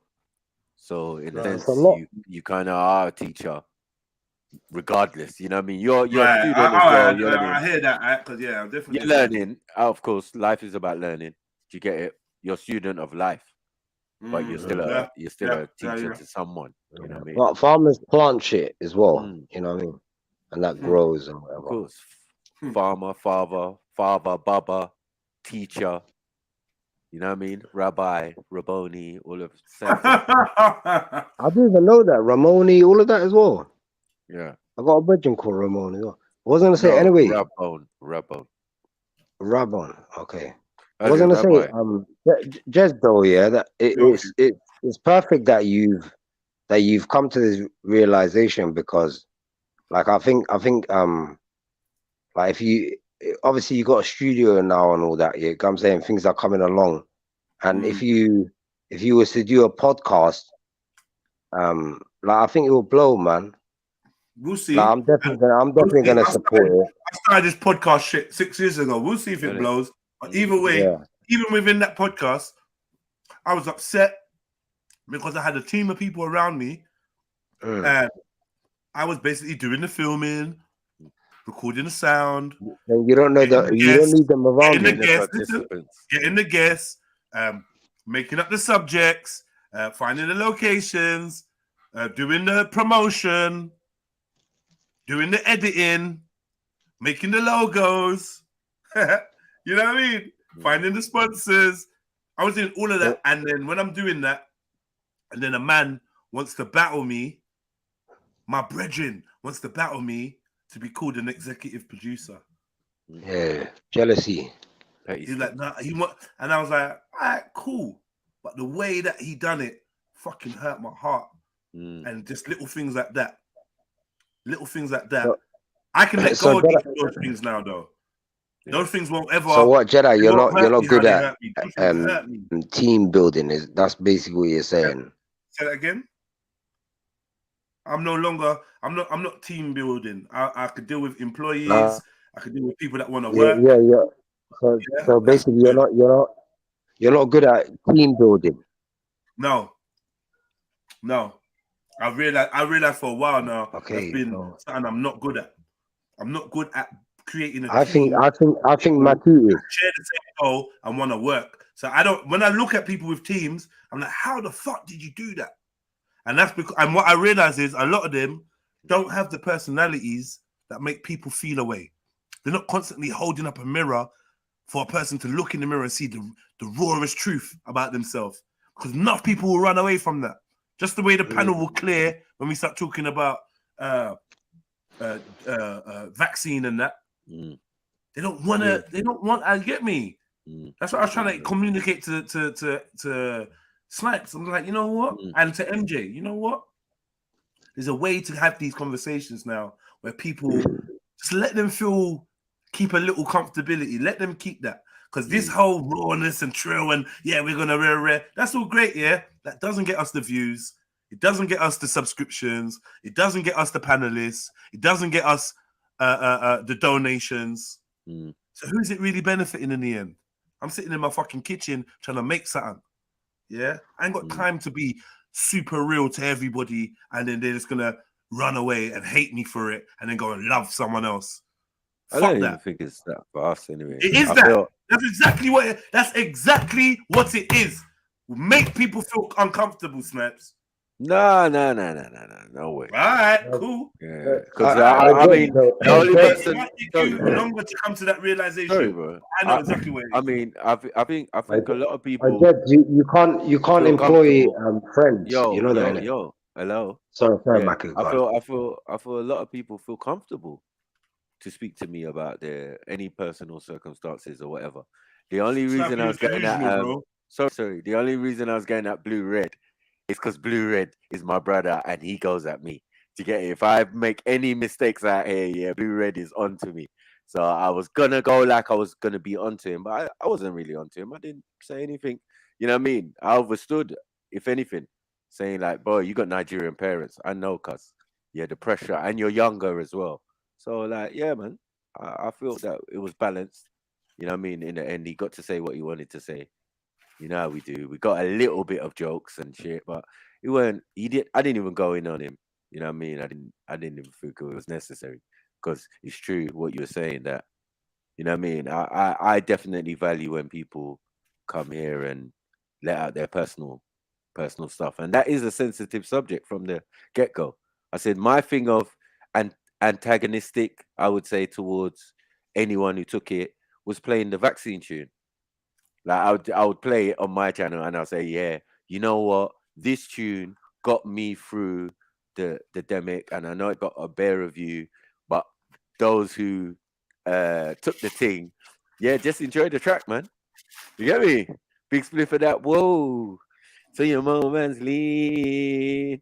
Yeah, you get me? So yeah, I feel that's the first time I did hear that Axel felt that she's been put under pressure by us. You know what I mean? All right, let's end that conversation here. Right, let's move on. I think we've all. I got to express. I thank you very much, D Block. I really do rate you, D Block.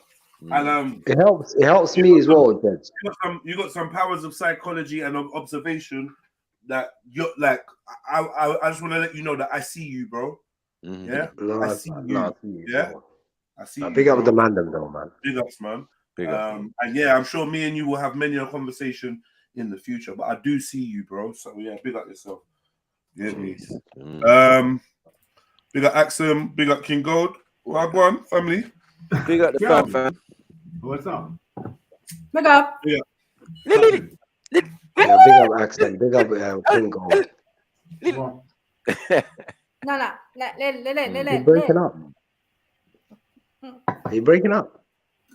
Axel. Huh? No. Breaking up with that. That was a joke. It was a joke. It was inside joke between me and Maccabi. It was a technical Alil.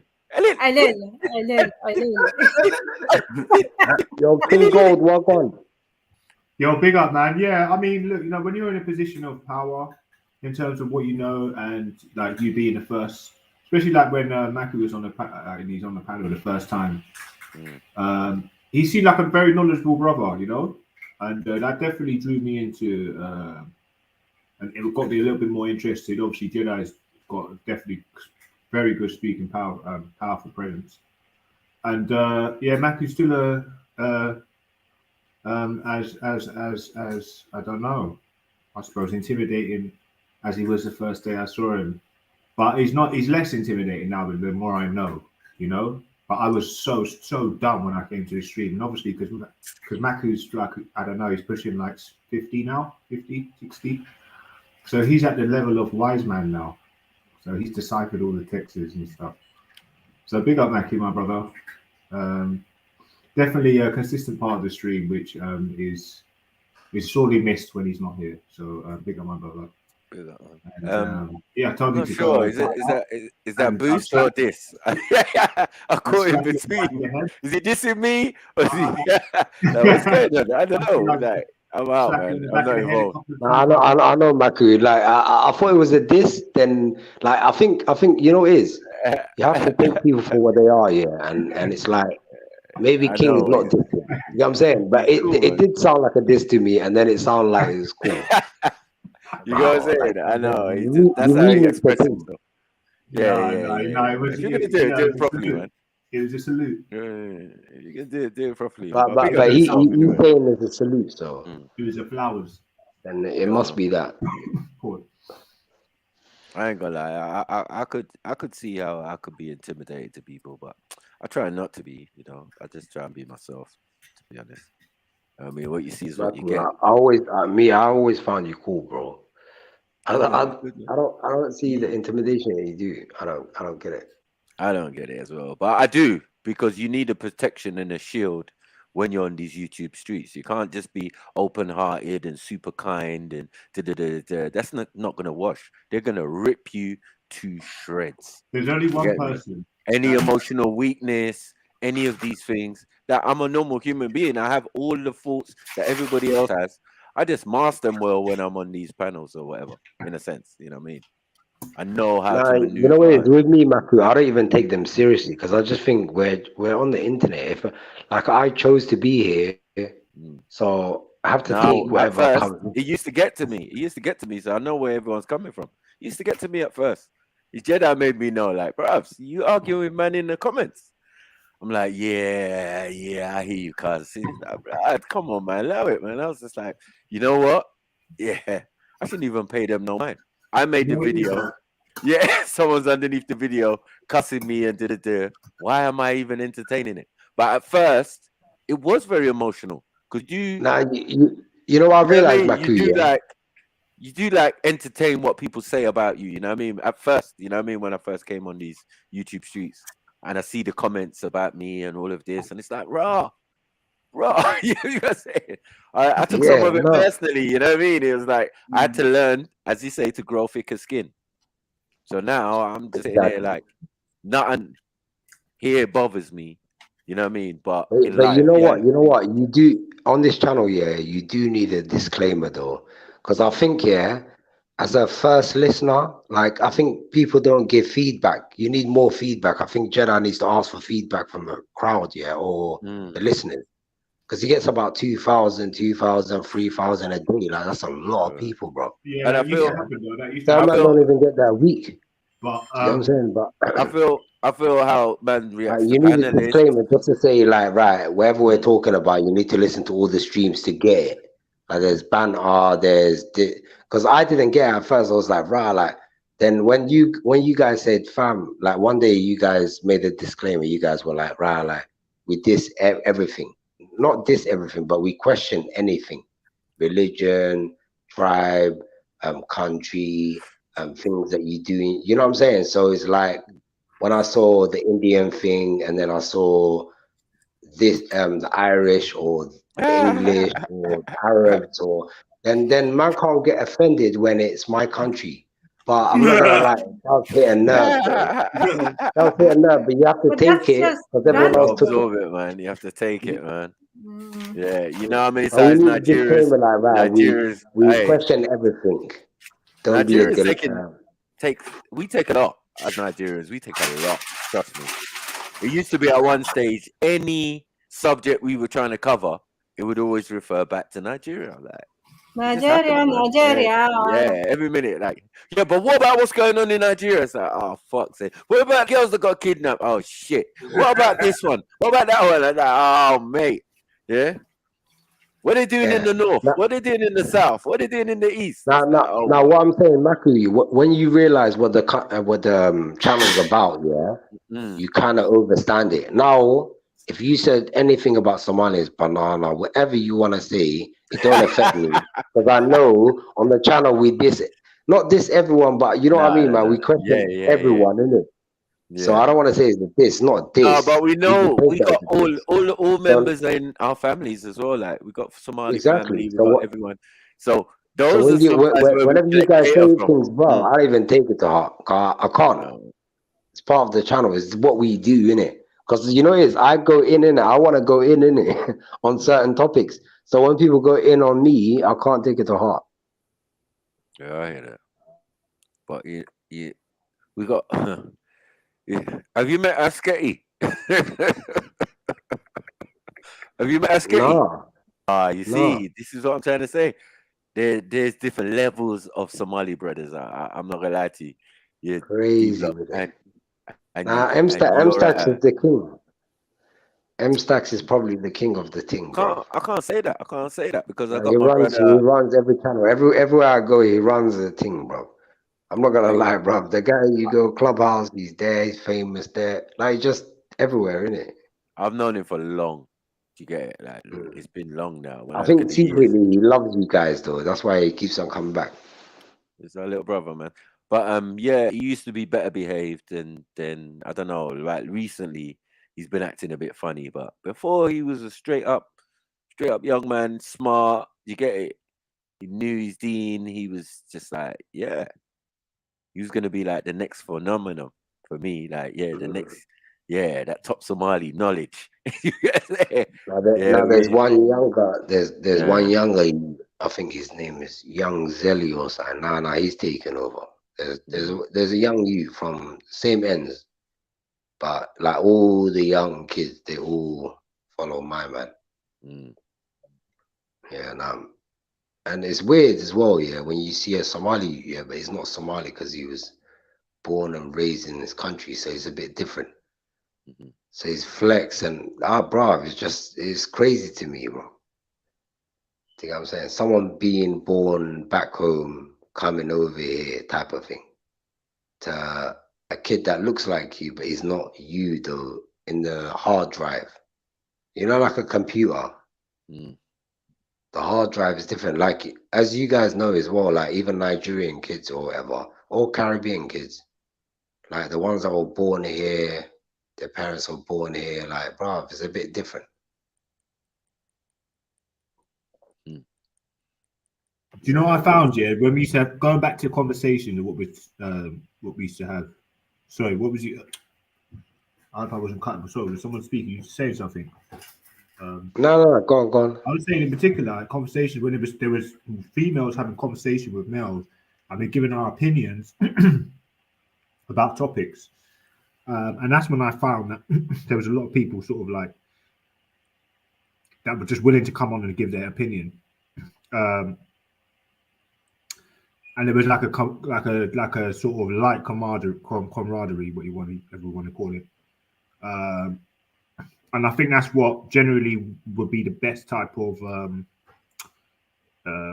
I'd say, encouraging, something to encourage you to sort of wanting to come on and join in.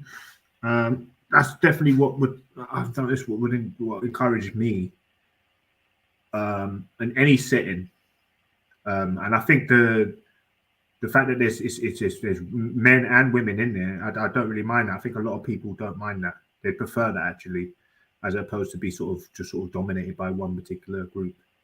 So I think that's what makes the best panels. But personally, from what I've noticed, no particular topic, but maybe topics to do with not particular relationships, because sometimes that can be a bit traumatic to think back, and no one wants to really go into that sort of deep personal stuff. But like your opinions on what men think, or what how women should be acting in certain ways, our positions in society, you know what I mean, as opposed to sort of directly relationships, because it's a bit I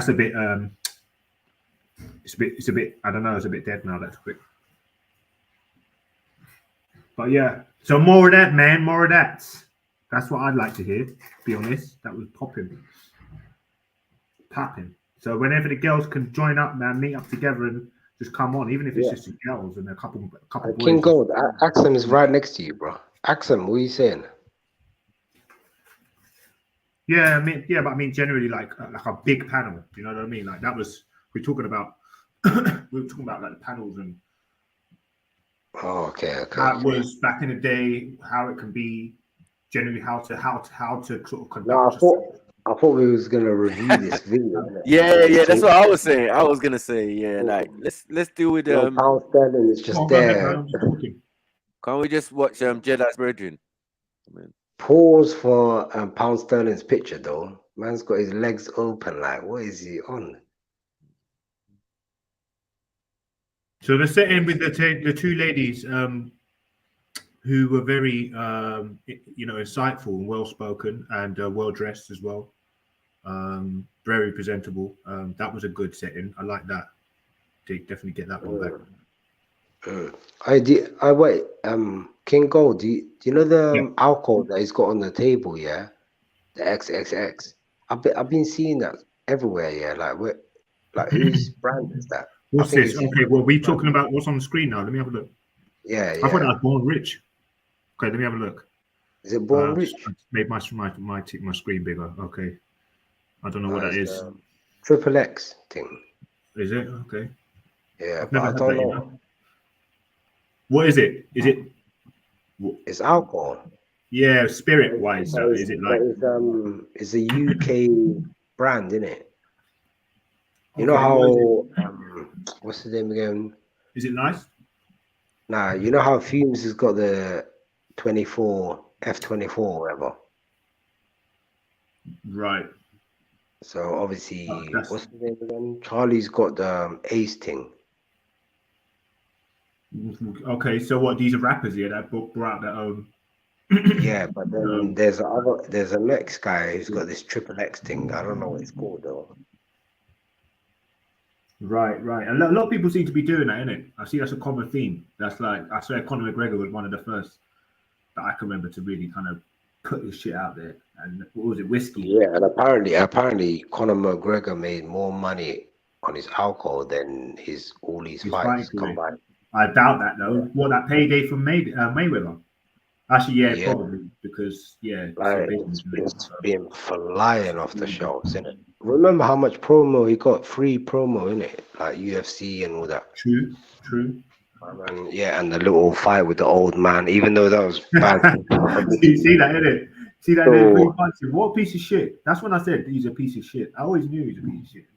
No, I don't think he's a piece of shit. I just think Well, he he punched just an old man in the face, man. You're a piece of shit, bro. He just had a rough. You're a piece of shit. Nah, you know it, like, bro, you know how many non-famous people do that, King, yeah? But King, as soon as you're famous, yeah, anything you do is like, you know what I mean, headline news shit. Like, imagine things that you think is normal now is not even normal. Do you know what I'm saying? So as a human being, we do a lot of shit that we think is normal. But bruv, if the whole world knew, they'll be like, what? Is that what you're on, King Gold? But you know what? Every human being is on something weird. Not weird.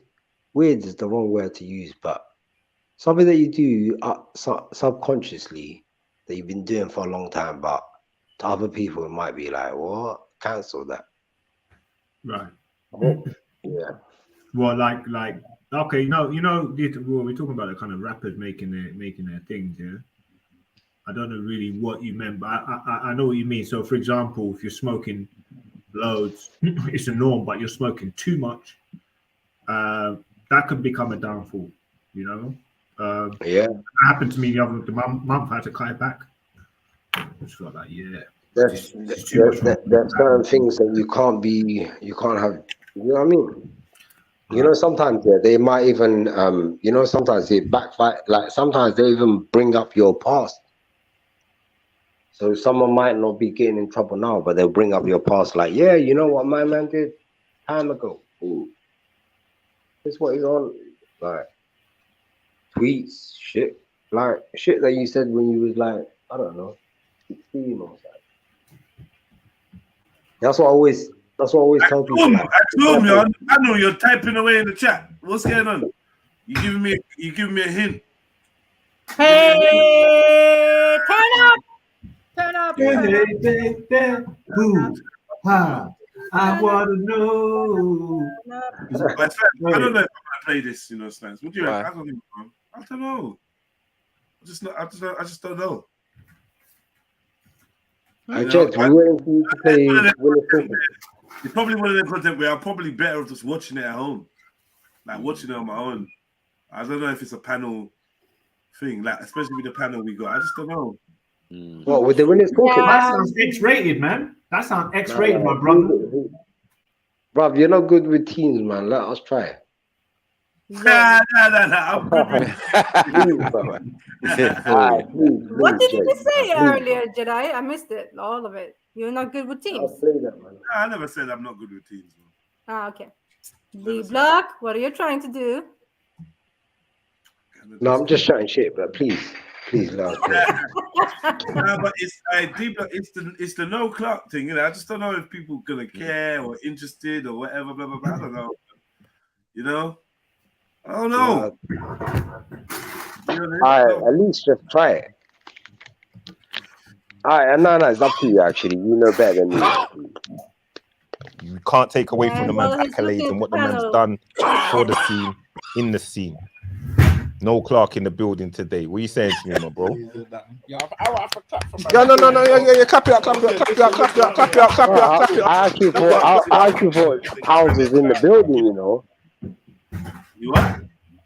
No, I actually thought I heard Pounds. I thought he was in the building. Oh my god. Huh? Okay. I don't know about this. Anyway, I didn't know you played it. All right, sorry, go on. But have you been watching too much Hot 95, whatever the hell you're watching? You man, whose alcohol is that though, man? Interviews. Do you watch interviews? Yeah, like what is it? Yeah, I do. All of them. Young Spray, fucking this one. 3 shots of tequila, anything that Lippy's on. That's my doggy. Anything that Lippy's on. I don't know, all of them, man. I support all of them. Like, it's just anything UK, I watch it. Yeah, man. After seeing Vlad and Hot 97 and Breakfast Club, well, that put me off any of Give them. man their flowers, bro. Done a lot I in the game, appreciate man. that. Put a lot of man on, done a lot of stuff, man. So, Yeah, but man. it seems like only you remember that. That's how. That's where. But listen, it seems we live like. in a generation where people's memories are fickle and that. Well, you know what boy, I'm saying? short, real short. Yeah, real. Nah, I short, appreciate it. Thank you for having me. No, come on, bro. It's nothing but a word. I'm glad to have you on. I know you don't speak often. You're not a man that really speaks. You're not a really man that speaks. Maybe you should I speak got a more big at mouth, times. but I don't talk a lot. Yeah. Maybe you should speak more at times. But glad to have you, and we're gonna speak on some things today and speak on you, your career, and some other bits and pieces as well. But let's start with the where you from originally, bro? That's a question because no one really knows a lot about you, you know. So let's get into it today. Where you from? Where's he from? Where's he from? I've started to do a few interviews now, so you know if I'm repeating myself, that's sorry, okay. That's okay. But I'm from Grove. Well, I'm from Latimer. Okay. So just Latimer Grove, Latimer, whatever. Just by West Greenfield, London, like hold this L. Yeah. Exactly where the first film was. Yeah. Exactly where the first film was. Kidulthood. That's where I'm from. Yeah. That's where I was. That's where I was. That's where I was about. Like I was out there, but I wasn't. The Do you girl know that what I was in mean? the It's first funny. I did a movie, talk the I other know, day right? talking about all my bad friends. I had good friends too. Yeah. Do you know what I mean? I say good friends, not like best friends, but I had friends that weren't doing madness as well, a couple, but well, you know, my friends were just on it. You know, yeah, they were just on it. Yeah, is that where you get some I don't inspiration? know, but no, the girl that was in the movie. It wasn't just inspiration because I was there, but I was just one of those. I just was. I'm a defiant guy, so from very young, if my friends were doing what nowadays or even back then would have been considered a badness. If I didn't want to do it, I could say I'm not doing that. Yeah. You had your own mind. You had your own mind. I had my own mind, but I didn't. It wasn't intentional. Like I wasn't out there like I'm the moral compass of this group of friends. Like it wasn't that. I'm just like, why do I want to rob man's shoes? Like he's had his foot in them. I'd rather work and get my own shoes. Yeah. Do you know what I mean? Yeah. His dirty foot's been in there. Yeah. I'm gonna rob my shoes and walk, and put my foot in it, and it's still warm. It's got the shape of his toes in there, like that, bro.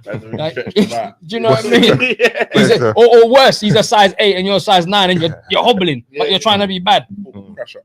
He wasn't hungry enough. I was working from 15, bro, in the sports center. I was working like because you know I was still out there. There were times I got into scrapes and stuff like that, but I wasn't bad-minded. Do you know what I mean? Okay. My scrapes were accidental or shit that just happens around the way. Escaping use, like you know what I mean? Yeah. Where was your parents from? Because I've heard people said you're Eritrean, Trinidad, Grenada. I've heard everything, bro. So like, let's dispel some rumors. I've heard I'm Somalian. I started. Fuckery. What are ya? Yeah. Madness. No, but everyone says he was Eritrean. No, he's from you get me? I was like, bro, the guy don't look Eritrean, bro. You don't need to take your L, man. Imagine my man's Caribbean. I'm like, bro. You read everything. So where's your head? Man told me you're from India, innit? I was like, what? I'm Somalian. I'm Indian. I started to believe it. My parents are from Trinidad. Okay. My parents are from Trinidad. My mom's from Arima. My dad's from San Fernando. I wasn't raised by my dad, but that's where he's from.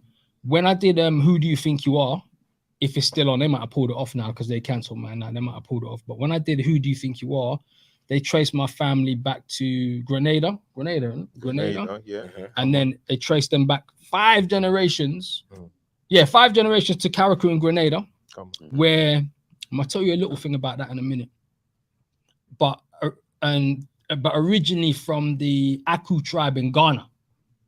That's how far they went back. But this was an interesting thing. When I did Who Do You Think You Are, they went back to my five-time great-grandfather, right?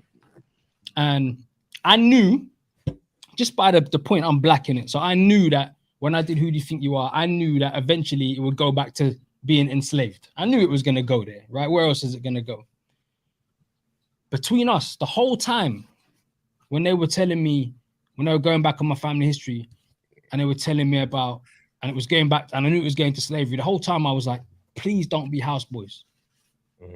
Please don't be houseboys. Don't let my family have been houseboys. Like, do you know what I mean? When I finally found out that they was in the fields, obviously all the producers were, oh, you must feel terrible. You must feel terrible. This is so sad. And of course it's sad what happened to our people, like enslaved. But I was glad they were in the fields. You know, you kind of get what I mean? Of course. I was kind of glad that they weren't houseboys. I was glad that they were in the fields, because when I look at how I work and how I am and how I've been and how I'm sort of defined, I'm a field guy, bro. Outside. I'm a field guy. I'm not. That's a mad thing to say. I know. I kind of get the picture he's trying to paint. Nah, basically, Jedi, in other words, he's a pussy old nigga trying to be hood, trying to relate. He don't. No, hold on. He's trying to say, and he don't really have the nuts to say it. I'm a real nigga. Yeah, that's what he's trying to say. Exactly. He's not a fake nigga. He's not a sellout. Rare.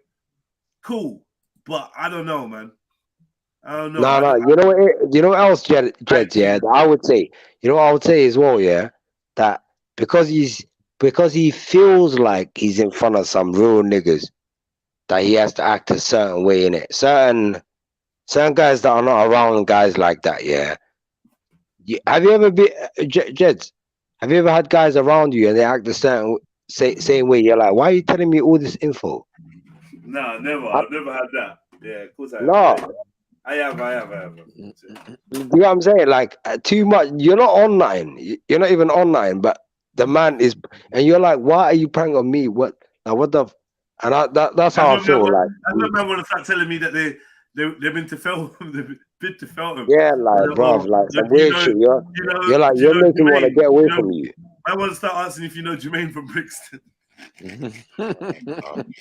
or what is it? What was it? Fucking. Oh, what is it again? What's man saying? Oh, what's this guy's name again? Lambie. Do you know what? Lambie? Oh my God. They must be from Tottenham. You know what Lambie and that? Do you know Tiny? You know Tiny? Yeah. You know Booney, mate. Do you know Booney? Hey, Booney's another one as well. Booney? Booney's is a common name, man. I don't know why I've heard that name so many times. Crazy. How about that? But yeah. No? I don't know about that. I don't know. I just like nicknames. Looney. That I've heard another one. Looney. All right. Cool. You heard of Looney? You know about Looney? All right. Anyway, you heard about Looney? Yeah, Looney. Yeah. You from I know Looney from West. Sniper man. What are you doing? Why are you answering this guy? Sorry, my bad. What, you know Looney from Kilburn? Fuck's sake. What? You looking at that shit? You did this, Slats. That's halfway answering, right? Yeah. Like loud here, bro. That's a real G, bro. All right, man. Big up, man. Big up to you and Looney. It's crazy, man. He's in jail. Yeah, I think he's in jail. He's in jail, isn't it? Are you doing the thing that we just talked about? What? Yes. No. Do you know what? There's a brother called Looney, and he was a nutter. I couldn't have guessed from the name. Innit? Fuck. Yeah, you wouldn't know, Jed. You should know because you're from the ends. No, I'm not. I'm from Peckham. Yeah, but you'll know. Trust me. If you ask around, you'll hear. You said Kilburn, right? Yeah. You said Kilburn. Yeah, that's right. I know nobody from Kilburn. I've never been to Kilburn. I know no one from Kilburn. I know nothing about it. I'm from Peckham. From North Peckham Estate, so I don't know Looney. Macri knows him. Macri knows him. Yeah. I think Macri was sounded like there was some recognition there still. Okay, this guy. You know Looney, Max? I do. See it there? Fucking nutter, bro. It's my brother's little brother, but my brother passed away. Obviously. Yeah. His older brother. That's part of the reason why he's like. Why he went mad? Yeah, why he went mad? Yeah. Sad because he's my brother's age, but they were tight. But yeah, man. But you know, I don't really know much about him. But boy, if you knew anything about him, he's like apparently he's a movie like crazy dude, boy. I only got caught a whiff of what he did, bruv, and it was fucking. It was like gone in 60 seconds type of shit. Right. You know, I don't even want to repeat it. But yeah, you know. Well, you're a sniper though, so that's the most important thing. I'm gonna. No, he's real. He's not chatting shit. But I'm just saying, I don't know. No, he's first said one from South London, so I don't know. No, don't do that. Don't do that. Yeah, he did. I don't know. He said, Let's not do that. when he said from South, I was like, nah, I'm not involved. Do you accept that? Do you accept that Northwest is basically North London? Do you accept that?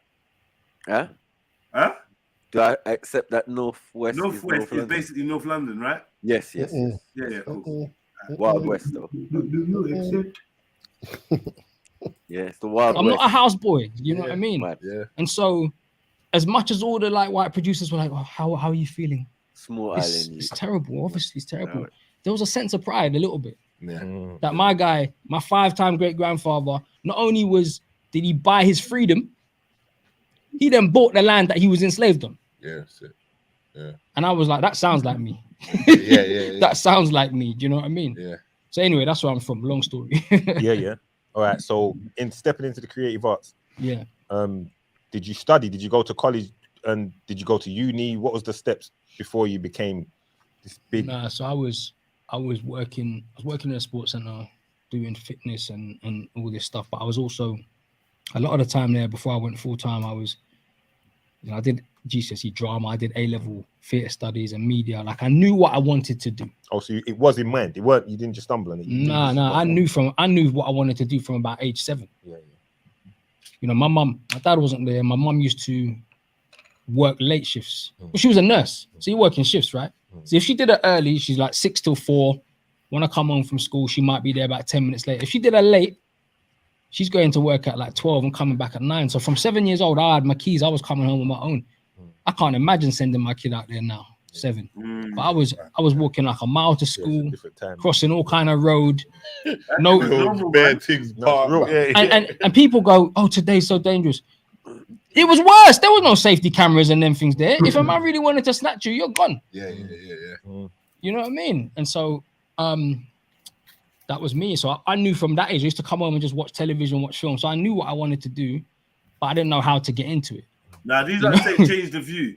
I'm not changing the view, cuz I'm not trying to get no copyright, no nothing. So the smaller the screen, the better. Hey, Jed, don't you worry sometimes you get punched up when you're in West London? Because if you ever mention you're from Peckham, them man are going to run to your pockets, fam. If you say you're in Grove, listen. If you say if you're in Grove and you say, yeah, I'm from Peckham, no matter, even if you've got, listen, hold on. Oh, big up, Zilly. Even like you've got a shotgun tucked underneath your trousers, they can still run to you. Leave me alone. I beg you, leave me alone. All right, go on. All right, Yeah. go on, run it. You're going to make me say All right, something. no, I'm joking. Come on, come through. All right, man. Big up, man. Just know it's the opposite, innit? There's no, it's the opposite in West London. It's the opposite, bro. Is it? You know what I mean? Boy. Yeah, I'm a big man. I keep myself to myself anyway, so it's not about me being from Peckham means nothing. I was punching that man in Peckham, and I'll punch that man in West London too. I'm joking. I'm joking. Go on. No, I'm just saying though, the truth. If we want to talk actual facts, I wasn't part of no gang. Yeah, I used to beat up gangs. I used to hunt gangs down mercilessly and punish them. Yeah, I was like the nigger Liam Leeson. You get me? Nigger Leeson. Facts. You must say nigger Leeson. Nigger Leeson, bruv. Yeah. Yeah. Facts, cuz. Jedi is coming. These are words that were echoed. Jedi is coming. From now, he's coming, bro. Yeah. When he gets here, he ain't gonna fuck around. You know, you hear that music, the Western music, when that come around. Trust me, man. I'm like, listen, man. I swear to God, yeah. There's been moments where 30 men have come to look for me, bro. And by 30 man, I mean 30 men have come to look with me. Pose, banging it on the wall. Hey, where's that pussy? My brother said, hey, Jeff, dust out. I said, what? You dumb, I ain't dusting. And I just picked up something and just run towards man. What? Who's on what? Everyone's running. A man is getting smacked up, and I'm catching, man. I'm not just running, man. I'm catching, man, and smacking man in the head. full force with hammer. I got man doing backstroke on the floor, trying to get away. Oh, tell him,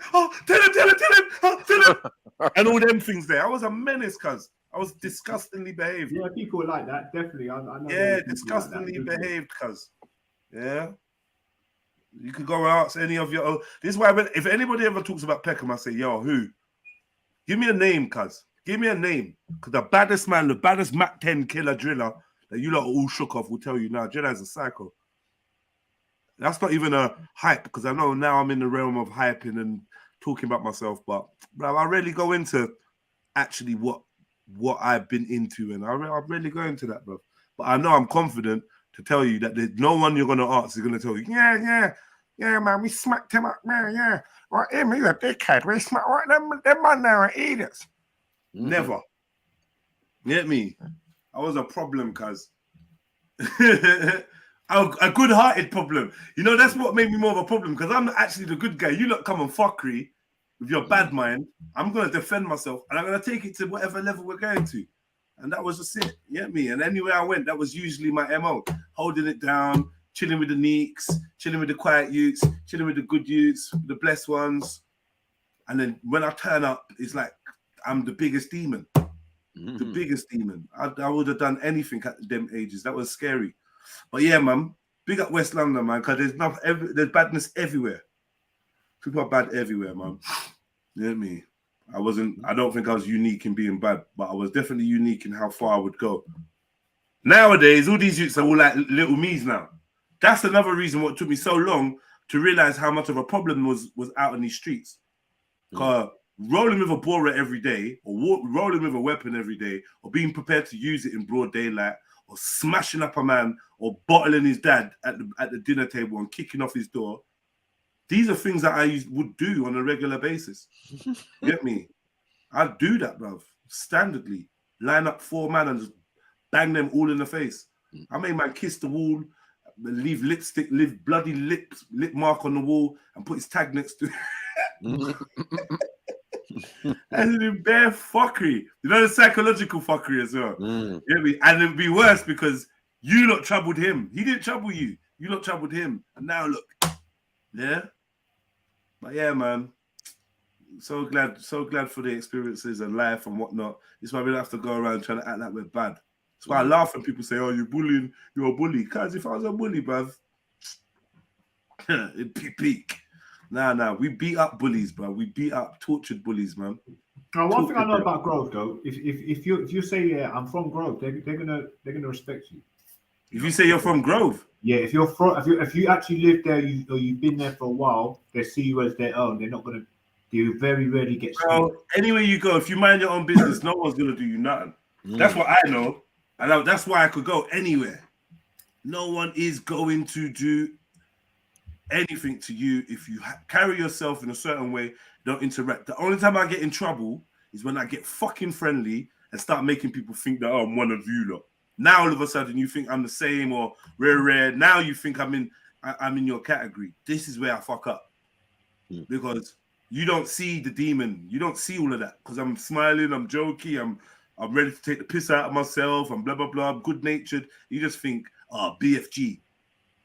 And when I switch, you feel that energy from a mile down the road. You know, this is actually a fucking problem. Because I'll kill you. I don't want to, but I will kill you. I'll throw a man in front of a bus, throw a man off the fucking 3rd floor. I'll kill you, cuz, in a heartbeat. And that's why it's always been best to try and keep myself to myself, cuz, because I always end up with some pussy that thinks, well, okay, he's friendly, he's cool, he's blah, blah, blah. And then they test me. And then all this rage that comes flying out, it's like they didn't expect it, they didn't see it coming. I feel sorry for them. And it's too late now, isn't it? I feel sorry for most man, because they don't realize what it is. You know what I mean? Dead ass, bro. But I remember that Tesco's experience, that time when I don't know what man thinks, bro. When I don't even know what people think. This is why I don't start trouble with people, because I know you could start trouble with some little dude, and the last thing you see is that little dude. That's the last thing you see. Yeah, going on at your bad, trying to throw your weight around or trying to think you're rough, and then man will just take you out. I was that kind of you. you be in the middle of reaching for your frosties in aisle 5, and you're getting your head bust. If your mum touches me, I'm going to knock her out. Like, you know, that just, so I kind of get where these youths are at, but I just feel like the difference between us lot and these youths, that was just a Peckham thing anyway, but I think the difference between us lot and these youths is, what's the reason? I'm not moving to man just because he's from a postcode. Never.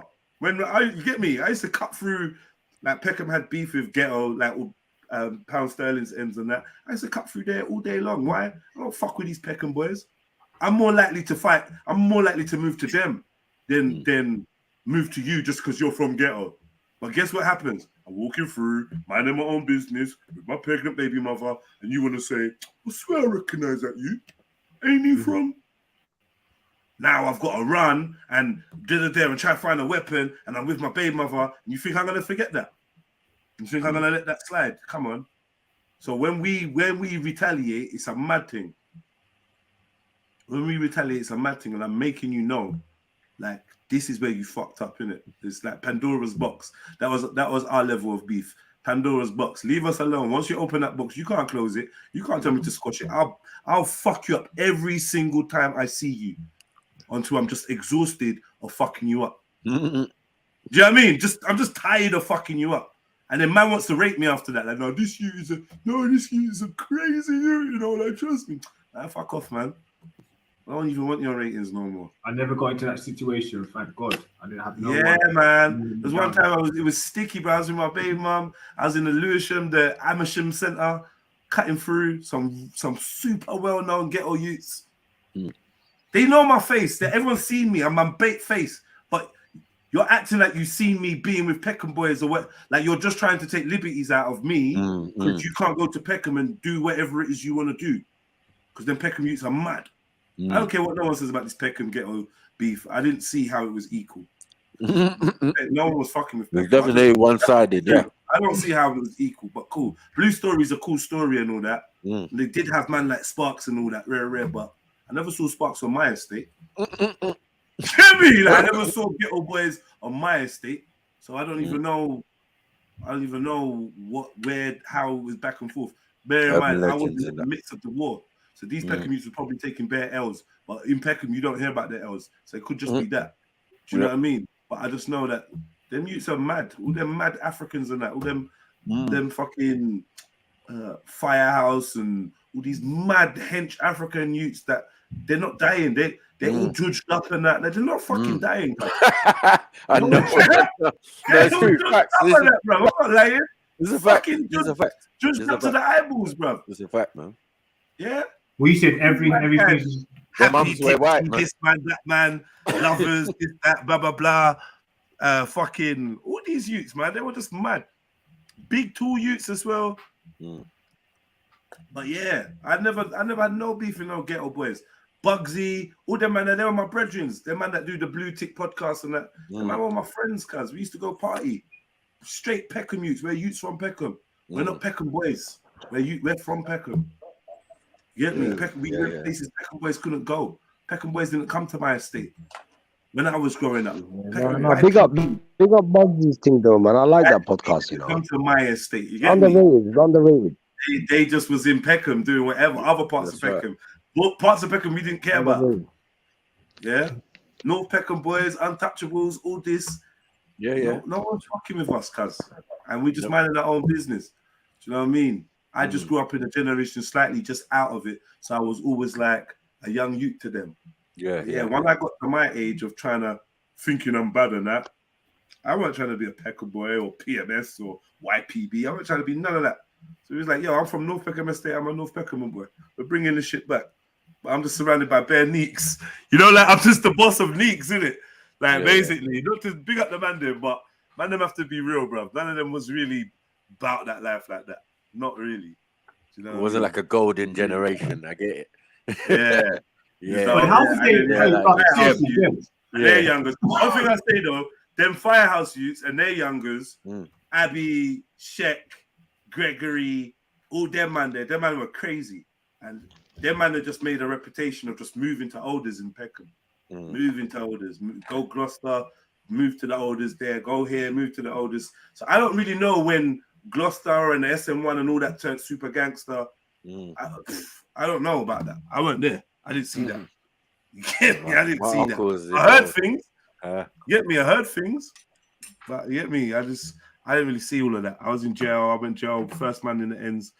At the man them to go jail. Obviously, the big tall one's gonna go jail. The one that's putting in all the work, he's obviously gonna go jail first. The one whose mom gets killed and ends up in foster care, he's gonna go jail first. All these men got their mom and their dad and their brothers, and they got stable home, just pretending to be bad. Pretending to be bad. So yeah, you know, they come jail after or didn't go at all. Unfortunately. Well, fortunately. Well, if you see all the runners. No, it's unfortunately because my friends who didn't go jail, they have a different mentality to the ones that went jail. I just find that the ones who are more excited and still wanna come, we go deal with this thing. Yeah, come we go. They never got the sting. Yeah, they never heard the door slam. They never heard the door slam. Yeah, life grabbed me by the fucking throat and lifted me up, bro. Man. And said, you want to be a bad boy, yeah? So you want to be a bad boy? Yeah, that was the fittest decision. But like I said, like I explained earlier, being first generation, if your mom's not there to fucking to rein you in, and you're just unleashed. I just unleashed, innit? Like boom. I had no one to give. No, I could do whatever the fuck I wanted at that once I got to that point. Like so, it was like I was pretty much fucked. Pretty much fucked, man. You know what I mean? But yeah, man tried to rein it back. Over the years, I tried to rein it back, and them years of madness are definitely behind me. Like without a doubt, not even a little bit am I interested in any of that. Well, I think a lot of good, successful,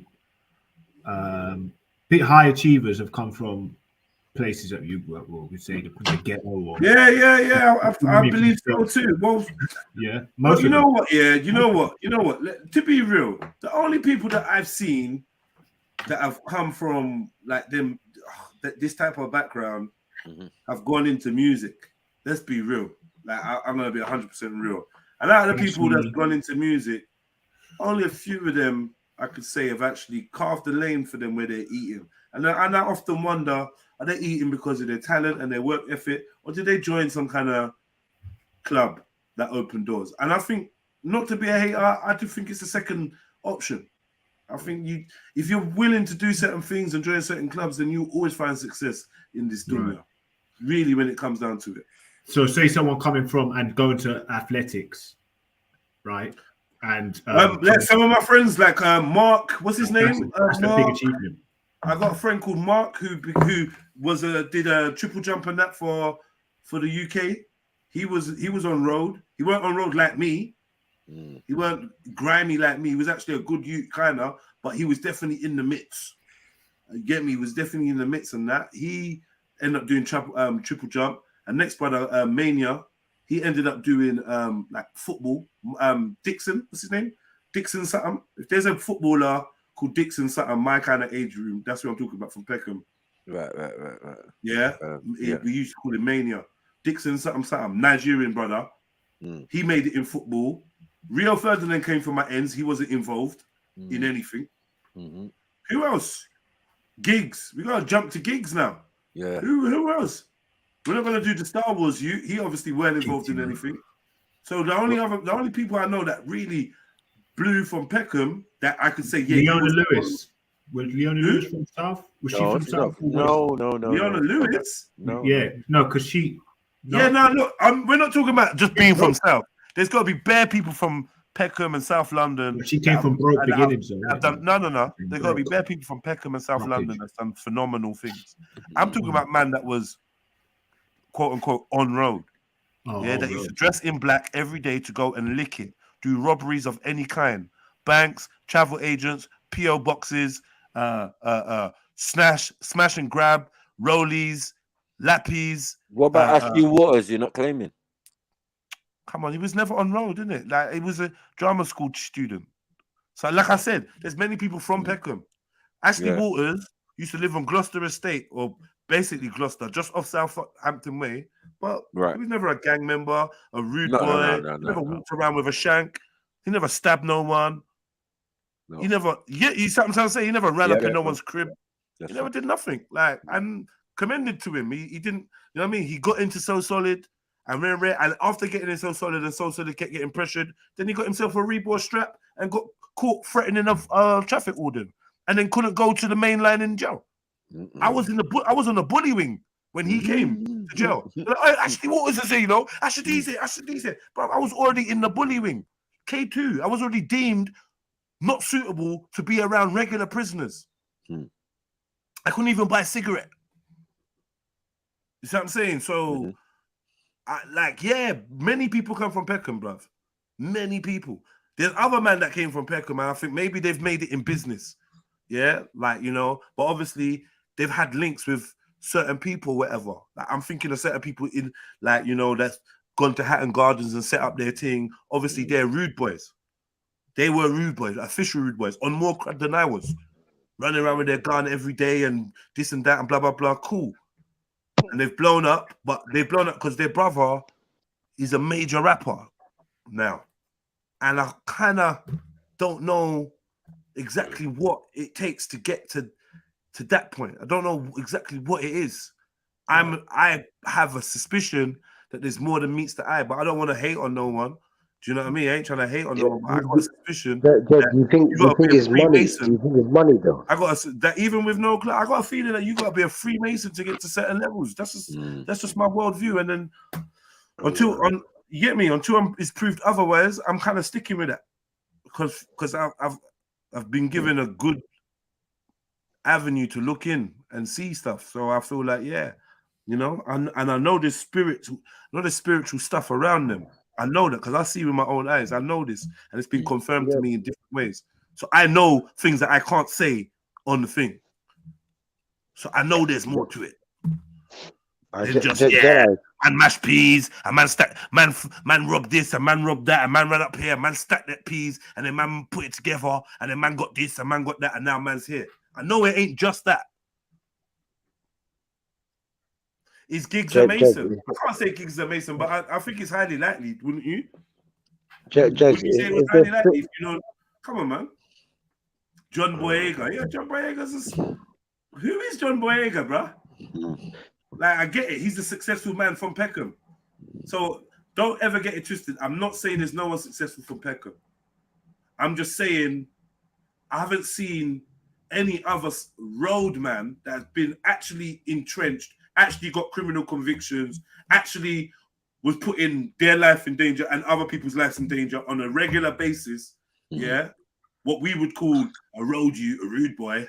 I ain't seen any of them blow up. The only person I know that has really made it for himself is Giggs. And if I'm honest with you, when I see Giggs chilling with Diddy, when I see Giggs, like, I don't know, I don't even want to go there, but like, fuck, man. If he ain't a Mason, I don't know who is. If he ain't joined a lodge, then I don't know who has. Come on, man. Not even in that. And like we said, it might be a personal opinion if that's a bad thing. You lot could decide it's not a bad thing. Many people don't think it's not a bad thing. It's just a fraternity. You join and da. But yeah, there's other aspects involved. Some people are involved in. There was a lot of magic when we was running around on road. I'm not sure we realized how much people believed in the supernatural. I don't think people realized it. It was a thing that man used to say, "Oh, juju, or black magic, or obia." Yeah, we just say that. And man, really, but as man gets older, and the man looks back, and then certain people start confessing and there, and you know, telling what they know, what they see. You realize Judge was involved so bad. It's mad. I'll tell you the story that they tell man about Tipsy, and it's just crazy. Man tried to lick man down.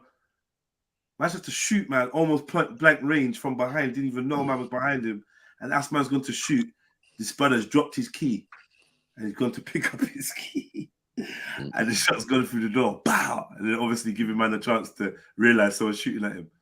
Like, and then man's telling you, yeah, these man have got certain jewelry and certain things on, blatantly telling their friends that this is what it is, and if you want it, you can get involved in I know a clique of youths. I know personally a clique of youths that definitely they banged Judge. Yeah, and at least one of them was my school friend that went mad. My next one is the next brethren. He went mad. The other one went jail where his life is just popped down. I think there's only about one of them that may be slightly okay, but from where they were, it was just misfortune after misfortune. This man dropped off his bike, got mashed up, got a head injury. Then he ended up getting about 8 years, then went jail. Then after about 2 years, he got this and that happened to him. Bro, bare mad shit happened, bro. I feel to call out names because man from Peckham, no, I'm not even lying. A whole clique of man just popped down. This man's gone nuts, that man's gone nuts, this man's gone crazy. This man's got the fattest bird. No, everyone has that. 2 years out of the bird and gone nuts. 2 years out of the what did man get? I think man got a 12 or something like that. Done 2 years, gone nuts. Done 3 years, gone nuts, should I say. Even Abba's in jail so long that I came up with a formula that the average man can't do more than 3 years in a row. The average youth on road can't do more than 3 years in a row before losing it. No, 1 year. If I tell you these names, you know what I'm talking. You know who I'm talking about, bro. The African youths. Everyone's African in Peckham, but Motion. If I say these names, you know, and you could be able to confirm. Yeah, these men all popped down, gone nuts. Jed, I'd have been like you, yeah. More to, even on that low street level, tramp like us little tramps, man are working with things to get ahead. Maybe their mom or their uncle or someone has suggested and blah, blah, blah, blah, blah, whatever, and they're working with that. So imagine what happens when you get to them higher levels. When you're partying with Diddy and this person is a joke. You think it's actually a joke. You think this ain't no game, you know? Ain't no game. I think I'd have been like you, Jedi, yeah? Yeah. But I think because I had family to reel me back in, innit? I had my dad that obviously put like the fear of life in me, innit? Fear of God. Right. So I think that's when you feel like you got a bit of an ego, or you think you're smart, or you're quick, you're witty, or you know, some people have just got that gift in it, and you seem to have that, and yeah, it can go against you sometimes a lot. You know, it seems to get you into altercations sometimes, or whatever. So you were always usually quite. Ask anyone about the South London, North London, East London underworld, yeah, and ask them about that and so-called magic, and they're gonna tell you. Every ends will tell you, and guess what? All them men that were banging Judge, majority of them are connected. Yep. So if you How think does that about mean, the Judge? What were they doing for that? If you think about the North London ones, they are directly connected to the South London ones. And Peckham. Yep. And what do you do for that? For example. I feel like Peckham was bait. I don't know, but I'm sure this must have been going on in Bricky. Yeah, of course. You know what I mean? It's just like Peckham. We just knew all the stories about the Peckham youths and that. Yeah. I mean, see how, bruv, you see, do you know how Sataman died? Do you know how Sataman died on their home leave and these things? Do you know what's, bruv, these things ain't no joke, you know? Yeah, it's real that juicy final money. destination, Saturn's hunting the man them down. Man are getting killed in weird, that's weird spooky, ways. bro. You know the stories about Biney and them man there? These man are getting yard and that, people trying to pronounce, man. Bullets are jamming and guns is just, bruv, all sorts of stuff. That is nuts. Yeah. Legendary stories about these Legendary stories. Where are these men all now? Finished. One way or another, finished. Yeah. Legendary stories, cuz, about what happened to these lot, man. So yeah, black magic is just one level, and I'm saying beyond that, there's fraternities and associations. And another thing I'll come to find out is enough of the man them on road, they had family. And their family were fully involved in certain things. Remember that recording I've got of Dot Rotten explaining how his great granddad or his granddad was a mason, yeah, that came to Brixton and brought guns and drugs and whatnot to Brixton. Mad. This has been going on for a very long time. Rewind that, man. Let's find it. But let's play the clip. Forget all that me chatting. Let's just play the clip. Yeah, these are the things you got to watch out for because they little things. Yeah, bro, I get it. Yeah. That's crazy. Like everyone that's famous somehow connected. Bro, Of that course, is cuz. There's crazy. always a connection.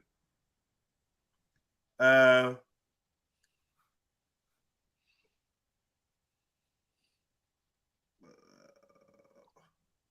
what? What? Dot Rose brought out a what? A disc? A new one. This is gonna be old. Okay, well, I'm gonna check that out. Dot Rotten's been going mad on Twitter recently. He's funny, man. He's a funny guy. Dot Rotten.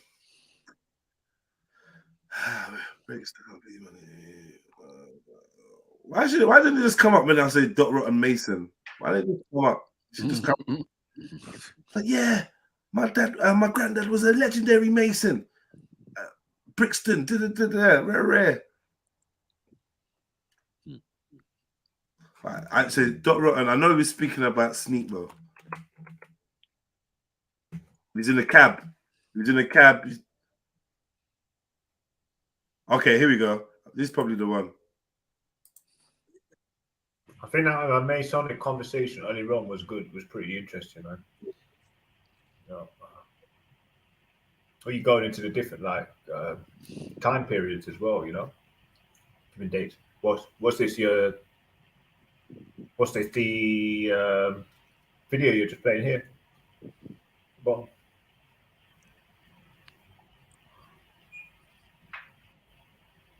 Well, that's they were saying that they were using OBL or something in South London. So they were, Only in South London? Well, I suppose. Anywhere they're doing judge, I suppose, isn't it? Maku, the Europa, it's like Europa. It's kind of, that's where the word comes from, isn't it?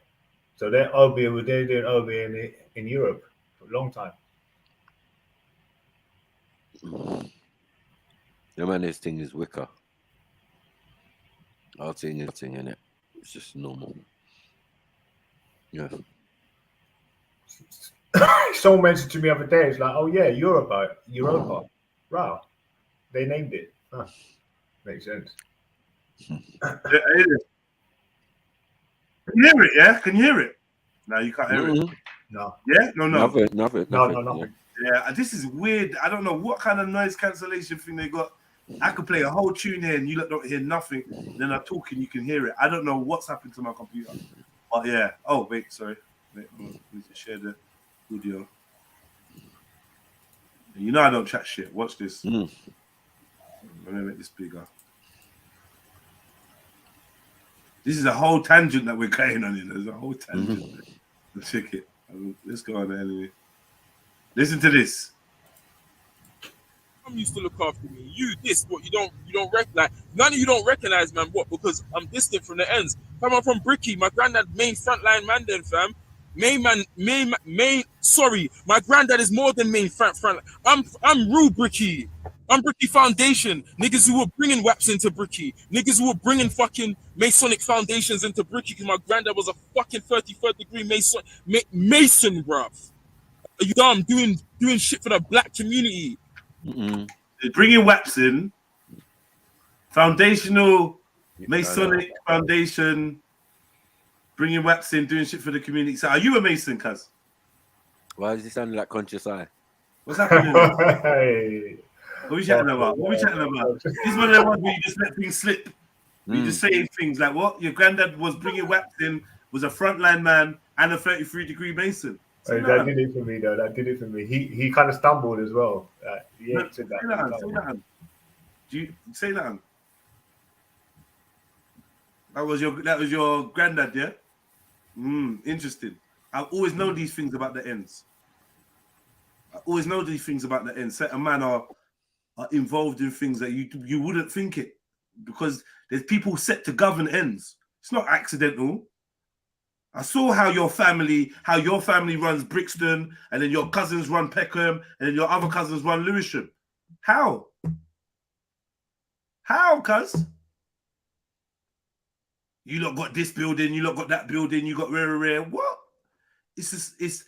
When you're living it on a day-to-day as a little tramp with no elders and no cousins and no rare, you think that the playing board's just there for everyone. the old American dream. Just hustle, bustle, do your thing, and you can get to the top. No, it's set already. There's gatekeepers, there's hierarchy, there's structure that you just don't, you're not aware of. It's above your pay grade. So you just think that the ends is just there open for everyone. It ain't. And if you stumble on the wrong thing or you fuck with the wrong people, you're going to find out.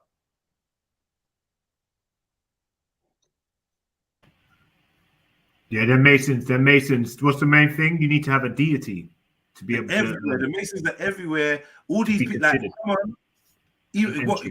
Go to Jamaica, go to Nigeria, go to America. The gang leaders are Masons. So you get it. The man that get me, the Tookies, the Larry Hoovers, they're Masons. So you get it. You just think, oh yeah, man, they're Garrison boss and whatever. Done. My done. And yeah, this was in Nigeria we got the coat. We got the coats. Oh, coat leader is coat. Yeah, no, these men are Masons. The Buccaneers and all these type of, it's masonry and it's high level witchcraft and it's gatekeeping.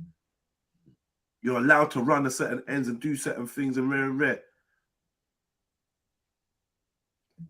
Let me play it one more time for you, lot, man. Masonic found sorry, my granddad is more than me. Like, none of you don't recognize, man. What? Because I'm distant from the ends. Fam, I'm from Bricky. My granddad main frontline man then, fam. Sorry, my granddad is more than me. Front. I'm Rue Bricky. I'm Bricky Foundation. Niggas who were bringing WAPs into Bricky. Niggas who were bringing fucking Masonic foundations into Bricky because my granddad was a fucking 33rd degree Mason, bruv. Are you dumb? Doing shit for the black community. Some niggas can't tell me shit about Brixton. Now you got a bunch of snitches and niggas and ex-gangsters running fucking Brixton. I pull up with my heritage to show love, and niggas try to get me down. Niggas try to get me down and try to pop this. You try to get me down for this. And afterwards, man, are like, blood, I see man with 250 grand online. Man, can't. I said to man, fam, do you want to know the realness of?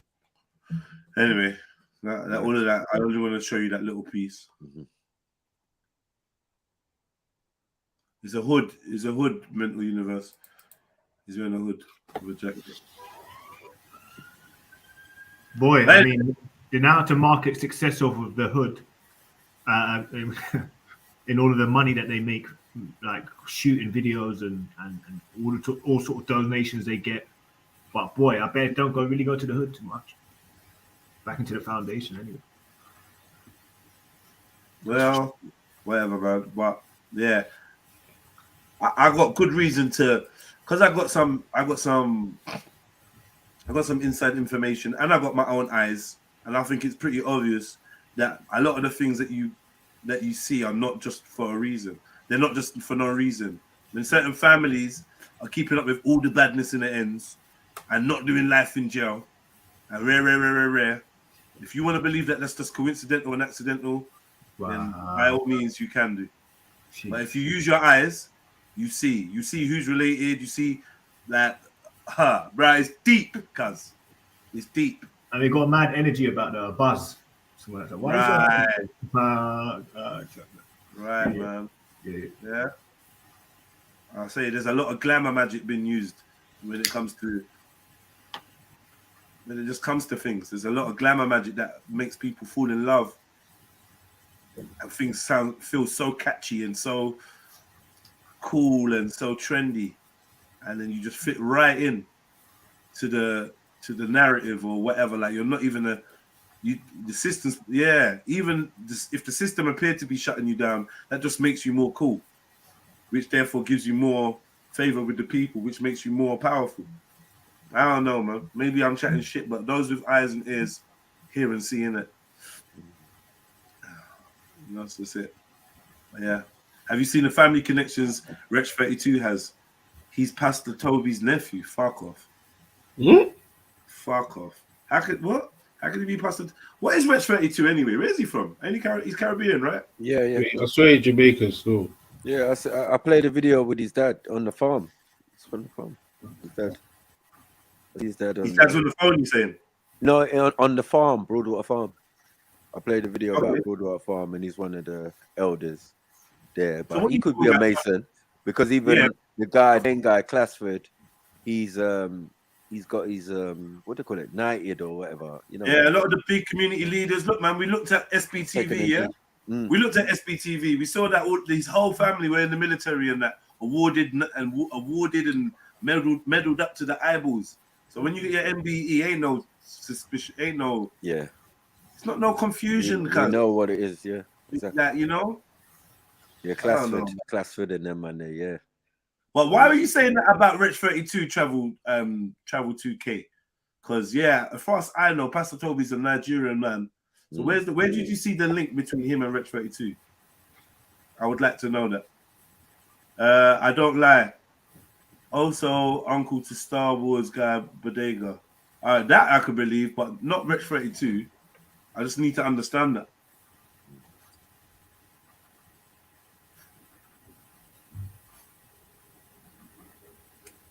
Yeah, Rich 30, SBTV. Look, man, I know you lot all loved him and that, and no one wants to chat bad about him, but the shit's in plain sight, man. I was telling you, this shit's in plain sight.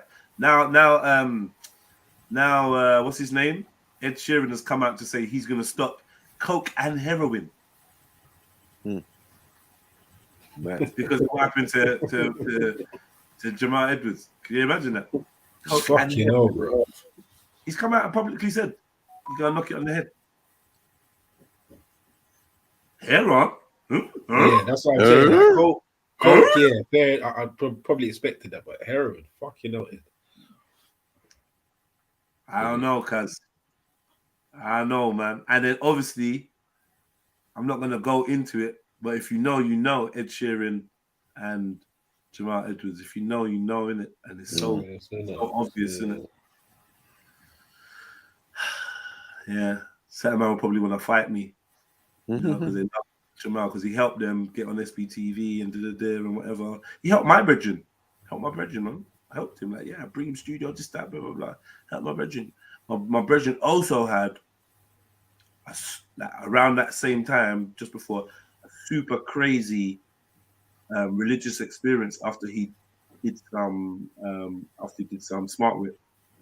Because I was telling you that I had some mad experience, and personally, I don't think he's been the same since. It just happens to coincide around the time that man want to reach out to you now and start bringing you in big things and and this, it seems to always be the way. Same thing that happened to Stormzy. He started saying, Jedi, can you give me any books on spirituality? Next thing you know, he's just getting millions of views for nothing. You get me? It's like, something happens, some spiritual stuff happens. I could probably say that the same kind of thing kind of happened to me. Like, in a way where bare shit just started happening and bare shit just stopped being hidden. People started approaching me and talking to me and and before you know it, I'm being offered certain things. So I guess it's probably similar. Get me? All got certain people's mummy to pray for me, and they had nearly had an epileptic fit.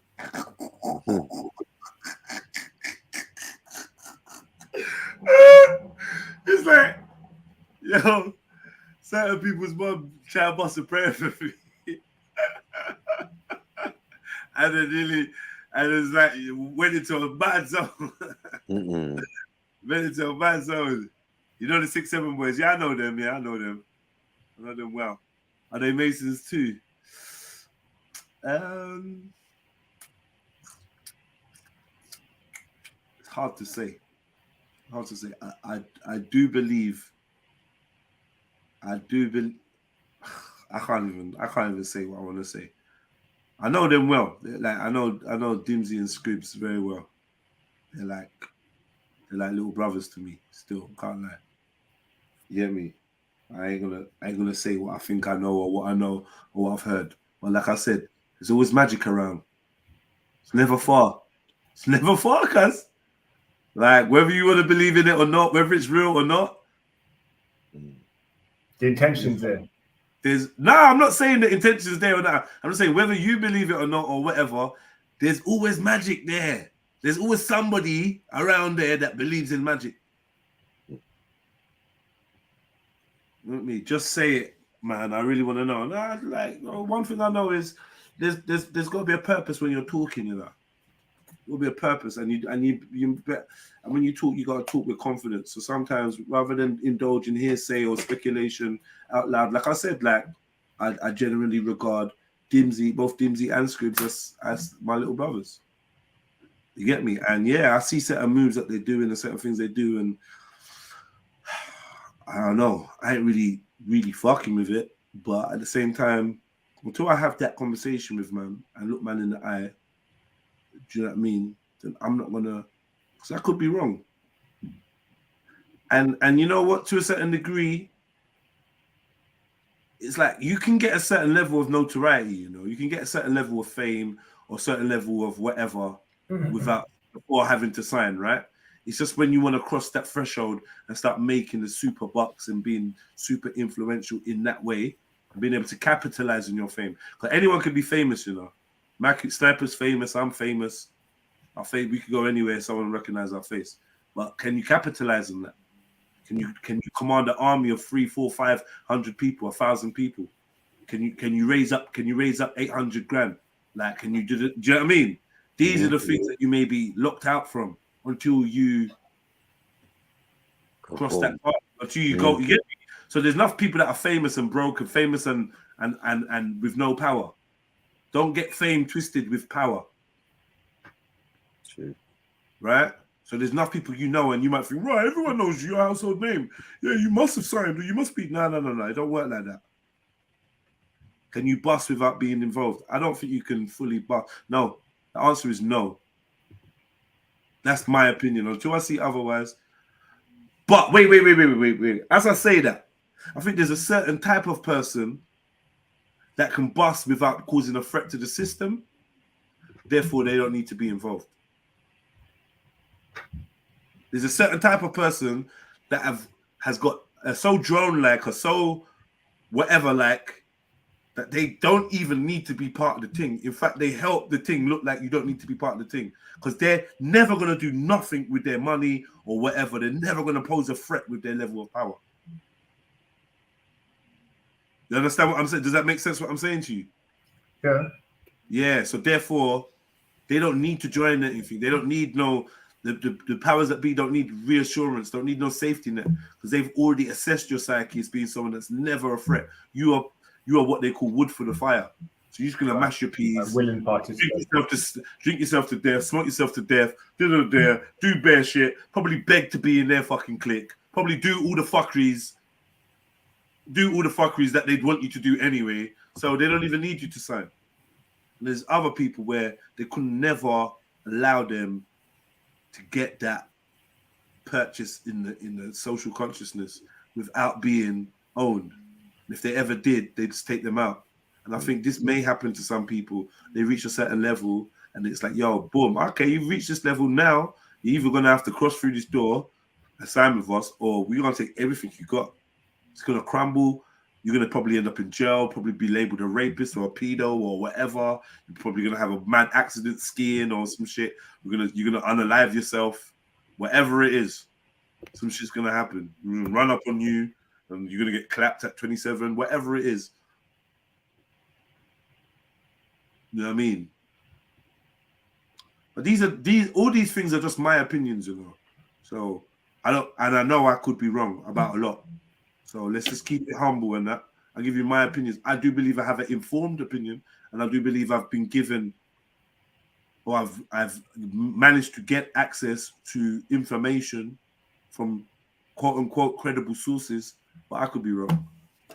And you know what I mean? I could be wrong, and I'm gonna keep always gonna maintain that level of understanding that I could be wrong. And that helps me stay sane, and it helps me to stay balanced, and it means that I don't fall into some bias confirmation or some confirmation bias or some kind of loop of unreality, and then just get caught up in that and be just all delusional. I'm not going to do that. But there's a famous artist that just jumped on and just told you that his uncle was a Freemason bringing in weapons and blah blah blah blah blah. I mean, it could mean something to you, might not, might. It's up to you. You know what I mean? It's up to you. You know what I mean? Yeah. That was an interesting little caveat. Yeah, that was an interesting little segue we did there, man. And you know, enjoy all that talk. When are you jumping on? Man asking man if he can bust. Pause. And you bust him up. I better go do some shit anyway. So yeah, man. Peace, guys.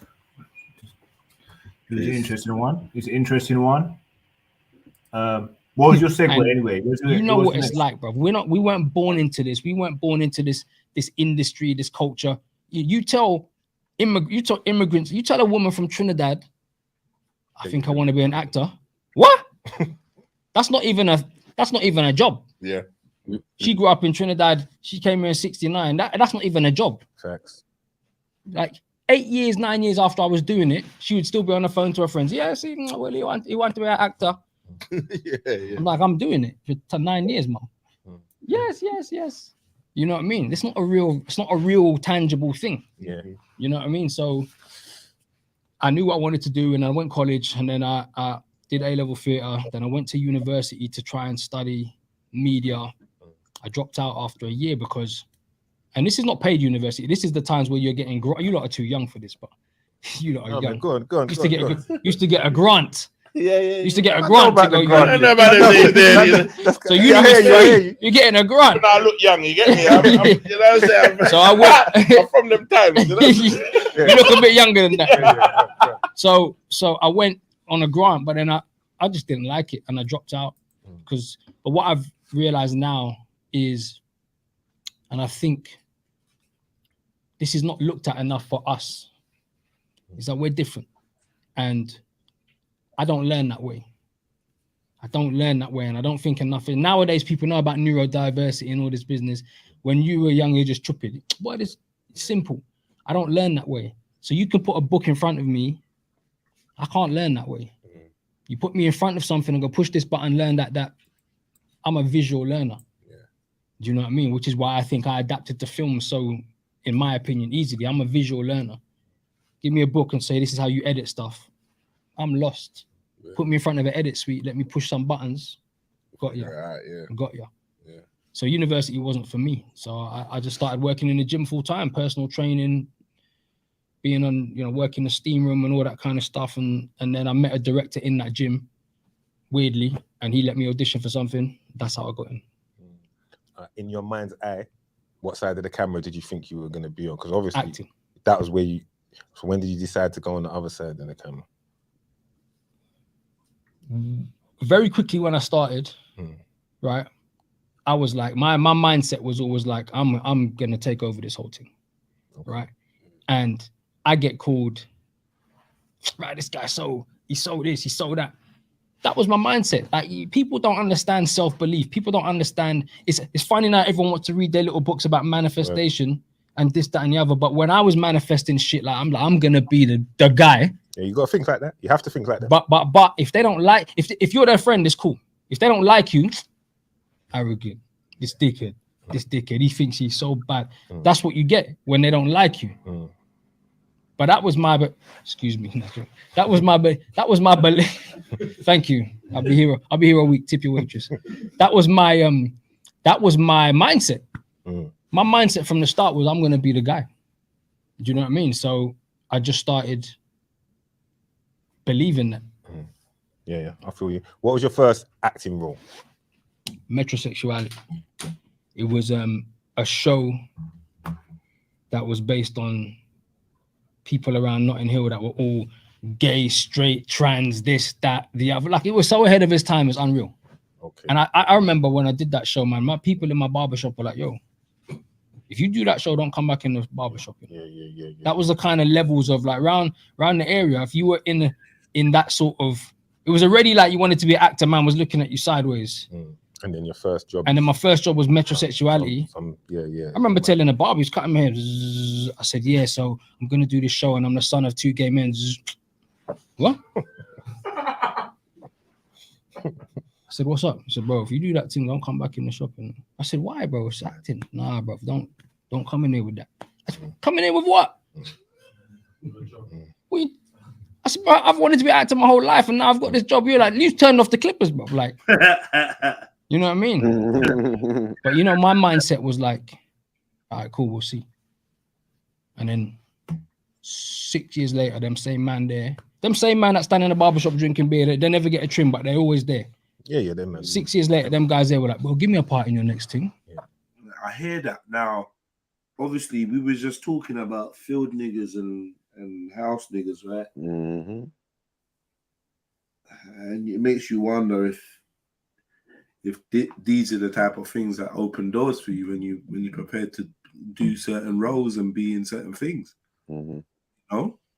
I can't help but wonder, because it seems to me that a lot of people that do get this break and do become household names to a certain degree, you know, like, bro, you was in the film, you was the son of two gay guys, isn't it? I would have done that wrong. Yo, Jeds. Yeah. Walk on. You saying? Walk on, brother. Yeah, walk on. Big up everyone. No, what? Do you know Cash Array? Nah. Nah, he says a lot of this. I know stories that from the end still, but he was saying a lot of the same sort of things, innit? Like he had a rap contract. And he's saying that certain doors weren't opening true. He was heavy into this Illuminati thing and like saying, there's Illuminati running the place and pointing out signals that man are wearing icon hats and this, that, and the other. Yeah. And he thinks that's the reason why he didn't get to bust in his music thing. Okay. I hear you. Nah, what did you call him? Cash Array, did you say? Yeah, Tasha. Nah, no.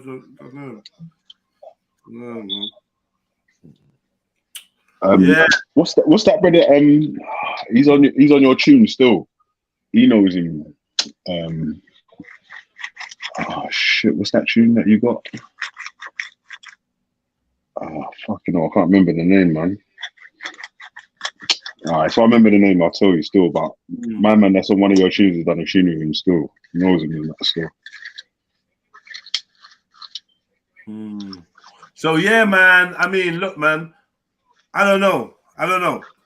Like if you know, obviously they have come out and told you themselves through people like Dave Chappelle and that that there seems to be certain rituals, right?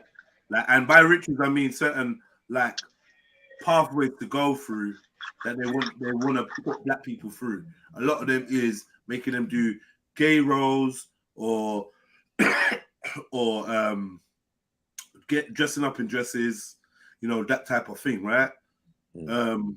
Just so happens that his first film was metrosexual something, blah blah blah. He plays the son of two gay guys, and we watched a clip of this film. Do you remember on the live stream? We watched a clip of this metrosexual thing, and it was a fucking madness.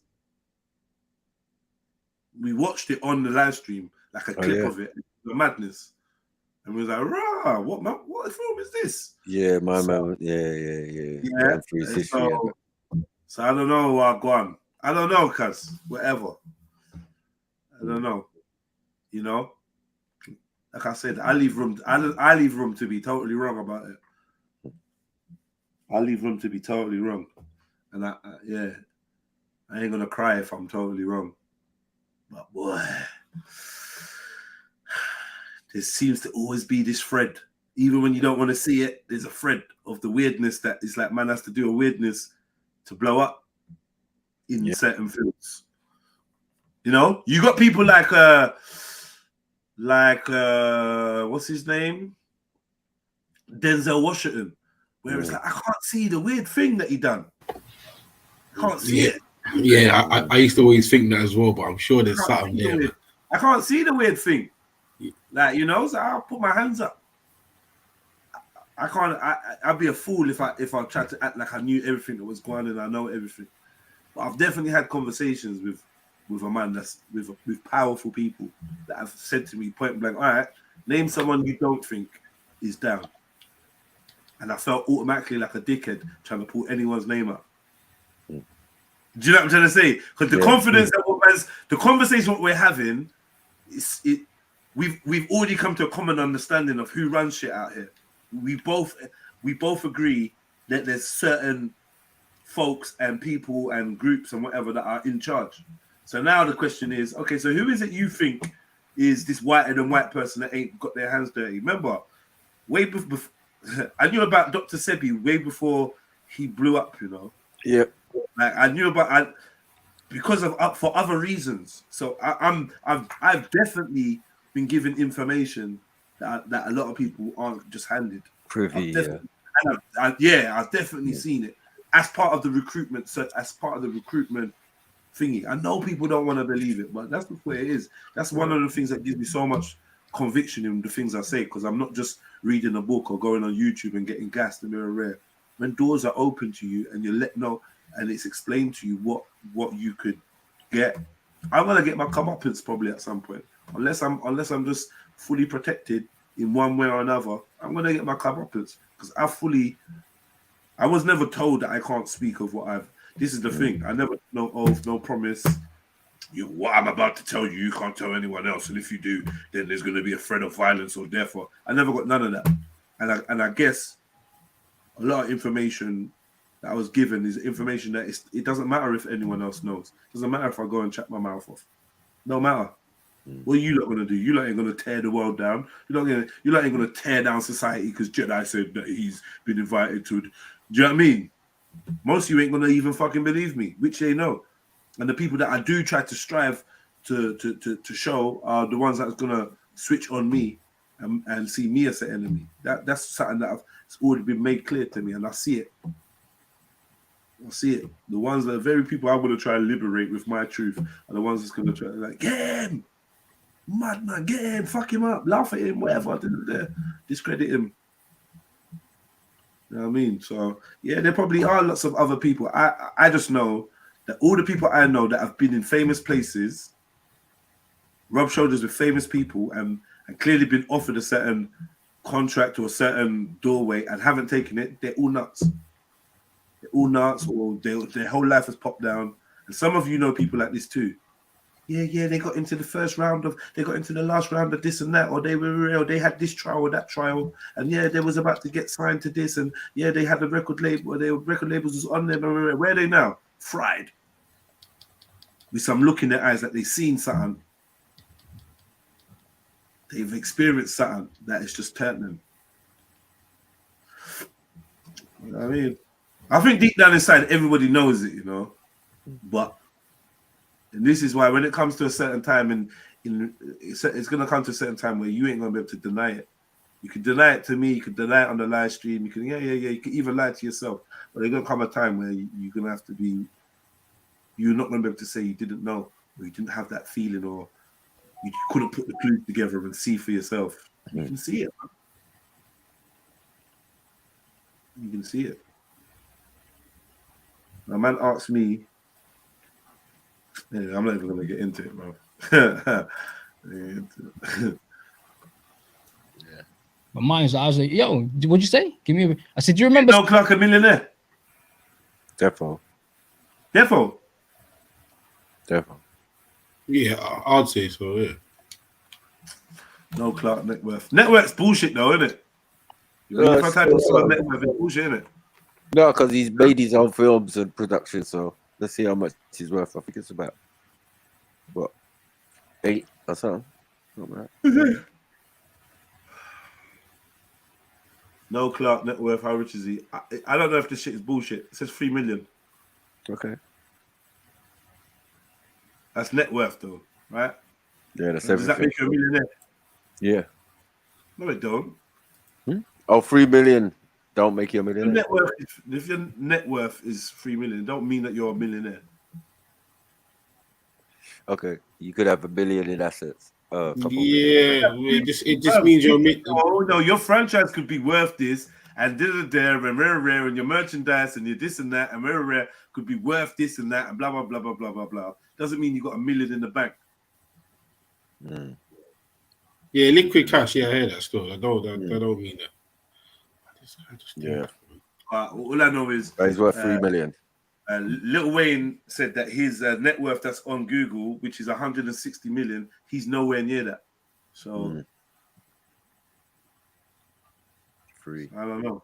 Maybe he's got 1. Maybe he's got 1. Maybe he ain't got 1 at all. Maybe he ain't. 500,000. Maybe he don't, man. And maybe No? has he been I know cancelled? broke people that live in £1 million house, you know. Like real talk. I know broke people who live in £1 million house ain't got £50 in the account to spend. So I don't know. You're gonna ask them if they own that yard or that yard's in their name, then their net worth is what? $1 million plus minimum. They don't have money right now to do stuff. I know a couple people like that. So you might have got your hands on a certain asset, or asset's been left in your name or put in your name, and on paper, you're worth a couple M's. Not cash. It's combination of cash and assets. It's not even. I'm gonna say it's not even cash, cuz assets and what people think that your brand is worth. Veli, you should be speaking up, man. You the millionaire here, man.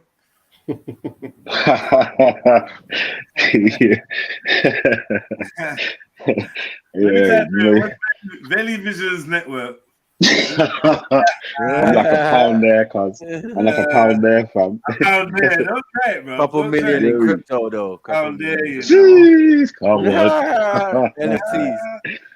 The Veli NFTs. When someone says net worth, it don't necessarily mean like cash that you got or cash you can even access.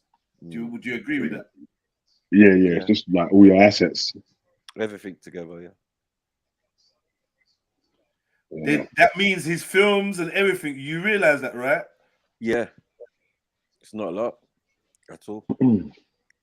Peanuts. So don't you think his film made quite a lot at the box office? Like that don't make. I think his film did make a lot or enough, but I don't think that makes so obviously you don't think he got a decent well, it depends what he did with the money from you can get raped. When he was doing some of them stuff, he wasn't doing them on his own. When he was doing and you got all the investors. You got investors in it, man. You got to give them your investment. Obviously, they need to take their profit, and then you get a percentage on whatever profits left in it.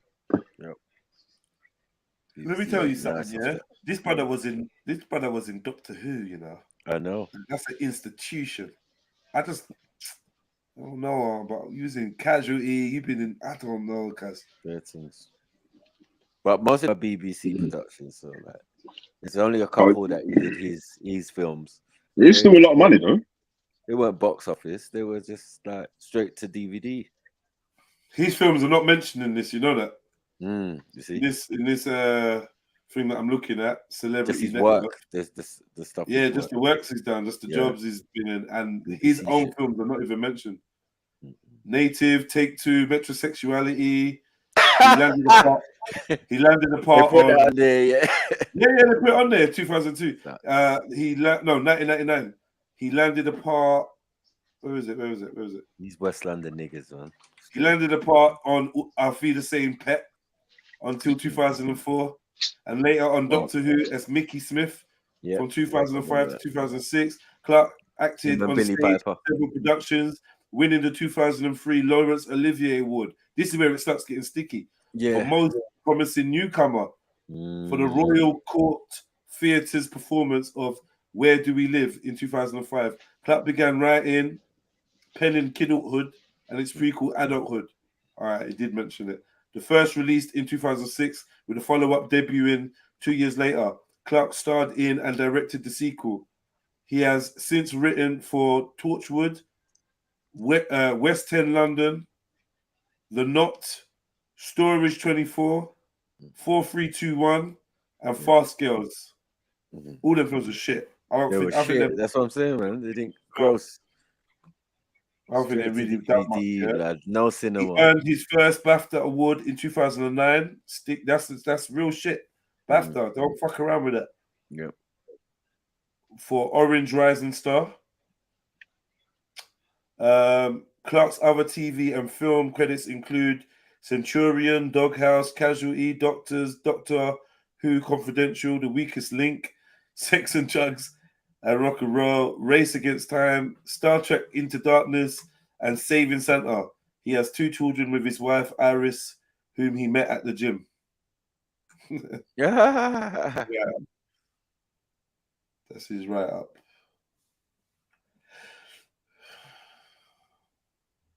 What gym you go? Your gym. Well, to be, I told you anyway. I don't want to I know.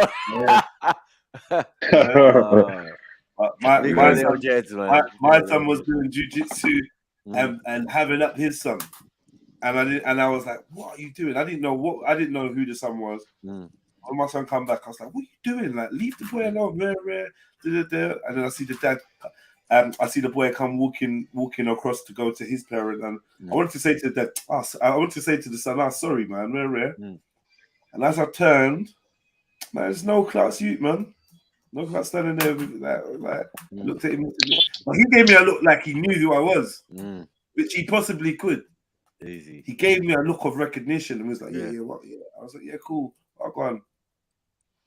And this is right. This is the exact time when all these allegations came out against him. I see him a couple times. I wanted to say something to him, like, brother. Like I wanted to chat to him. You know what I mean? I wanted to actually speak to him, but he had a hood on. He had that. You know, celebrities when they got that look like I don't want to be seen kind of vibe.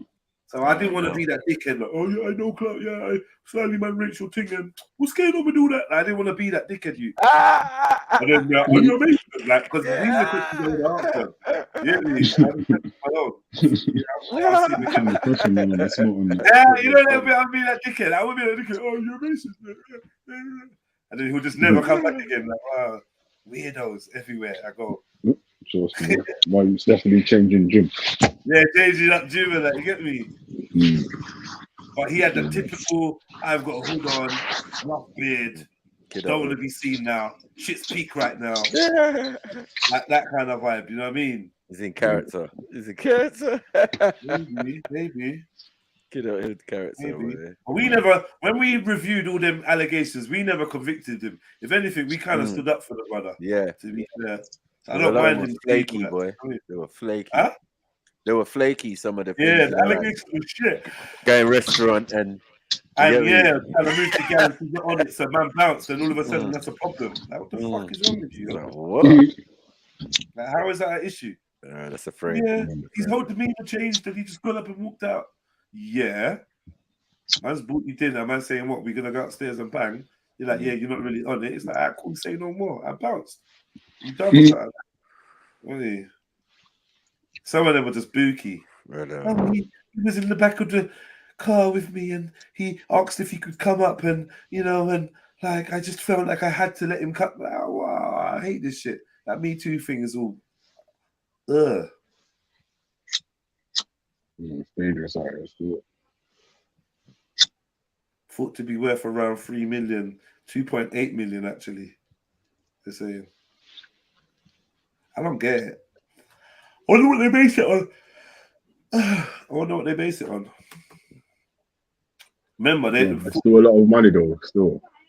Well, now when you're thought to be worth, no, to be honest, I don't think it is, cuz when you're thought to be worth it, it's different from owning. Even the language, thought to be worth. What does that fucking mean, cuz? It says who? According to what? What would you mean? Based on what? So, like, if he owns his own property, like outright, plus his royalties or whatever, then I feel like that's a decent amount of money, man. Is Adam Deacon a billionaire? Adam Deacon? No. Let me see. Actually, maybe now because he's gone back into the Matrix, isn't it? He's gone back in, possibly. But money can send you mad as well. You tell us a bad man, sweet. Nah, he's good now, man. He's good now. They let him back in and everything. He started working with, they gave him some role where he's got hooved feet and that. That's what I was like, what am I seeing? They made him into like some centaur. At the Deacon net worth. Oh, it was there as well. You want to guess? Oh my god. Oh my fucking god. Oh my fucking god. What? You see, like 1.5? 5 mil or something. Fucking god. Oh my god. What do you think Adam Deacon's net worth is? I'm guessing 5. 4. 4 million. 4, yeah? Yeah. Man, how's he got more than my man? You know what I'm saying? That's what I'm saying. I think the man has been stripped. You know what I mean? Yeah. Come on, man. Message. Come on, man. Look for your eyes. Look with your eyes, man. They're telling you something here, cuz. Remember, That's not their true net worth, though, innit? Like, so this is I think there's something going How are on. you? But if that's true, though, that's a bit mad for. If That it's doesn't true, make that's a sense. bit mad for my man to have. Well, in theory, of like obviously my man's That's produced crazy. a couple That's films insane, cuz. that was decent, or that done decent in the. That's actually insane. Yeah, but as I said, yeah, I mean, it would make Adam's Deacon argument crazy. Like, yeah, he owes me money. I did this. Yeah. It's like, what? Nigga, you got more money than him. Yeah, but still, if he owes him money though, if he never paid him for his role, then he still owes him money. Well, I don't give a fuck about. So where's that money? That money's not registered. What are we saying? What's going on? For Adam Well, I'm the Deacon? money. You know what I mean? If you say, Mackie, if a customer comes in and they've got more money than you, but or they've got less money than you, sorry, you give them a trim and they're talking about, I've left my wallet at home. Yeah. You're gonna let them slip out and pay you next week or whatever. Sometimes depends if I know them. Innit? Not if you just first come for the first time. I don't want to hear that shit. If I know you, yeah, then cool. You know what I mean? If it's you, you're like, yeah, oh shit, Max, I forgot my wallet in my at home. I thought it was in the van or It's like, yeah, man, you're good, Phil. You know what I mean? But if it's someone I don't really know, like, nah, man, Arab money and that. Yeah, with snakeskin shoes on and shit. Like, yo, bro, God. you can sell one of them brogues and buy my shop. Like, stop it, man. What are we doing? I've had a girl do that before. Talk about she wants to buy a £5 drawer. I was like, what? And I was like, nah, I don't do that. She was like, what? Mama Nolo's cost more than... And I said, exactly. Go and sell one of them and come back and buy a D. That's it. Simple. Yeah. Why it's so difficult? Why I got to take the L? You know what I mean? Because you got Malolos on and you don't know how expensive my stuff is. And okay, cool. Yeah. That's what I'm saying, man. From my nose, you the bread. No matter if you've got more money than him or not, still, man, I just got to give you a bread, and especially if it's for business purposes, like you were supposed to pay with some work that I've done on your house, in your big £1 million house, and now you're not giving me my bread, even though the work's good and everything's working. Nah, because I want my money. It could be a problem. It could be a problem. Yeah. Could be a problem, man. All right, let's go back in, man. Remember 6 years ago when you said X, Y, and Z? Oh, man, that's joke with you, man. Oh, it's jokes now, yeah? All right, cool. Imagine you never took it. Yeah, imagine I never took that. They were gonna. Do you know what my mindset was from early on? But if you never took it, you wouldn't be where you are. You know what you're saying? Right, man, bro. Yeah, Like, wow. I don't know who said it to me, but someone said to me, if those guys in the barbershop are going to pay your bills when you're in your 40s, 30s, and 40s, then listen to them. If you can legitimately go, that barber that turned off his clippers, he's going to pay your bills, pay your mortgage, pay everything for you when you're older, then you can listen to It's him. about money, it's about morals. Because they're not the one running around with 15 white girls coming forward saying that you're dodgy. So you got to remember, sometimes Integrity, blood. it's about whether these people can pay your bills or that. Sometimes it's a moral thing that they're letting you. Yeah, you get wisdom sharing in the with you, barbershop. innit? You know, and obviously what you're saying is your moral is different from you getting paid. You're getting paid, isn't it? And this is the same kind of argument that Sarah Garvey had for taking that role. Yeah, same kind of argument. I spoke to my mom, and they were just like, "Boy, just do it, innit? Because like rare, and at the end of the day, you know, the pay and rare, and so you went and did it." Some people in the air quotes black community are vexed with Sarah now still, man. Them not even calling him Sarah again. What? Who? Cause he's on the red pill thing now, innit? You know, obviously he got bun up and all that, so Yeah. like, come on, I understand it though, like, right, you got banned. You got banned horribly. Yeah. He's like bunning out. Yeah, man. So he's like, fuck that, man. Fuck you, bitches, man. You get me? Fuck Black Power. You get me? Man, Black Power this back shot. You get me? Blood clot. Yeah, man. I agree still. You know? he went on the black sanitary route, and what has come? We can talk about that. You collected the BAFTA award. Old school mentality. There used to be a phrase where I said, "What's up?" He said, "Bro, if you do that to be the they cancel everything, but they probably run it and give out international film." That's imagine you never took it. Yeah, imagine I never took that. They were gonna. Do you know what my mindset was from early on? I don't know who said it to me, but someone said to me, if those guys in the barbershop are going to pay your bills when you're in your 40s, 30s, and 40s, then listen to them. If you can legitimately go, that barber that turned off his clippers, he's going to pay your bills, pay your mortgage, pay everything for you when you're older, then you can listen to him. If you think he's not going to do that, do what you got to do for yourself. That always stuck with me. Because when a man like that says, don't come, but you know, yeah, you're right. Imagine I never took that because of that pressure from all of them. Yeah. Yeah. You held your own. All right. Is that pressure? Yeah. Kidulthood, bro. Yeah. Gotta talk that. Them classic films there, you know.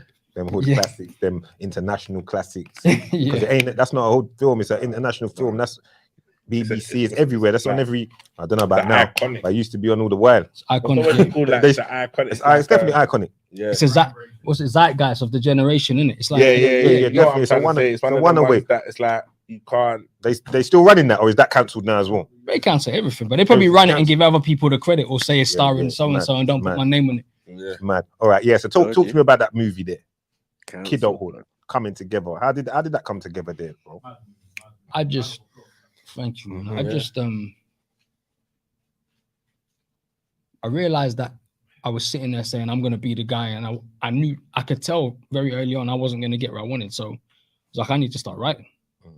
So I just started writing what I knew. I grew up there. I just wrote what I knew. I wrote about me and my friends and the guys around me and the stuff that either we got into or people I knew got into. Because I wasn't drilling no guns. I wasn't doing that. You know what I mean? But I knew people that would. Do you know what I mean? The Uncle Curtis thing was made up. I don't have no Uncle Curtis. I ain't got no. Come on. I ain't got no family here. But the point was Trevor. Yeah. Shout out Uncle Curtis. Yeah. Do you know what I mean? Yeah. And so I just wrote what I knew, and that was it, and that's real. Like, it's based on me and my friends. It's just based on the area I'm in. It's as real as can be. And to clarify something, because there's a lot of people over the years. I can think of at least 3 people. I'm not going to name them because I can't be bothered. That have run their mouth chatting about they wrote my film. Nobody wrote my film. I wrote Kidulthood. Me. You wrote Kidulthood. I wrote it. Me. That's it. Do you know what I mean? That be all and end all. I've seen people like, I wrote my part. I wrote this, that, and the other. I've heard. Didn't sit with a team. What team are you sitting down? No, brother. Oh, man, saying that because they might have freestyled on one scene where no, people do that. That's normal. Couple man ad-libbed on some scenes and started running out their mouth about they wrote my film. No one's ever written. No one wrote my film. You wrote. I wrote my film. Me, myself, and I. Right. Okay. The notes came from the director, Menhaj Huda, the Indian brother.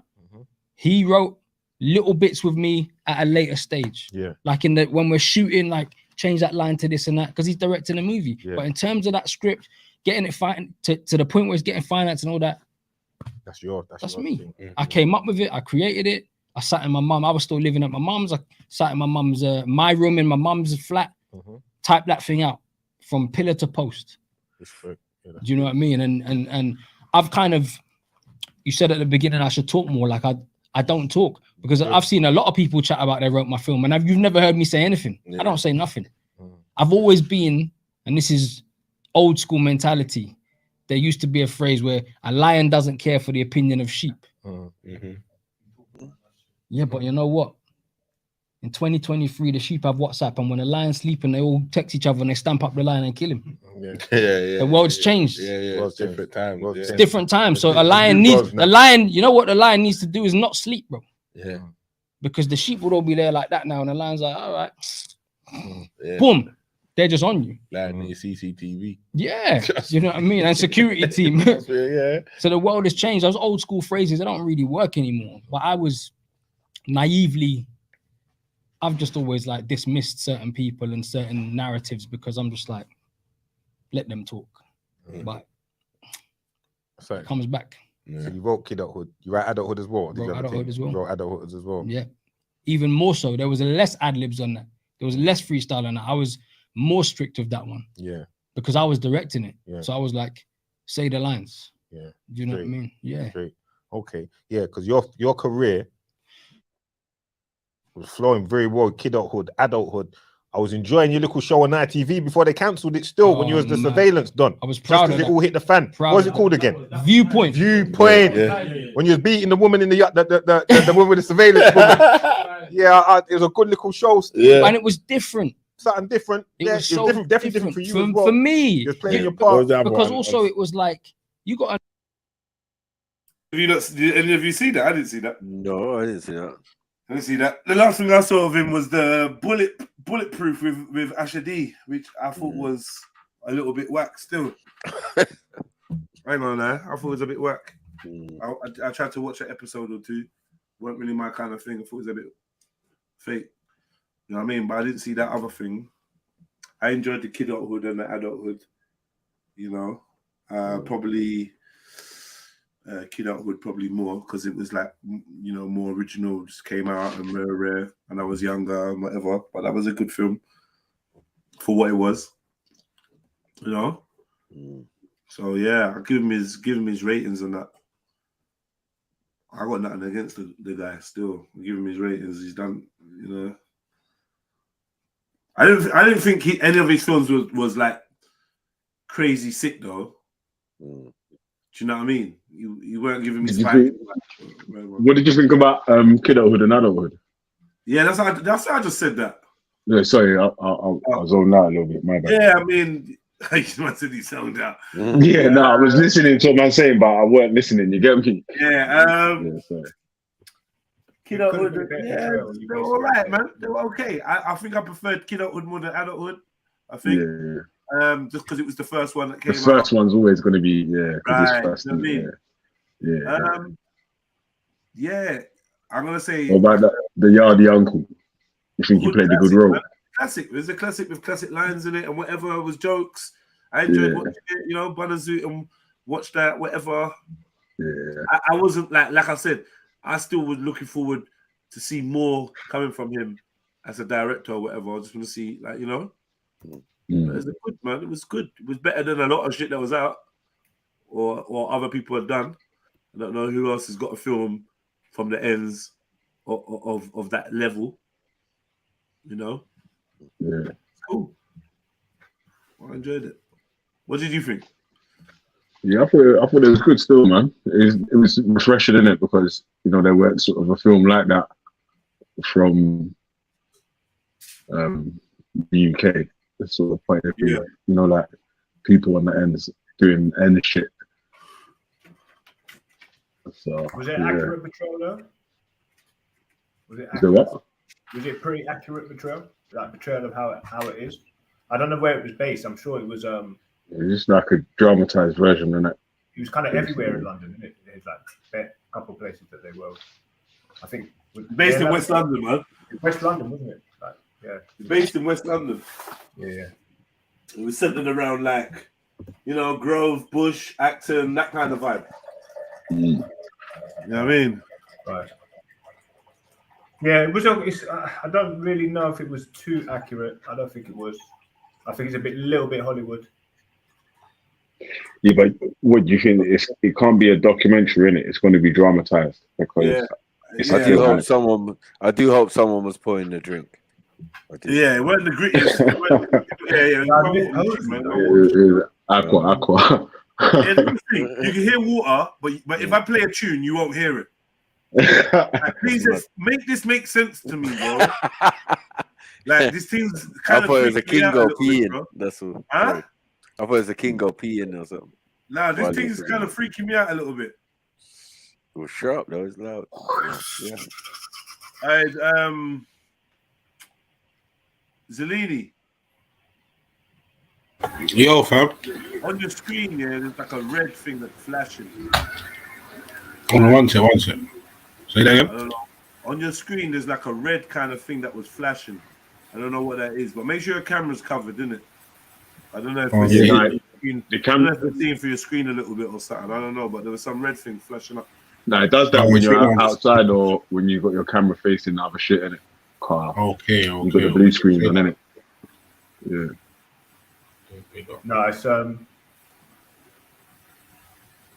Likewise, the leader, though, man. What are you saying? We just chatting shit. The conversation. No, I'm listening to what you're saying about no clock still, but I was kind of, I've been talking about this like not all day, but I was talking about this for half the day earlier on still. You get me? But I'm just listening to that's that. Nice, great, man. It's still That's great for you. tremendous. You get me? But basically, yeah, like, right, like my stance is, fuck what people think he done in it. You get me? Yeah, like man ain't out here trying to play judge, jury, and executioner. Like we've got a system that most people abide by. You get me? Not me, but most people abide by. And he hasn't even been arrested, bruv. So all these people trying to say this, that, and the third, bruv, they're just casting aspersions in it. It's what you think in it. Yeah, like you can all say this person said this person said that, but I'm saying who's gone to through the right channels, bruv, to do something about this, quote unquote. Nobody. So I don't really want to. But if the allegations are false, though, what's the repercussions for people that make false claims? And I've said this before, really. I feel, bruv, whatever the person was liable to get, cause that the other person should get that or double, fam. You get me? Or say meet halfway in it. You get me? They should get a little bit more than half of what that other person. Yeah, if I was gonna get a 6, you get a 6. That's cool. Yeah, you get me. No, but Jess, this is the thing though. You see, for going out your way and lying, bruv, yeah, you should maybe get a 9, fam. Nah, I'm just gonna say, it's cool. Because if I was gonna, it's cool. If I was gonna get a 6, you lied, you're getting the 6. Simple, it's cool. I no need to give you the 9 or whatever. I'm not gonna say you're worse than a rapist. I'm gonna say you're gonna. But this is the thing. No. But this is the thing. Because guess what? The punishment is the risk that you was put into this person's life. Whatever you was gonna take away from this person is what we're gonna take away from you. No more, no less. Fair dues, isn't it though? Nah, it's not. Still, not for me. Fair dues, cuz. Nah, it's not. Get me? It's not. And the reason why it's not fair dues, bruv, is because you was prepared to falsely accuse me of something. I've done nothing wrong, bruv. So you're not gonna you should get more. I've done nothing wrong, bruv. You get me? You can't get more than what a rapist would have got. A rapist would have got if they were guilty. Yeah, fam. Yeah, no, that don't make sense. No, it does. Because then it does. It don't though, still, innit? It don't make sense, innit, man? You got throw them just away. Because you're pissed off with your personal. Throw them away, bro. You get me? A president. Your personal case doesn't set the precedence, innit? Like you have to make it. Should not be judges. This is why, because they're so wicked. Trust me. How's man wicked, bruv? How's man wicked, bruv? You going out your way to lie? Man turning to the bad man judge. Every man's got life. Every guy's getting life. Imagine Sarah Garvey's a judge. Every black girl's getting life. Blood clot, man. Believe me, I know what you're saying, Zellini, yeah? But let's try and put it another way, yeah? Let's say, I hear what you're saying, innit? But it's like, you know when people get more for conspiracy than for actually doing the crime? I think that's a bit stupid sometimes. You was willing to kill, so we're going to give you 2 life sentences. Like, yo, no one even dead. And if I did kill the person, you would have given me 1 life sentence. That's mad. So I might as well have just killed the person. So, I know that's a shit analogy, but what I'm saying is, if no Clark was going to get 8 years, then you, for making up that story that could have cost him 8 years of his life, you get the maximum of what he could have faced. Let's put it that way. So if everyone believed your story and it went tits up for no, and he went to pen, the maximum he could have faced was 8. You're getting an 8. Now that gal that done the mad thing, Tommy Robinson's star witness. She got 8.5. Yeah, but like again, and I think that's beautiful.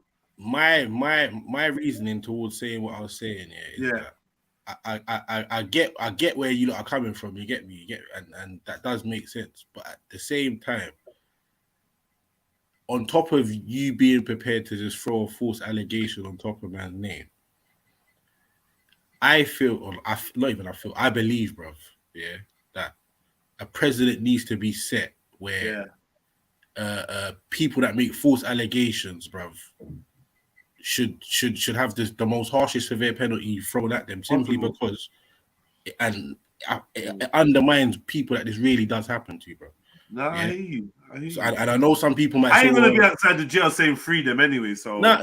regardless, I hear you still. I do hear you. You get me? So, and again, I feel like if things like, maybe not that in that particularly, but if things like that happen, Jed, I feel like a lot less false allegations would happen.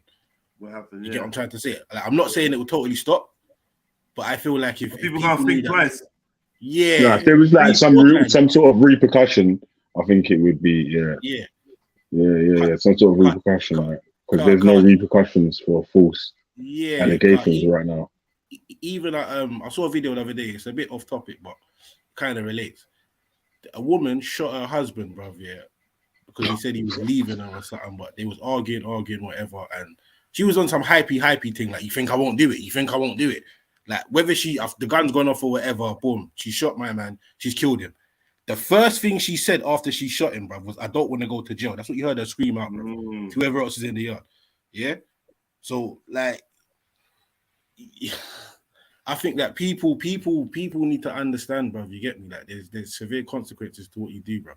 Yeah, it's all well and good you trying to say something to scare man or to make someone feel a certain way, bruv, but shit gets real.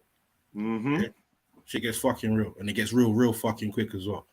So, yeah, man. But no, Clark, I ain't gonna lie, because there's smoke. There's a little bit of smoke. Bro, you can say that about most murderers, though. Like 90% of murderers don't actually want to go to jail. Wait, what's he saying? I don't know. What he saying? There's smoke where? You mean in terms of there's no smoke without fire, but he's saying there's smoke here? Yeah. Like I strongly believe that there's some smoke here. I don't believe there's enough for him to be in what he's in now, but you ain't done nothing, bro. You're not totally innocent, my brother. I just think he was a bit of a Rago Gallis, man. And I don't know. Do you know what do I fucking know? I don't know. Yeah, I hear you, Zelini. What do I know? I just caught myself. I just caught myself about to cape. You know what I mean? I caught myself. I was about to cape. I'm gonna leave it. I don't know. Yeah, you're right. Who knows? Who knows, man? I was gonna cape just for the sake of it. Yeah, but I think it's interesting this little media run he's on though. But, yeah, the last person that was on this run was Tommy. But yeah, I'm just gonna move on. Yo, I sent you a message in the back chat. Do you know what? I'm legally blind. I can't read, you know. Hey, Jed, man, what are you doing, bro? Come on, man. Nah, there's no way I'd ever send you my number. I would never. Why are you trying to leak me off, bro? Big up, Mr. I was just saying, I would never, ever give you my Wait, number. hold on. Hey, Jedi, did Gold say, why are you trying to lead me on? One to someone. The person that got something in the back. I said, why is he trying to neek me off? No, I'm not trying to neek you off, man. I'm just saying, like, bro, you feel I can send you my number, bro? Are you okay, bro? Give me a number, man. For what? Just give me a number, bro. Hit me up on Instagram if you want to have a private conversation. Why are you trying to be all mysterious? Just give me a number, man. Jed. Pause. No, I'm saying, look, Jed, trust me. Anyway, no Clark, man, no Clark. Yeah. What in the Peter Andre's go talking about, man? Shut him off, man. Trust me, bro. Man said you're being all mysterious and that. Is that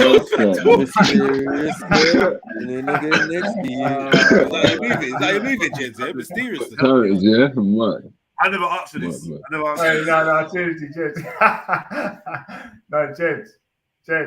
Are you seriously? You'll crack up, bro, when I show you this picture. Nah, I'm good, man. I'm good. You definitely been trying to get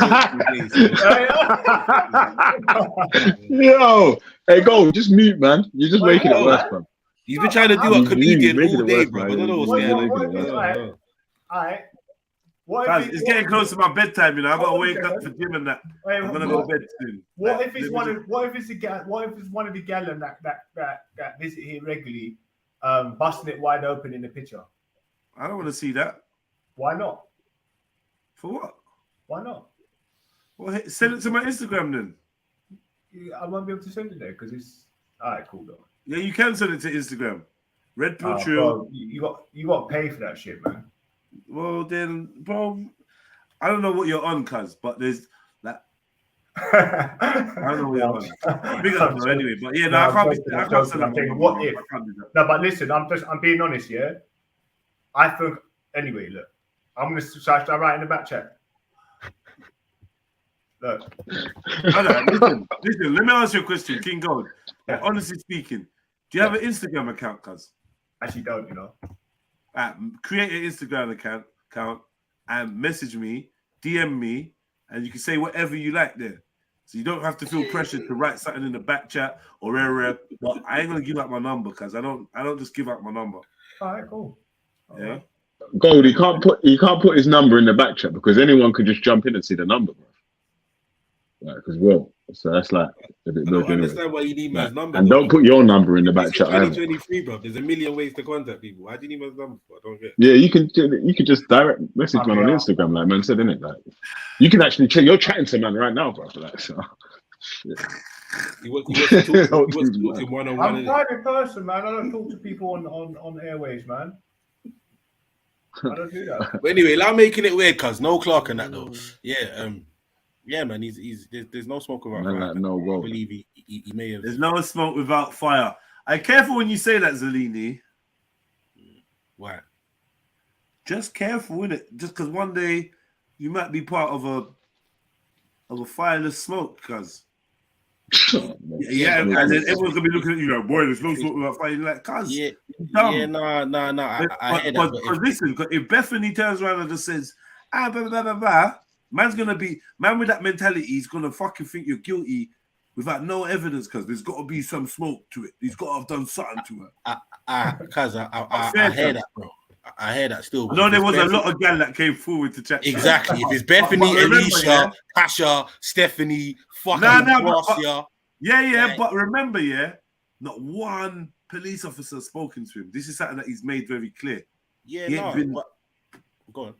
I don't know. Police ain't cut. There's been no lead. There's been nothing, innit?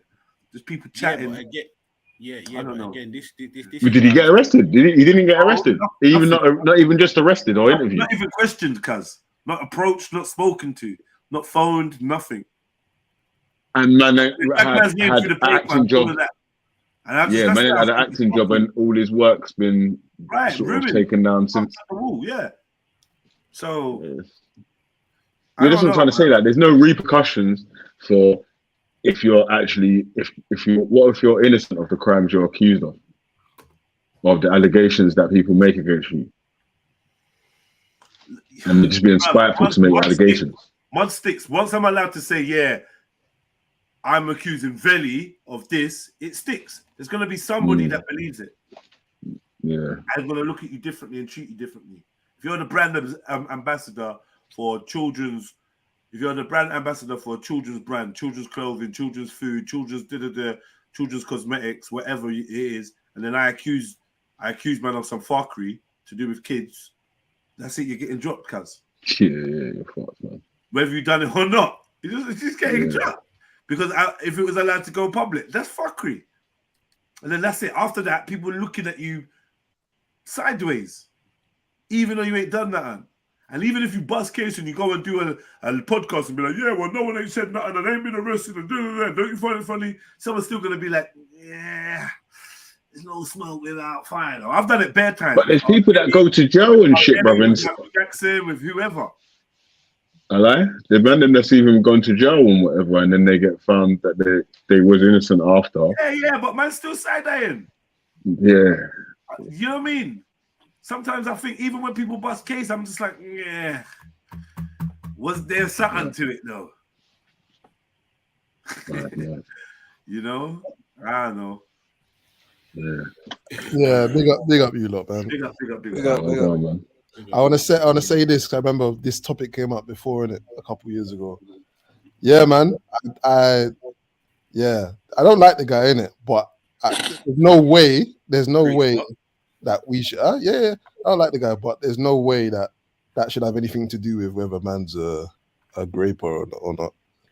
You know what I'm saying? That's too much. That's too much. There's actually another guy in the ends as well. His name's Chris Obi. You remember American Gods? Anyone watch that? Yeah. The African dude. Yeah. Yes, yeah. You seen him about? I have seen him about. Yeah. Yeah, man. So he's about. So I don't know him, but I've met him one time, and like when I see him, we say hello and that. So he used to run an acting school in the college round the way, and he got accused about 2 years ago of raping 3 of his students. And I don't know what's happened since then. I even saw a man about 2 weeks ago on Gobo still. So I don't know, but yeah, I'm not gonna lie. Like I don't like chat to him like I used to, innit? Man. Like it's difficult, bruv. It's difficult. Of course it is, man. Fuckery. And this is why what Mzalini says stands. If you're making up shit and you're ruining a man's whole rep. Look what Mr. Sarah said. What's said about you often enters a room before you. Yeah. You know, and that's a 20 sexual allegations, cuz. Yeah, they tried to Jimmy Savile man off on that. Yeah. 20 allegations on that, cuz. Tried to take man for Jimmy Savile on that, cuz. Do you reckon some of the girls were like, bro, we read through some of these allegations, MA, and this is what they call it. Allegation is fuckery, yeah, and misconduct, yeah. Remember, one of them was we were on the set of a film, we were co-stars, we were getting on. He invited me for dinner. I went for dinner. We sat at the table. A man said, "You saying like, come and go to your room and do this thing?" She said, "Nah, I'm not on that." He's like, "All right, say no more." Got up and left the table. Somehow that's made it to a paper. And we're dealing with sexual allegations, and this is one of the things that's being counted out, that's being read out. This is fuckery, cuz. It is. What is that? What was? I'm looking for the violation. Another one was, he sat next to just trying to beat. He sat next to her in the back of a cab and basically chucked the thing and said, "Yo, what you saying? I've been feeling you."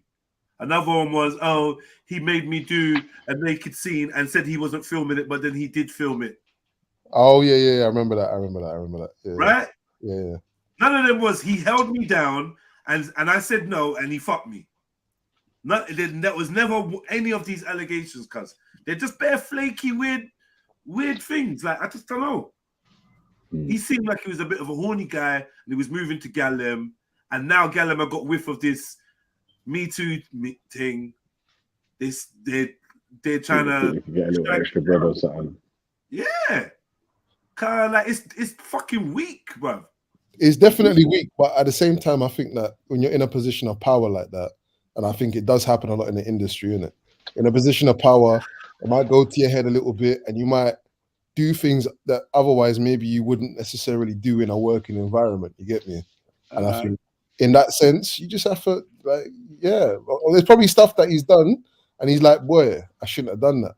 Or maybe So you're saying that's really his man, that his fault in the thing was really is that he tried to fuck too many of the actress beings that he was working for him. You have to know. Instead of trying to move to the beings outside of the workplace. You have to conduct yourself, yeah? Because look, nowadays women will turn around and make you look creepy in a heartbeat. We've seen it. I've seen it on the show. Yeah. Oh no, I feel weird. What's that saying? Is it like, he's creeping me out? And like, this is the new thing now. He's creeping me out. So basically, he's a graper. Like, because he's just putting it on you, innit? But gal put it on man all day long, you know? Yeah. Super gal, oh my God, rare, squeeze a man's arm, rare. You know you're hot, you know you're distant, rare. Chatting to man in all kinds of uncomfortable ways where man's got to try and laugh it off. And I've been in this position. I've been there. Very recently. Putting it on, man, like sticking it all over, man. and I've got to find the best way to just like kind of get out of it. And that's uncomfortable. I ain't gonna turn around and say, "You see that girl there? Yeah, she's a sex demon. She's a whatever they call like sexually aggressive." Predator. Yeah, predator. That's the thing. That's the word. You might even get laughed at, bro. Like, yeah, why? I've been laughed at. Yeah. Now what happened? What you? She's too much for you. Yeah. Oh, you get no try. I've had it all before. Yeah, bro. So it's like these things do happen, you know. And he sounded like he was just like a guy that just chucked it a bit, and he chucked it a bit with a bit of cockiness, like, "Right, come on, I'm no Clark, innit?" He had that kind of vibe. He's got this arrogant kind of vibe to him, and that cool. But the gal that was like basically making him seem like he was the biggest monster because she done a naked scene in his office. What are you doing naked scene on man's sofa for? In the office, idiot. And now you want to blame him? You felt dirty after it. Fucking cheap. Man's laughing. Nah, I'm not gonna lie though. I thought that I didn't think of it like that before, innit? Because there's bare gal that ain't doing that scene. Like what? You never heard of the casting couch before, nah? So what are you saying? Like, yeah, you're a pretty girl, but you're not the best actress, man. You've gone to his office or whatever, or he's picking you up, and in the back of the car, he's had to stick it on you one day. Like, yeah, what are you saying, though, man? Like, you know you're a hot thing. Like, you know how man's feeling you. Oh, no, I'm not really on that, no. What are you talking about, man? Come on, like, you're say no more. And they were saying, Fommy said say no more now. Now he's not nice, no, he's not being friendly, he's not paying her no attention. Yeah, because you're not on it. He's not on it with you. You're not on it, he's not on it. That's it. You know how much girls come around, and once you don't give them the attention they're looking, they turn into your enemy. All of a sudden, you're a bastard. All of a sudden, I don't really fuck with you now. Because you're not on it. Oh yeah, hi Jeds, very rare. Oh yeah, you know you're nice, isn't it? I'm like, yeah, I'm big up, man. But you know, just from the way I respond, you know I'm not on it, innit? And then after that, he's a narcissist, he's a this, he's a that. Jedi thinks he's too nice to that. Man, them do the same thing. Nice to a girl, you try it, she's not on it, all of a sudden she's a bitch. All of a sudden she's a idiot. I don't like that girl. I don't fuck with her. Hear me? You've seen that before, innit? When you're out with a random and someone tries to church the beans, and then the beans tries to get lippy or something. You're like, "Oh, shut up, you dickhead! You're a pussy or anything." Anyway, right. You know how it goes, cuz. Now she's gonna go and write her this report. Oh, he told me I was beautiful. He would tell me I was beautiful all the time, and we're rare and just, you know. And then one day we was alone in the lift, and like he tried to put his arm on my shoulder. He put his hand on my shoulder, and I didn't like it. I felt so uncomfortable. I just wanted to get out of there, and I told him, "Don't do it. And it's not appropriate." And ever since then, he was just like mean to me. Okay, yeah, allegation number 21. Thank you. We'll be in contact. We're going to write this up in a whole fucking article and burst out his name, and you ain't even going to go to the feds. You coming to me first, a journalist. This is a piss take. You know what, yeah? I had a conversation at work, yeah? Or I walked in on the conversation, in fact. And they were talking about this idea that, like, what constitutes assault. Is it assault? Yeah, I think it was or abuse. One of them anyway, assault or abuse or something like that. And they were talking about how, yeah, like touching someone's shoulder, or you know, like just the levels of what it's got to now that is considered. Keep your hands to yourself. Keep your comments to yourself. Keep your eyes to yourself. Yeah, like trust me, bro. It's a lot. Yeah. Like you couldn't back in the day when you went to a shubs and that, and you want to draw a gal and say, "Yo, I'm darling," that could never be done, no? I wouldn't be alive. My parents met in a shubs. Right. Yeah, you can pull her by the arm. You pull a girl by the arm and like, "Yo, what are you saying?" And no. Come here, let me chat to you. Oh, come here, man. See that there. You might get life in jail. You're gonna get nicked for that, fam. You're gonna say no. In 2000, you're gonna get nicked for that, fam. You mad? You're gonna get arrested, cuz. Yeah? Trust me. It's gonna be waiting for you outside the dance and that forensic thing, yeah. Yeah, Man's she's gonna take pictures of the finger marks on the elbow fingerprinted. Trust me, took pictures of the finger marks on the hand. What? iPhone. Oh, he had CCTV footage. Their fingerprint in their arm. It's mad. Mark. Should be on £1 sterling show next week, cause So yeah, there's girl out there that believe that, man. Them, and you know what it is? In all honesty, see these dudes that that had to get a job and had to become high flying, had to become a name to start drawing gal. These are the things that they resorted to. They got no game, and this is what their man are fucked.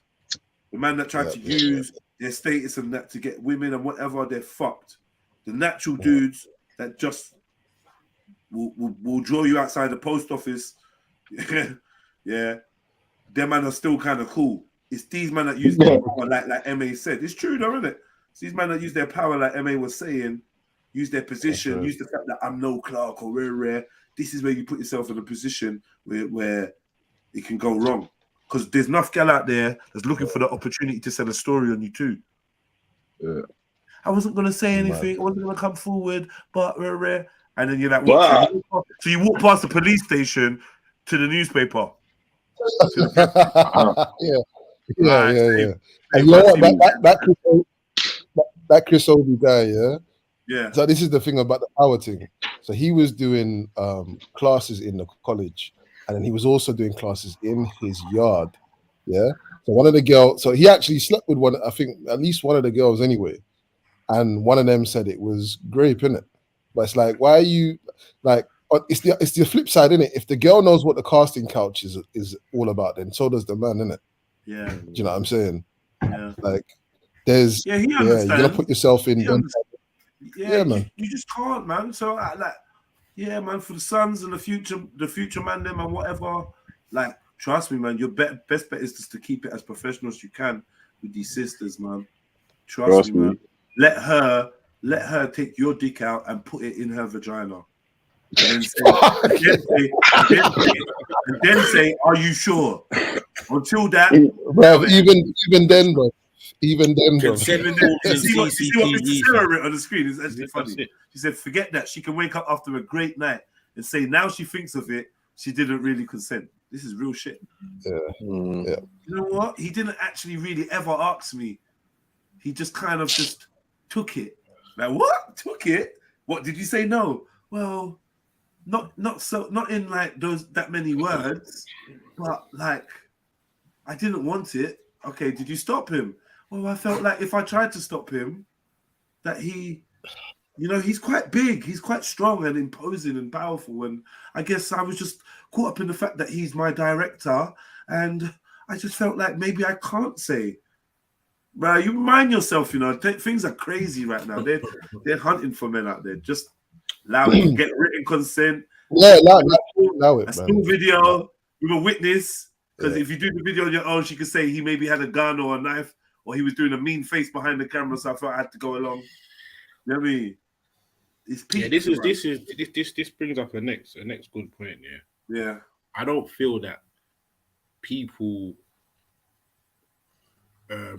especially if you haven't been arrested of something, people should be allowed to run to whatever paper.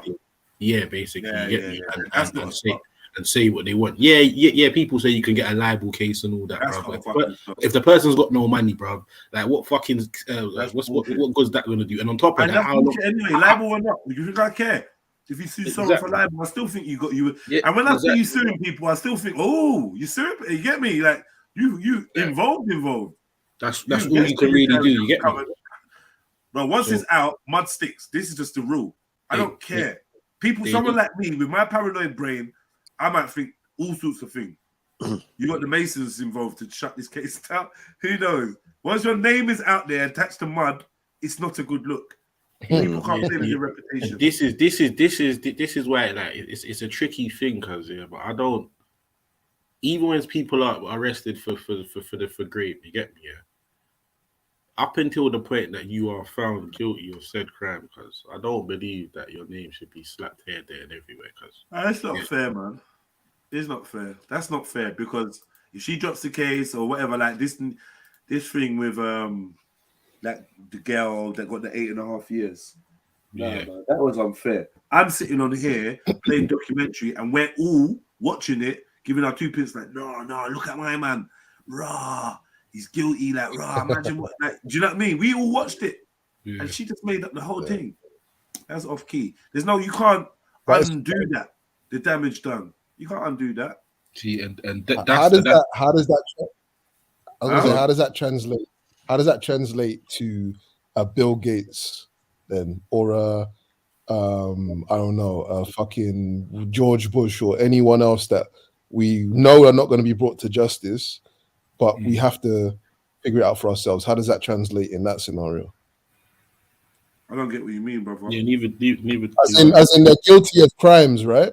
They're guilty of alleged crimes, and we discuss it we have a public hanging of them, so to speak. Right? Oh, because they're beyond us, isn't it? Yeah, they're beyond us. Their position is beyond us, and we can't affect them. With us, they're never going to be brought to justice. So we must, yeah. We can't affect them with our speculation anyway. It don't matter. We can speculate all day long that the Queen was guilty of kidnapping some youths in wherever it was, New Zealand or wherever it was, Canada. Yeah, and now if I put the same rumor out about MA, he might not be able to work with kids. Okay, what about I don't know, Idris Elba? Yeah, is he just below the threshold? No, he's at the threshold. He's at the threshold. Tomorrow things can go tits up for Idris Elba and he becomes the world's most hated. Yep. He's at the threshold. So then he doesn't deserve that type of George Bush treatment. Right. Oh, so we say that's what I'm saying. Like, what's the threshold? Where who doesn't deserve to be publicly hanged because they can't afford to?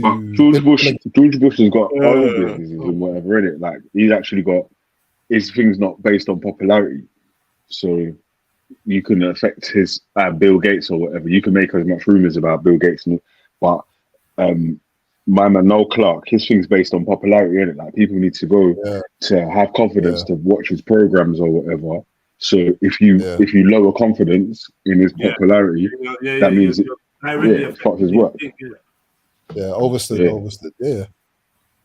Yeah. So that's an interesting thing. That's, you know what I'm saying. Yeah, there's enough man out there. You can say what you like. Popularity is a new currency right now. You can't reach them. You're not on their level. You can't reach them. That no Clark. We got to admit that we can reach him in some way. And if the system, if the powers that be don't want him reached, even as an actor, you chat all you want. He's in the next role of the next film tomorrow. And what? Big face plastered over this. Well, what? You're gonna deface his poster? Cool. Don't matter. Yeah. Don't matter. You know what I mean? He's gonna be on Big Breakfast or whatever. Big TV. You know, yeah, you laughing. Big Breakfast was old school. I think he said TV AM. You not laughing. I Going live and that, yeah. Wow, you know, live and kicking. Live and kicking. Jeez, snap. Yeah, but like literally, like there's some man that they have got things out there about them, but you can see that the system ain't allowing anything to happen. So this is what you can talk. We all get bored and tired of talking. If no, so is that really about more to do with your relationships that you have with the people that control the media and thing of them? I don't know. I just feel like some people are hung out to dry, and some people ain't. Some people are put. Yeah, because like Gary Lineker's a left-wing leaning person. Yeah. And the people that own like the newspapers or whatever, they're more right-wing leaning, isn't it? So because he's a person that wasn't leaning towards their vote or in their tribe or whatever, they was putting out stories about Gary Lineker's worse than this one and that one because he said they're worse.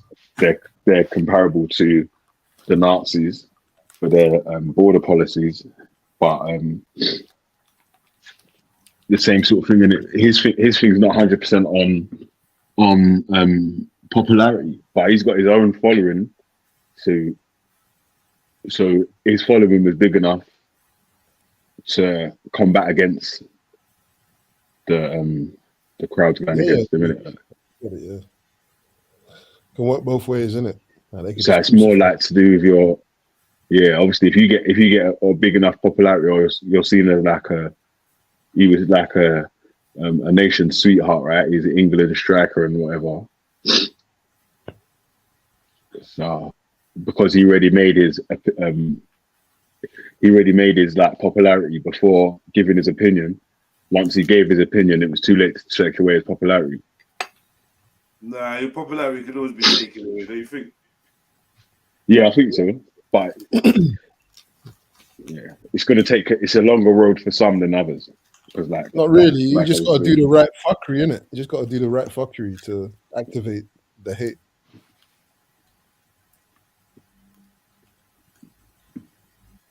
That's it, man.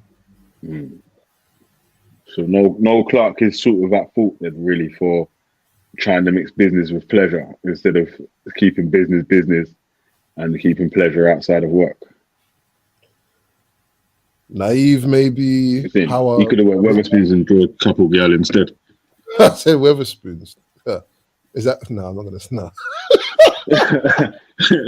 Yeah, I was gonna say he's trying to move to the bees that he works with instead. Like so. Have you been Weatherspoons? You know what I mean? Hell, that's where that picture is in Weatherspoons. Oh, is it to draw girl? Yeah, of course not, man. Could have been. I'm indoors with my missus right now, man, and my youths. I don't know.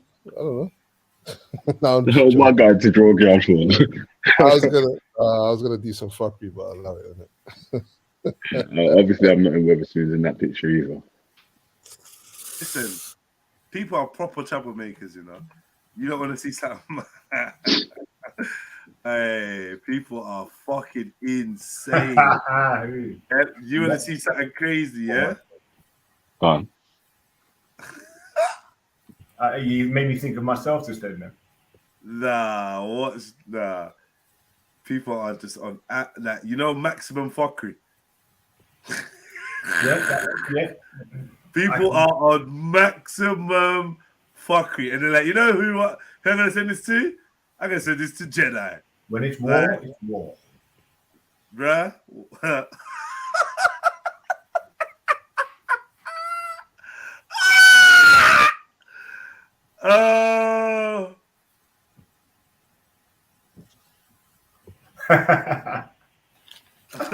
Nah. Oh no! Watch this. What is this? Bro, hurry up and show the I know, like, fuck's sake, man. I don't care about the I'm trying to set it up now, man.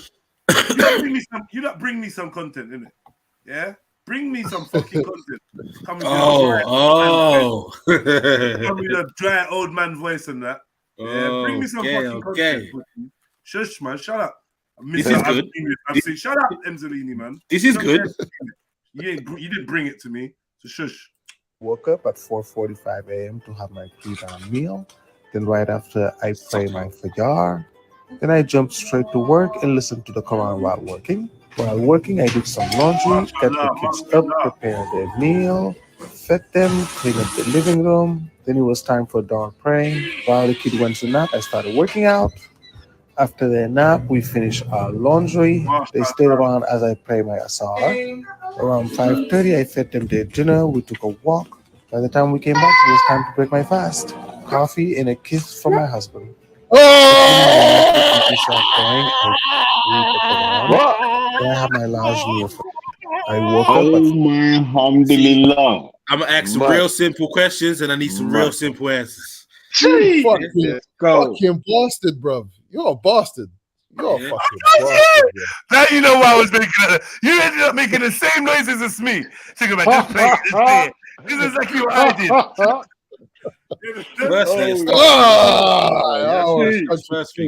Firstly, stuff for alone. Hey, what are you saying? What's that silver side of his husband? Oh, Yeah? no, wait, secondly, can we get some Muslims on the panel, please? I can see about 4 in the chat. I can see about 4 in the chat right now. Especially. Hey, all the Muslims, were you thinking that this guy's a good Muslim, innit? Tell the truth. Man. I was. Like, Alhamdulillah, good brother. I heard it. It's mad. Yo, hey. I thought it was a single dad. Yeah. And he's just like, he's He's got his routine on Smash. I was kind of admiring his clockwork routine, like raw, boom, boom, boom, boom, boom, pray this, that, pray that, boom, boom, boom. Fucking crazy. You see, blue and the world. I should have read that first, man. The comment. Yeah, it doesn't matter. It don't matter. You wouldn't have known what they were talking about. Nah, I wouldn't have guessed. He scrolled down as well because I could see some of these comments. Sorry, the message sent me was Muslims are gonna go crazy when they see. Is that Miss Sarah and Bibi I see in the chat? All they said to me was Muslims are gonna go crazy when they see this. So I was like, what are you talking about? So I pressed play.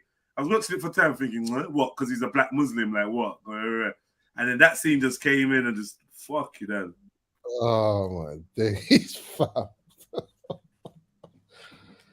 Oh, Jesus Christ. Hello, darkness, my friend.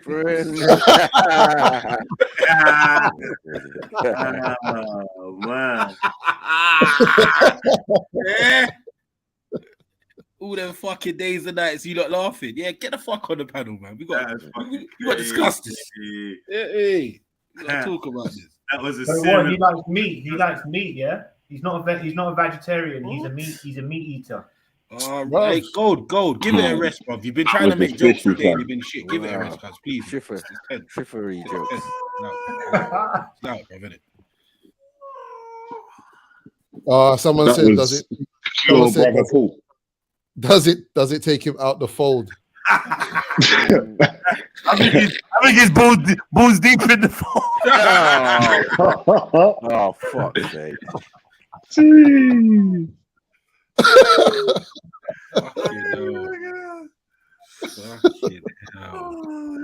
Man said this can't be real. It must be fake. CGI, we say AI. This must be an AI video. Deepfake, yeah. Deepfake, man, you remember Marshall Allah when he was playing Fudger and all that? I was Marshall Allah. Yeah. Yeah. Crazy. So, the right. Until he got fishy. Trilogy said he broke his fast with the with the meat fish. With a gay kiss. Is it with a gay date? So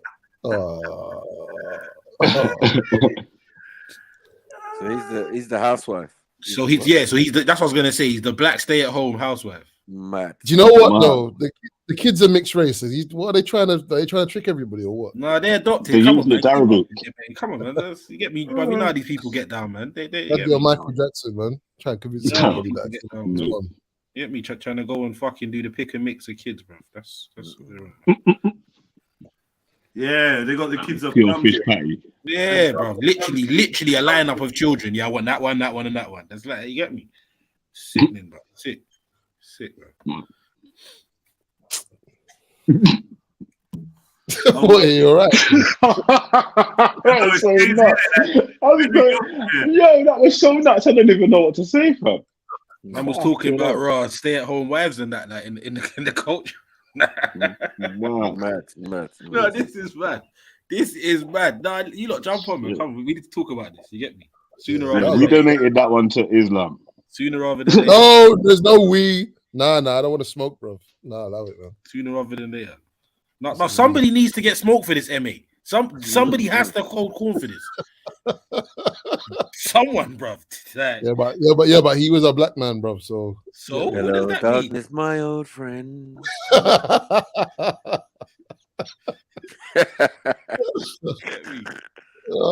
Later.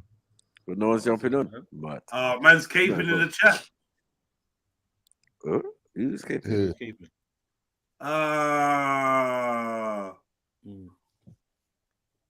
Bibi, listen. Bibi, you of all people don't want to do that. You of all man is caping in the chat. Yeah, Miss Sarah, you got the right idea.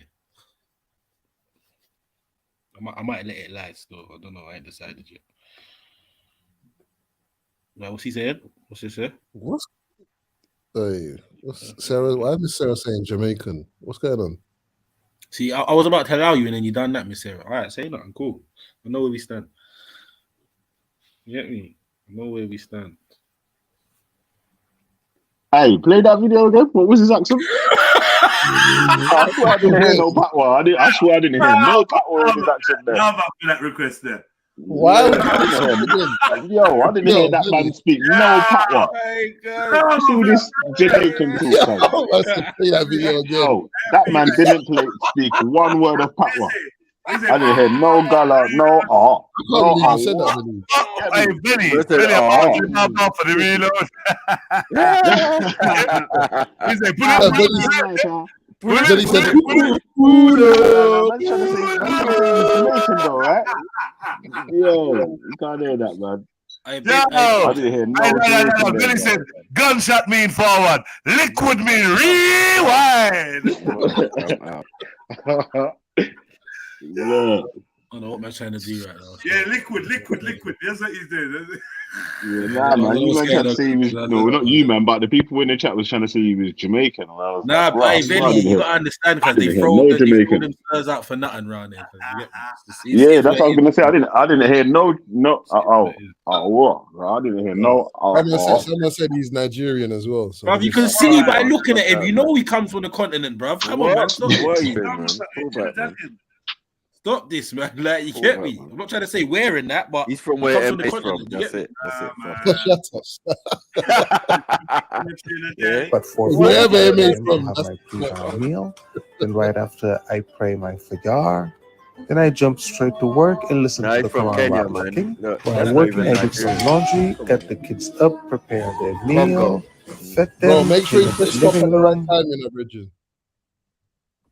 I ain't even there. I just want to hear his accent. That accent, man. You know the accent where that sounded like East African. Yeah, like Congo or some. Oh, then it was time for dawn praying. Subscribe to the Cash App, PayPal, all that good stuff, people. Yeah. Damn, just in time. In time, of course. I'm not always there when you call, but I'm always on the time. You know.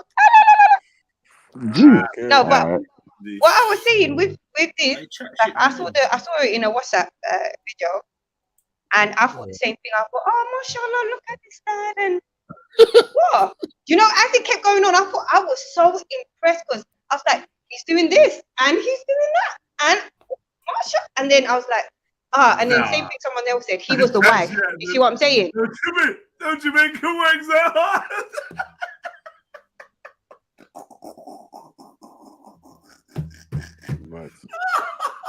Yeah.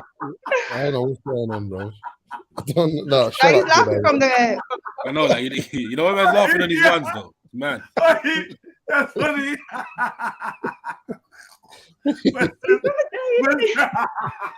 Hey, what's wrong with this brother? What the fuck is wrong with this guy? Nah, sorry, that was funny. Man said that was way too structured. He's a dickhead, man. He's too organized. That's crazy, cuz. Hey, fuck. He must be a bubble as well. Oh my Hey, God. don't sink to that level, bro. Like, yeah, that's funny, man. That is funny. That was the burning chat. Oh, that was funny, man. Yeah, that, man. Move on, going. I don't know, man. Yeah, sorry, MD. So you were watching it, you said martial art, and you got And the I shot. was, and then I realized afterwards, someone else said it on the panel, I remember, that he actually the wife is the dynamic. Sorry? Yeah. The guy, the brother is the dynamic in the relationship. Like, as in the wife in the relationship. Between, you know, like with gay couples, you got the feminine one and the more masculine one. Do you know what I'm saying? Like, so he was.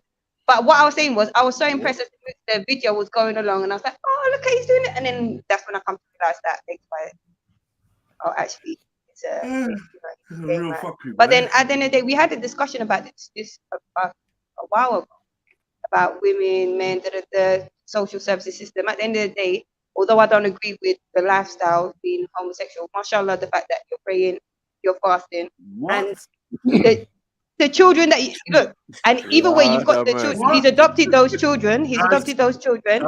And alhamdulillah, at least they've seen salah and all of that. There's no dealers. Hey, MD, what's better, a gay Muslim, or a straight non-Muslim? Now, what the fuck am I hearing, guys? I don't know what she's in. No, let's be real. It's the act of sodomy is the sin, yeah. So every time he commits that act, yeah, he's committing a sin, right? I'm not judging him.